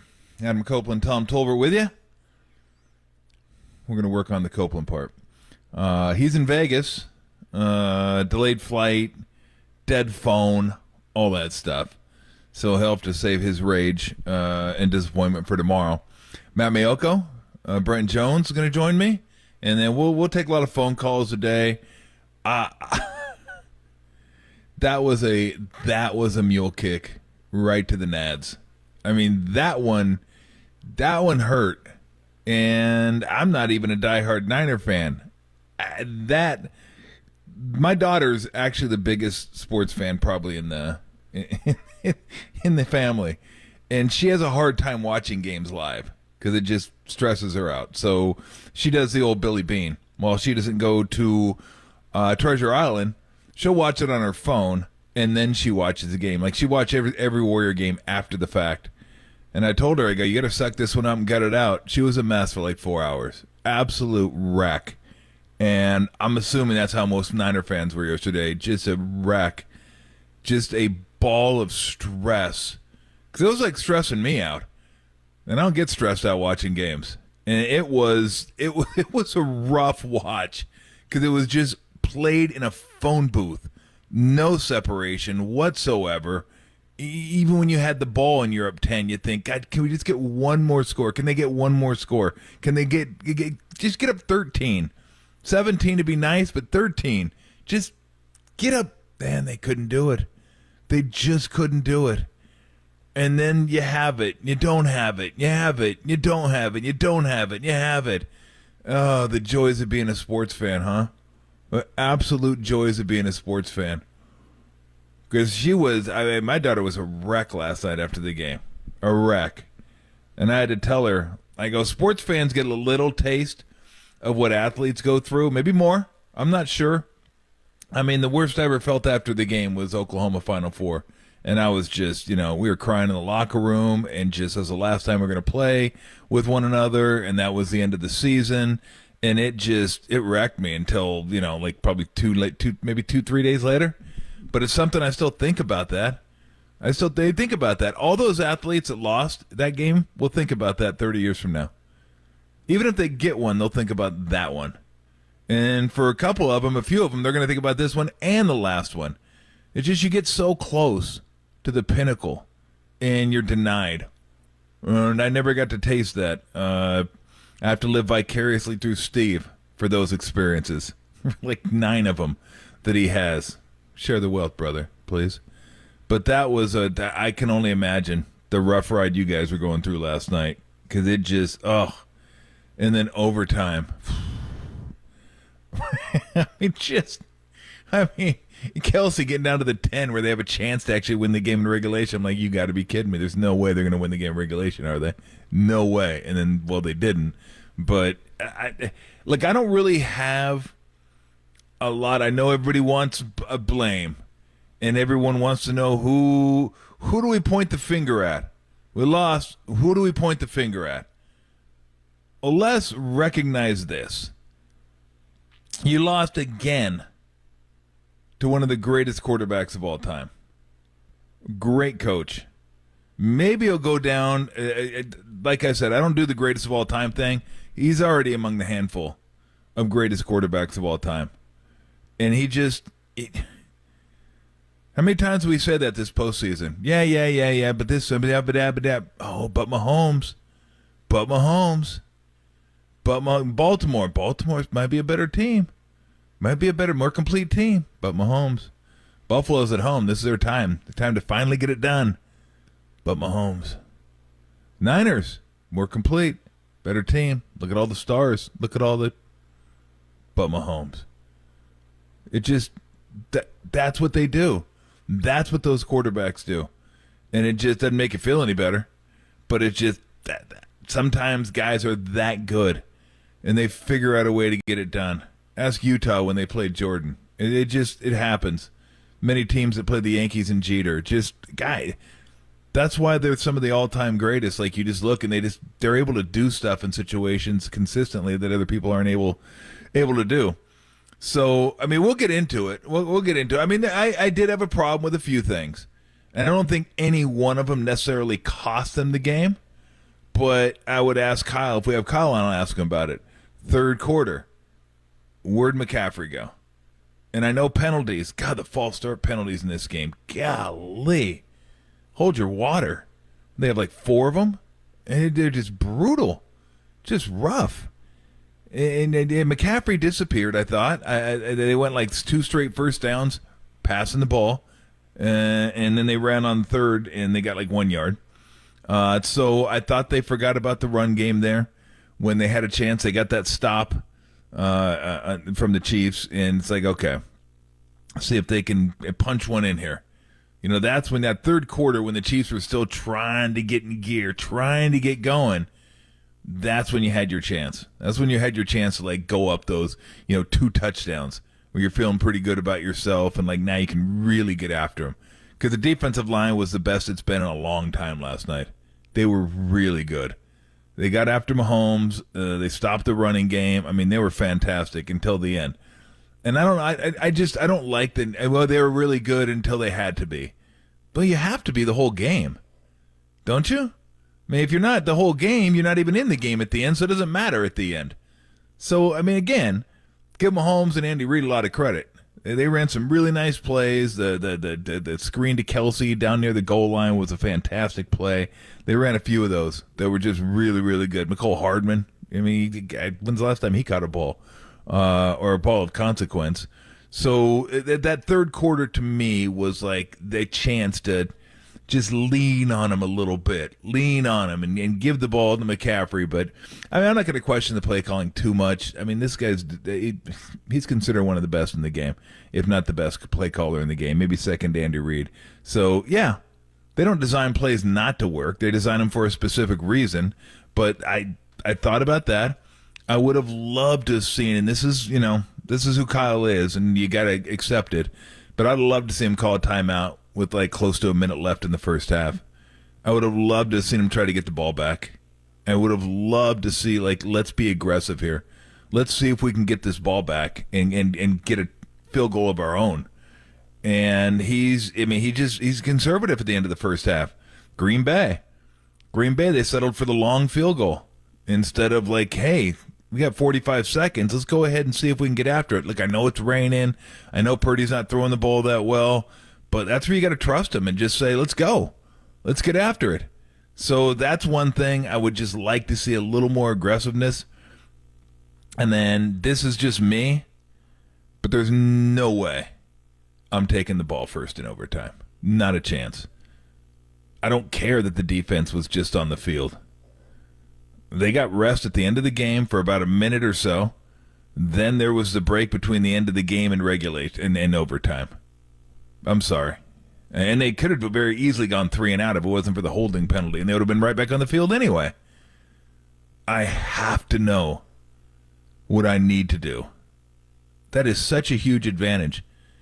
You have 3 downs or you have 4 downs. One or the other. I think I would like to know I have 4 downs instead of 3 downs. And I don't buy I get the reasoning, but I'm just not in agreement with the logic. Like, I wanted it. There's two reasons. There is the defense is tired, defense is gassed. Like, both defenses are gassed. They just played 4 quarters. I mean, how much more recharging are you going to do? So it doesn't make up for me for having the advantage of 4 downs versus 3. And then Kyle's logic of we wanted it the 3rd time. That reminds me of a baseball manager in the World Series or playoffs trying to win Game 5 before you win Game 4. Or trying to make sure you have everything set up for the 9th inning before you get through the 7th inning. Like, you got to get there first. You can't start planning for stuff that's going to happen in the future because you might not get to that point. And guess what? They didn't. They didn't get to a 3rd possession. They got to 2. That was it. 2. You're done. So I just that to me that's college. Like, I know this is a new rule, but that's always college. You always go second because you want to know what you have to do. I mean, it's just a huge advantage. Huge. That anywhere on the field now, you have 4 downs. So, again, I don't know that any of those cost them the game, per se. I don't think they did. But those are things that I think, kind of contribute a little bit. Like, I think there are questions about the run game in the 3rd. I didn't hear anybody bring up the end of the first half. Maybe I'm alone on that one, possibly. I don't know. But I would have liked to have seen a timeout. They had enough timeouts. I think he ended up taking 1, maybe even 2. And then they called the timeout with 20 seconds left, got the ball back, and knelt on it. I just would have liked to see, like, let's see if we can get the ball back with 45 seconds left, maybe. Go down, kick a field goal. So, and then the overtime. But, look, you lost to Mahomes, you lost to Reed, Kelsey, and that defensive backfield is good. It's really good. I mean, how many guys did you see have a ball come their way, and there was somebody draped on them? Like, there was not a lot of open guys out there, like guys running free. Ayuk had a couple where he got some separation. McCaffrey on the left side, that long one, and not even sure Debo had one. He might have had one. Made a great throw to Jennings. Hell, how about that? Jennings would have been MVP. Jennings was going to be the MVP of that game had they won that game. Throws for a touchdown, catches a touchdown. I mean, he had a fantastic game. Thought Connolly had a good game in special teams, had a nice catch. Like, Purdy was okay. Purdy wasn't great, but Purdy was okay. He didn't go out there and just bleep the bed, but he didn't light it up either. And again, that's a really good defense, and I think he's going to be better next year than he even was this year. And he set a record for yards per pass attempt this year, 9.6 yards per pass attempt. Like a record in his 2nd year. That's a huge deal. So I think he's going to continue to grow. And as some of the weapons maybe go elsewhere, he's still going to be there. But we'll have time to get into that next year. So we'll take some phone calls if you want to. You want to look at the game? Again, I thought it was a kick, just a gut punch, double mule kick. That was a rough one. I think as far as trust me, the last one, I've told this story. I had the Niners at 45-1 to win the Super Bowl that year, and I was like, yeah, this is going to be incredible. Now, this one was just more like draining watching it because it just like the whole game. At least that game you felt like you had for a little bit, and you got kind of comfortable, and then all of a sudden it went away, and then it went kind of to hell. But this one just felt like it was just a gut twister the entirety of the game. Just a rough watch is what it was. Rough watch. So we want to get into it. We'll take some phone calls. We're going to have Brent Jones. He'll join us at 2:50. Matt Mayoko will join us. We'll continue to try to get a hold of Copes. I know he's endeavoring to figure out a way to come on, but if not, no worries. I got you covered. We will maybe squeeze in some tags, and I'll read some of the YouTube stuff, and we'll take some phone calls, and we'll just let you guys go. So, whew. God dang. My daughter woke up this morning. She's like, I'm still not over it. That's going to take me a while. I'm like, really? She goes, yeah. No. She was not having it last night. I tried to give her like an 11% beer. That didn't work either. Although she did go upstairs and go to bed, so maybe it did work. I'm not sure. But yeah, that was not a not a happy Tolbert household last night. All right, coming up more. Matt Mayoko, Brent Jones, and myself, and we'll take some phone calls and get into it next here in the Sports Leader. Alameda. Shout out to you for supporting KNBR, Alameda's sports leader.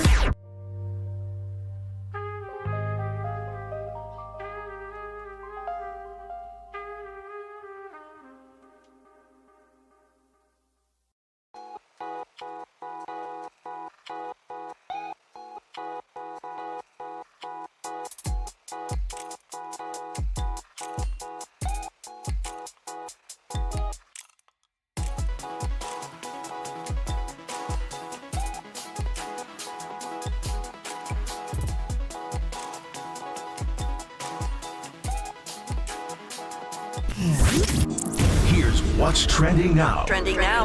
On KNBR.com. Did Kyle Shanahan do the right thing by taking the ball in overtime? That story and more trending right now on KNBR.com and the KNBR app.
And now, time for the Protect Your Assets with David Hollander Business and Technology Report.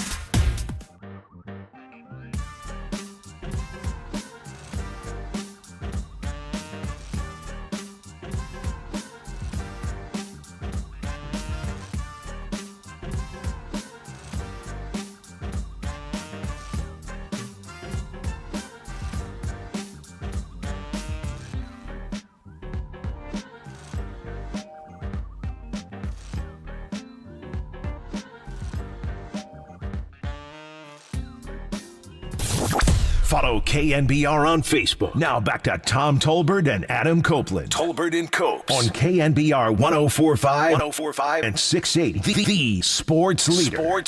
Stretch run to McCaffrey. Stays play side. Fumble the ball. Ball is out. Karlaftis dove on the ball. I think Karlaftis has it. George Karlaftis dove on the ball as Christian McCaffrey fumbled the ball. And he got it away here. It'll bounce, and Richie James Jr. fumbled the ball. And the Chiefs have it inside the Niner 20-yard line. Why is Ray McCloud trying to pick that ball Ray up? McCloud. Why? Ball hit the ground. And then Ray McCloud went to grab the ball, and he fumbled the ball. Here's the extra point for a 4-point lead. Tabor Pepper to Mitch Wisnowski. It's down. Jake Moody. It is blocked. They blocked the extra point, and the Chiefs can tie the game with a field goal. Mahomes going to roll to his right, throws, touchdown. The Chiefs have won the Super Bowl. Nicole Hardman and the Chiefs win the Super Bowl back-to-back years. Another heartbreaking loss for Kyle Shanahan.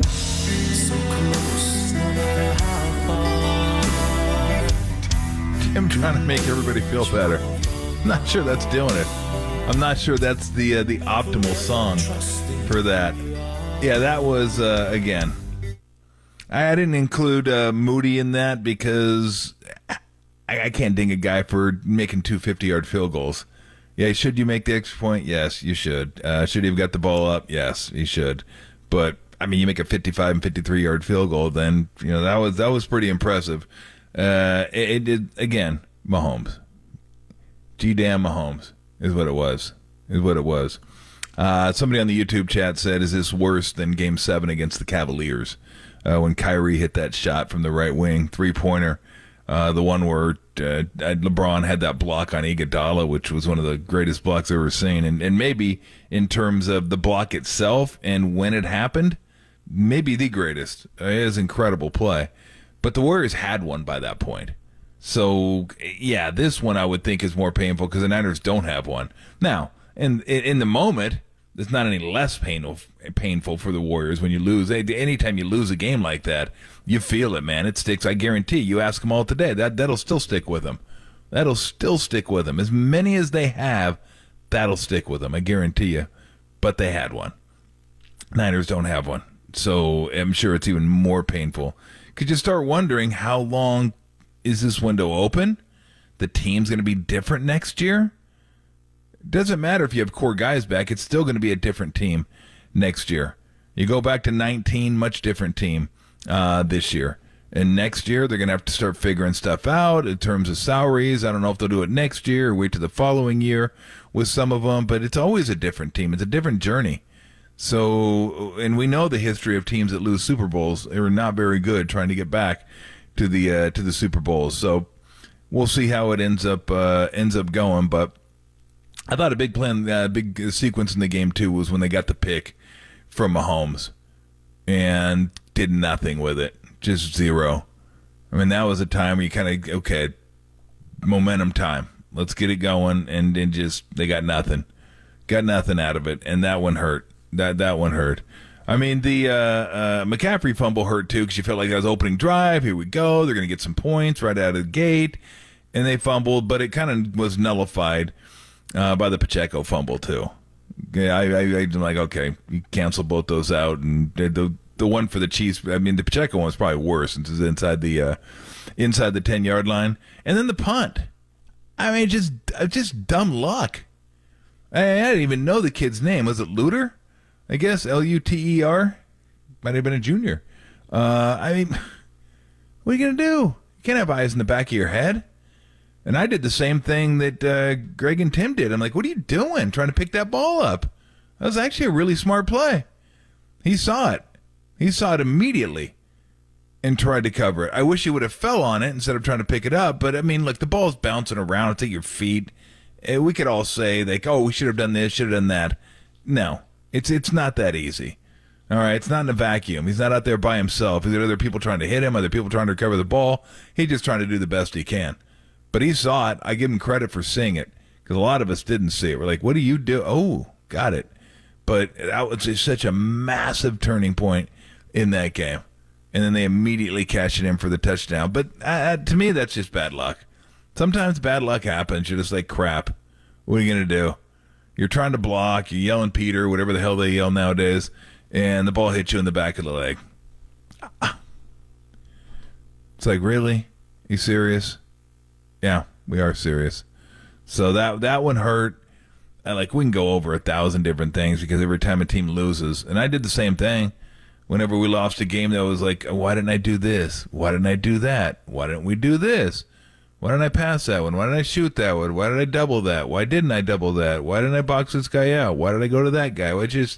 It's never ending, and these guys will go through it.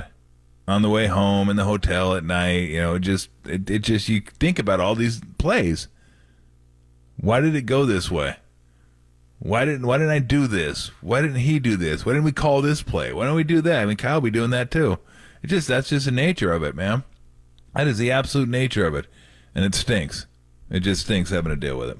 All right, let's squeeze in a phone call or two. We got a few people online. Let's just go in order of. Let's go to Dwayne in Stockton. We got a couple people that have been waiting. We'll try to get to him. Dwayne, what is shaking? What's up, Tom? Hey, man, you would have gotten my pockets on that 7.5, man. Remember, I gave you the 7.5 last week. Didn't feel like it at the cashed time, in but on yes. me, man. But inevitably, the Chiefs cashed in. The Chiefs covered. Yep. And I'll tell you, I just want to talk about Shanahan one time. If you let me talk about Run CMC too. So, and I want to know what you think about what I'm saying. So Shanahan, I'm going to say what nobody wants to say. He don't have the killer instinct, bro. He don't got that killer in him, man, to go for it and make sure it's done and just leave no doubt type of stuff. The last thing you can call Kyle Shanahan is clutch, right? Nobody felt great when he kicked that field goal in overtime. Nobody felt good. But I think you had to, right? I mean, he did go for it on the 4th and 3 with Kittle before the Jennings touchdown, and that one was, you could have made the case that the field goal was. I mean, I could have been okay with a field goal there. I thought that took some balls to go for the touchdown, but I don't know. You can't come away with nothing on the first drive and let them go down and kick a field goal. So it just, here's my problem with that. And if you remember the play. Jones pressured Purdy. No one blocked him.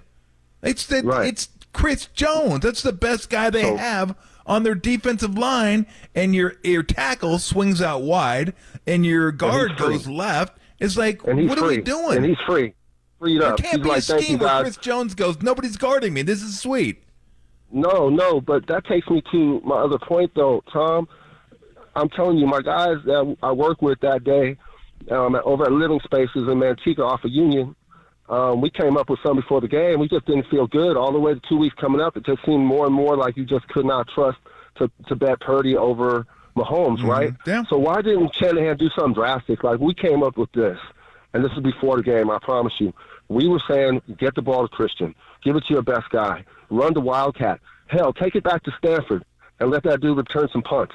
Can you imagine what the 49er faithful would have did if they saw McCaffrey back there get ready to return a punt? I think everybody would have went crazy. I think they would have blocked for him. I mean, you have to put your ball into your best player's hand, and there was times in that game he forgot about Christian, including that 3rd and 4 where Jones got free. I would have ran Christian twice and showed some clutch gene. I would showed some killer instinct. But let me know what you think about all that, Tom. Love you, All boy. right, man. Appreciate the phone call, Dwayne. Thanks for listening. Look, I'm not down with the whole McCaffrey Wildcat thing. I mean, Purdy had a hell of a year this year. He's your quarterback. You're sticking with him, and he's going to be your quarterback going forward. You're not going to say, hey, you've had a great year. Why don't you take a seat over here a little bit? We're going to let McCaffrey touch the ball. He did touch it like 30 times. So it wasn't like he didn't, but overtime helped that number too. There's no doubt. And, like, I'm not going to argue with you. When they threw that to Jennings and Jones was coming in, I thought the same thing you were thinking. I was thinking just give it to McCaffrey twice, see if you can get it. But it does get risky if you give him the ball and you're like, all you need is a field goal now. But there is also a case to be made. If they stop you, you have them inside the 5-yard line. And the defense has been doing work, although it waned in the fourth quarter. There's no doubt. But they played more than well enough to help win that game. I don't know about the clutch thing. I think it just happens. Like I talked about this a lot last week. Let's remember Andy Reid went 14 years without winning, and now he's won 3, and everybody considers him one of the greatest coaches of all time now. Well, maybe not. That might be too strong. Certainly the best coach in the NFL right now, but he couldn't win. 14 years that guy couldn't win. I mean, Kyle Shanahan's got a lot of years ahead of him. A lot of years ahead of him, and I'm still confident he is going to win one while he's here. And if he wins one, I think there's a chance he could win 2 or 3. I really do. It just, you got to give the other team some credit sometimes. I don't know again, third quarter, yes. I would have liked to see McCaffrey get the ball a little bit more. Yeah, I would have. Absolutely. And I can make the case like you that you give him the ball twice and see how that goes. 3rd and 4th down. But they ran him on first for like 5 or 6, and they ran him on second. He got absolutely stuffed. So maybe you go back to him. I don't know. But at 4th and 4, you can't go for it there. You can't just say, "Hey, field goal. We lose the game on a field goal." We got to make him drive down and get a touchdown, which they ultimately did. But that's another one of the reasons I would have given them the ball first. At least Mahomes isn't going to. I'm not going to be watching Mahomes on the sideline thinking we're not going to get the ball back if we don't score a touchdown. Like, I don't want Mahomes having the ball last. Have it first, whatever, and then we know what we got to do. Hell, you could go down and try to match that touchdown if he did indeed get a touchdown and go for 2. Just say, screw it, let's end this. Like, if you didn't want the third possession to happen, if you tied it up at the end of your possession, you could have gone for it. I mean, there didn't have to be a third possession. So, again, I just disagree with the logic. Is what I disagree with. And we can talk about that. Maybe when he comes on, we'll talk about it. But, I mean, my logic has always been, go second, know what you need to do. It's like having a few answers for the test. You don't get all the answers, but you get a couple of them. So, anyway. All right, coming out, we'll continue on. And, oh, by the way, one of the great things amongst many about having pets, Lou didn't care. Lou didn't care, did you? You didn't care. She's like, who cares? I don't care who won. I don't care. Feed me. I don't care. Give me the Chiefs, Niners, what, over, under, teaser. Nah, I don't care. We're good. We're good. And, I mean, I've had pets my whole life and coming home from tough games, and they just look at you the same way whether you won or you lost. And not the only reason to have pets, but, boy, it sure as hell helps, doesn't it? All right, coming up. We will continue on. We'll see if we can get a hold of Copes. If not, we'll continue on taking phone calls, talking Super Bowl, Chiefs 25, Niners 22, and OT. We'll try to unwind those knots a little bit today here on the Sports Leader.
Listen to the sports leader anywhere, anytime. Download the all-new KNBR app. Now, Tolbert and Copes continue live from the KNBR Casino Matrix Studio. Casino Matrix progressive jackpots are here. Where are you? Just drop in. Please play responsibly. 1-800-GAMBLER.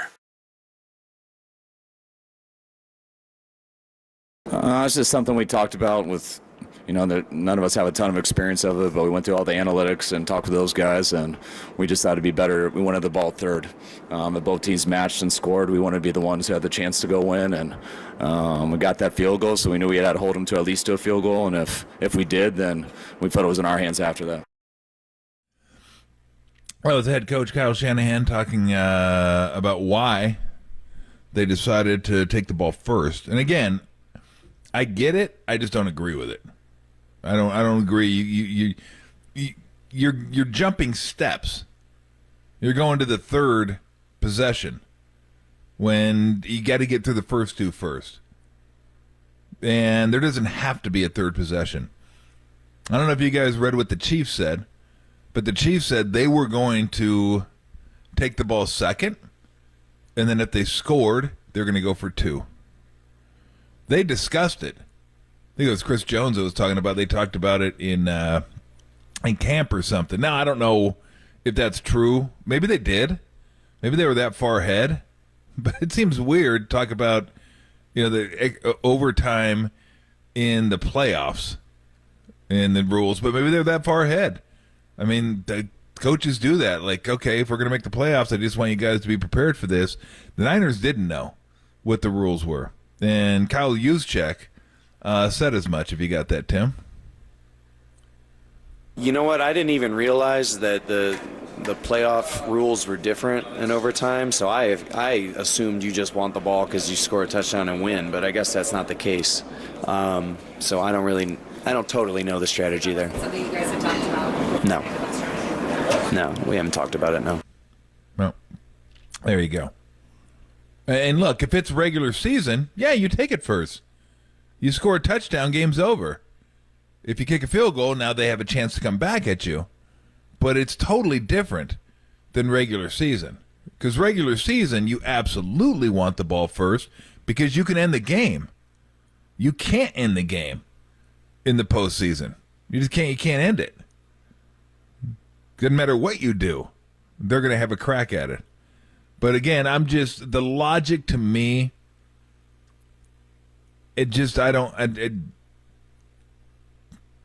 no, that's not, I don't agree with the logic.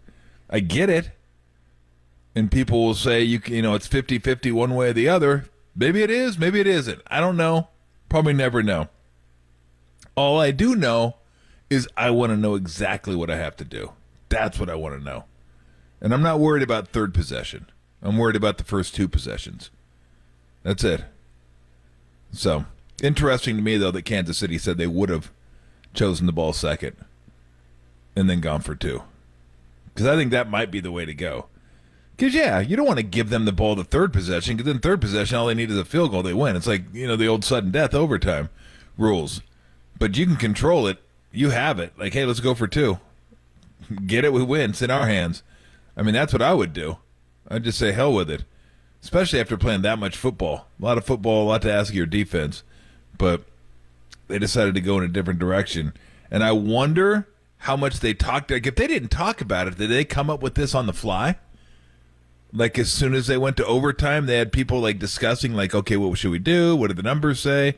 Instead of being ready for it. Now, if that's the case, then I have a little bit of a problem with that, because this is something that, while it's not likely to happen, you want to be ahead of the chains mentally on this one. Like, you want to, we've already talked about this. If it happens, this is what we're doing. Period. Instead of trying to, okay, what happened? We're in overtime? Okay, what do you guys think? What do you guys run the simulation? Do you doing this? So, again, it's very simple for me. I want to know what I have to do.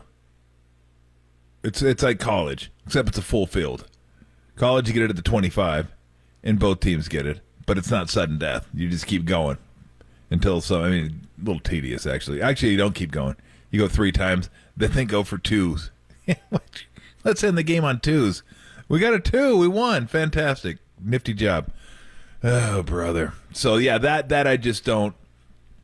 No, I'm not with that one at all. And again, I don't know. At this time of year, it's like, okay, what does this do for Reed? What does it do for Kyle Shanahan? Well, what it does for Reed is puts him in the conversation for like the greatest coaches. It's certainly not with Belichick yet, not with Lombardi, not with Noel, not with Walsh. I mean, there's a lot of coaches out there that you look at and probably think, okay, but remember, this was a guy that like less than a decade ago still hadn't won a championship. In fact, it was 5 years ago, 6 years ago. 6 years ago, he hadn't won. And all of a sudden, bang, bang, bang. No pun intended. And now he's like the guru. He's the man. That's how quickly things can change. Because they were saying the same things about him they're saying about Kyle. And again, for those of you that want to get rid of Kyle, are you going to get somebody better? Probably not. So, I mean, there's not a chance. I wouldn't even think about letting it. Not a chance I would think about letting this guy go. No. Because I think he's going to win one. But until he does, that's the label you have. That's what you have to live with. Those are the stakes of the game. Either you win it and get all the praise, or you lose and like he can't win it. He can't figure out a way to win the big one. You keep giving yourself enough cracks at it, he's going to get it. He will get it at some point. Just maybe don't play Mahomes. All right, let's take another phone call or two. Let's go to Todd in Sebastopol. Todd, what's shaking, man? Okay, let's go to... Is dog trainer Milpita still around? All right, let's go to the dog trainer. Hey, how you doing, Tommy? Hey, I'm here Yes. at Costco. I just came out of the produce cooler. So, yeah, having a dog and going into a cold place when you're, Look at when you're you, not happy nice. with the Niners, man. Come on, man. I got Costco it, Tommy. dog? You're right. Hey, I'm in Costco. I train dogs. I train service dogs. Tom, I need to train your dog. Anyway, I just came out of the cooler, and it's good to have a pet. I'm still cooling off, so it was good to go and get some eggs in that walk-in cooler they got. Yes. Hey, I got a Tommy, man, I love your show. I love your take. And for those that say you can't cross over in sports, I know you played hoops. I used to watch you at Arizona. But the funny thing is, you do know sports well, Tom, so I got to give you that. So I called to make a quick comment, and I hope you guys talked about this. I watched. There's two throws I'm gonna talk about. One was a throw I measured in slow motion on my TV screen in the playoff game, right over the middle, where Brock hucked the ball 50 yards on the fly, farthest ball in the air I've ever seen him throw, and he threw it with everything he had. You could see him step into it and all that. And the ball barely went 50 yards. It was a completion, and I think it hit somebody's helmet. I think that was the interesting ricochet. So was that catch. the Ayuk one? The one to Ayuk? Yeah, right over the middle. But if you watch the way he wound up the throw, he threw it with everything he had. Now, God bless him after surgery and all that. Now, that was 50 yards. But I watched the throw that Mahomes made. He was at the top of my screen, outside the hash, throwing past the lower hash on the far right of the field. And the throw in length was 70 yards measured by the lines on the field, by the chalk. But if you measure the angle that the ball left his hand to the other angle of the field where it landed, 80-plus yards, my friend. That is what the Niners had to do at the end of the game. You notice how all their backs and their safeties stayed way back, and they kept giving those 8 and 10-yard ins and outs? They had to do that because they had to respect his arm. That's the one thing, the only knock I have about Brock is that he just doesn't have that arm. That's the only thing. Other than that, hey, he played a good game. He overthrew one guy in the end zone, but other than that, hey, you guy's not a miracle worker. Neither was Joe Montana. By the way, in the NFC game where Joe Montana made the throw and they call it the catch with Dwight Clark, he ran the ball for like negative 3 yards, 5 yards 3 times. He had 3 interceptions. Like 2 or 3 picks, wasn't it? Yeah, he had 3. Yep. Right, Tommy. Good knowledge. He had 3 picks, and he only threw for 200 and change. And, so what are you going to do, man? You need a team to win, and everything just went wrong. There's no doubt again. about it. Hey, we got Brent Jones coming up, Dog Trainer, but I certainly appreciate the phone call. Enjoy the walk-in cooler and the Costco dog. Look, nobody's going to compare Purdy to Mahomes. Nobody's going to compare most quarterbacks to Mahomes. Mahomes is special. I mean, he's going to be one of the greatest of all time. He's not already one of the great. He probably is one of the greatest of all time. I mean, just incredible. But Purdy's got more than enough arm to get by. He just does. You don't have to have a big rocket arm. We've seen Purdy throw the ball downfield numerous times this year, complete many balls downfield numerous times this year. So I don't worry about that. That's not a huge concern of mine. Just raw arm strength. There's just more nuance to quarterbacking than just that. If you can have all that with the arm, well, then you got guys like Mahomes that are just like uber talented, can do it all, and then beat you with his arm. Like then you're starting to talk about historic type quarterbacks. All right, coming up, Brent Jones is going to join me. We'll break it down with him, get his thoughts on the game, some of the things he liked, some of the things he didn't like. And Matt Mayoko a little bit later on. We'll continue on with your phone calls. Maybe I'll start getting on the YouTube page, start reading that a little bit. So if you guys want to stay engaged that way, I will read some of those, and we can talk about, like, I mean, we got a lot to talk about, but it's still, we probably got a couple days to do this, like what it means for the Niners going forward, what it means for Shanahan going forward, all those things. Plenty of off season. I'm sure Lund will have you ready for the draft in 3 days, but that's not really my deal. not my bag, baby. All right, coming up, Brent Jones next here on the Sports Leader.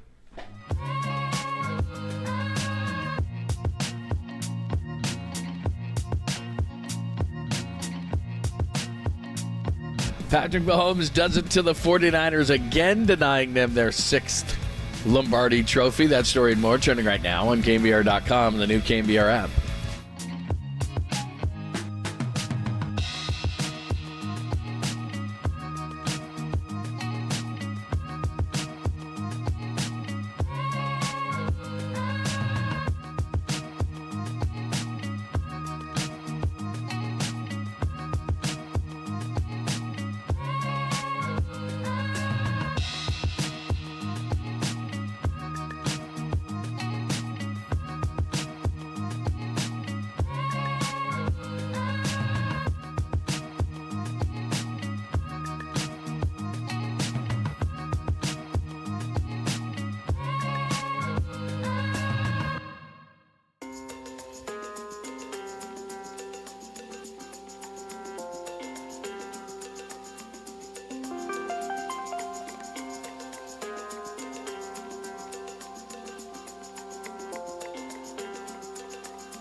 All right, it's time for our favorite tight end, number 84. Sad day, not just because the Niners lose, because we're not going to be talking to Brent every week, and we love talking to Brent every week. It's one of the highlights of the week. We'll have him on to pimp Texas Tech come March Madness, I'm sure, but it'll be cold and lonely between now and then. Boy, what an absolute mule kick to the Nads. I mean, that was a rough one, Brent, because it was played in a phone booth the whole way, and then you lose. It just felt like you're just sweating the whole time, and oh my God, what a miserable experience watching the game. How'd you like it?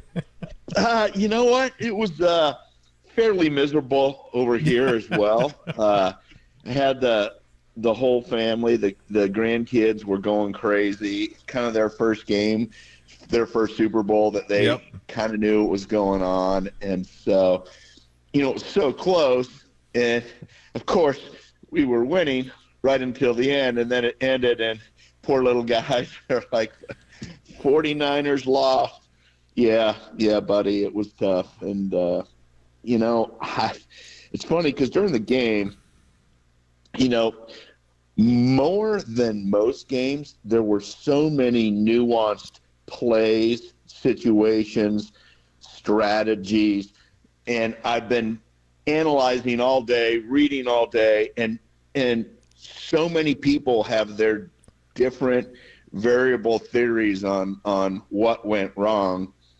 And in essence, I guess everybody could be correct. But before we get into any of those, right off the top, I'm going to tell you that if you would have known before the game that 3 of our 4 biggest stars were going to go for 8 catches, 86 yards with no touchdowns, Ayuk, Debo, and Kittle, what would you have said? Because I would have said, we're going to get smoked. Yeah, exactly. So that's my starting point, right? Yeah. Because everybody has their thing. And for the people that say, Kyle, you know what? Knock it off. The guys on the field play the game. So I don't want to hear. Yeah. I don't want to hear the Kyle stuff. No, I'm totally with you on that one. I will ask you this though: what do you think happened? And again, it's hard for us to see. We're not watching the game all 22, and it just so we don't know what everything looks like. But I did find it curious that I understand Debo and Ayuk, Snead and McDuffie were on those guys a large portion of the game. I thought Kittle would be a guy they would go to, and they didn't go to early in that game, and he had to leave. I don't think he was injured. They went to him on the big 4th down call, which took a lot of guts to go for that. But I mean, he wasn't a huge part of the game. Did you find that curious at all? Because I thought he would be. I think in the first half, the Chiefs were kind of doing to Kittle what we were doing to Kelsey. They were hitting him, bumping him, knocking him off course, playing more man than typical, and it was probably just tough for him to go and get open. And I think there was a few times there that we were keeping him in on protection, and I think it was it 3rd or 4th quarter where he went out for like a series of 8 or 9 plays, and the broadcasting team didn't catch it. I was like, hey, Kittle hasn't been in for like 7 or 8 plays. And then all of a sudden, he was back. But yeah, I'm not sure if he was banged up, if his toe was giving him problems or whatever. But I couldn't believe, and games have ebb and flow. And so during the course of a season, there can be a game where Georgia's going to catch a couple, and Ayuk's going to catch 10, and Debo's going to catch 3. Somebody's always the lead dog. Somebody's going to always break out with that offense. And the fact that none of those 3, even made a dent right out of the gate was like, golly sakes. I would love to see the all-22. I did see a few shots. The Chiefs have some really good man guys. Yeah. And it certainly helped. But I think that they were physical and aggressive with our receivers. And, I thought there were times where Brock had plenty of time to throw, and then there was times that we had some missed assignments, some key moments, and our line gave up some pressures and sack that certainly didn't help.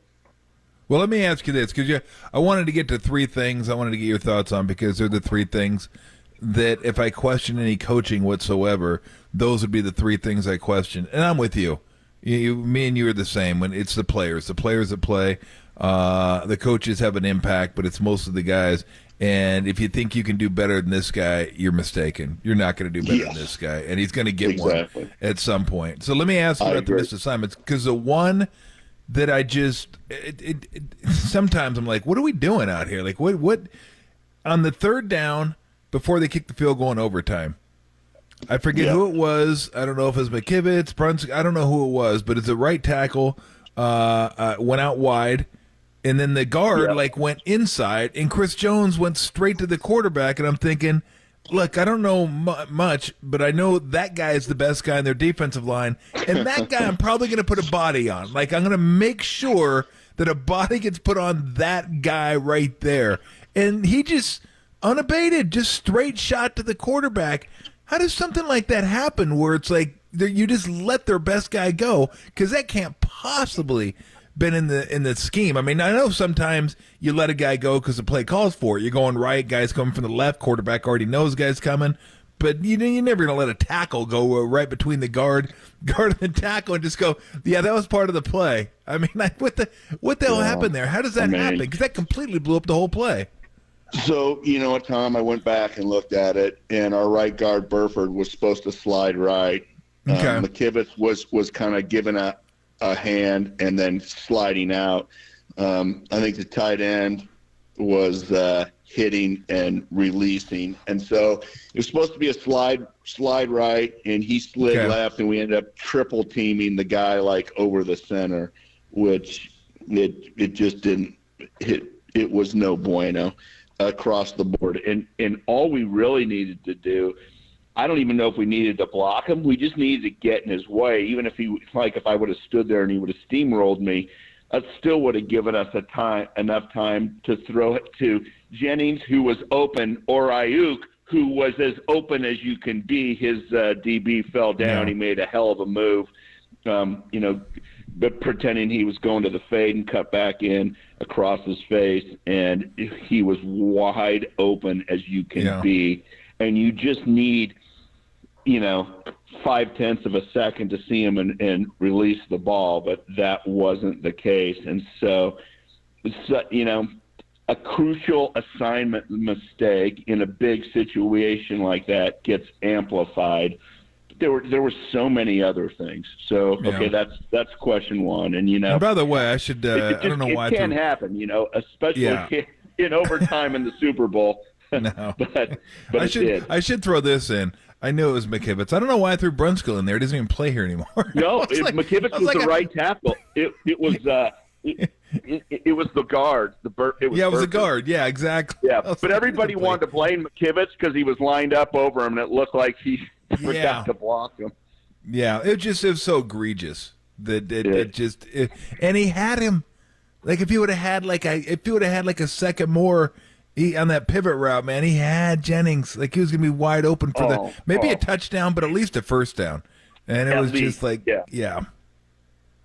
That was rough. Okay, let me ask you about these. Let me go through these. I wanted to ask you, I would have liked to have seen Kyle call a timeout at the end of the first half with close to a minute left to see if he had 3 of them at the time, I believe. Get the ball back, hold them to a field goal, or even if they score, get some time back for yourself because they're getting the ball to start the second half. I would have, instead of just calling the timeout with 20 seconds, kneeling on it, and going into halftime, I would have liked to have seen him be a little more aggressive there. Yeah, I hear you.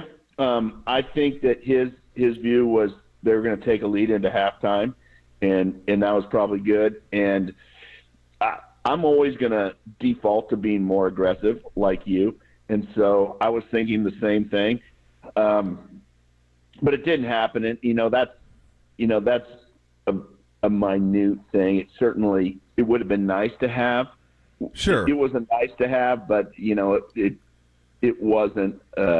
It probably is down at number 12 of the top 10 reasons the 49ers lost. No, I agree. Like, I don't think any of these in and under them. So go ahead. Yeah, no, just because I'm an offensive guy, like, you're always mad when your coach isn't trying to give you a minute or 50 seconds to, figure it out and go score. But I will say this. The Chiefs' defense in the first half, we did hit them on a few things. McCaffrey receiving the ball, a few good runs, Jennings, but we weren't killing it with our big stars. So maybe there was some tight coverage, and you thought, why do I want to try to stick the ball in there? I don't want another turnover, and right before halftime. I mean, it's so hard to know watching the broadcast version of things, and that's But I agree with you, and a team that takes a lot of pride in its offense always wants to. Yeah, and that's kind of what he does. He did it against Green Bay, first game of the playoffs. It's not necessarily my favorite. All right, the second one, thought they forgot about CMC in the second half. To start the second half, when it was before Kansas City really got going. The first three passes, the first series, the next series it was pass. And then a 5-yard penalty. Way too many false starts in that game, by the way. And then you got 2nd and 18, and then you're just going to pass and pass. So you didn't put yourself in an advantageous position to get him the ball. But I thought the first drive, let's just give him the ball and try to feed him and wear this team down a little bit. Like, I thought, and again, I don't think any one of these things was the reason they lost, but I would have liked to have seen Christian McCaffrey involved first half of the third quarter a little bit more. So it's funny because I was thinking the same thing, but, Mahomes came out and threw the interception. So we have the ball on the 43, 44. And I know Kyle's mentality. He was probably looking for a couple of big plays, a couple of dagger shots. And then all of a sudden it's third down and you're like, okay, because we didn't hit those, now we got to throw it. And it was, but my assumption is if the Chiefs would have punted and we would have had the ball in the 30, we would have had more run mixed in there for sure. But I think he was going for the momentum play that, hey, the Chiefs were so excited about, hey, we're deferring, we're getting the ball, and they scored right at the end of the second. Hey, we're going to get the ball back, we're going to double dip, and here comes Mahomes out and throws a horrible pass. Yeah. I mean, if that was Purdy, people would be losing their minds.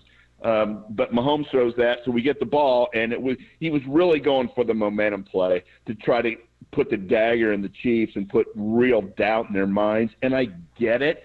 Those opportunities only present themselves maybe a few times throughout the course of a game. But looking back and then going back to the next series, we threw the ball. We didn't use CMC. It would have been nice. I think he had, 14 rushes in the first half, and I think he only had, 6 or 7 in the second half. So, yeah. I think he had 8, a few of those in overtime, though. Oh, yes. Okay. Yeah.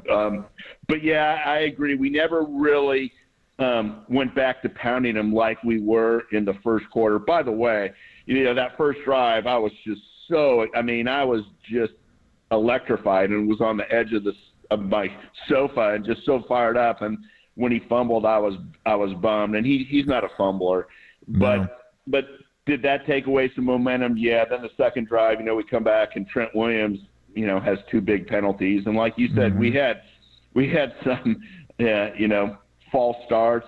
And the Super Bowl is the one game that you play in where noise isn't a factor because you have a bunch of business people, 30% your fans, 30% the other teams, and you can hear the whole time. So, why are we false starting? But yeah, I know. We had some opportunities early on to even gain more momentum and really put them behind the 8 ball, and our defense was flying around. Like when we came out the first couple series and our defense was flying around, and Fred Warner and Greenlaw were everywhere. Our D-line played maybe the best game of the year. And I thought, holy cow, we're going to smoke these guys. And it's just every time, like fits and starts, every time we did, a fumble here, a penalty there, a holding call here. Man, it just – yeah, no, it was it just felt like we were going to get it, and we just couldn't get there the whole game. No, you're absolutely right. All right, because I want to get to some of the stuff you were talking about. I just want you to talk about some of the nuanced stuff that you saw. Let me ask about this last thing from my perspective, and this is the one that I'm not going to be talked off this one. You could talk me off why you didn't call timeout at the end of the first half. I didn't think it was a huge deal, just my preference. McCaffrey, they're calling plays to try to win, like the best plays they have. I thought McCaffrey should have got it, but we can always do that. That's not a huge deal to me. And maybe this isn't a huge deal either, but I'm not going to be I stick with overtime, take the ball second. You know what you need. I knew you were going to say that. You know, the funny thing is, I was not aware of the rule till they said it, and I'm like, sweet, we got to defer. And I guess my question is, did Fred Warner know, like, what the rules were? And while they were explaining it to him, he didn't know did he look to the sideline, or did Kyle say, you go out, typically you want the ball in overtime. And that's been the rule for forever. And I pay attention to the game. I do. And I didn't know there were new rules. And so until they sat there and explained it, what they should have done, and maybe they did, I don't know, they should have taken an extra 2 minutes, go over to the sidelines to each coach and explain to them, hey, these are different rules. This is how it's going to be done. Because the minute they explained it, it's basically like college, except you're not at the 25-yard line. Yep. And so, Tom, for me, it bothered me at the time because I said to myself and our whole family, you always want to know what the target is. Either they score a field goal, they score a touchdown, or they don't score at all. You need to know the target when you have the benefit of knowing what they're going to do. Now, I heard Kyle's explanation, and it wasn't the worst explanation, but I'm like you. I'm not coming off my you defer. So Kyle's explanation was if both teams score, he wanted the chance to put the nail in the coffin with the third possession. That's like too much calculus for me. That's too much. Well, you know what it is? I told him, I said earlier in the show, Brent, it reminds me of watching a playoff series in baseball, where they're trying to set up their pitching for Game 6. It's like, bro, you better get through Game 4 first. You might not even make it to Game 6. It's like, you got to take each step as it comes, and I just thought, by that logic, like, I get where he's going, but you've already jumped a couple steps, and you're trying to get to the third possession where there might not even be a third possession, and there wasn't a third possession. So it was great. You would have got the ball, but you're never going to get the ball because the game's over. And I read where the Chiefs had talked about this. They were going to defer. They were going to get the ball second. And if the Niners scored a touchdown, they scored a touchdown, they'd have gone for 2. I mean, then you don't need a third possession. You just keep it in your hands at that point. So, again, I get where he was going, but it was just you're leaving out steps. You're getting to step 3 before you get through step 1 and step 2. So, like I said, I get the logic. I just completely disagree with that logic. Yeah, I would rather know coming out of the gate, and I gotta know, and exactly, and what's the bogey? Do we have to score 3 to tie? Do we need 7 to win? Did they have to punt, and we can kick a field goal and win it? Yep.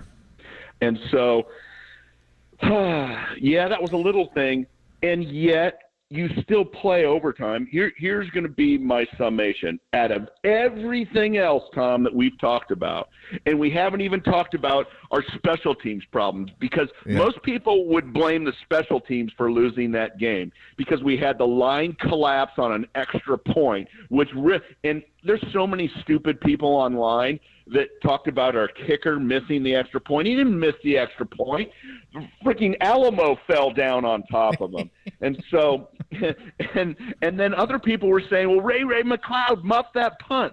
It's like, you idiot. It kicked off the guy's foot, and Ray McLeod made an outrageously smart and athletic move to attempt to be able to get that ball when his momentum was going the other way. Now, I know people said, yeah, he should have fallen on it. It just sounds a lot easier than it is in real life when the ball is bouncing up, but it hit another guy's foot. super unlucky. You can't have that. It's the attention to detail stuff. You got to get those guys to scatter.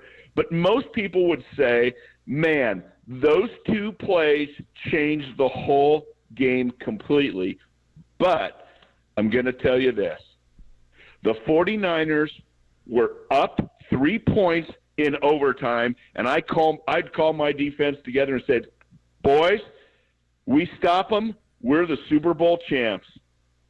You don't let them drive down the field and score touchdowns. And yeah, everybody said they're nervous, Patrick Mahomes. We were freaking killing Kelsey for 3 quarters, and all of a sudden we kind of let up, smashing him off the line. It seemed like we just got a little softer, and he's the guy that got the ball down the field. And I know Hardman caught the touchdown, but yeah, we were just killing him. He was so frustrated. The Andy Reid thing made me laugh. I'm like, what a jerk that guy is. You know, Tom, they say there's no I in team, but there's definitely an M and an E with Travis Kelce. And so I was like, come on, dude, give me a break. You don't need a tirade on the sideline. Andy Reid's the best coach in the NFL. So that was a joke. I'll give you a quick, but that's how frustrated he was. It wasn't because the guy fumbled. It was because he had 1 catch for 1 yard, and they pulled him out of the game, and he was getting snuffed out. So our defense, yet again, and these guys played their butt off, but the game's on the line. The Chiefs have the ball on their own 25. We stop them, we're the Super Bowl champs, and we didn't and could not stop them. And it was like a couple years ago in the fourth quarter. We had the lead. Defense didn't get the job done with the Super Bowl on the line. I'm not blaming them on this one because, it's Patrick Mahomes.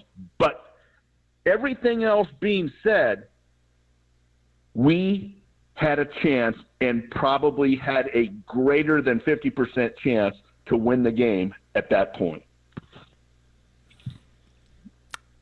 Chicago Bulls locker room. Tex Winter told Michael Jordan, Michael, there's no I in team. And he goes, yeah, but there is in win.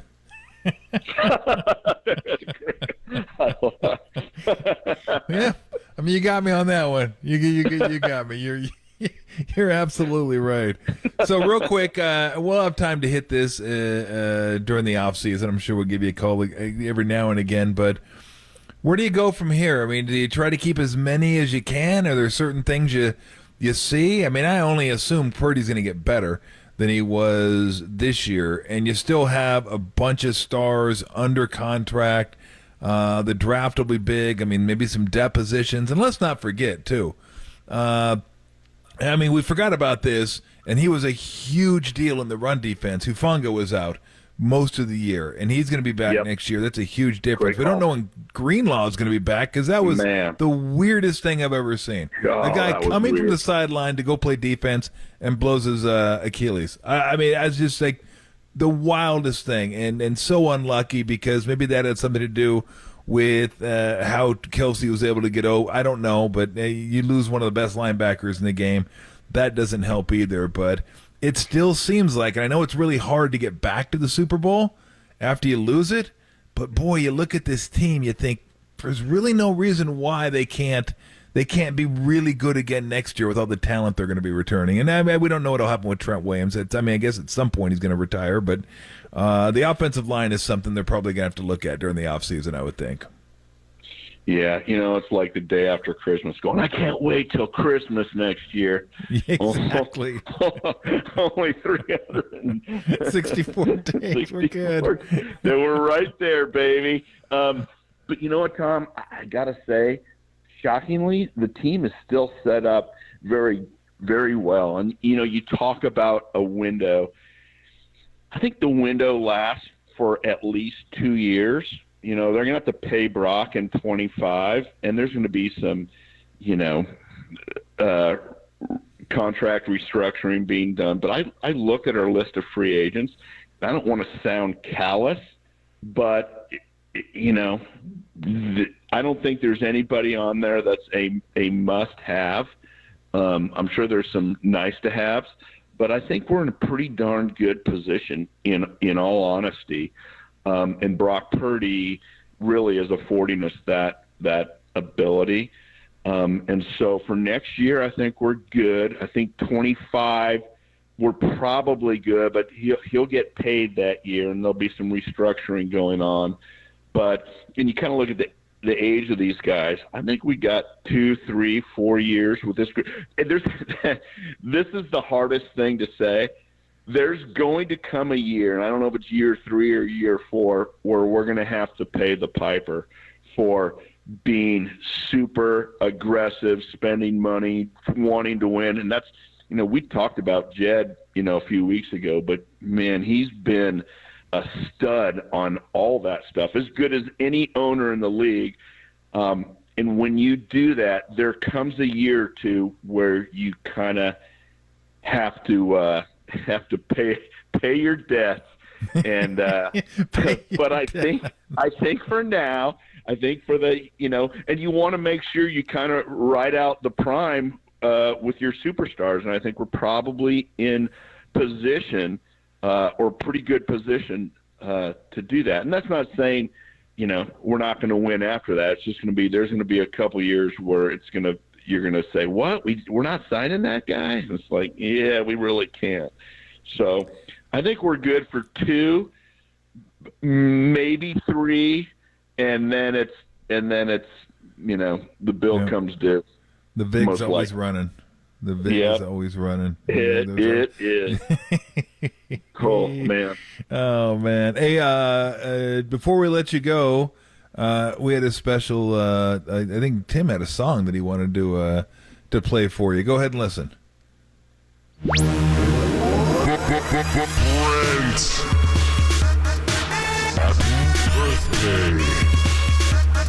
Happy birthday. Brent.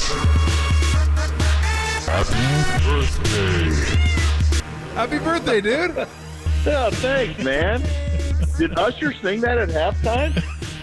You know what? I might have missed that one. He could have, but I might have missed that one. He looked like me at the gym, man. Sucker was sweating. But, Tim, thank you. I'll take that happy birthday. I was thinking I was getting, for my 61st birthday, all I wanted was the 6th Super Bowl. And I get an NFC championship ring, so not quite what I wanted. Yeah, you got the birthday song. Yeah, I did that. That's better than the ring. Yeah. Hey, just want to say, you know how much we love having you on, and it's so funny for those of you that don't know. Each and every year, Brent tells me, "Yeah, but I'm not sure. We'll see." And I go, "Oh, you're going to do it. Oh, you're going to do it." And then he does it because I think, much like me. Hopefully he looks forward to coming on with me and Copes. And by the way, Copes is stuck in Vegas. He just says he goes, I want to get the bleep out of this city. It's like, there's nothing worse than getting stuck in Vegas. You would think it's great. It's not. You've had enough of it. Your pockets are empty. You're just you're hungover. You just want to get the hell out of that town. So trust me, I know that feeling, but we look forward to it, and it's been over a decade. I look forward to every Monday throughout the course of the football season. It's a lot of fun just talking with you, breaking down the football games, having some laughs. So I just want to say thank you very much. And for those that don't know, Brent comes on because he enjoys doing it. It's not sponsorships. It's not this, not that. It's just we have a good time doing it. So Brent's giving up his time. They're going to be doing other things back at home, and we certainly appreciate that you do that for us. We love having you. Hopefully we'll do it again next year because Mondays would not be the same without you. Well, thanks, buddy. I appreciate it. I love the Niners, and I love my guys, and you're my boy, as you know. And so somehow every August you talk me into doing this, even though I'm dead set against doing it. And, man, I was hoping to go out with a Super Bowl win. Dang. You got to hang around. We got to get one for you. Back. I got to go work out tomorrow. Get ready for next Super Bowl. Exactly. Well, maybe we'll have you. We're going to get you on around March Madness just for the heck of it. Just because you need just a random clueless guy throwing out a couple of texts. Hey, that's what everybody is come March Madness. They're all random and they're clueless. And if you don't think you are, then you are. You most certainly are. There are very few experts when it comes to March Madness. Well, tell Dan I said hi. Hope the family's doing great. Sounds like all the kids and grandkids are doing awesome. So we really appreciate coming on. It's always a lot of fun. And go get juiced up for March Madness, and we'll give you a buzz one of these days. All right, buddy. Hey, heck of a season, and I look forward to talking to you. And I got to give Copes a bad time for me. I will. I absolutely will. That'll be my pleasure. All right, Happy brother. birthday. Go have a fun night. Yeah, thanks. All right, buddy. All right, We'll see you, see you, Brent. All right, man. Oh, man. He's one of the best. And, again, he gets nothing for doing it. It's like he just shows up. Nothing. Not even a gift certificate. Not even a porcelain Sulu husky doll. Nothing. It just shows up because he loves coming on. And I always appreciate that he'll do that. He loves talking ball. I love talking ball. And we've been doing it for a long time. And I know Copes loves him too. And he's a big fan. So it's a mutual admiration society is what it is. So, all right, coming up, Matt Mayoko is going to join us. We will get back to the phone calls. Maybe I'll read the some of the YouTube stuff on here. By the way, I was reading over the YouTube stuff. Hey, some of you people, grow up, okay? It's kind of fun to have adult conversations, like just about sports, without being idiots.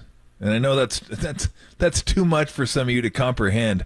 It's like, oh my God, wait, I can't be an idiot? Yeah, I mean, you can actually talk sports and rib people and have a good time without going over the line and just being an idiot. I mean, no one wants an idiot.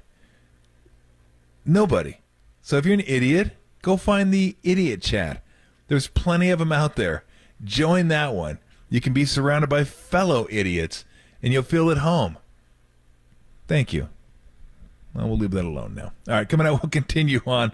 Again, we'll take some phone calls. We'll get into the chat.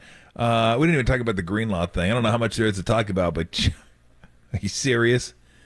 Are you serious? Achilles just coming off going onto the field. Brutal. I feel terrible for that guy. And then he might miss. Who knows how much next year he's going to miss. That's rough, man. That is rough. All right, coming up, Matt Mayoko will join us. We'll take you right up until 6 right here in the Sports Leader. Livermore, shout out to you for supporting KNBR, Livermore's Sports Leader.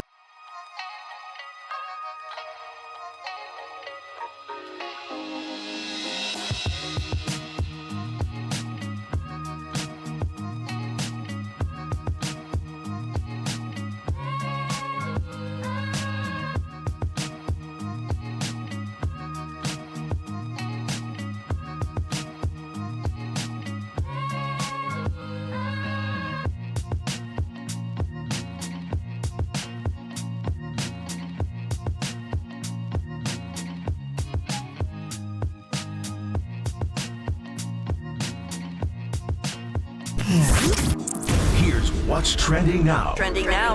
On KNBR.com. Patrick Mahomes does it to the 49ers again, denying them their 6th Lombardi trophy. That story and more trending right now on KNBR.com and the new KNBR app.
Now, back to Fabian and Copes. On KNBR 104.5 and 680, the sports leader.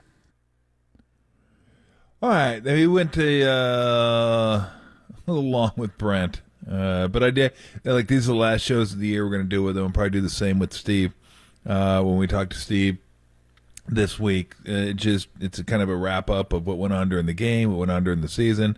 I mean, I could go 2 hours with Brent talking about the year and moving on and going to next year and free agency and all that kind of stuff, but we don't have that kind of time. But we'll probably do the same with Steve going over this season and this game. And again, it was like I said earlier, it was a rough one. This was an absolute kick, mule kick right to the nads, just boom. And if you don't have nads, just that general area, okay? How about that? How about just the general area? I mean, I have them, so I can speak to it. Thank you. You whatever. I'm not going to do that. I'm just not going to. But so you get where I'm going with it. Painful. How about that? Painful. Let me read a few YouTube. We got the chat open, and I'm just going to read them, and I'll react to them as I read them. So if you want to throw comments up there, you can do that. Run the damn ball, man. That's twice now with a lead. Kyle abandoning the running against KC. I can get down with that a little bit. Again, I thought early in the third quarter they probably could have run the ball a little bit more, but again, they're not running plays so they fail. They think the plays they're running are going to be good plays. They just weren't. Let's see. One person said, I was just going to say I don't have nads. I get it. That's why I amended that. Thank you very much. I appreciated that. I like the trust and faith in Purdy, but man, run the damn ball. People wanted him to run the ball. Run the ball. Okay, they would skip that one. I don't even know. I could probably make a joke out of that somehow, but I don't really want to. How many Coors Light yesterday, Tom? Again, I don't drink Coors Light. Stop saying I do. You're killing my beer rep.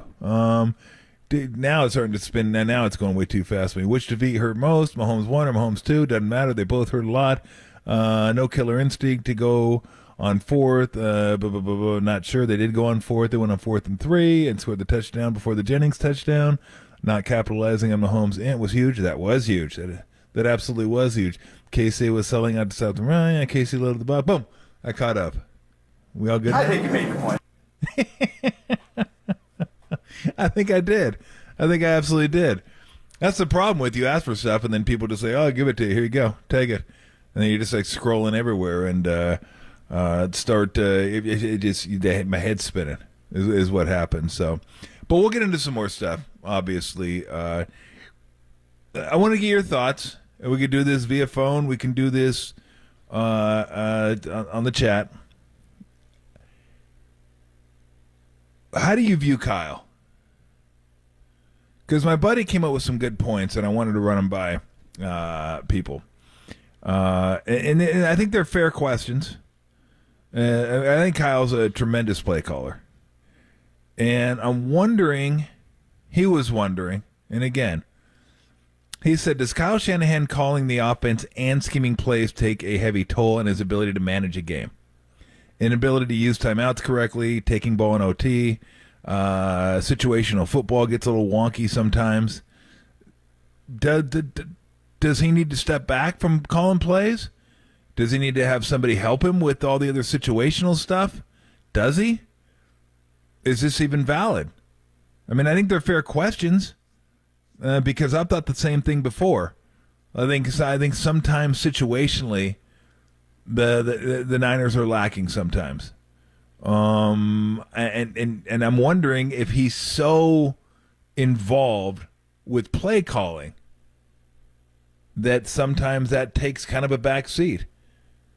Because that takes a lot of bandwidth to be able to know what's going on in the game, what the clock says, how many timeouts do I have, where are we at here, what are we doing here, and calling the plays. And I'm assuming somebody is helping. I'm guessing, because I don't know how you keep all that stuff in your head. I mean, I don't know how Andy Reid does it. I don't know how he does it. I don't know if he has somebody else to help him. But I don't know if you take away the play calling, because that's what he does best. But you also know that when you're doing that, like some of the stuff, like again, I don't get if they just kind of stumbled upon the overtime stuff and didn't really know what was going on. I mean, you got to know what's going on there. There's not a huge chance you're going to go to overtime, but if you do, you want to be ready for it. Again, you always want to be ahead of the chains mentally. If you start getting behind the chains mentally, then you're going to make decisions that you wish you didn't make.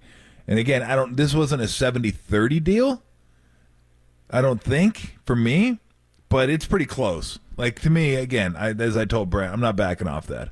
No, there isn't anybody that can tell me this is why unless it's weather related, okay, unless there's a strong wind or it's rain or something like that, or injury related. Like, all things being equal, you're not, I don't care who you are.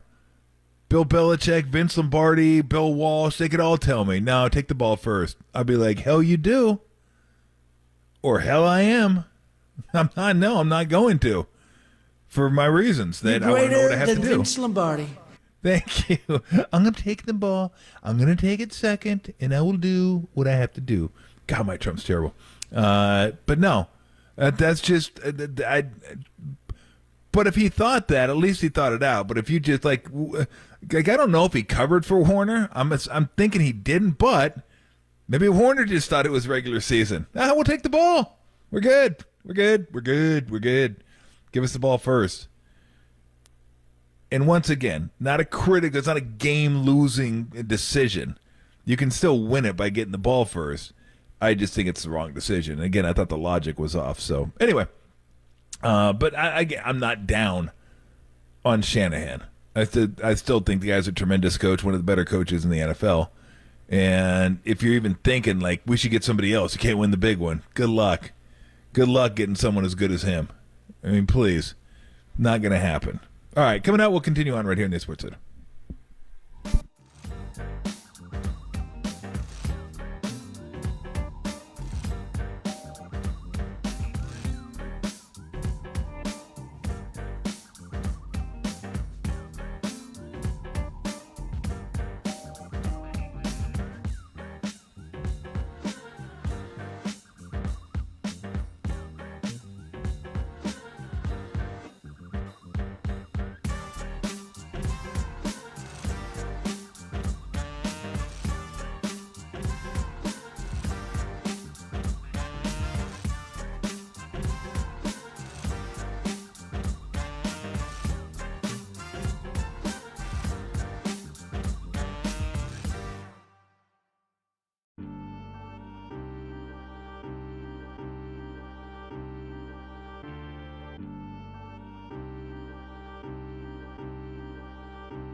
Hey, punk ass, it's time for Mr. T.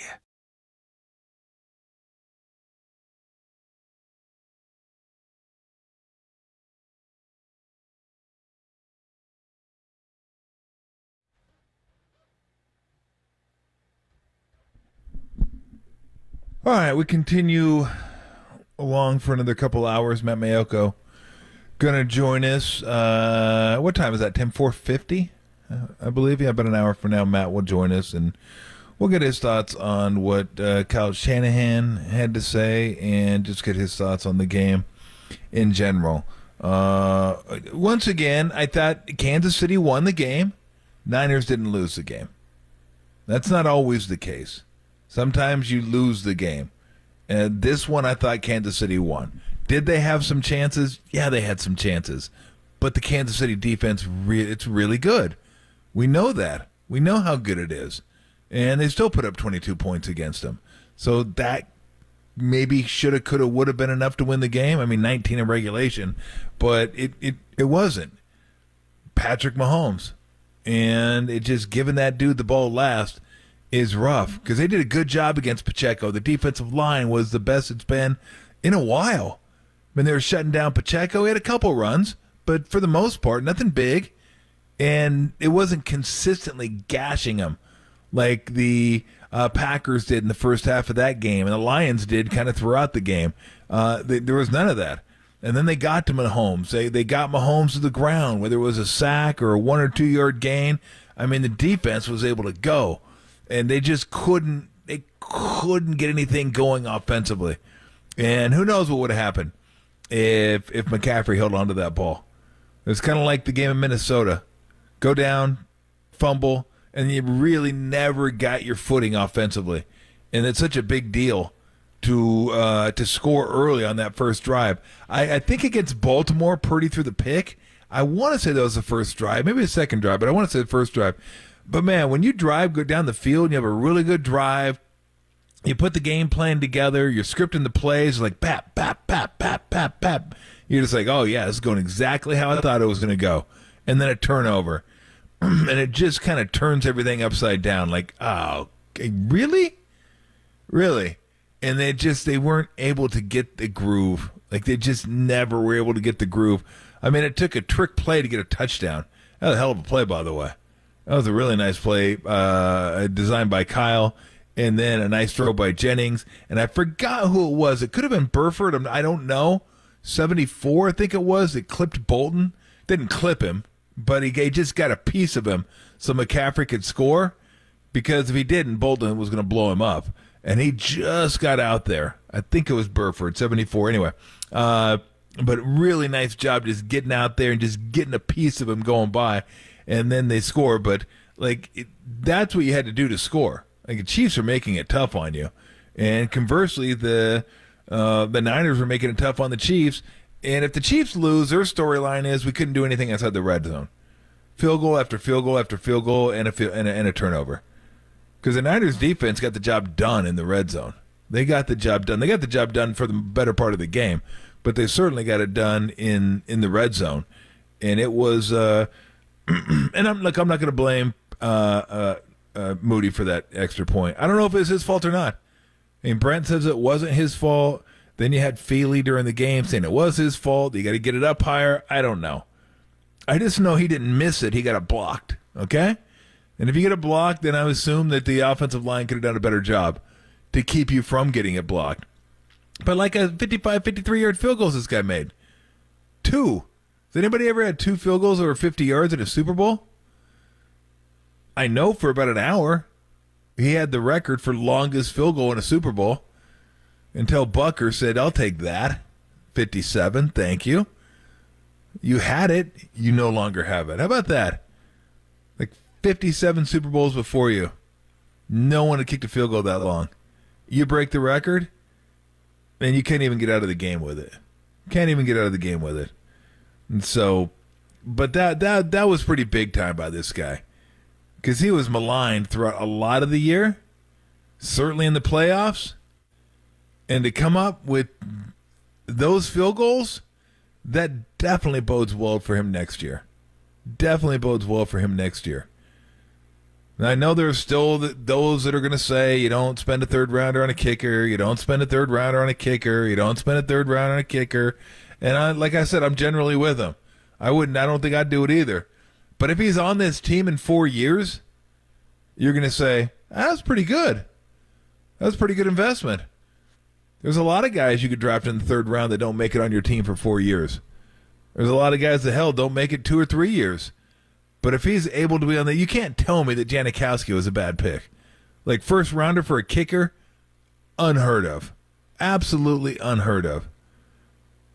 If you draft a position player in the first round, what are the chances that guy's going to hit? What are the chances he's going to be on your team in 5 years? What are the chances he's going to make a Pro Bowl? What are the chances he's going to be an All-Pro?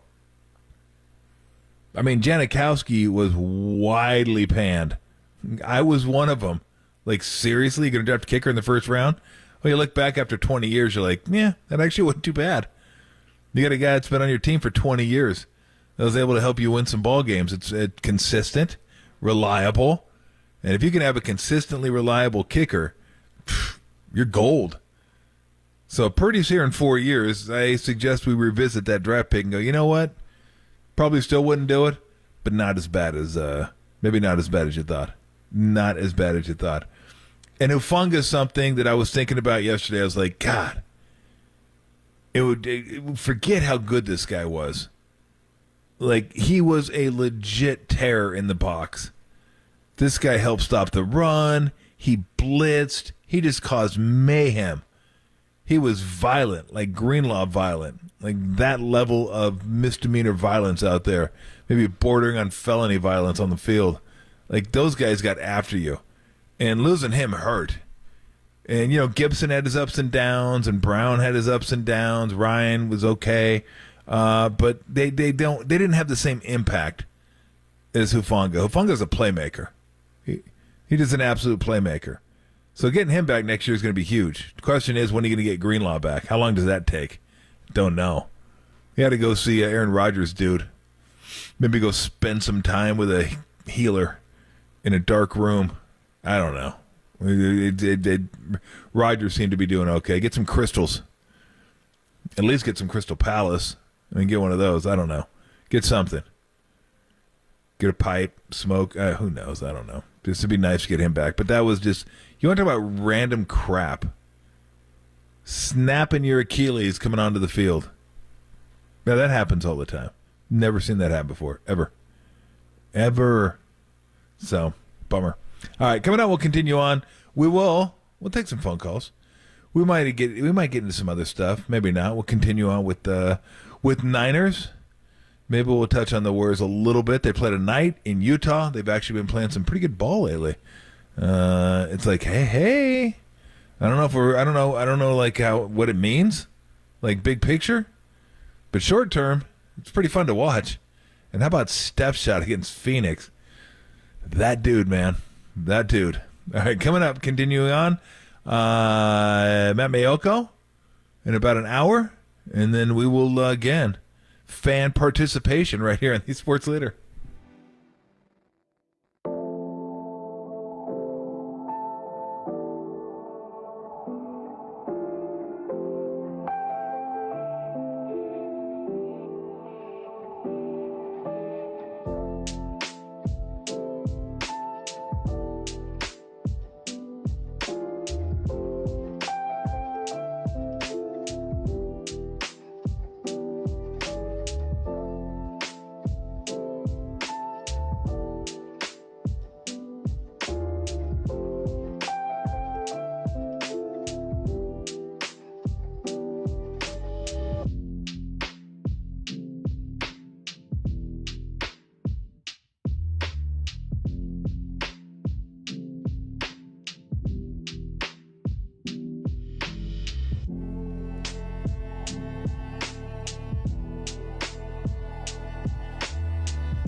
Did Kyle Shanahan do the right thing by taking the ball in overtime? That story and more trending right now on KNBR.com and the KNBR app.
This is KNBR, and they are Tolbert and Copes. Listen to us here and follow us on Twitter, Instagram, and Facebook. We are KNBR 104.5 and 680, the sports leader. All right, let's take a few phone calls, shall we? Keep saying I'm going to, and then I don't. I'm threatening. So if you want to dial it up, 808 KNBR, the number. Let's go to Hawken in San Jose has been waiting very patiently. Hawken, what's shaking, man? Hey, man, how you doing? Thanks for taking my call. No worries. Thanks for waiting. I was been listening for a while, and I did not call in thinking that I had any critiques necessarily of Kyle Shanahan. I'm very much not a armchair coach. Like, there's a reason he's a professional NFL head coach, and I'm not. But here's what I was calling it about, and we'll see if it pertains to your question about does he need someone else helping out? You know, like, I have mad respect for the guy. I don't know what that position's like. But I like your comment about the timeouts before halftime. Maybe we could have made something there. And I have a comment about timeouts in a different part of the game, and that's in overtime. I feel like timeouts in the NFL are almost exclusively clock management devices. And sometimes like oh shoot, my players aren't ready for the snap.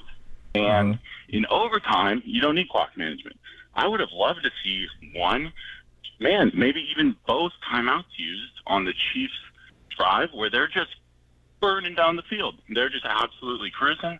If there was an argument in Shanahan's head of my defense is tired and that's why I want to take the ball first, hey, spend 2 more minutes. Like, ice them the way you would a kicker, or in so many other sports, timeouts are used as momentum stiflers or a chance for one team to kind of regain. And I think a timeout, I would love to see it. Can't say it changes the outcome, but I'm sitting there thinking, I think you're onto something. I didn't even think about that, to be honest with you, but every once in a while you'll see that in basketball where they'll just call a timeout because everybody's tired as hell, and you want to get them a breather, or at least 2 or 3 guys. Like I don't want to take them out of the game, but they need a rest, so I'll call a timeout. And you're right.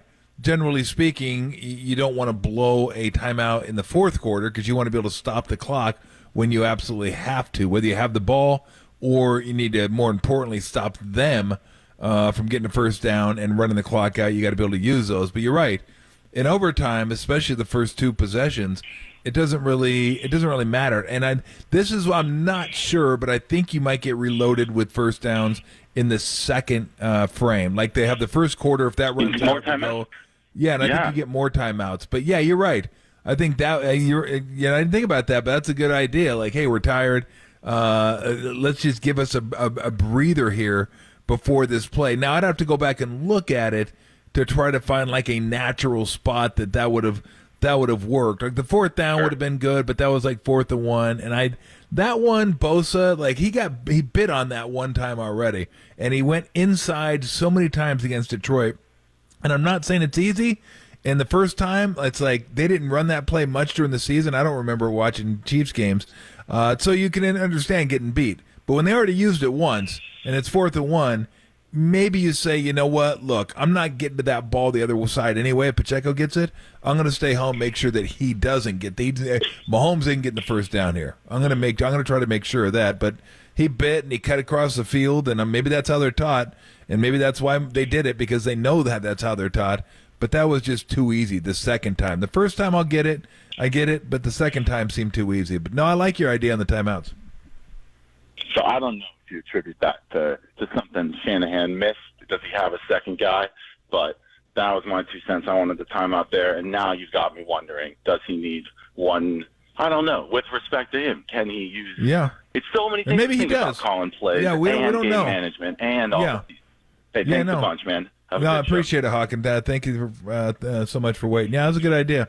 And yeah, I don't know that. I don't know who he has helping him out. I'm sure he has somebody helping him out, but that's just a lot of stuff to try and manage. All right, let's continue on with the phones. Let's go to let's go to Leland in Sacramento. Leland, what's shaking, man? All right, let's go to Carson in Palo Alto. Carson, what is shaking? What's up? Yeah, no, this loss feels different than past losses and in kind of a good way.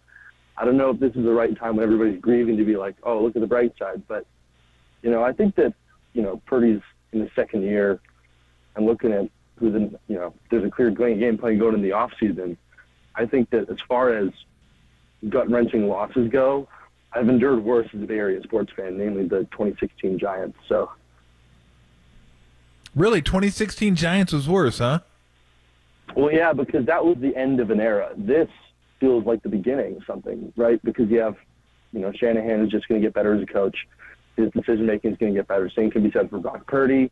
I mean, he was in his second year, and now you go into the offseason with no uncertainty as to who the number one guy is, and you have a clear plan in the offseason. Like, generally speaking, who you can afford to let go in free agency. You want to keep Juwan Jennings ideally.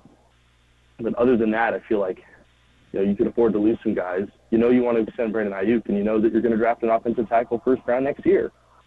So there's a clear plan for this team to get better while the core is still around. And even when that core departs, I think Purdy's going to be seasoned enough by then to compensate for that.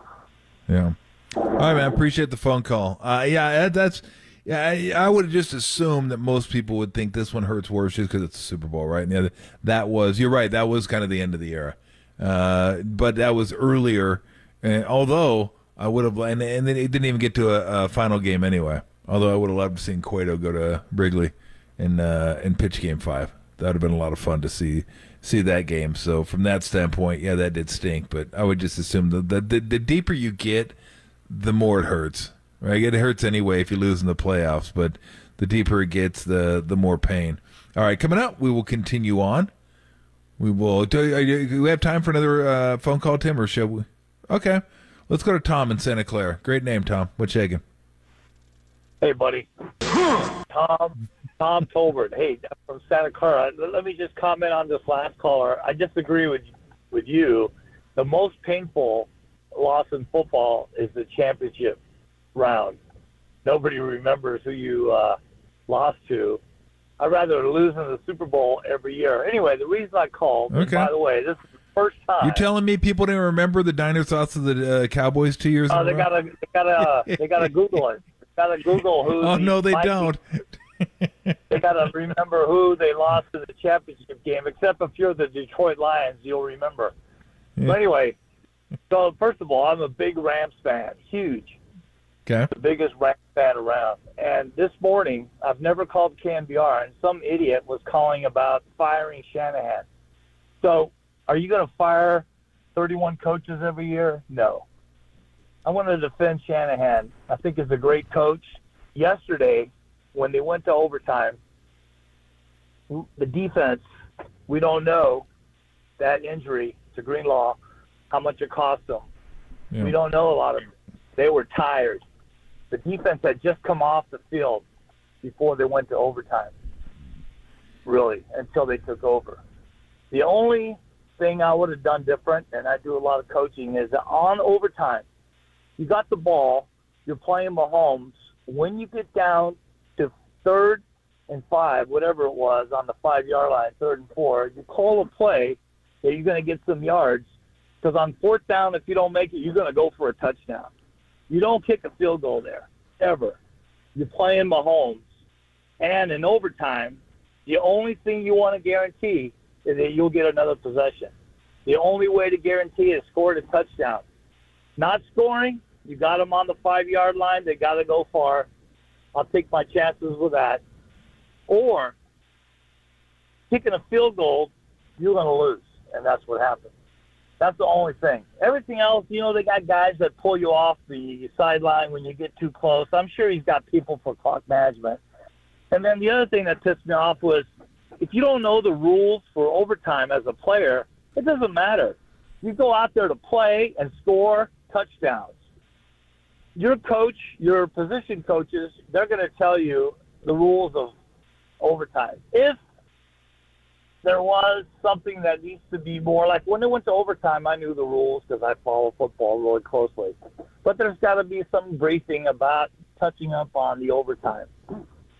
But that doesn't really matter if the players come out there and say, hey, I didn't know the rules. hey, the rules is first team to score. No, I get what you're saying, Tom. And look, I appreciate the phone call. Thank you so much for listening. And there may be a few Niner fans that would be happy if they got rid of Shanahan. They'd be wrong. But I can tell you one thing. You know, it'd be even happier. Rams fans, Seahawk fans, Cardinal fans. They'd be very happy. If the teams you're competing with, your rivals, are happy that you do something, you probably shouldn't have done it. Trust me, they'd be happy. Do you think Niner fans would be happy if they got rid of McVay? Yeah, I think they would. And I know what you're going to say. Yeah, but McVay has a Super Bowl. Yes, he does. He absolutely does. Was McVay, if McVay would have won a Super Bowl before Reed won his, would you consider him a better coach because he won one Super Bowl? I don't know. I mean, I know you have to win to validate. You do. That's just the game. That's what everybody deals with. This is big boy sports. It's the big leagues here. You got to win a championship if you want to be validated. You got to win rings if you want to be the best ever as a player. So, just the way it is. But unless I have overwhelming evidence that he just can't get it done, and there are specific reasons why he can't get it done, and those specific reasons keep popping up over and over why he can't get it done, then sorry. Losing to Mahomes and Reed isn't a reason. Oh, and let me say this real quick, too. I'm tired. I'm really tired. And not just because it's Shanahan. I'd be tired if it were any coach that gets blamed for losing a game as a coordinator. Stop. Just whoever does that, whatever network, just stop it. Blew 3 leads in the Super Bowl. He wasn't the coach. Is Dan Quinn just going to get off scot-free on that one? For those that don't remember, Dan Quinn was the head coach of the Atlanta Falcons when they gagged away a 28-3 lead. Gone. Choke job. But for some reason, the offensive coordinator gets the blame on that one. Yeah, Kyle Shanahan's team lined up 28-3 and got beat by the what? You realize Dan Quinn's a defensive guy, right? You're up 28-3. You couldn't stop him in the second half to save your ass, and then 2-point conversion after 2-point conversion. I guess those were Kyle's fault.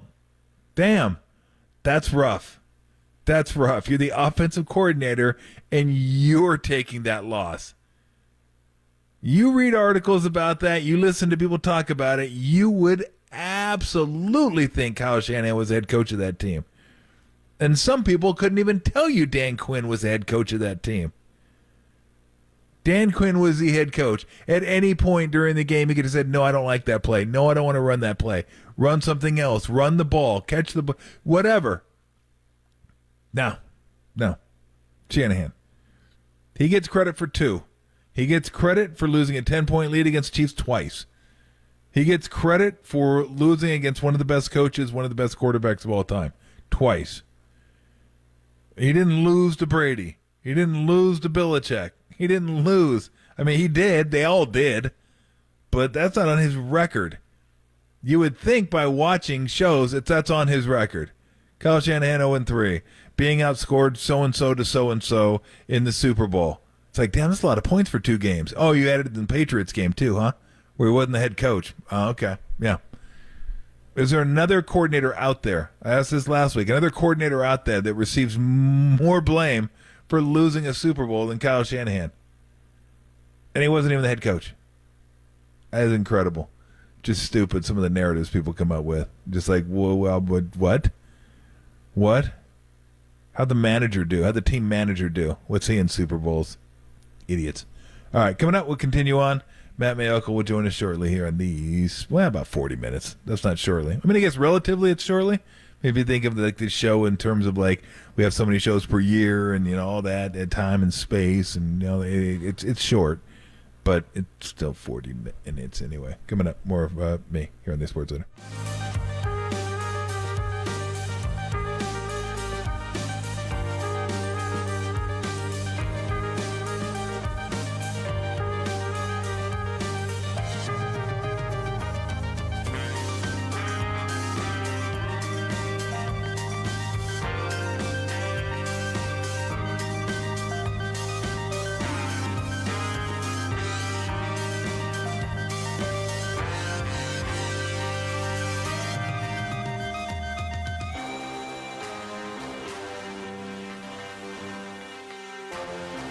Here's what's trending now. Trending now. On KNBR.com. Every which way you can talk about the Niners losing the Super Bowl last night in Las Vegas. That's trending right now on KNBR.com and the new KNBR app.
Listen to the sports leader anywhere, anytime. Download the all-new KNBR app. Now, Tolbert and Copes continue live from the KNBR Casino Matrix Studio. Casino Matrix Progressive Jackpots are here. Where are you? Just drop in. Please play responsibly. 1-800-GAMBLER.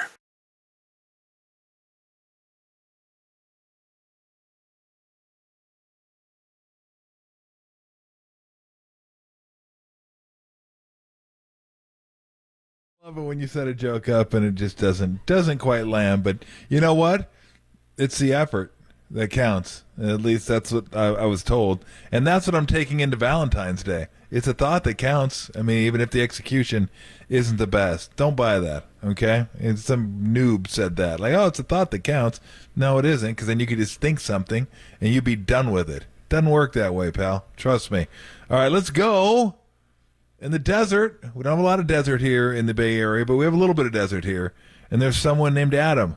I have an idea who it might be, but let's find out. Adam in the desert, welcome to the show.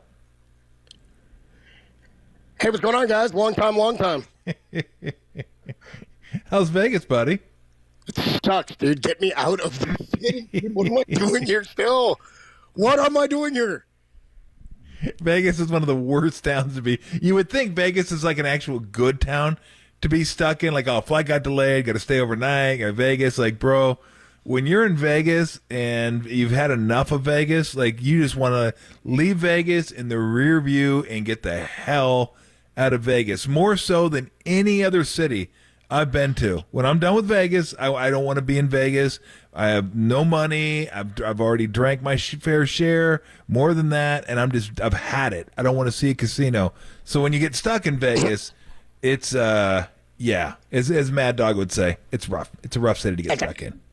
That's a rough day. I wish Vegas hadn't like stomped my groin into a paste before they handed me my L in the Super Bowl, and then had me board a plane and then deplane and then hang for like 3.5 hours. All the good stuff that could have happened. I felt like remember Joe Pesci in My Cousin Vinny when he's like, "Is there any more crap we could pile on? Is there anything else?" I'm just like, that's the feeling I got right now. Sitting outside the cabin, if I remember correctly. Yeah, dude, ready to stop. And your biological clock is ticking. Clock is ticking. Yeah, maybe it was a bad time to bring that up. Yeah. Oh my God! Go ahead. I mean, give us your thoughts. I was scrolling Twitter a little bit last night, and I saw you guys doing the post game for 5 minutes or so, and I know you were none too pleased. But I mean, what was after looking at the game? Like, what are some of the things you looked at? Because basically I just said, look, Kansas City won the game. The Niners didn't lose the game. There were some things I didn't like.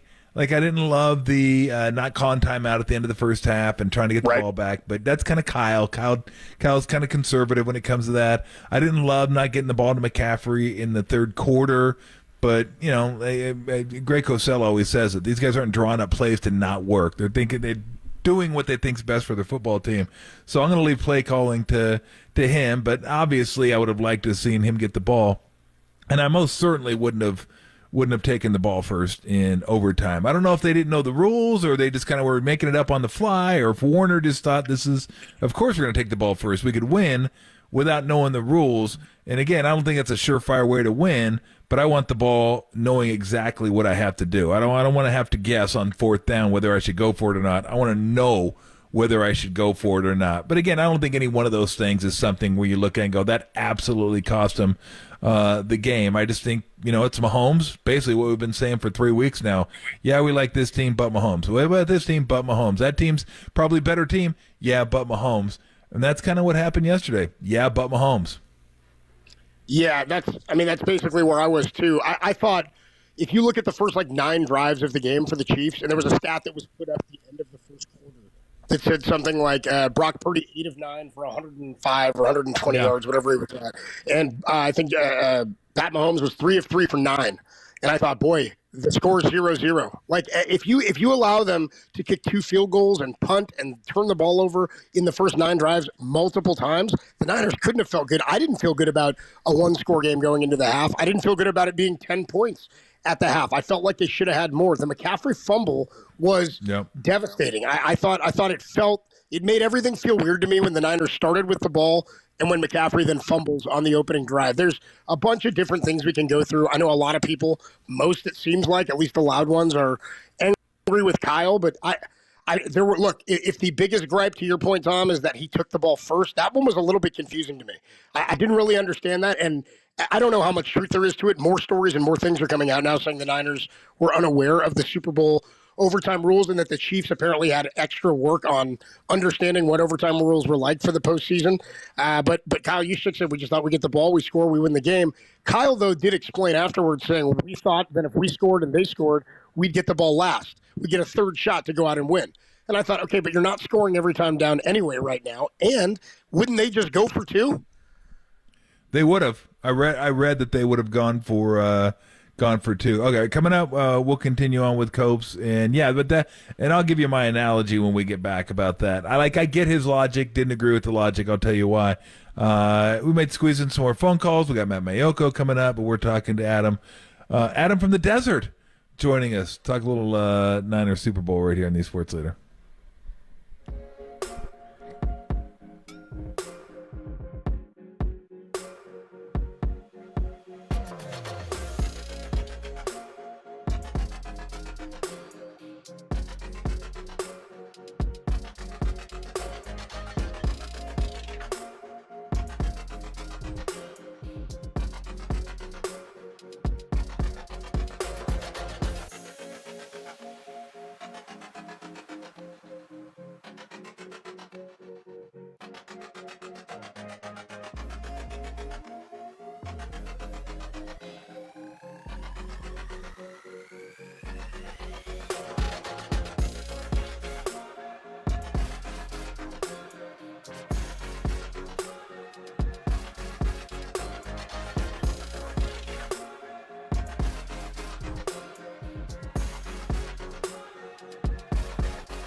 Listen to the Sports Leader anywhere, anytime. Download the all-new KNBR app. Now, Tolbert and Copes continue live from the KNBR Casino Matrix Studio. Casino Matrix Progressive Jackpots are here. Where are you? Just drop in. Please play responsibly. 1-800-GAMBLER. All right, we have hooked up with Copes, who's in Vegas, waiting to get the hell out of Sin City, and I know the feeling. Many a times I've wanted to hit the highway a few hours early, just get the hell out of there. So I get the feeling. Hopefully we'll be back tomorrow, and we'll be ready to rock and roll. So we were talking about the OT, and again, I'm real curious to find out, like, if Fred Warner knew, if Fred Warner just thought it was regular, if they discussed it at all, because apparently the Chiefs did discuss it. They even said they went back to preseason and talked about it during preseason, but that they were going to take the ball second if they got it and then go for 2. so there would be no third possession, and that was my look. No, I said no one's talking me off of this anyway. I'm getting the ball second, and unless it's extreme weather, I'm going to know exactly what I have to do. I think that's such a huge advantage, but Kyle's logic was if it comes to a third possession, then I want to be able to end it right there. If we kick 2 field goals, if we just match scores on the first 2 possessions, and to me that was like playoff baseball, worrying about your starters for Game 6 when you need to win Game 5 to get to Game 6.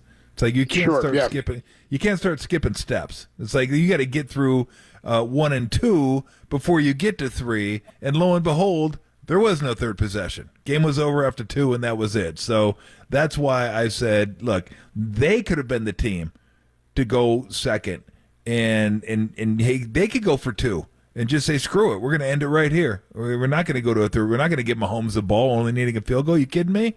But we knew what we needed to do. Now we got it. Now we can go for 2 and try to end it. And again, I'm not saying you can't win the other way. That just, to me, I just believe in that logically more than I do anything else. Like, to me, if you're going to give me a couple answers on the test, then I'm going to go ahead and take advantage of those. Doesn't mean I'm going to win, but at least I have more information than I do going first.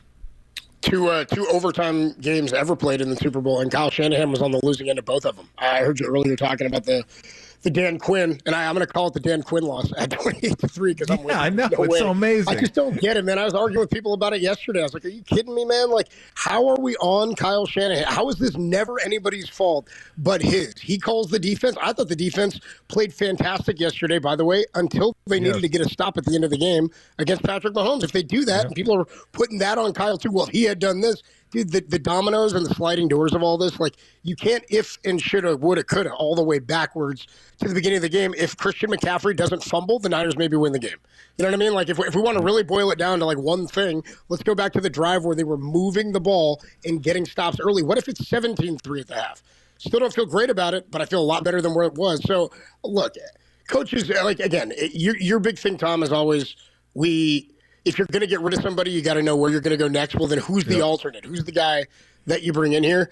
There is no team, and I say this to you frequently, there's no team in the NFL in the span that Kyle Shanahan has been here that has had more success across the board. I'm not talking one Super Bowl win or showing up in 2 Super Bowls like the Niners did. And you may go, well, the Rams got 1. Yeah, but Kyle's been there more frequently than any team in the NFL, with the exception of the guy he's lost to twice in the Super Bowl standing across the field. There's just some guys that are really, really tough to beat. And now Andy Reid, who started his career at 5 NFC Championship appearances and no Super Bowl victories and a Super Bowl loss, is viewed as the greatest coach currently in the NFL. It's very early in Kyle Shanahan's career, and I'm not ready to say he can't get it done. He can't win the big one, because you've seen him lose 2 games as head coach at the highest level. Well, I said this earlier, Copes. I said there'll be 3 fan bases that are really happy if the Niners were to ever get rid of, or at least in the near future, get rid of Kyle Shanahan. Be the Rams, Seahawks, Cardinals. They'd be super pumped that they got rid of Kyle Shanahan. There's no doubt in my mind. And when your rivals are happy you do something, you probably shouldn't have done it. So I can't imagine that they're even, there's no way they're even thinking about it. They shouldn't be thinking about it. Like, I get how fans are. Some fans just they fire him. He can't get it done. He can't win the big one. Hell, there are people that want to fire Steve Kerr now because he could only win with stars. And he could. It's just like that's just how fans are. You almost have to understand that going in. Fans want to blame the coach. They'd rather blame the coach than blame the players. Did you think Kyle Shanahan or Steve Wilks drew up a play in overtime when it was 3rd and 4 down at the 6 where you let Chris Jones run right to Brock Purdy? I'm pretty sure they didn't draw the play up that way. I'm almost positive they didn't draw the play up that way. Yet, that's what happened. McKivitz goes one way, Burford goes the other way, and Chris Jones goes, oh, damn.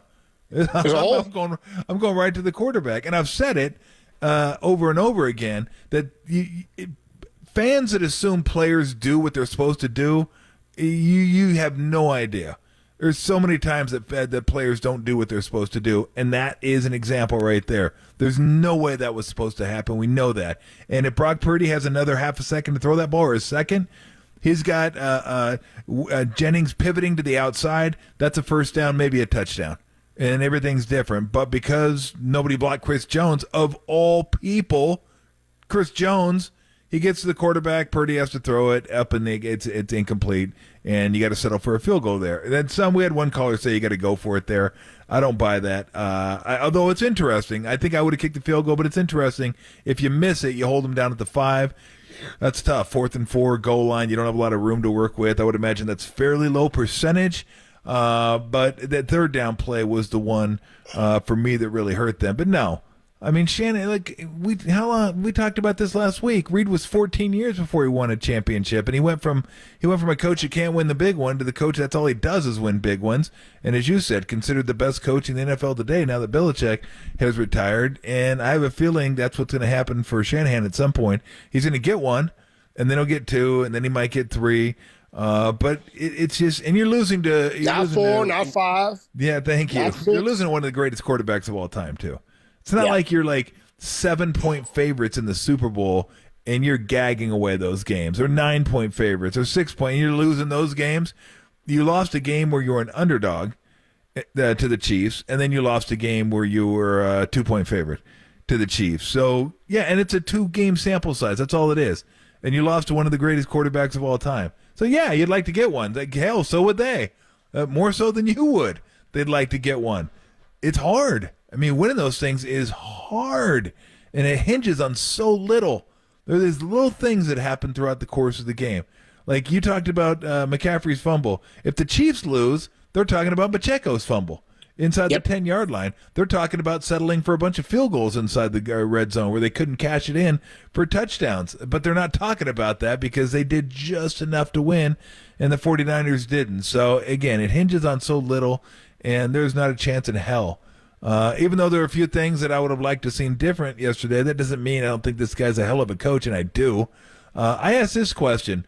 Does calling the plays and trying to manage the game, is it too much? Like, I don't know how much help he gets from the game management standpoint, but for someone that calls all the plays he does and is so focused on that, and then to have to manage the clock and manage game situations and all those things, my buddy asked me, goes, do you think that's too much? And I go, that's a good question. I think it's a valid question, because there are some times game management-wise I disagree with how they're going about it, and I just wonder if that's so much on his plate that maybe he needs more help, different help. I don't know what kind of help he gets. I would imagine he gets some. He's not giving up play calling. That's probably that's the best thing he does. But I wonder if that's something like he discusses. Like, this is just that's a lot on your plate. It is. He talked about that with us earlier this year when we talked about I think we talked about that Falcons Super Bowl, the 28-3.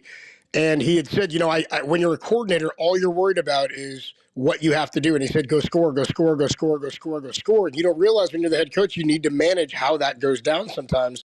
That sometimes it's not the best thing to score. We talk a lot about that at the end of games where guys will run out of bounds when they shouldn't. And I think if this was a rule thing, and it's sounding more and more like maybe it wasn't a great understanding of what the Super Bowl rules are, or the overtime rules are, that's maybe the more egregious part of all of this, because I do believe Kyle's a smart coach.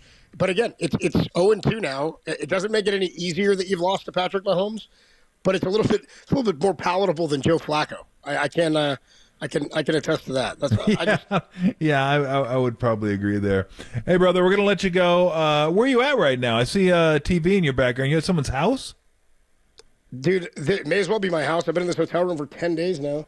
Jesus Christ, dude. Oh, you're still at the hotel room. Dude, oh, my goodness gracious. I went to the airport. They sent me to the hotel. I'm in the same room, dude. Couldn't even get a different room. Are you really? They were like, we didn't even make it up yet. We'll just put you back there. I was like, oh, good. So it's dirty. Perfect. Oh, man. Brutal. All right, well, enjoy some Nathan hot dogs tonight, and I'll see you tomorrow. Oh, Jesus Christ. All right, bro. All right, Cubs, take it easy. We're going to let Cubs go. The connection wasn't great, and, I mean, I know where he's at, especially when you think you're coming home. Like, oh, man, I can't wait to get home. I can't wait. And you get on this flight and come, and then you actually get on the flight, and then, no, you're not coming home. And you got to go back to the hotel, drive back into Vegas. Oh, it's not a good feeling. Like I said, I've had that feeling before where you just, I got to stay. I don't want to stay. okay, let's just go stay. You have no money to gamble. It's like, what am I doing in Vegas? I don't want to drink anymore.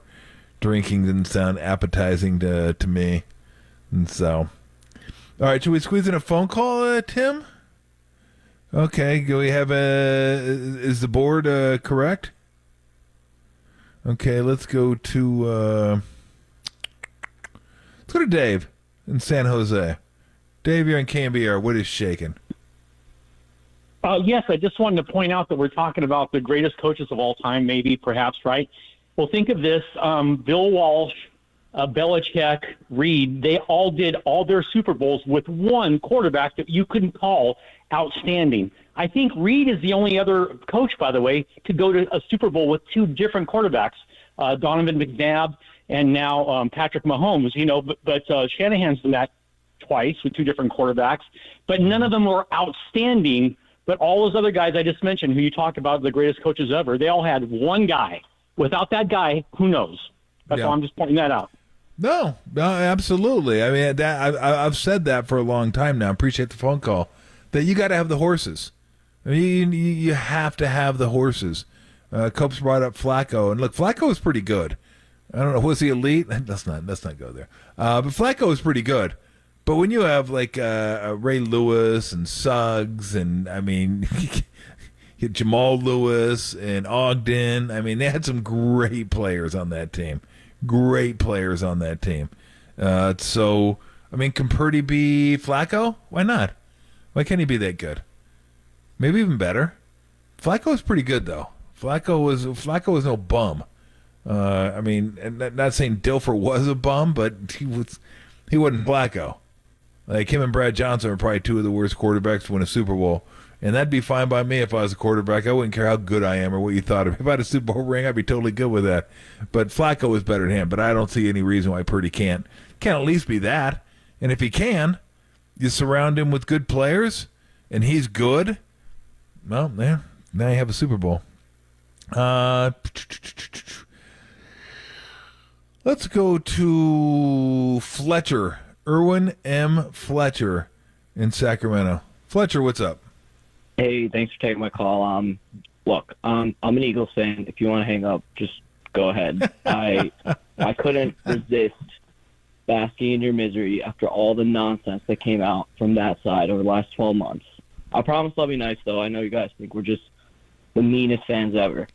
I don't think anything. I know you guys did boo Santa Claus, though, one year. Oh, yeah. That's rough. original. And you booed Michael Irvin when he was laying down there and looked like he was paralyzed. That's super original. On behalf of the entire NFC, I just want to know what's the excuse we're going to hear this year. Because last year, it was Purdy got hurt, even though you used a tight end to block an elite pass rusher last year. And then it was, there's no emergency third quarterback. This year, it might be the fire alarm on Thursday, 6 a.m., right? 3 days before Super Bowl. Well, I didn't use anybody to block anybody because I wasn't playing in the game, but... You know what I mean. Yeah, I know what you mean. So what's look, I don't know. I mean, I don't know. I mean, like, everyone's going to have their take on it. Look, you got beat, same as the Eagles last year. You got beat by a Hall of Fame coach and a Hall of Fame quarterback. I mean, it happens. It just, what are you going to do? I mean, I thought the Niners played well enough to win that game. Just like I thought the Eagles played well enough to win last year's game. You just come up a little bit short. It wasn't like the Niners got embarrassed this game. It wasn't like the Eagles last year got embarrassed. It just, Reed and Mahomes. And they have enough guys to make plays. And Mahomes ran it like he ran it last year. He had that overtime run yesterday. And then he had the big run toward the end of the fourth quarter against the Eagles last year. Like, that dude just figures out a way to get it done. Just like Brady figured out a way to get it done. Just like Montana figured out a way to get it done. Some guys just figure out a way to get it done. And he's just one of those guys. And so, enjoy basking. I don't know how healthy it is, but apparently you believe in Schadenfreude, which, you know what, I'm a practitioner in occasionally. River. I don't mind enjoying other people's misery on occasion. I can't say I've never dabbled into Schadenfreude, but yeah, that's too bad. That's too bad because I love the name Fletcher. Erwin M. Fletcher. Okay, let's go to... Thank you, Doc. You ever serve time? You're Let's go to Mike in Redwood City. Mike, what's shaking, man? You know what? I started listening earlier today, and the best thing you said, there's nothing more important. You can lose a football game, you can lose a basketball game than your pets. That's right. And That's right. Pets don't care. They don't care. 100%. And I'll tell you this, I'm calling from a landline because I don't own a cell phone, and I think my phone might die. But I appreciate all you guys do. And I was upset because I thought about Kyle Shanahan, and they make him like Don Dinkinger. Remember Don Dinkinger? Oh, Don Dinkinger, first base, Royals, Cardinals. Yes. I'm Ouch. a huge Cardinal fan. Rough. That broke my heart. Ooh, I bet And it I'm did. The 49 fans' hearts are broken. Replay came about 40 years too late for you. Yeah, it did. Yeah. Todd Worrell at first base. I still think. I'm sorry, you still can't miss that call. God dang it! I mean, I was like, it was like, I'm not going to get you wound up, okay? Because you lived it. No. Other than let's just agree it was a terrible call and move on, so I don't upset you like 50 years after the fact. No. You know what? I just think that people put sports in a higher. It shouldn't be. People and pets and.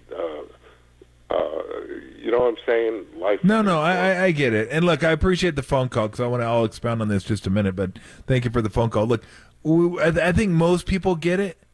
Most people understand what's important, like family, friends, pets. I mean, I love my family, love my animals. They are part of the family, so I just love the. But in context, yes, sports has its place. But it doesn't make it any less painful for those that play and those that follow. Some go to the extreme. You shouldn't. But some can compartmentalize it, and it hurts. It really hurts. Physically. You get sick. You feel like somebody punched you in the stomach. You're doubled over, and But then, couple days or the next day, and you realize I got to cook dinner tonight. I got to get dinner ready. I got to take so and so. I got to get my kids ready for school. I got to that's life, right? So you can feel like, God, I just got slammed right in the solar plexus, and still deal with what you have to deal with everyday real life. You can separate those two. But it doesn't mean that it doesn't hurt like hell for fans, because you invest so much time into this, money, time. You get your jerseys and your hats and your beanies and your whatever gear that you have and your season tickets.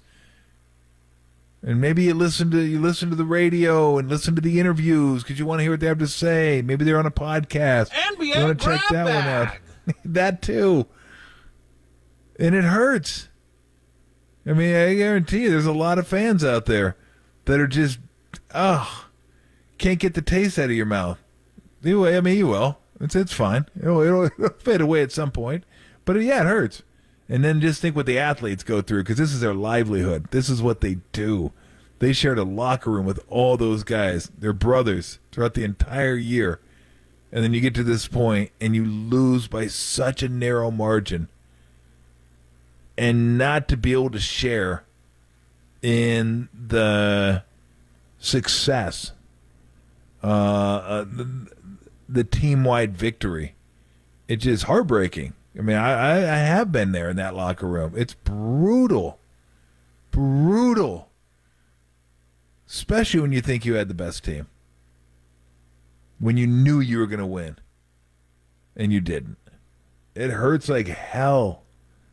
Again, that was, 34 years ago? 36 years ago.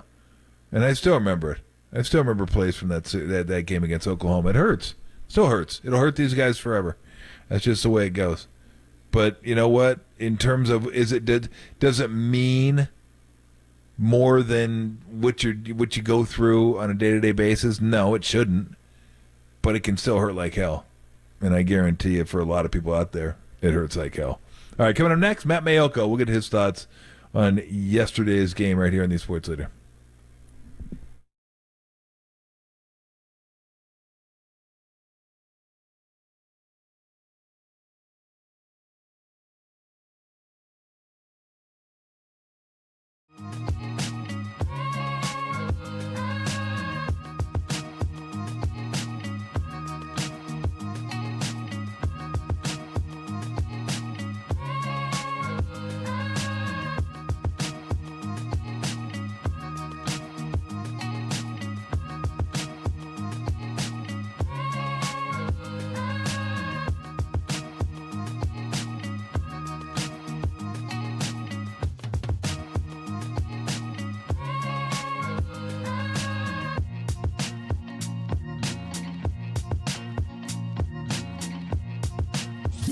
Antioch, shout out to you for supporting KNBR, Antioch Sports Leader.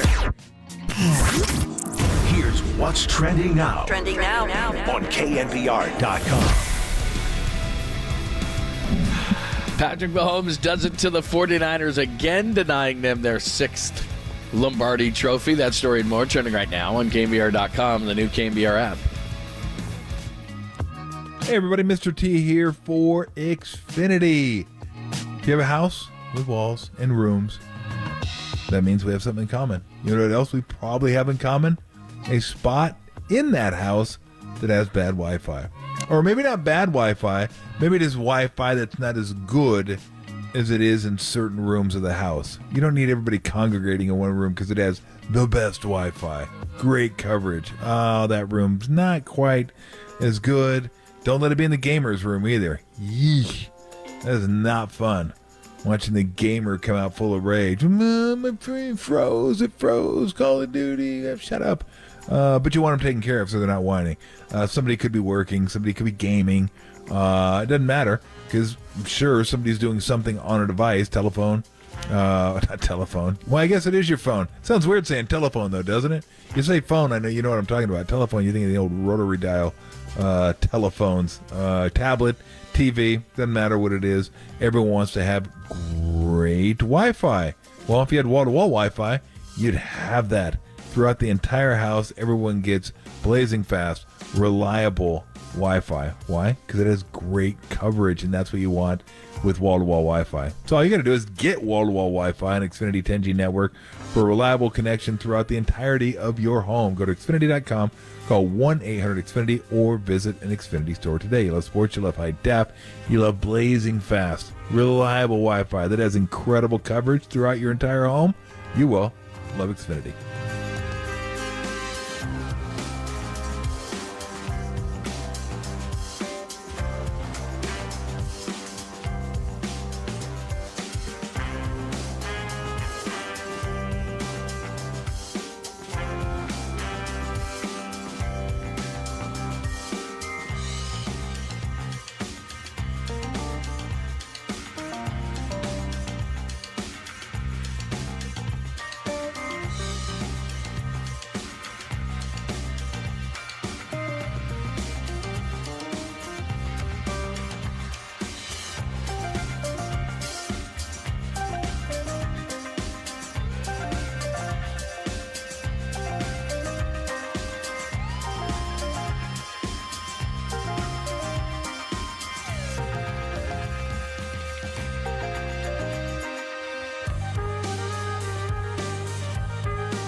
faithful. Here's NBC Sports Bay Area's Matt Mayoko bringing the latest Niner news to Tolbert and Copes. Sponsored by the Dolan Law Firm. The best lawyers they hope you never need. DolanLawFirm.com. On the Sports Leader.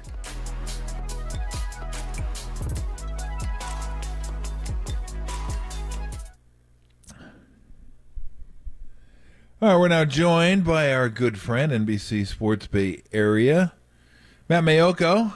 Get his thoughts on the game and some of the decisions that were made. Hello, Matt. How are you? I'm doing well. How are you doing, Tom? Back home? Back home. Just arrived about an hour ago. Nice. Nice.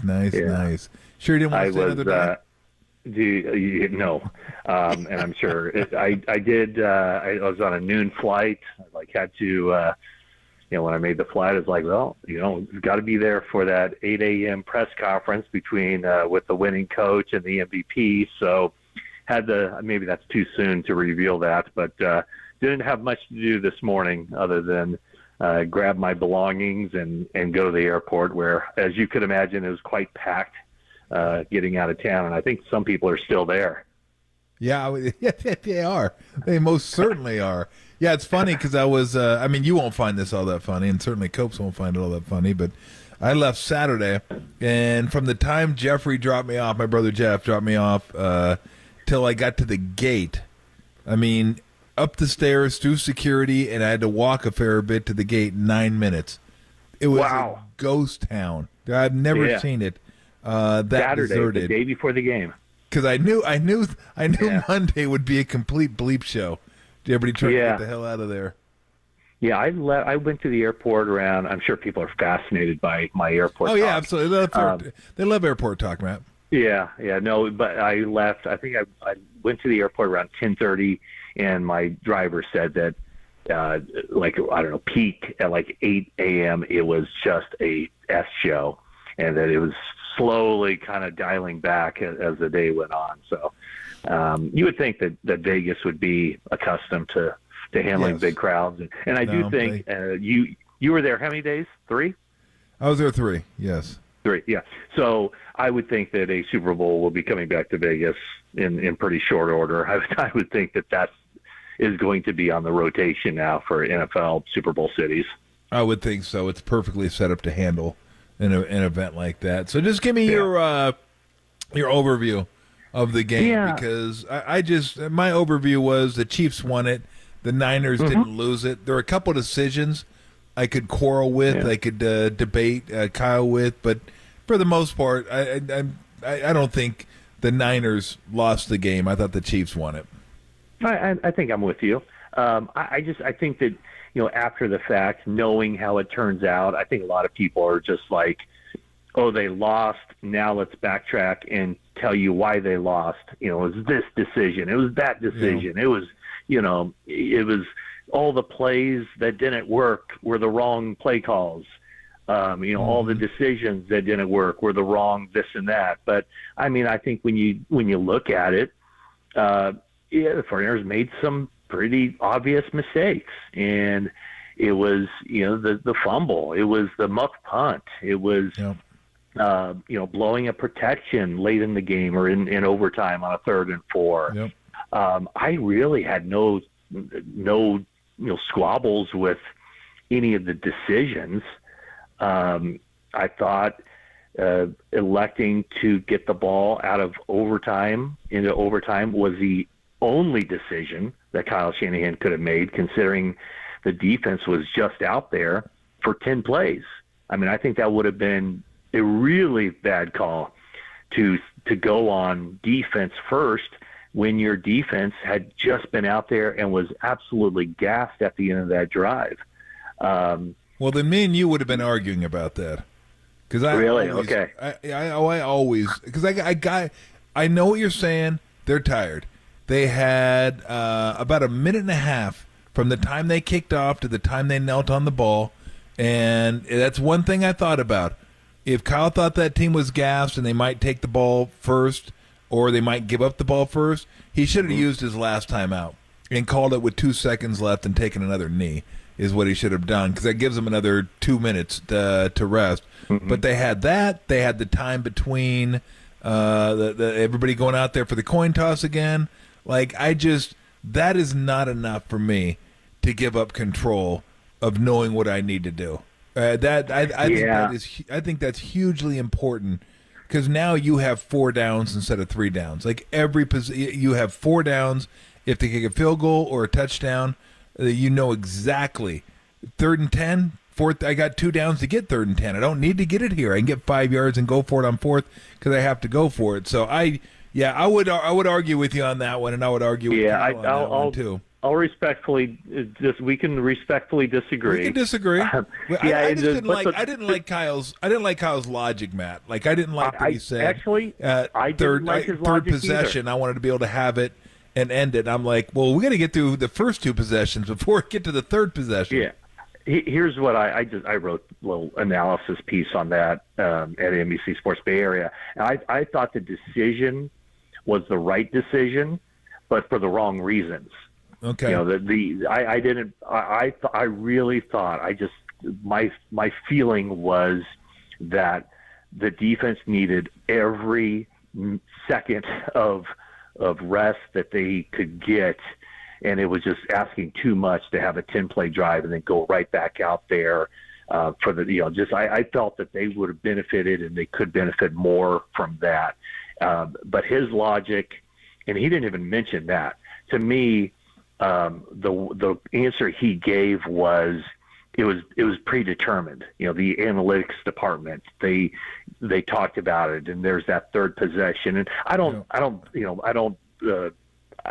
doubt that reasoning is solid reasoning, because at that point, Kansas City had not really even gotten into the end zone. I mean, their only touchdown drive, and it wasn't even a drive, was a 1-play 16-yard touchdown pass, you know, after that muff punt. So the 49ers defense had done a really good job of keeping the damage to a minimum, having Kansas City settle for field goals and not touchdowns.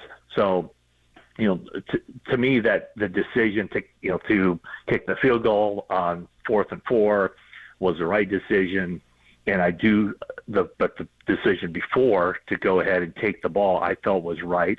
But I was a little bit surprised that Kyle said that, you know, it was predetermined, and he didn't even take the fatigue factor of his defense into account. I think at a situation like that, you have to take everything into account, and you have to be able to adjust, and you have to be able to make, you know, there might have been a situation that would have called for, okay, you know, we want this to happen, but, you know, the circumstances of the game or just how the team is feeling or whatever makes you change your mind for a good reason. And so I didn't like the fact that, or I didn't like, his explanation that it was basically predetermined and centered all around the 3rd possession, because, you can't take that for granted. Yeah. Did you think, and I always hesitate when I talk about play calling, because Kyle's one of the play callers in the game. I think, along with a lot of other people, I would have liked to see McCaffrey get the ball a little more to start the 3rd quarter. I get it. The first drive, you get the turnover. You're like, okay, let's go for it. And then they got nothing out of it. And then the second drive was a pass, then a 5-yard penalty, and you're like behind the chains. They give it to McCaffrey on that little flip play, and that was it. Then you go for it again, and all of a sudden you're off the field again. So not ideal, but I don't know exactly where you get him the ball. You go back and look at it, you're like, okay, I can kind of understand this, but still, I mean, that was their one clear advantage, right? I mean, you got to lean on him a little bit more there in the 3rd quarter, or do you? I don't know.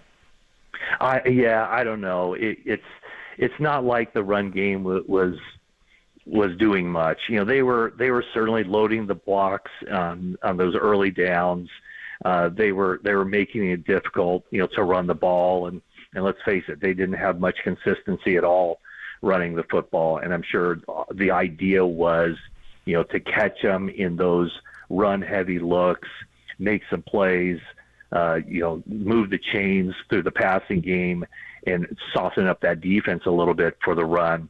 Obviously, it didn't work out, so, you know, it's fodder for second guessing. But, you know, when I was watching it, I just think that there's so much that we don't know about, what the defense is doing and how to attack it. And I'm sure that, I don't know this for a fact, but, there's probably some run calls or some run pass options where, if they're showing this, then let's check into a pass or let's check into a run, if their defense is showing whatever it is. So, I mean, it's almost impossible, to second guess the play calling when you don't know what really is going on, other than, kind of like I said, whenever a play doesn't work, oh, what a bad play call. What? Sure. Should have called a play that worked. Come on, it's that easy, right? Of course, you got to be able to call. What are you doing out there? Why'd you lose two on that? That was a stupid play.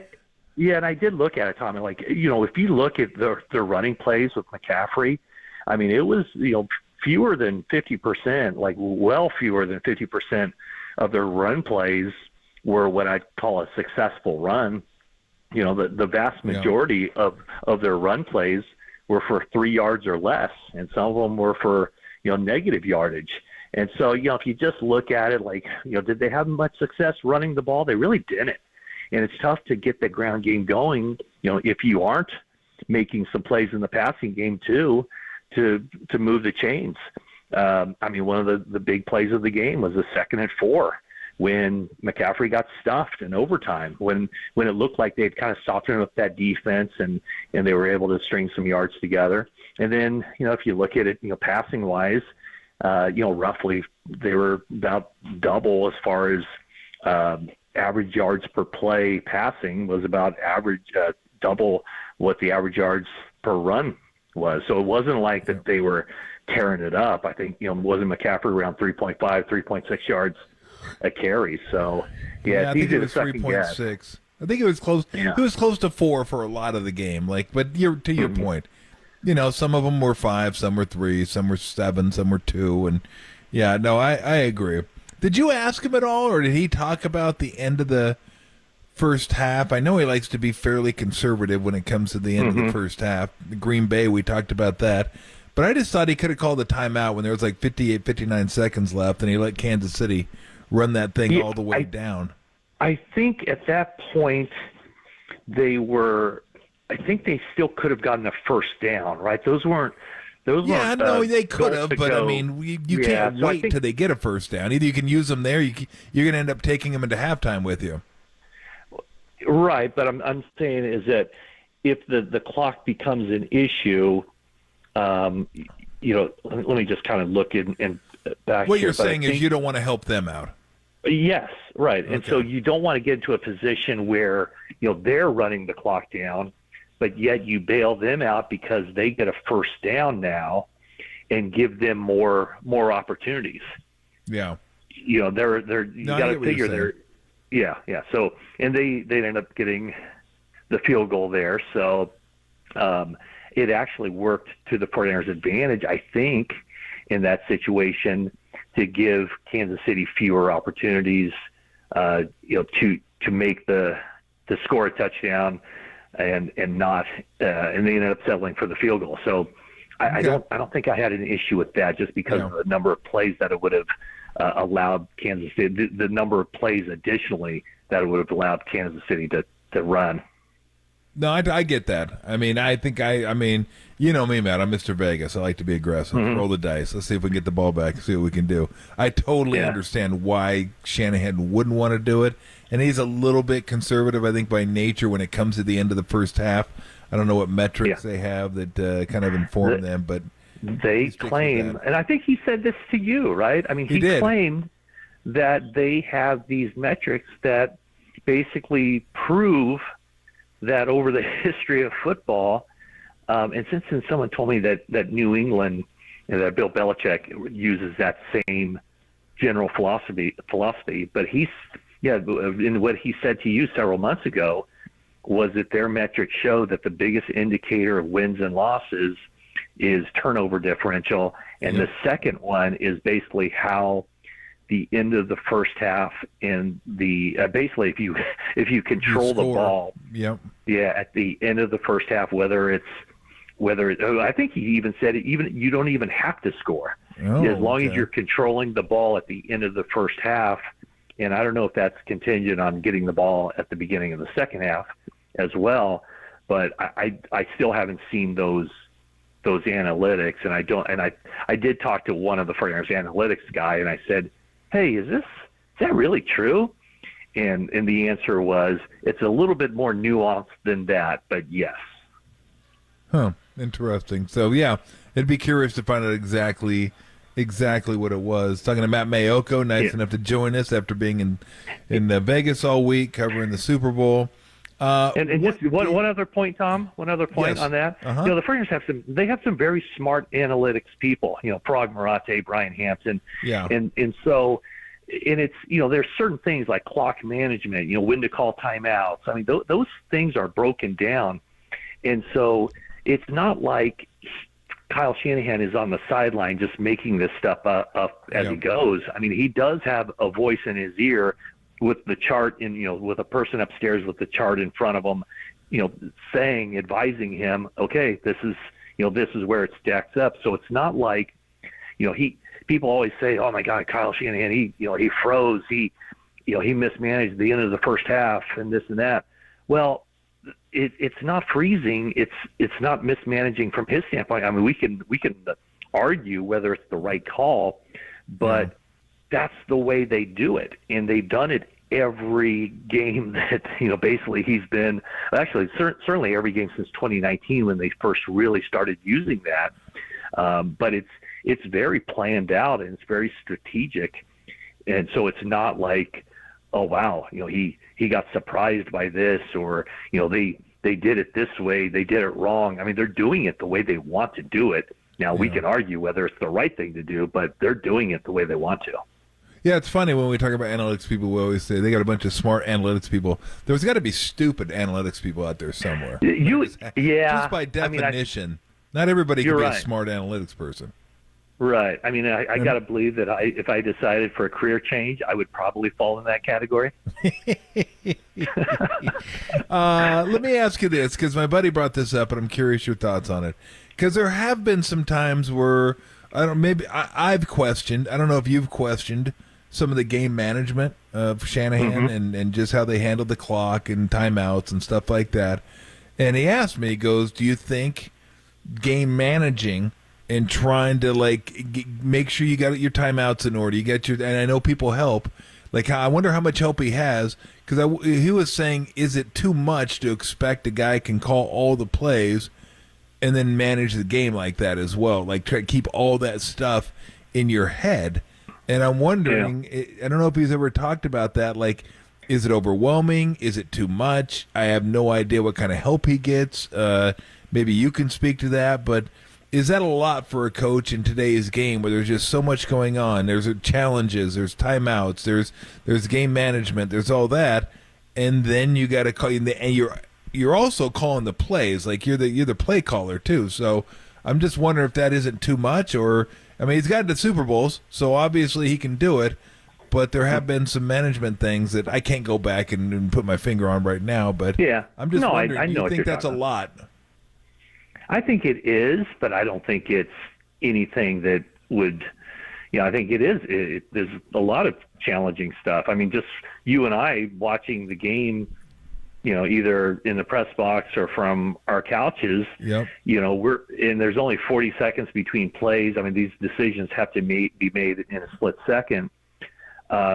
We don't always have the right answers, of what they should do, and we don't have the pressure of the crowd and your a win and loss on the line, while also trying to call a play against a defense that you anticipate is the opponent's going to run out there, all that stuff. But like I said, they do have, or he does have, somebody upstairs, who's feeding him the information. As I understand it, it's, it's like, here are the odds, here's the percentages of, when to go for it, when not to, all those kinds of things. So someone is in his ear feeding him information, and then it's ultimately his call. I mean, a lot of it too is, the chart says 4th and 3 at the 15-yard line going for it.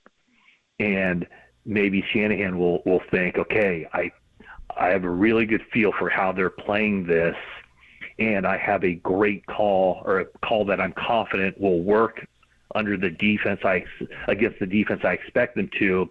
So I have the perfect play call. So yes, I'm going to go for it on 4th and 3.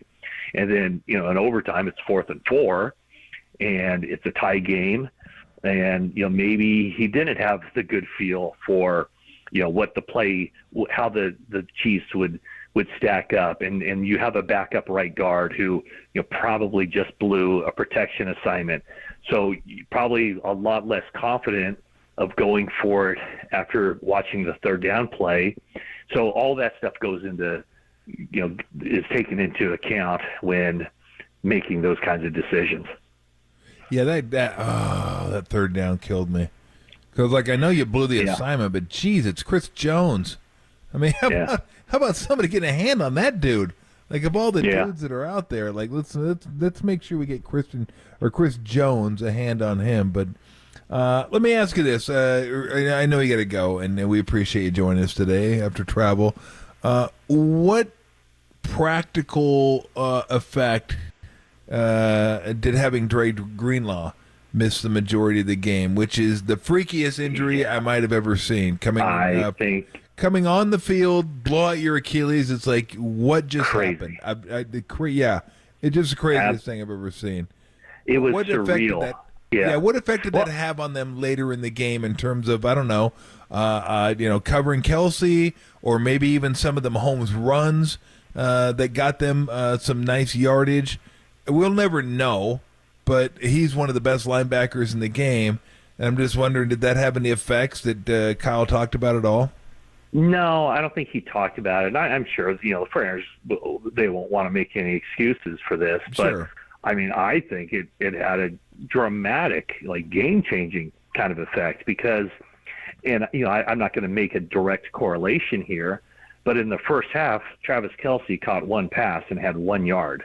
In the second half, check out his numbers. Was it 8 catches for 92 yards or whatever it was?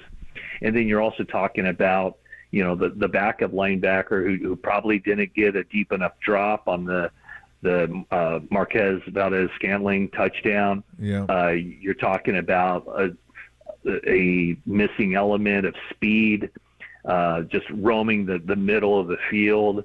The one thing that maybe gets lost in all of this is 49ers had a chance to close out the game. They were one play away from winning this game, 4th and 1, and in overtime, and they needed to stop. And I think that a player such as Dre Greenlaw on 4th and 1, when Kansas City shows that, okay, it's not going to be a power run up the middle because it was now shotgun formation.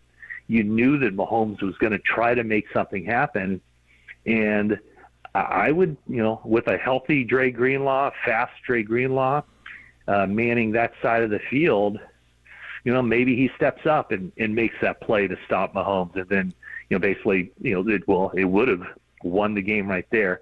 So long answer to your question, but, when you take him out of the lineup, when you turn to your backup right guard, all that stuff plays into the equation of how and why the 49ers lost this game, in addition to all the other things. It was basically I was going to say a lot of small things, but I guess they're all kind of big things when you're talking about the injuries, the turnovers, the plays that, whatever, the busted coverages. I mean, there was a play, I think it was a 52-yard pass. It was right before the Chiefs fumbled. But, I'm watching when Mahomes throws that ball up in the air, I'm watching Deshaun Gibson, and I actually said, Jennifer, the lead chance sitting right next to me, I go, oh, he's going to intercept that pass. I mean, it was so clear. And then it was nowhere around. He just lost track of the ball in the air, or I don't even know when and there seemed to be another couple times where, receivers didn't see the pass. Maybe Purdy had to unleash it too soon, but just a lot of things, some little, some big, some gargantuan, that all added up to why the 49ers and Kyle Shanahan experienced this heartbreak once again. Real quick, again, I don't want to keep you too much longer, but it was a disappointment. Did it feel greater than last time? I always think it's the same because you just feel gutted, but yesterday's game was harder to watch even for me. Like, it just felt like it was played in a phone booth and no one could get away from anybody. It's like, it just felt like every play had such massive ramifications, and then somebody make a big play, their team make a big play, and then Kansas City made a couple more plays than the Niners did. But I don't know if they felt more gutted, less gutted. My assumption would be the exact same because it's still damn Super Bowl you just lost. But you were at both of them, so what were the similarities? I really think this was the most devastating loss that they've sustained. Really? Yeah, it felt that way. I mean, guys were emotional. You know, there were tears. There was just stunned silence. And I think part of the reason, I think the two big reasons is that after so many other years of ending the season in disappointment, and last year not really feeling like they had much of a chance at all after Brock Purdy got injured against the Philadelphia Eagles in the NFC Championship game. From basically the first quarter of that game last year, the 49ers knew that they were toast. They knew that they had no chance to beat the Eagles. They knew that. And so everything was kind of put into this whole basket of next year. Next year's the year. And so when the offseason program started, that was the focus. When training camp started, getting off to a good start was the focus to get the number one seed. And, this team went through some ups and downs during the season, but ultimately they got to where they wanted to. And that is not to be taken for granted. They got the number one seed. They squeaked out 2 wins in the playoffs. And so they were able to get to where they wanted. And they felt like they had the team. They pushed some of their cards their chips into the middle. They got Chase Young mid-season, and so they felt like this was the year. This was their best team. This was their opportunity. And so when you take that heartbreak of losing the game, and then it kind of compounds with, one of your emotional leaders and one of the truly likable and respected guys on the team, Dre Greenlaw, is like absolutely devastated and crushed in the first half of that game after going down with that Achilles injury. That has an impact on the team as well. So I think all those things considered. And then, Shanahan, oh my God, what a star-crossed, career as a coach that he's had. I mean, you're talking about, just some excruciatingly difficult losses where in big games, pretty much anything he's tried in big moments hasn't worked. And the amount of respect that he has in that locker room, and all those guys know that he was probably under the most pressure of anybody with the 49ers to produce a victory. And so that was sort of the focus too for the team. When you have all those elements kind of converging and rolling into an overtime loss, it was. I would classify it as the most devastated I've ever seen the team. Just a gut punch, an absolute. I said it was a mule kick right to the solar plexus. Just I would say where are the solar plexus? Is that like chest? Brutal. I don't know. They hurt. I think they're around. I would actually do on the anatomy. I would go a couple feet lower. Well, I did say that. I did say a mule kick to the nads, but then I had to include everyone, and not everyone has nads here. So there you go. Okay, fair enough. I'm all inclusive. I try to be all inclusive, Matt. That's what I try. That is your middle name, basically. All inclusive. It is. It's my 2 middle names. Hey, we thank you so much. It's been a really fun year. I always look forward to talking to you. I always learn a little bit of something talking to you, and I know we'll be talking to you throughout the course of the offseason. We got free agency coming up, draft, all that kind of stuff. But we appreciate all the hard work you do on our behalf, and more than that, it's just a fun segment. We have a lot of fun talking to you. So I just want to recognize. Hope you recognize. I want to recognize. God, I can't spit it out. I just want to recognize that and hope the fans appreciate the fact that you come on here and give us a little bit of your time, and we certainly enjoy it. All right, Tom. Well, I appreciate it. The feeling is definitely mutual, and always look forward to the Monday afternoon chats. And sometimes, you get me right when I've landed after a cross country flight, and it's never tiring, it's never boring, it never gets old. So I do appreciate you and Copes, and we'll toss one back for Copes in his absence. Absolutely, we'll do so. And speaking of tossing it back, go get yourself a Pliny the Younger. They're out now. Go find a bar that has one. Let's do Enjoy. All right, sounds good. You know what? Okay, In fact, thanks, we'll Tom. get together. Give me a buzz. Maybe I'll go get. Maybe I'll try to come to that St. Mary's Gonzaga game at the end of the year. Go. We can go see a game and go drink some beers. That'd be great. That'd be awesome. All right, Tom. All right, thank Matt. you. I'll talk to you. Thank you so much. I appreciate it. All right, Matt Mayoko. He's that's one of the great things about this. I mean, I shouldn't say this show. I've told you guys how much I love working with the guys that I work with. Copes is awesome. Derek, Tim, great guys, fun to work with. We laugh. We have a good time doing the show. It's what I hoped it would be getting into this, like years and years and years ago. You just have friends that you're doing stuff with, and you're talking sports and try to put together a good show for the listeners, but you have fun doing it with the people you do it with. I just love our guests. Like, there are days, trust me, there have been days in the past where I'm like, God, I don't feel like talking today. I just want to hang out at home, take dog for a walk, lay around, watch sports. I don't want to talk. Those are few and far between, but it happens. And then I realize, Steve Young's on today. Oh, Greg Cosell's on today. Oh, Steve Kerr's on. Steve Kerr's on today. Oh, that's right. This guy's on today. Oh, Marcus Thompson's on today. Oh, I love our guests. Like, I know we have the same guests, like, kind of over and over and over, and we get some different guests, and we'll work on that too. Randy Bennett, who we're hoping to have on maybe later this week after that great victory up in Gonzaga. But I just love the people that we talk to. I've developed a relationship with them over the years, and I do. I just, it's easy.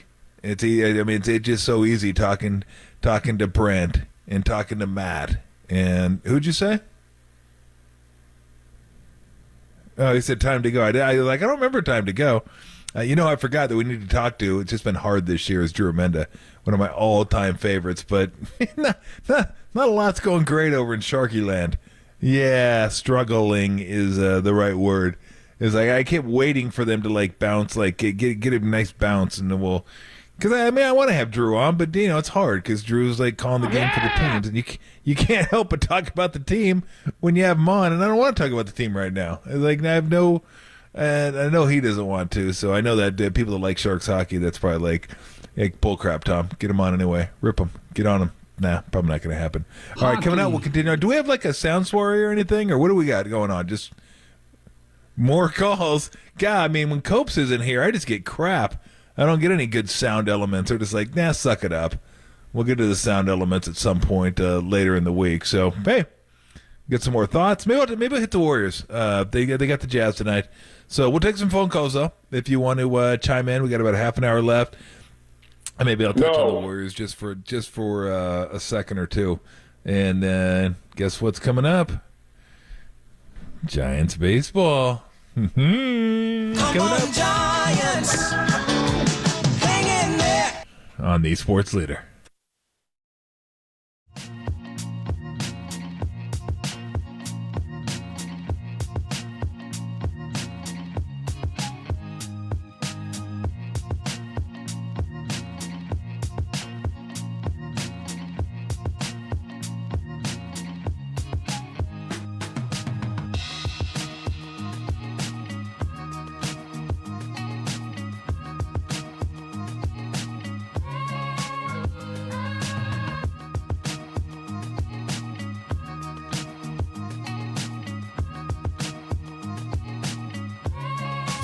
Fairfield. Shout out to you for supporting KNBR, Fairfield's sports leader. Here's what's trending now. Trending now. On KNBR.com. Did Kyle Shanahan do the right thing by taking the ball in overtime? That story and more trending right now on KNBR.com and the KNBR app.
It's time to peel some wigs. with Mr. T.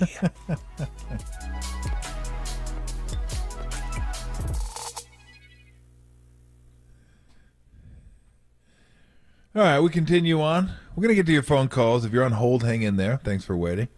And I'm sorry, I try to do as best I can with the YouTube chat. It's hard for me to talk and read all at one time. My brain doesn't work that way. I can talk and watch a game. I'm watching Duke Wake Forest as we speak. I can do that.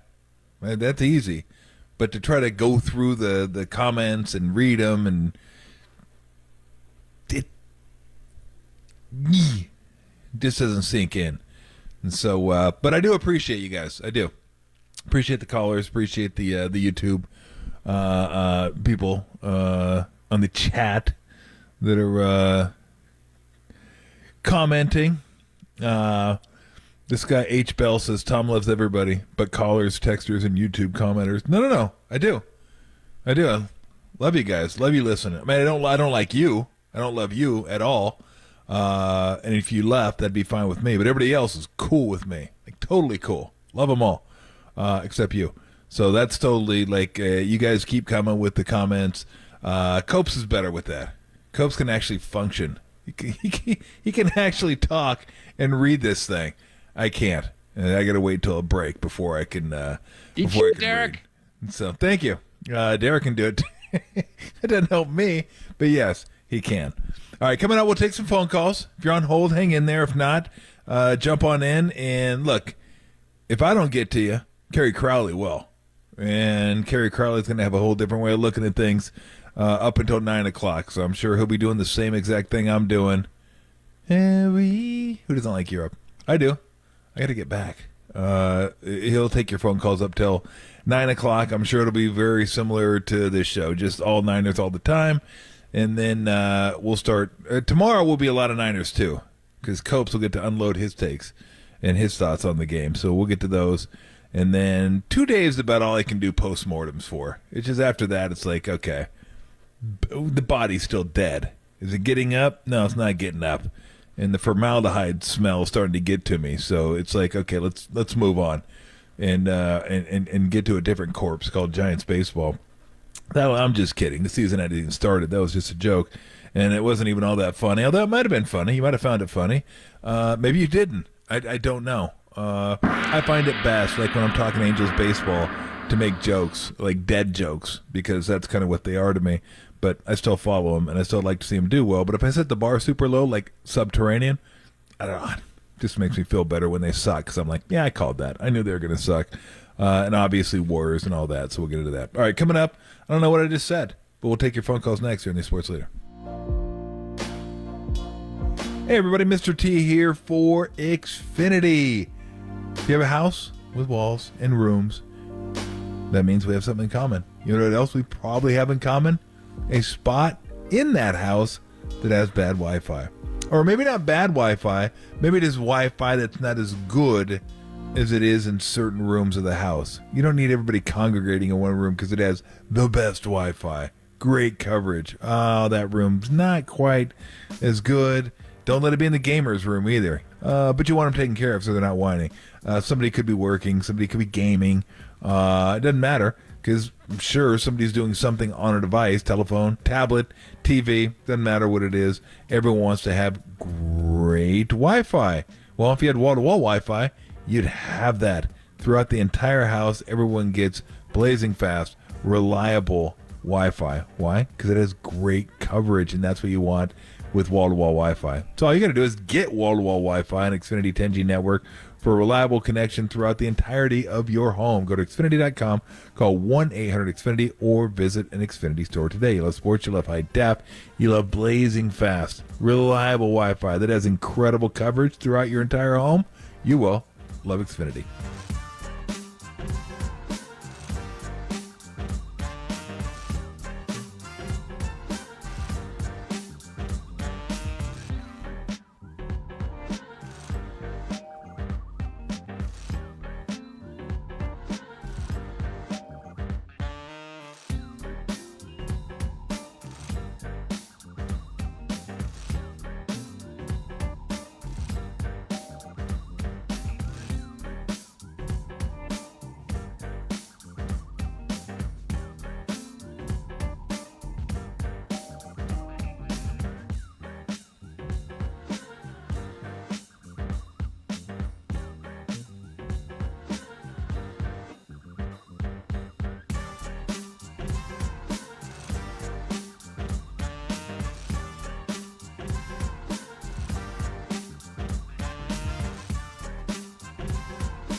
Listen to the sports leader anywhere, anytime. Download the all-new KNBR app. Now, Tolbert and Copes continue live from the KNBR Casino Matrix Studio. Casino Matrix Progressive Jackpots are here. Where are you? Just drop in. Please play responsibly. 1-800-GAMBLER.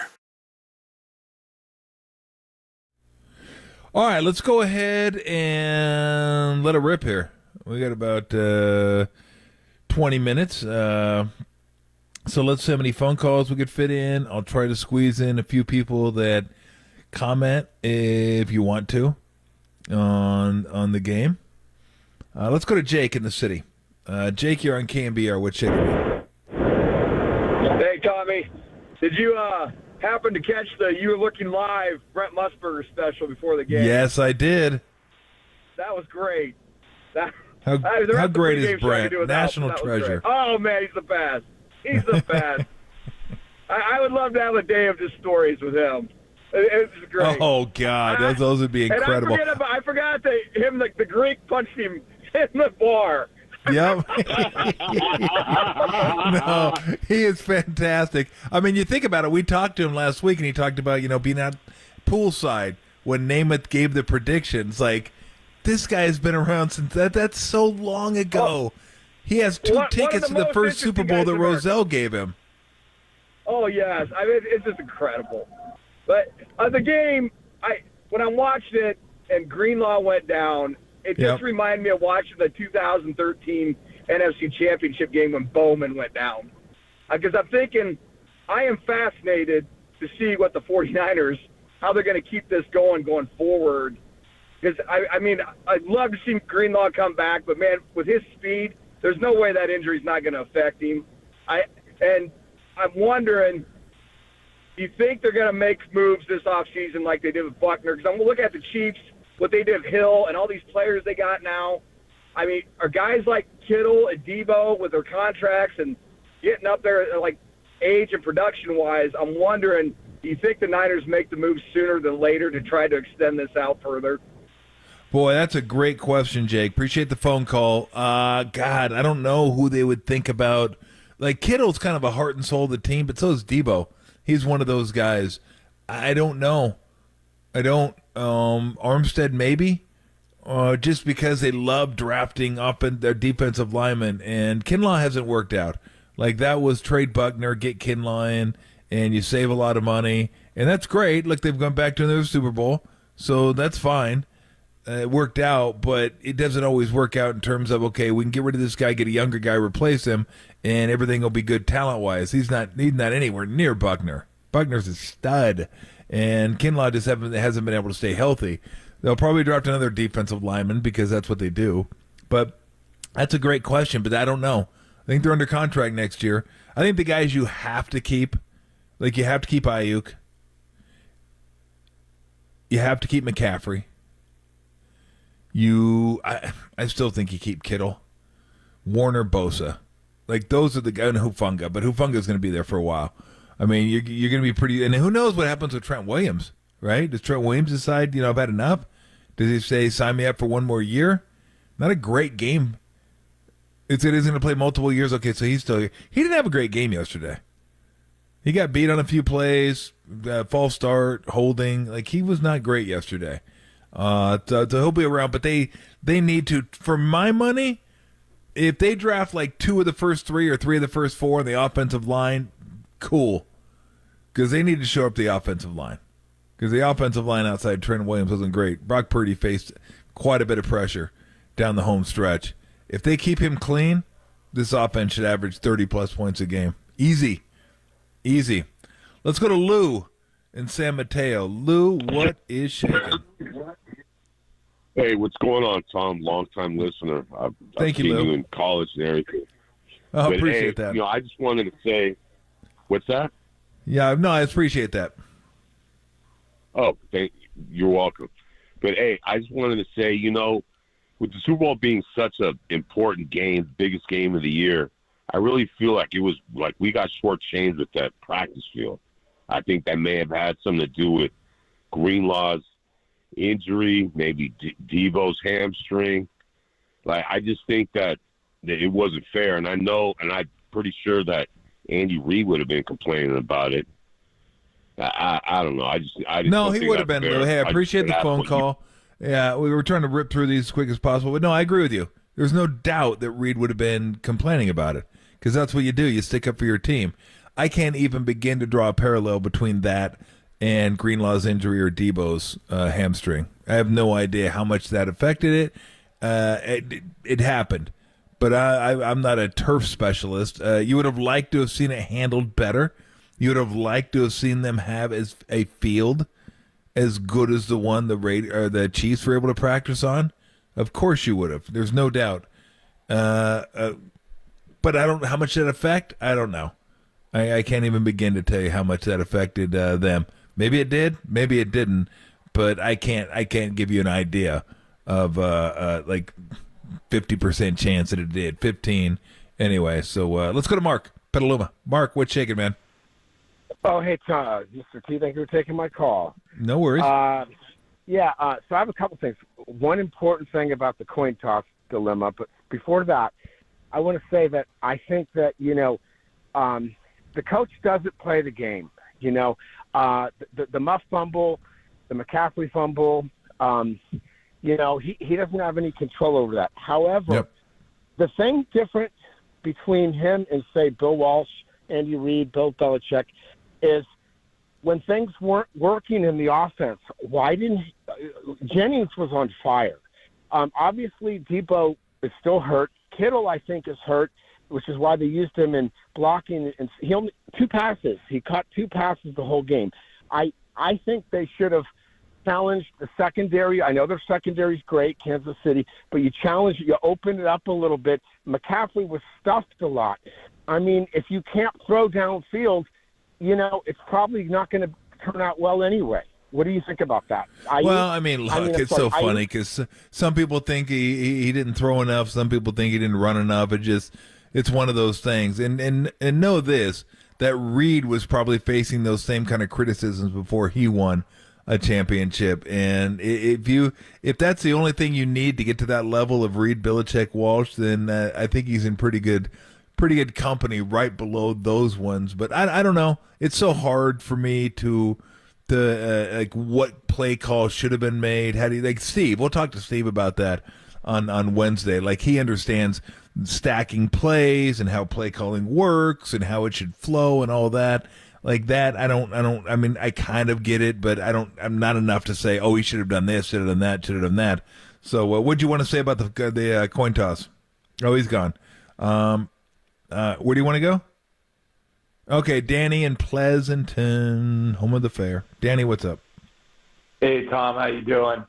Good. I heard you mentioned Pliny the Younger earlier, and you got me kind of fired up. I didn't know that they were back.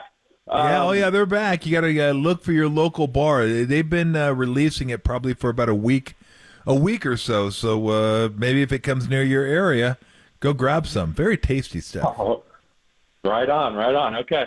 First off, big fan of the show. Thank you. So I'm only 22 years old, but this is the 3rd Super Bowl that I've seen slip through this team's hand. I've never been able to see them hoist that Lombardi trophy. It's just something that's been evading all of us for about 30 years now. And I know there's some recency bias and whatnot, but I think that loss last night had to have been the worst. I know it hasn't even been 24 hours yet, and boy. That's what Matt Mayoko said. He said they just the look on the player's face and the way they sounded a lot worse than 19. Like this was, because I think you look at this team, you go, God, look at this team. Look who this team has. Look at the name guys on this team. Like this team is stacked, and they just couldn't quite get it done. So look, you do what every pro sports team does. After a tough season, after a tough loss, you suck it up and you get over it at some point, and then you move on. And people say, well, how do you do that? I'm like, well, because 1, nobody died, and 2, that's what you do. You get paid to do this. This is your job. That's how you're not going to wallow in pity for a year and a half and go, oh, I can't come out of it. No, it's going to suck. Then you're going to get back to working out. You're going to get back to running. You're going to get back to lifting weights. All of a sudden, it's going to be OTAs, and it's going to be camp. And you're going to be like, let's go. Let's get ready for next year. I mean, the NBA is the same way, except for it's like 82 games a year. I mean, you get beat the way the Warriors got beat a couple times this year. It's like, God dang, how do you get out of bed? Well, because you do. You're used to it. It's a job. It hurts. It hurts like hell, but you get up and you get after it. And you try to play better the next game and get that win, and then move on from there. And once you get that win, you can kind of let that loss go a little bit. That's what these guys will do. The problem is, if you lose on Tuesday, you have a chance Thursday in the NBA to come back and win. Or baseball, the next night. Football, this team won't get a chance to really rectify this until next January. And you got to grind through an entire regular season to get to that point. It's like in the NBA. You lose in the finals, you got to wait a whole year to get to the playoffs before it finally starts feeling like a season. Like, okay, the juices are flowing now. Here we go. It's tough to make it through 82 when you lose in the playoffs. I've talked to guys who are like, it's just hard. I got to grind through an entire season when we know we're going to get to the playoffs, but that's where the juice is. That's what this team will face, but it's a little bit different in this regard. Football is a very physical sport. You can't walk through a game. You walk through a game, you might get hurt. And every game is like a physical battle. So the only thing I can say is it's hard just by past results to lose a Super Bowl and then come back and get back again. Very difficult. This team seemingly could do something like that, but the schedule's going to be tough. And I don't know what it is. I don't know why it's so hard, but it is hard. We'll see who they have next year. We'll see what free agency has. We'll see what the draft has, all that. But you just suck it up and move. You just go forward. But yeah, that was gut-wrenching. And like I said, I've said a couple times, for the fans, it was gut-wrenching. Can you imagine what the players felt? I mean, just, ugh. You have tears in your eyes, man. That's like, you're just like, oh my gosh, what happened? What did we do? Like, you just, I've been there before. Just sucks looking at your teammates. Just looking at them thinking, man, I let you down. I let you down. And they're thinking, I let you down. And it's miserable. Miserable. They asked us after we lost the Final Four game to Kentucky or to Oklahoma, hey, if you guys want to go to the finals, we got tickets for you. And I just stared at him like, are you, what? I'm going to go watch a game that I feel like I should have been in. Yeah, that's what I want to do. Yeah, give me those two. No. What? A damn game. No. So it was me, Steve, I think Danny Ferry and Quinn Snyder that were at a bar drinking beer. Thanks, Tom. Thanks. We're just like, this sucks. We're going to sit here and drink beers like losers. Bitter losers that are not in the national championship game. Just sitting in a bar. Just brutal. Just sucked. All right, coming out, we'll continue on. We'll find out what Carrie has going on up until 9 o'clock right here in the Sports Leader.